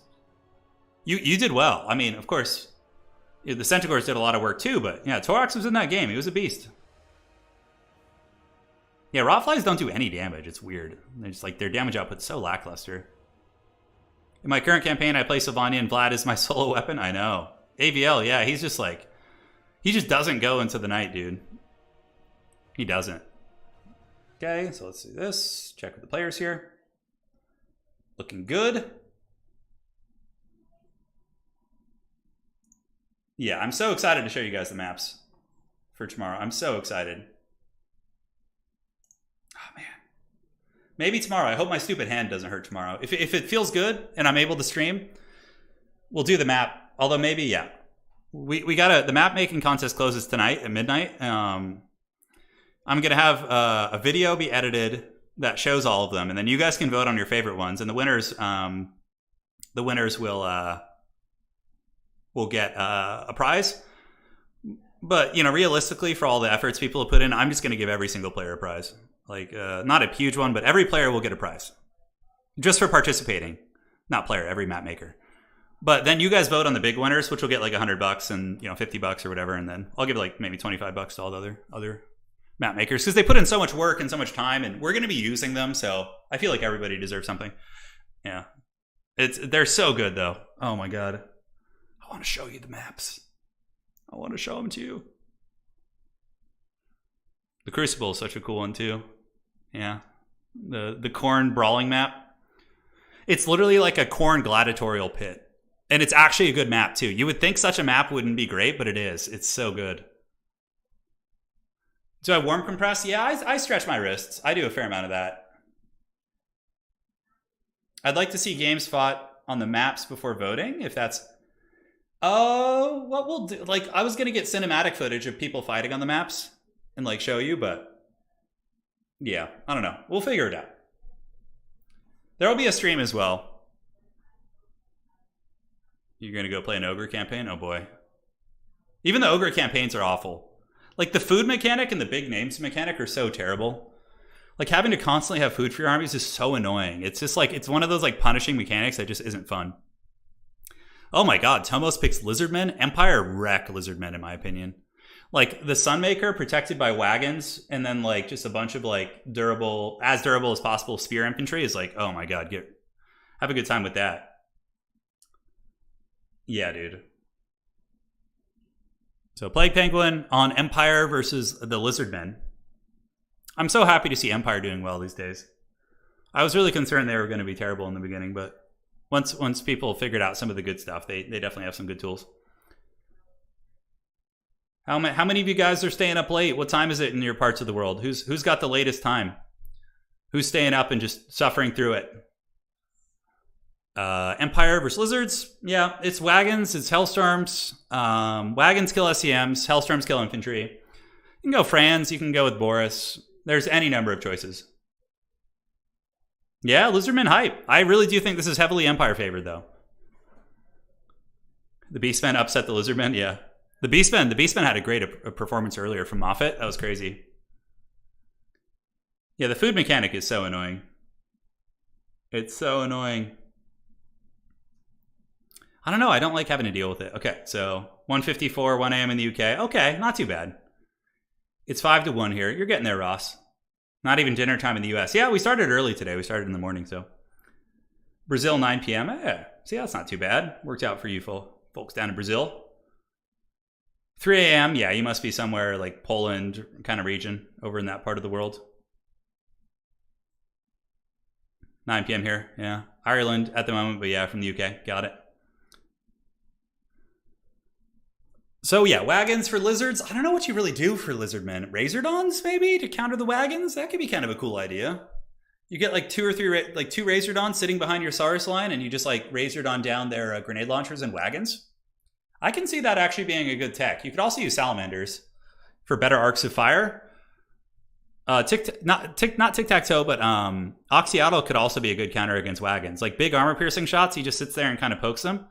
Mazdamundi's also good too for nets and like healing and all that sort of good stuff. Yeah, Poland's 1 hour ahead of the UK. Yeah, makes sense. Yeah. Coming up on 1 a.m. in Dublin. I have many ancestors from Ireland. In terms of my ancestry, I've got a lot of Irish ancestors and family on the East Coast. Plague Penguin is ready. It looks like he's going to be playing as the Bull. He's playing as Ostland, and Tomos is just playing the generic Lizardman. He's playing Mazdamundi's faction. I think Tomos has a Gears of War icon, is what it looks like. I think it's Gears of War. Can't quite tell. Yeah, Razordons, I don't know. Yeah, Clever Girls are good. Yeah, AP Dogs. Yeah, Clever Girls also have 90 armor. They're really meta, because they trade super well into Empire Knights, and they trade really well into the Empire armor. Yeah, so maybe Clever Girls could be the jam. I'm going to go fill up my water for this game, guys. Be right back.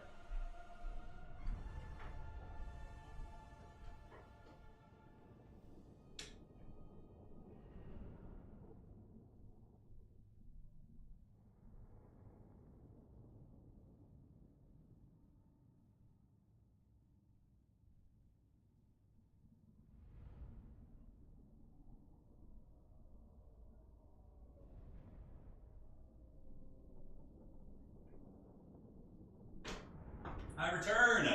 It is I. I'm back, baby.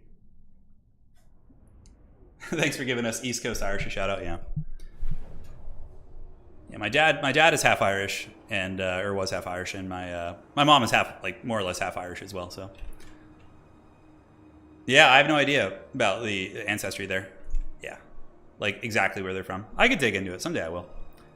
All right.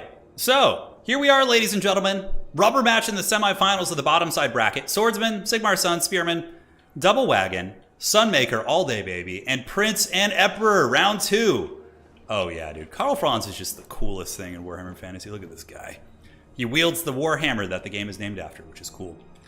Aside from that, Chameleon Skinks, very annoying unit, but a little bit vulnerable to being shelled by Hellstorms if they are visible. Double Feral Bastillodon almost feels like a land battle build. Skink Priest of Manticore summoning for the Lord and Saurus. Yeah, I don't know how this build effectively deals with wagons, although Chameleon Skinks could be kind of obnoxious. Franz will be able to shut down the Bastillodons. Easy. I feel like the Lizard build might be ill-equipped to deal with the Empire build. I guess it depends on what the Empire player has in reinforcements, but overall, I don't know if I like this Lizard build. I don't know. Like, I feel like it doesn't have the tools to deal with wagons. I mean, Chameleon Skinks can shoot them, but they have less range and they don't have armor piercing, so it's a little bit of a problem. And the Bastillodons are good for punching into the back line, but if the Empire has any Empire Knights, you just roadblock them, and Franz will just like pick them apart. Usually how this goes down. Oh no, the bunch up on the hill here. You got to be really careful with how you march. If that Sunmaker like shoots at these guys now, it's basically just like game blouses. Not the whole game, but this for these guys, it's going to be bad. So Sunmaker shooting downtown. And yeah, it does not that much damage. Just a couple Chameleon Skinks kind of getting softened up a little bit there. The War Wagon's going to be taking pot shots into ye old Chameleons here. So Chameleon Skinks getting a little bit beat up. Sigmar Sun's on their way over. And Karl Franz also getting poked back, so good opening for the Lizards. They actually got some good exchanges. They need to get some shielded units in front of the Chameleons. Oh my god, it's like the Penta Chameleon Skink. Jeez. They need to get some cav or the Hellstorm into those things. In the backfield, we do get the Sunmaker ripping into the Saurus as well as the Cohort Javelins. So that's got to feel pretty good. And Karl Franz actually getting his hands dirty here. I would imagine there's a Jade Wizard with Regrowth, or at least Earthblood. Looks like that's the case, but Karl Franz getting poked by those Chameleon Skinks very, very hard. As we do see Empire Knights come down the hill, going to be charging in, but being dragged back through the mud by these Chameleons. Chameleon Skinks, many land battle game in Warhammer 2 I've lost to mass Chameleon Skinks as the Empire. I can tell you it is very, very miserable. Now War Wagon shooting up into the sky, going after the Skink Priest of Beasts, but still decent charging as the Empire Knights do saturate in. And what is the Sunmaker shooting? Okay, Sunmaker is shooting at the Saurus on the backside, which isn't a bad idea. Trying to keep them from getting that side point, allowing your state troopers to actually have a decent fighting chance at getting that point. So we'll see how that unfolds. Not that many wagons though. Only 2 wagons right now, so the DPS against the Bastiladon's not going to be that crazy, but Franz of course can get in there. One Bastiladon actually allowed to get a charge into the War Wagon. Oh yes, the dreaded War Wagon hump. There it goes. As they continue to shoot their long rifles, and they get a little bit of damage into the Feral Bastiladon, but it is able to succeed in its goal. Oh man, Sunmaker into a huge blob of lizards. The Empire's 100% going to pull ahead in value there. Beautiful, beautiful Empire play. This warms my Sigmarite heart. You know, it's always cool to see Empire mains out there, and you could tell this guy's an Empire main. The way he's playing them, it's very good. It's very meta for the Empire, and is very strong. Bastiladon being smashed by Galmaraz. Side objective going to be taken by State Troopers. They should be able to defeat the Saurus in a 2v1 fight. And the Hellstorm Rocket Battery, oh my god, there's so many bunched up lizards. Oh my goodness, they're just getting nuked, and Franz is just dominating the Bastiladons. The Bastiladon's kind of a risky choice, but if, you know, a lot of Empire players don't bring a big Lord, they bring like a caster instead, so maybe the Lizardman player was expecting that. But Franz is just going around with the Hammer of Sigmar, giving the dirty to these Feral Bastiladons. That is for sure. Now, Cold One Spear Rider is pretty good here. We do see some Empire Knights coming in as well, looking to roadblock them a little bit. No State Troopers. Obviously, Lizards do have a decent situation on the objective, so they have this one, and this side objective owned by the Lizards as well. As Plague Penguin sends some Spearmen with shields to go fight Saurus, which is going to be a very one-sided fight. Saurus will win that fight. So there are some things going well for the Lizards on the map. Karl Franz surrounded by anti-large cab, but he does have his Sigmar Sons with him. So the brave State Troopers of the Empire, Franz's chosen, are going to be getting in there and fighting and buffering a little bit. Manticore Summon, a nice choice. If the Manticore Summon can actually pick off the Jade Wizard, that would be a big value pick. I was like choked there a little bit. Voice is getting tired. Jade Wizard's going to pull back though, and up on the side you can see the Pterodons getting picked apart a little bit. I'm surprised we haven't seen more of an effort to shut down the Sunmaker via Pterodons. That's usually very, very common, but Franz continues to bring down the Cold One Spear Riders, and the value lead still is 5.4 to 2.6, pretty heavy duty. And finally we see Pterodons go back here, but yeah, and Lizardmen are just not doing great in domination. And on top of that, I think the Lizardman build was relatively suboptimal. Like, I think if you put someone like who's really proficient with lizards, they could find a way to beat the Empire, but this build just doesn't seem to be cutting it. That's just my opinion. State Troopers fighting like champs. Lizard Army is very beleaguered. Franz is like full health and fully erect, and he's just going to go hammer that other Bastiladon down. And then, you know, the War Wagons. Wow, one War Wagon actually got caught, so that's a little bit of a micro mistake. War Wagons generally shouldn't get caught and killed by these type of cab units, but that's a really, really nice pick for Tomos there. As we see the Cold One Spear Riders getting that pick. Empire Knights do charge downhill. Fran's going to be coming back to help his men out as the Sigmar Sons continue to fight on the objective. And the Sunmaker is about to run out of ammo. I don't know what it's shooting at the moment. Clever Girl Spam is now the next kind of thing on the agenda.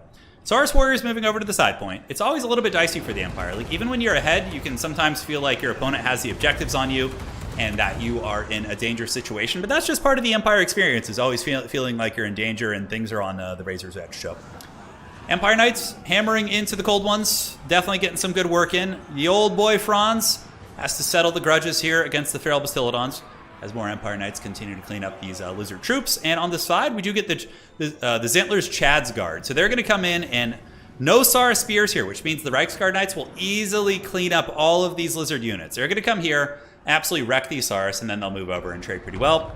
Hellstorm Rocket Battery, friendly firing the Spearmen. Classic Sunmaker.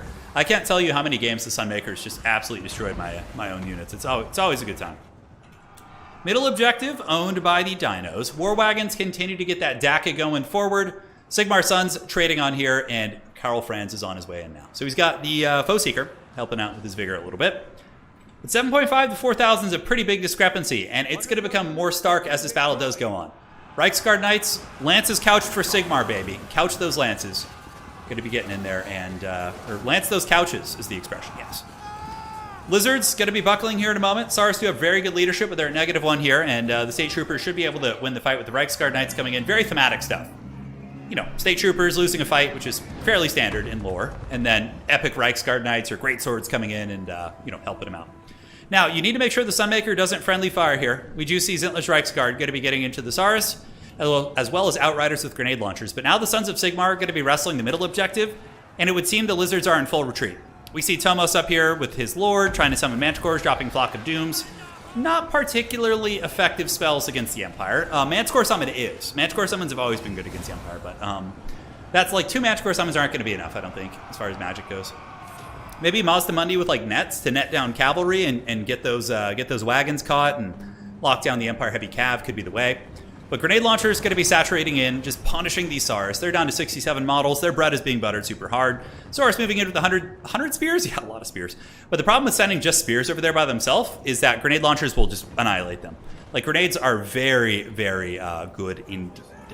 So, looking like it's going to be GG. I don't see any way for the Lizards to come back. I'd be surprised if he continues to fight in this game for much longer.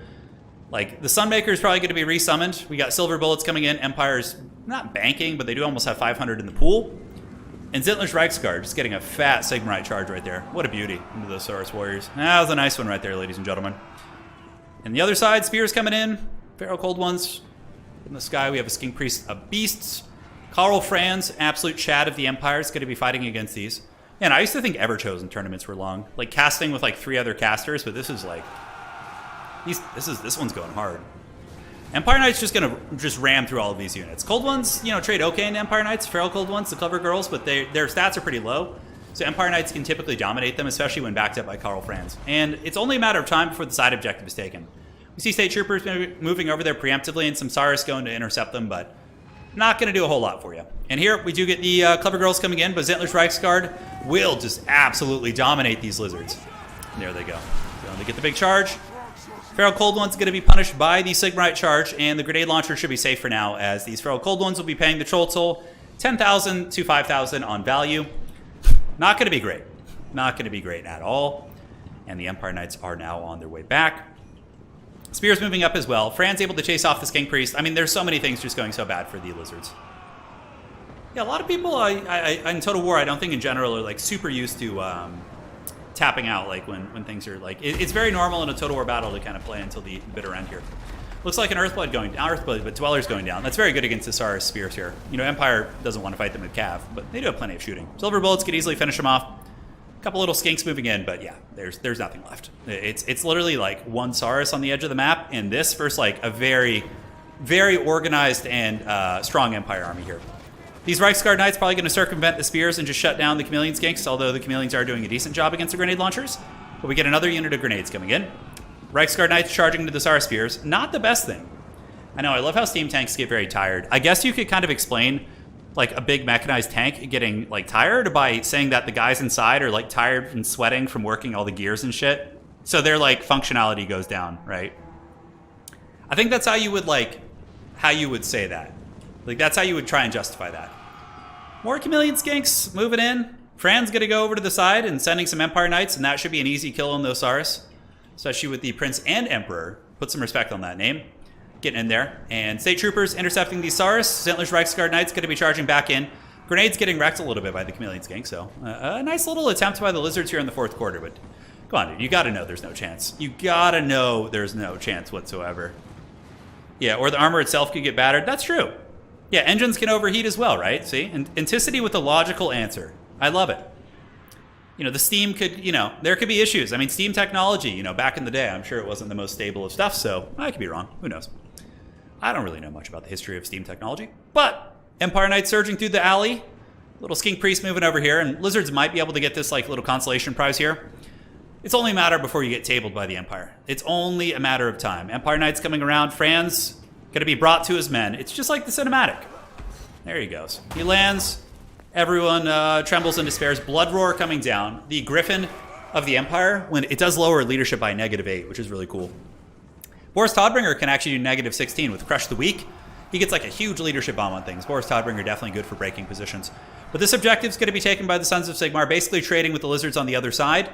Lizards have some Chameleon Skinks, which are doing well, but Reiksguard Knights maybe going to be able to finish off these spears. It's hard to say. 34 against 32. Oh, those are Empire Knights. Yeah, the Reiksguard Knights must have gotten buckled at some point or other. War Wagons coming up here. They don't have any ammunition left, but simply just going to move in and just get capture weight and kind of keep these guys in check here. And on the other side, Franz and company able to take the objective. So he has been brought to his men. And this objective, yeah, just going to get grenade launched. Empire Knights will move in, for sure screen out the Skinks. The spears are the only like thing they're like the glue that's holding together this position. And finally, we see the dreaded 11-minute Manticore summon coming in. Empire kind of getting routed a little bit here, but again, points lead is for the Empire, value leads for the Empire. Empire is going to be sending out state troopers now, and they can just play the 2 caps if they want to. I don't know if Tomos is going to stay on, but yeah, I don't think he has any chance. GG, well played. That is a victory for the Plague Penguin. Well played to Tomos. He played like a beast today. Dropped the series to Moffat. Of course, did very, very well getting to the top 4, but now it is Plague Penguin versus Moffat in the top 4. So let me go ahead and get this set up. Finals Turin. And let's do this. You guys can see the glorious password I use for all my games. Big high stakes action here. All right, so let's get the Plague Penguin. Where are you at? Or is it Blood Penguin or Plague Penguin? I guess he goes by a couple different names. Let me go ahead and grab Moffat as well. All right. And there you go. All right. So let's see how this goes. Grand finals are upon us. The first map will be the Battle for Itza. Oh, I'm sorry. The Sunmaker probably got like the Sunmaker probably got like, I would say 25 to 3,000 value. Probably 3,000 value. It just shot everything into Saurus. Yeah. We're in the grand finals. Let's set it up, baby. We got the Plague Penguin on one side and Moffat on the other. The Dark Lord waits. And this is best of 3. Let me tell the players the maps. All right. And all right, so letting the players know the maps. Good luck, have fun to both players. So they can do their picks and bans right now. I'm so excited for new maps. We really need them. And I don't think CA is going to give us any anytime soon. So we have to take it into our own hands, ladies and gentlemen. We have to take it into our own hands. Yeah, Sunmaker did really good. Yeah, I'm excited for this match. Plague Penguin has already scored some huge points with me by being an Empire main, so that's you know, a little bit of bias there, but yeah, it's going to be great. This is best of 3, so it's not like super long series. Could be over in 2, could be over in 3. We'll have to see. The Sunmaker definitely did some work that game, and they will do it. Let me just give the players a little heads up. Once bans. Oh my god, I'm just like done. 5 minutes. Cool. Just giving the players a little update, letting them know. Trying to keep it from going 10 hours, telling them to try and keep army building to under 5 minutes if possible. I understand. It's the end of a tournament. Weren't Steam Tanks notorious for breaking down? It sounds about right.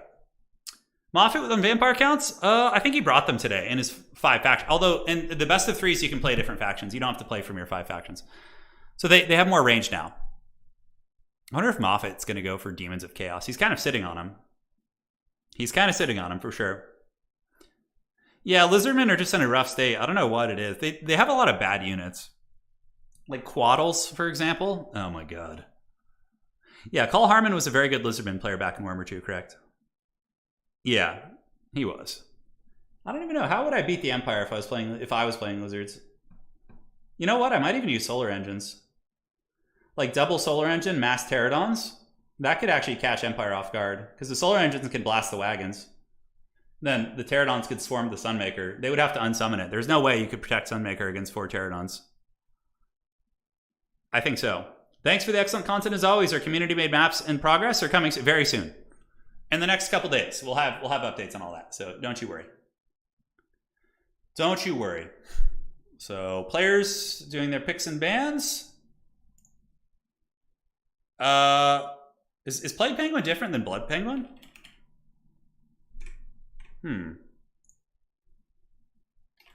Sure to message Moffat.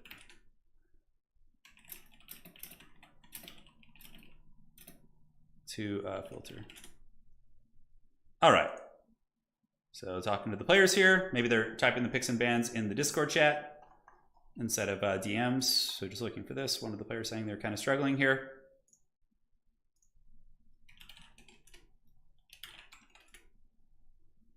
All right, so we're all good. Hey, thank you, Chris, again, for that donation. Greatly appreciate that. Use all of your cash with Creative Assembly to get us land ships. Oh, who has the land ship? Is it Marienburg? Are they the land ship? They're the same penguin. Yeah, I just figured that out. They're the same penguin. Yeah, this is best of 3. This is best of 3. So this is the grand finals for today's tournament. And then I get to go feast finally. Oh, I get to go feast. I'm so hungry. Oh. I'm so hungry.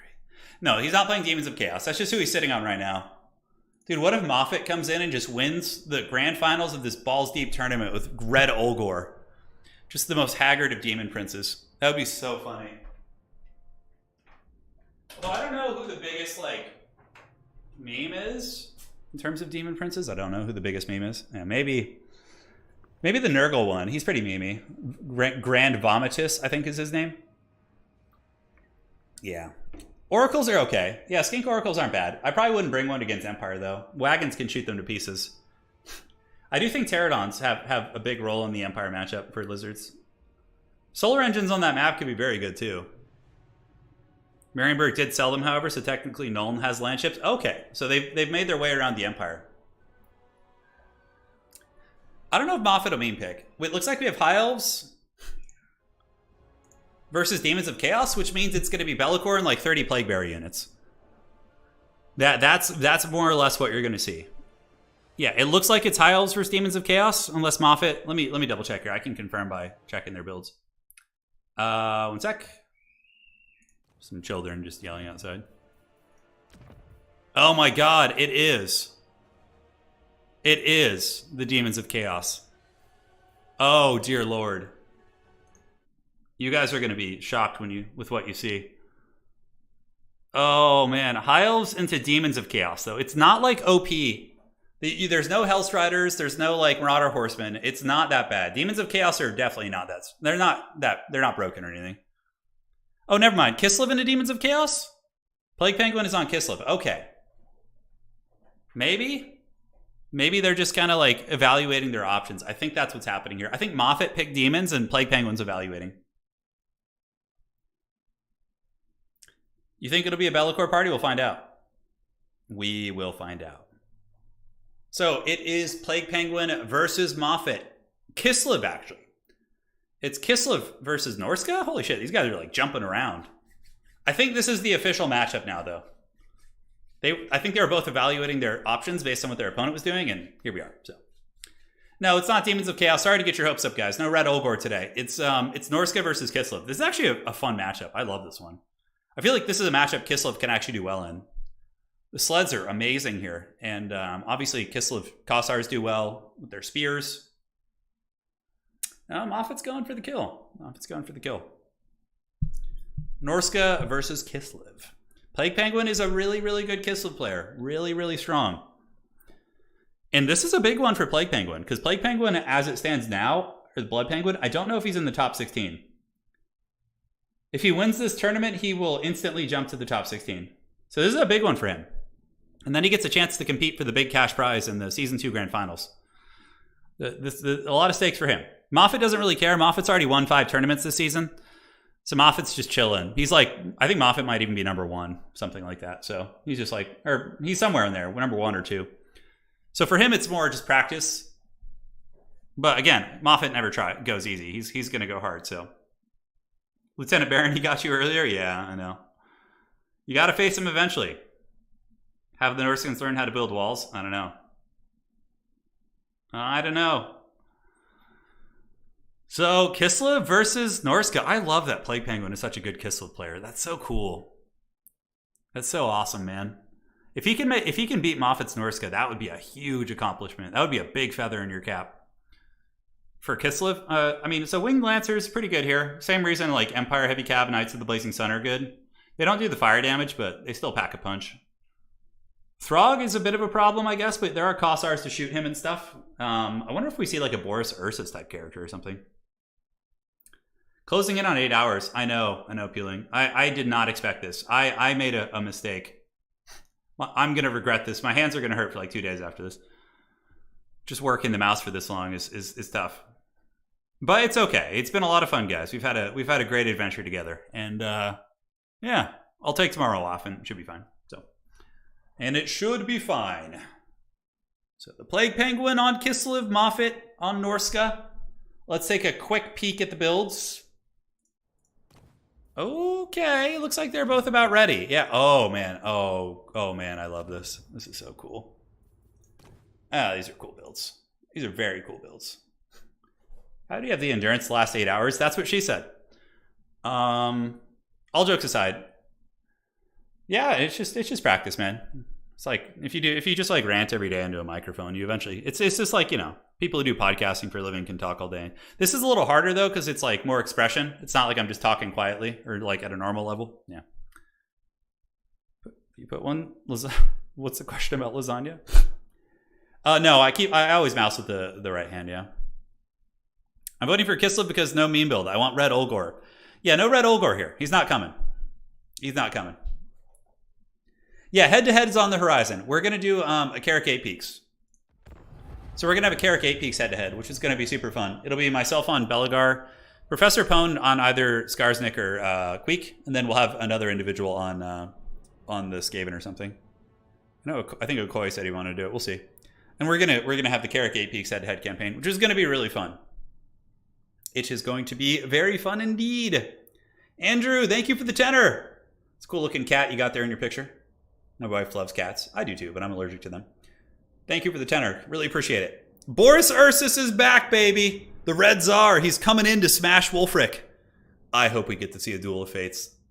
Boris would kick Wulfric's butt, 100%.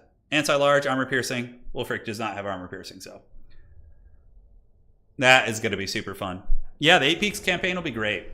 It'll probably be 1 or 2 episodes. Probably 1, honestly. Because you can get to Carrick 8 Peaks with Belagar so fast by just underweighing. Same with Skaven. And, yeah, they can all underweigh there, so. Yes. It is time, ladies and gentlemen. Taking a look here at the Kislevite build. Armored Kossars in the front. We do have big boy Boris Ursus on Urskin, his bear coming in. Anti-large, and he does also have his little AoE damage spell, which is the Frostshard ability. So you can slow down, do damage to units around him, which is pretty cool. Frost Maiden, and yeah, just more Kossars backed up by heavy war sleds. It's just an armored Kislev core. And now looking here at the forces of Moffat. Moffat coming in with a more traditional type build. It's going to be Marauders, backed up by Marauder Champions in the back. They will be tougher to kill, but again, sleds can actually drag them down. So we'll see what the heavy war sleds want to do here. And how is Moffat going to deal with the sleds? That's my only concern. He probably has Skinwolves in his reserves, or something that can block them up and do some good work. We'll have to see. We'll have to see. So taking a look here, ladies and gentlemen, it is Boris Ursus versus Wulfric the Wanderer. The battle for the fate of this map is on, ladies and gentlemen. And the two armies will advance out. Boris giving a little speech. Oh, hell yeah, dude. Boris always giving the good battle speeches. We had to zoom in and, you know, give a little respect to that speech he was giving there. So Kislev is just going to be playing objectives 2 and 3, I would imagine. Although they can play the side pretty well with heavy cavalry. I like that idea. Just kind of hunkering down with your armored, durable infantry. Armored Kossars will definitely beat Marauders pretty decisively. But, you know, Berserkers can trade okay into them with their bonus first infantry, and Marauder Champions will defeat them. I don't know who wins between Zargard and Marauder Champions. That's kind of an interesting test, actually. In the back, we get a Patriarch. Patriarch, of course, has his heals. He's not in a bear, but he just has the Brazier, I think, which is the healing item. Yep, and then he does also have the Salak's Lullaby, just to heal up the war sleds, which I think is very good. Marauder Horsemen throwing their little javelins into the war sleds. War sleds don't really care too much. And in the back, we get Skin Wolves coming out. So the anti-large Skin Wolves going to be trying to shut down the Kislevite sleds. But Skin Wolves also lack armor piercing against 110 armor on the heavy war sleds, so it's not like an easy pick for them. It's certainly not.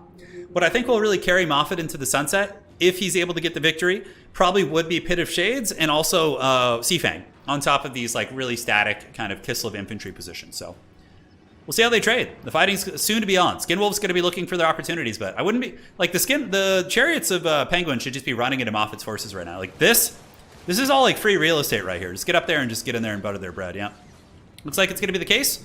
And we get a Patriarch moving up after the Balefiend of Moffat. Is he not paying attention? I mean, if Boris is able to get on the Balefiend and kill him, holy shit, okay. So Boris is here now, and now shit's going to get real because of Frostbite. So the Shardblade is active. His speed is down to 30, so he's frostbitten and slowed. And Wulfric coming in after the Patriarch, so a little bit of a trade there, but Boris is down to fight. He's like, let's go, dude. We do also get the Armored Kossars shooting into the Marauder Berserkers, and we have a little bit of a Lord duel here. We have the two characters from each faction battling. Now Boris, like I said, will defeat Wulfric in combat, typically speaking. Hunter of Champions does change that battle for a short period of time, and I don't know why Boris isn't attacking Wulfric there. He's kind of attacking random infantry, but it looks like he's going to be getting away. Now for the rest of the battles, we get Kossars into Marauders, heavy sleds running into the infantry, heavy sleds pulling back through infantry, and a nice Pit of Shades going down there for Moffat as the Marauder Horsemen try and find an opening in the formation to get back here and go after ye old heavy war sleds. Now this fight's going down. Certainly needs to be some magic here. Oh no, Boris rampaged himself with the Fury of Urson. But he is kicking the butt of this Balefiend, so at least he is attacking a decent target instead of attacking infantry, and Boris is actually killing the Balefiend. It's wavering, it's very low, -4, looks like it's going to go away. Is Boris going to chase down that Balefiend? I think he needs to. I really do think he needs to, but it looks like he might just stay and fight Wulfric, which is certainly not easy, but he is getting healed by the Patriarch nearby with the item, and of course Urson's Prayer, the lullaby is there. So Winged Lancers coming in to liberate the Red Tsar as he continues to fight against Wulfric. Wulfric is frostbitten.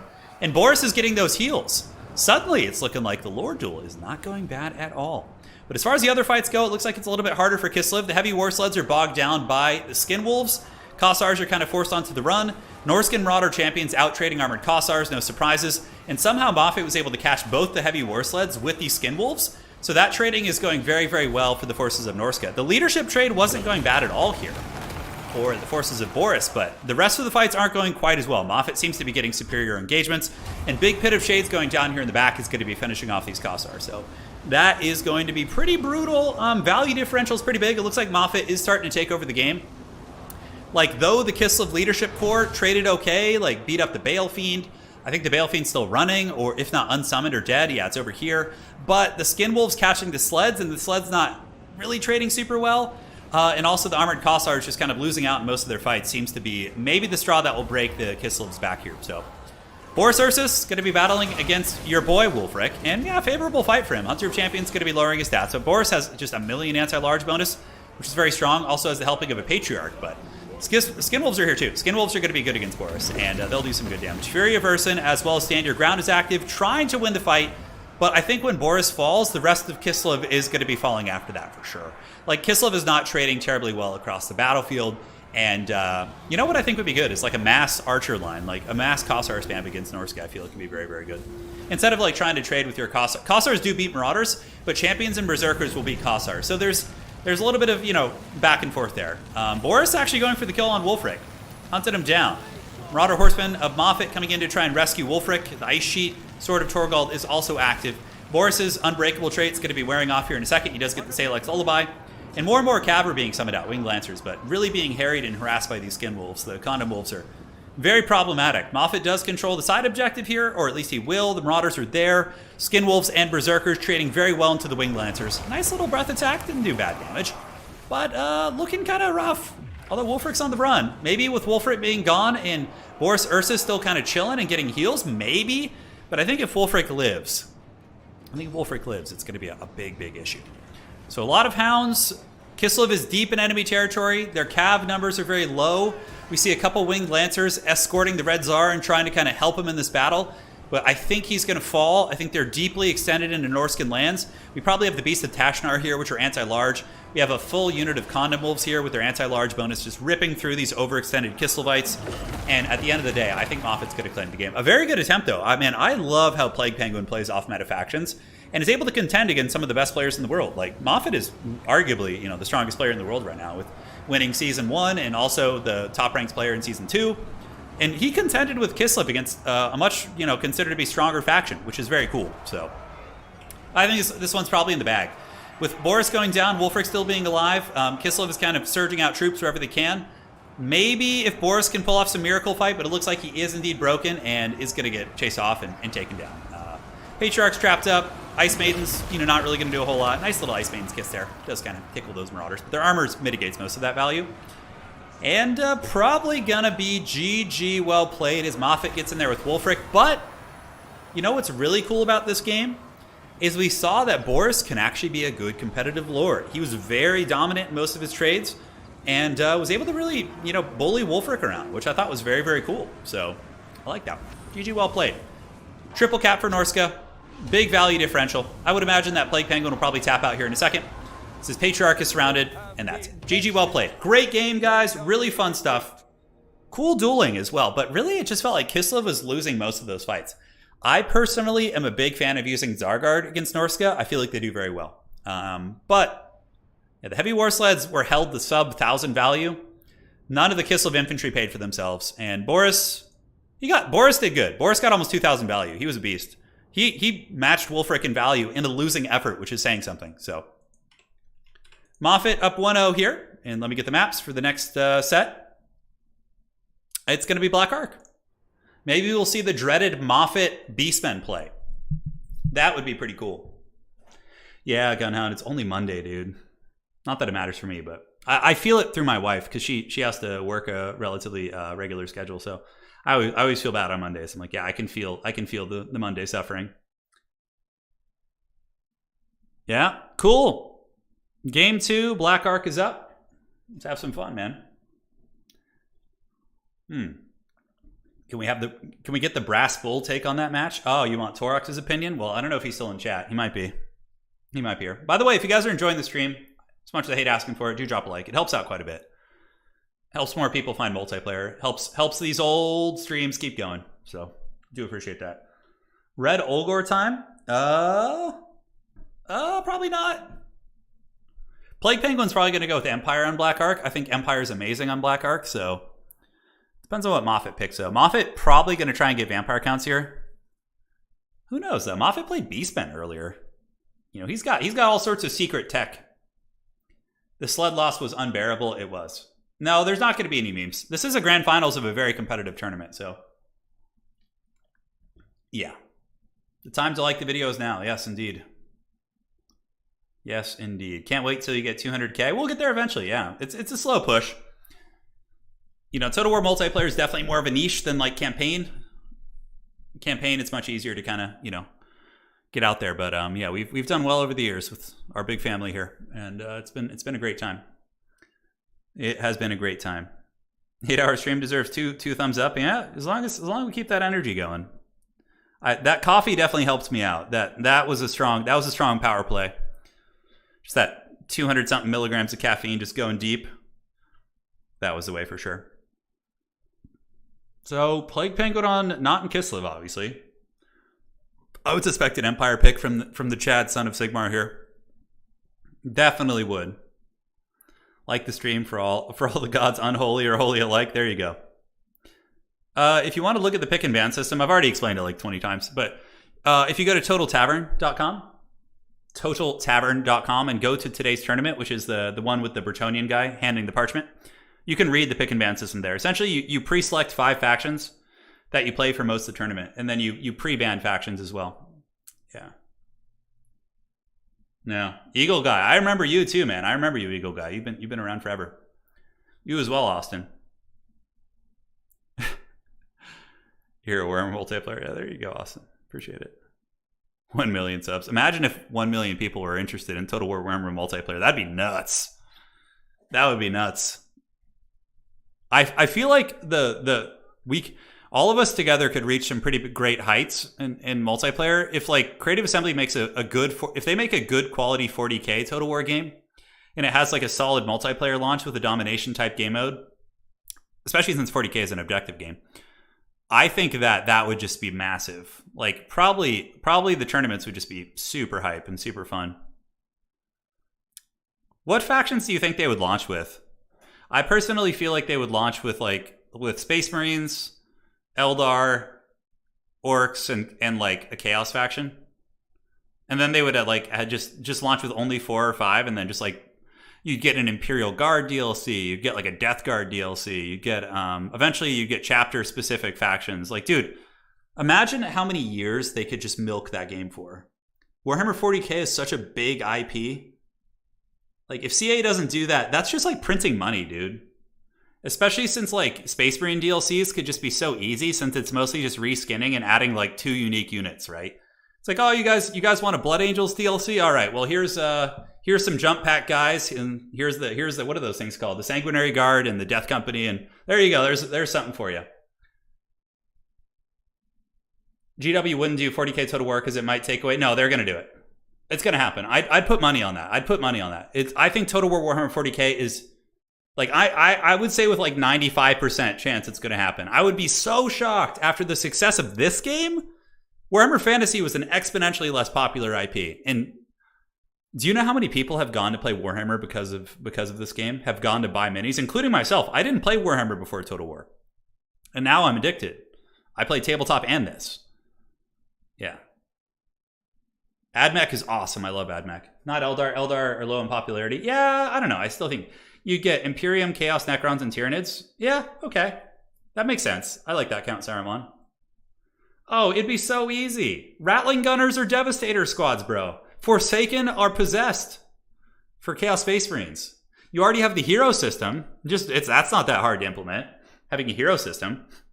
Marcus Wolfhart could just be like a Space Marine captain with a sniper rifle or something. Like, dude, it's all there.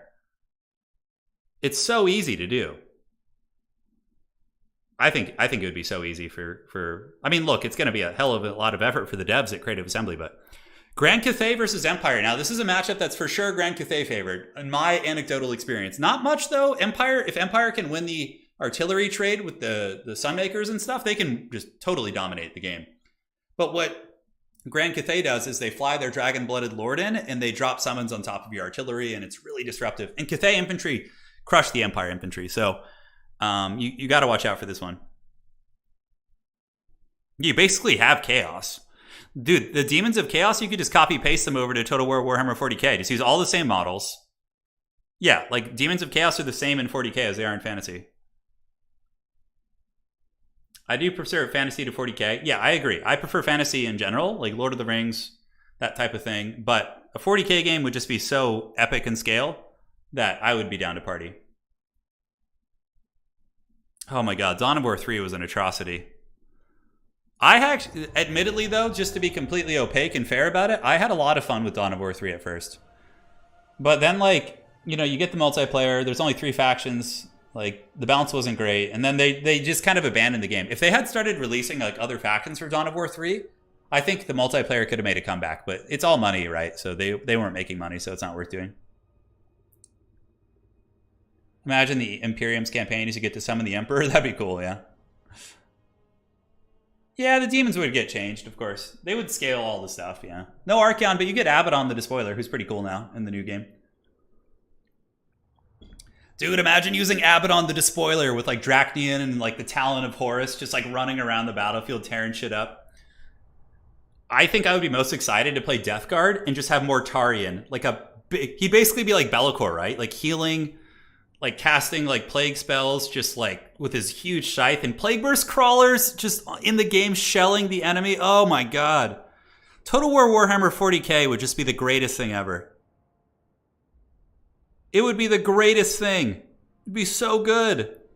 Just imagine playing the Imperial Guard on a domination map, right? You gotta fight for the objectives. You have all your guardsmen running up with their shovels out, and you just have like a whole battle line of Leman Russes rolling up behind them, just like shelling into the enemy army as you like push up on these objectives, and just like the Chad guardsmen just getting in there. Dude, how cool would that be? I would be full chub. I think I would be full chub. seeing that.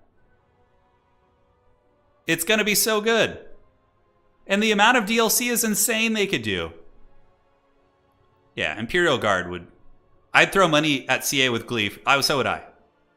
So would I. Just fat Leman Russ battle tanks and like a Bane Blade just sitting back there just thumping on your opponent's army. Oh.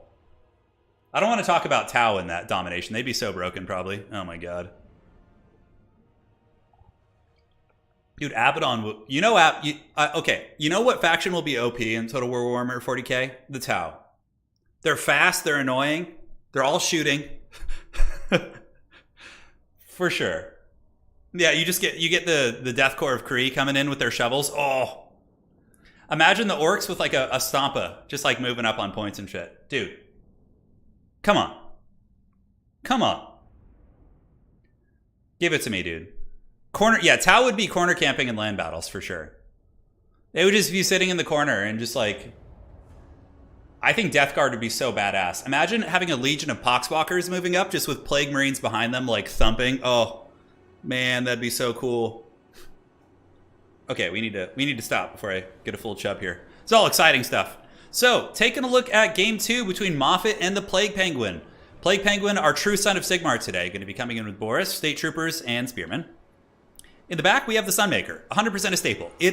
This right here is the lifeblood of the Empire in this matchup. If the Sunmaker does good, you typically have a good chance of winning. If it gets shut down early, then you typically just lose to Cathay. Pit of Shades caster, Boris Todbringer, 2 cannons, great cannons, going to be trying to snipe the Cathay artillery to give you the favorable situation there, which is going to be awesome. What do you think of the potential of a new Dark Mechanicus? Oh, I'm so excited for that. Yeah, I saw that trailer. I'm like, Games Workshop, stop making cool factions. You already made Space Dowie. Now you're trying to make the Dark Mechanican, which is just like some grim dark, like dystopian machine. Oh my, it's just so cool. Now looking at the army of Grand Cathay, Dragon-Blooded Lord of Yin. And, oh my god, is that Missile Mirror? Holy shit, Moffat's gonna Missile Mirror the Sunmaker, guys. No way he does that, no way. On top of that, we do have Jade Warriors backed up by Grand Cannon. So obviously, I think Cathay Cannons outtrade Empire ones, but if the Sunmaker is helping, it can go to the favor of the Empire. So we'll have to see. The best way to beat Grand Cathay as Empire is to make sure their Lord can't get close to you. So bring a Netcaster, and if it gets close to try and summon on top of you, you shoot it out of the sky. Because what's going to happen is Moffat is going to use the stealth spell. So he's going to use... did he bring it? Oh shit, he didn't bring the stealth item. So maybe Moffat's not going to try and sneak up. Very interesting. Very, very interesting. Please Missile Mirror the Sunmaker. That would just be the play of legends. That would just be absolutely insane. So, ladies and gentlemen, great cannons are here, and Moffat going to be flying up with the Dragon-Blooded Lord. The Empire looking like they want to contest this side point, but Spearmen with shields are not going to beat Jade Warriors any day of the week, especially with some crossbows or peasant bows helping them out. So we will see. But Dragon-Blooded Lord looking to fight Boris. Boris will obviously win that fight. Dragon-Blooded Lord is no slouch, though. It's against, like, squishy caster lords. Cathay's basic caster lord is actually insanely good at fighting. Like, good weapon strength at 440. Magic damage, 55 melee attack, dude. What's not to love? Now, where is the Sunmaker? The Sunmaker is actually on the low ground here. And now we're about to get our cannon duel. The advantage that Grand Cathay has is they get the reload skill from the Harmony. And we do get the Crane Gunners in the back shooting at Boris Todbringer. So Toadbringer is getting popped pretty good by those shots. Grand Cannons in position, General. They are going to be exchanging. I do think that Cathay is probably going to win the artillery trade unless the Sunmaker gets in range and starts doing some big work. The Harmony gives the reload advantage. So the Grand Cathay Cannons, I think, also have a little bit better leadership than the State Troopers. So something you have to consider. Now, on the side point, we got grenade launchers on their way in and some spears looking to kind of help out in the fight. Boris is making sure that the Cathay Lord doesn't dive, but it's about to dive. It wants it bad. And we're probably going to see an Ancestral Warrior summon right here, and it's just going to push up on top of the Sunmaker. Boris trying, but this is why you need a net in this matchup. I've played this matchup many times and got my bread buttered by the summons, but still, Moffat doesn't quite commit to it. Yeah, we do have the Outriders back here as well, so keeping Moffat a little bit honest there. And look at that, the Sunmaker! Making it rain on the old Grand Cannon. But now Cathay's going to be summoning out Peasant Horsemen. And does the Empire have any heavy cavalry like Empire Knights to stop them? One cannon is down for the count. I do kind of like the positioning of Plague Penguin, like how his artillery is all over the place. A little bit, I think it's kind of cool. Empire Knight's going to be trying to shut down these Peasant Horsemen and protect ye old Sunmaker. In the meantime, Crane Gunner is... Oh no, the Crane Gunners have gotten in range, guys. The Crane Gunners are just blasting into this Sunmaker right here. And you can see Boris Todbringer is going to be going to shut him down with some Outriders as well. In the back, Peasant Horseman trying to find an opening. We'll see if he can. Plague Penguin seems to be very aware of it. And on the other side, we do see the 2 Peasant Horsemen getting in and shutting down the Great Cannons. So decent trading back and forth. You know, both players are getting decent trades into each other's backfield and shutting down relatively key components of both armies. Grand Cathay does have the bottom objective. And the Empire Knight's going to be hustling into the Peasant Horsemen, but you don't want to chase because they'll outmaneuver you. You just want to keep ahead of them and make sure they don't get on that point. In the meantime, Silver Bolts could also help. Empire Knights, lances couched for Sigmar. Going to be able to pick off a couple of those peasants. I definitely think Silver Bullets should be turning and shooting at these Peasant Horsemen, trying to keep them away. As far as the objectives go, Empire does have one, but the Jade Warriors are getting closer. But I believe the 2 Grand Cannons are offline. No, 1 Grand Cannon for Moffat is still very functional. Oh no, this could be game. Oh man, Boris Todbringer overstayed his welcome. Iron Hail Gunners are nearby too. That's a risky ass dive right there. And now he's going to be just getting shotgunned in the face. Shot through the heart, and you're too late. You gave love a bad name here. And Boris Todbringer getting Iron Hailed into oblivion, especially with Storm of Shadows. That could be a game-winning play for Moffat. Shutting down your expensive Empire Lord is going to be very taxing. Now, Sunmaker's still online, Empire Knights chasing off peasants, and it looks like one of the Grand Cannons stayed online with the support of these Empire Knights, although no, both of the Great Cannons got taken offline.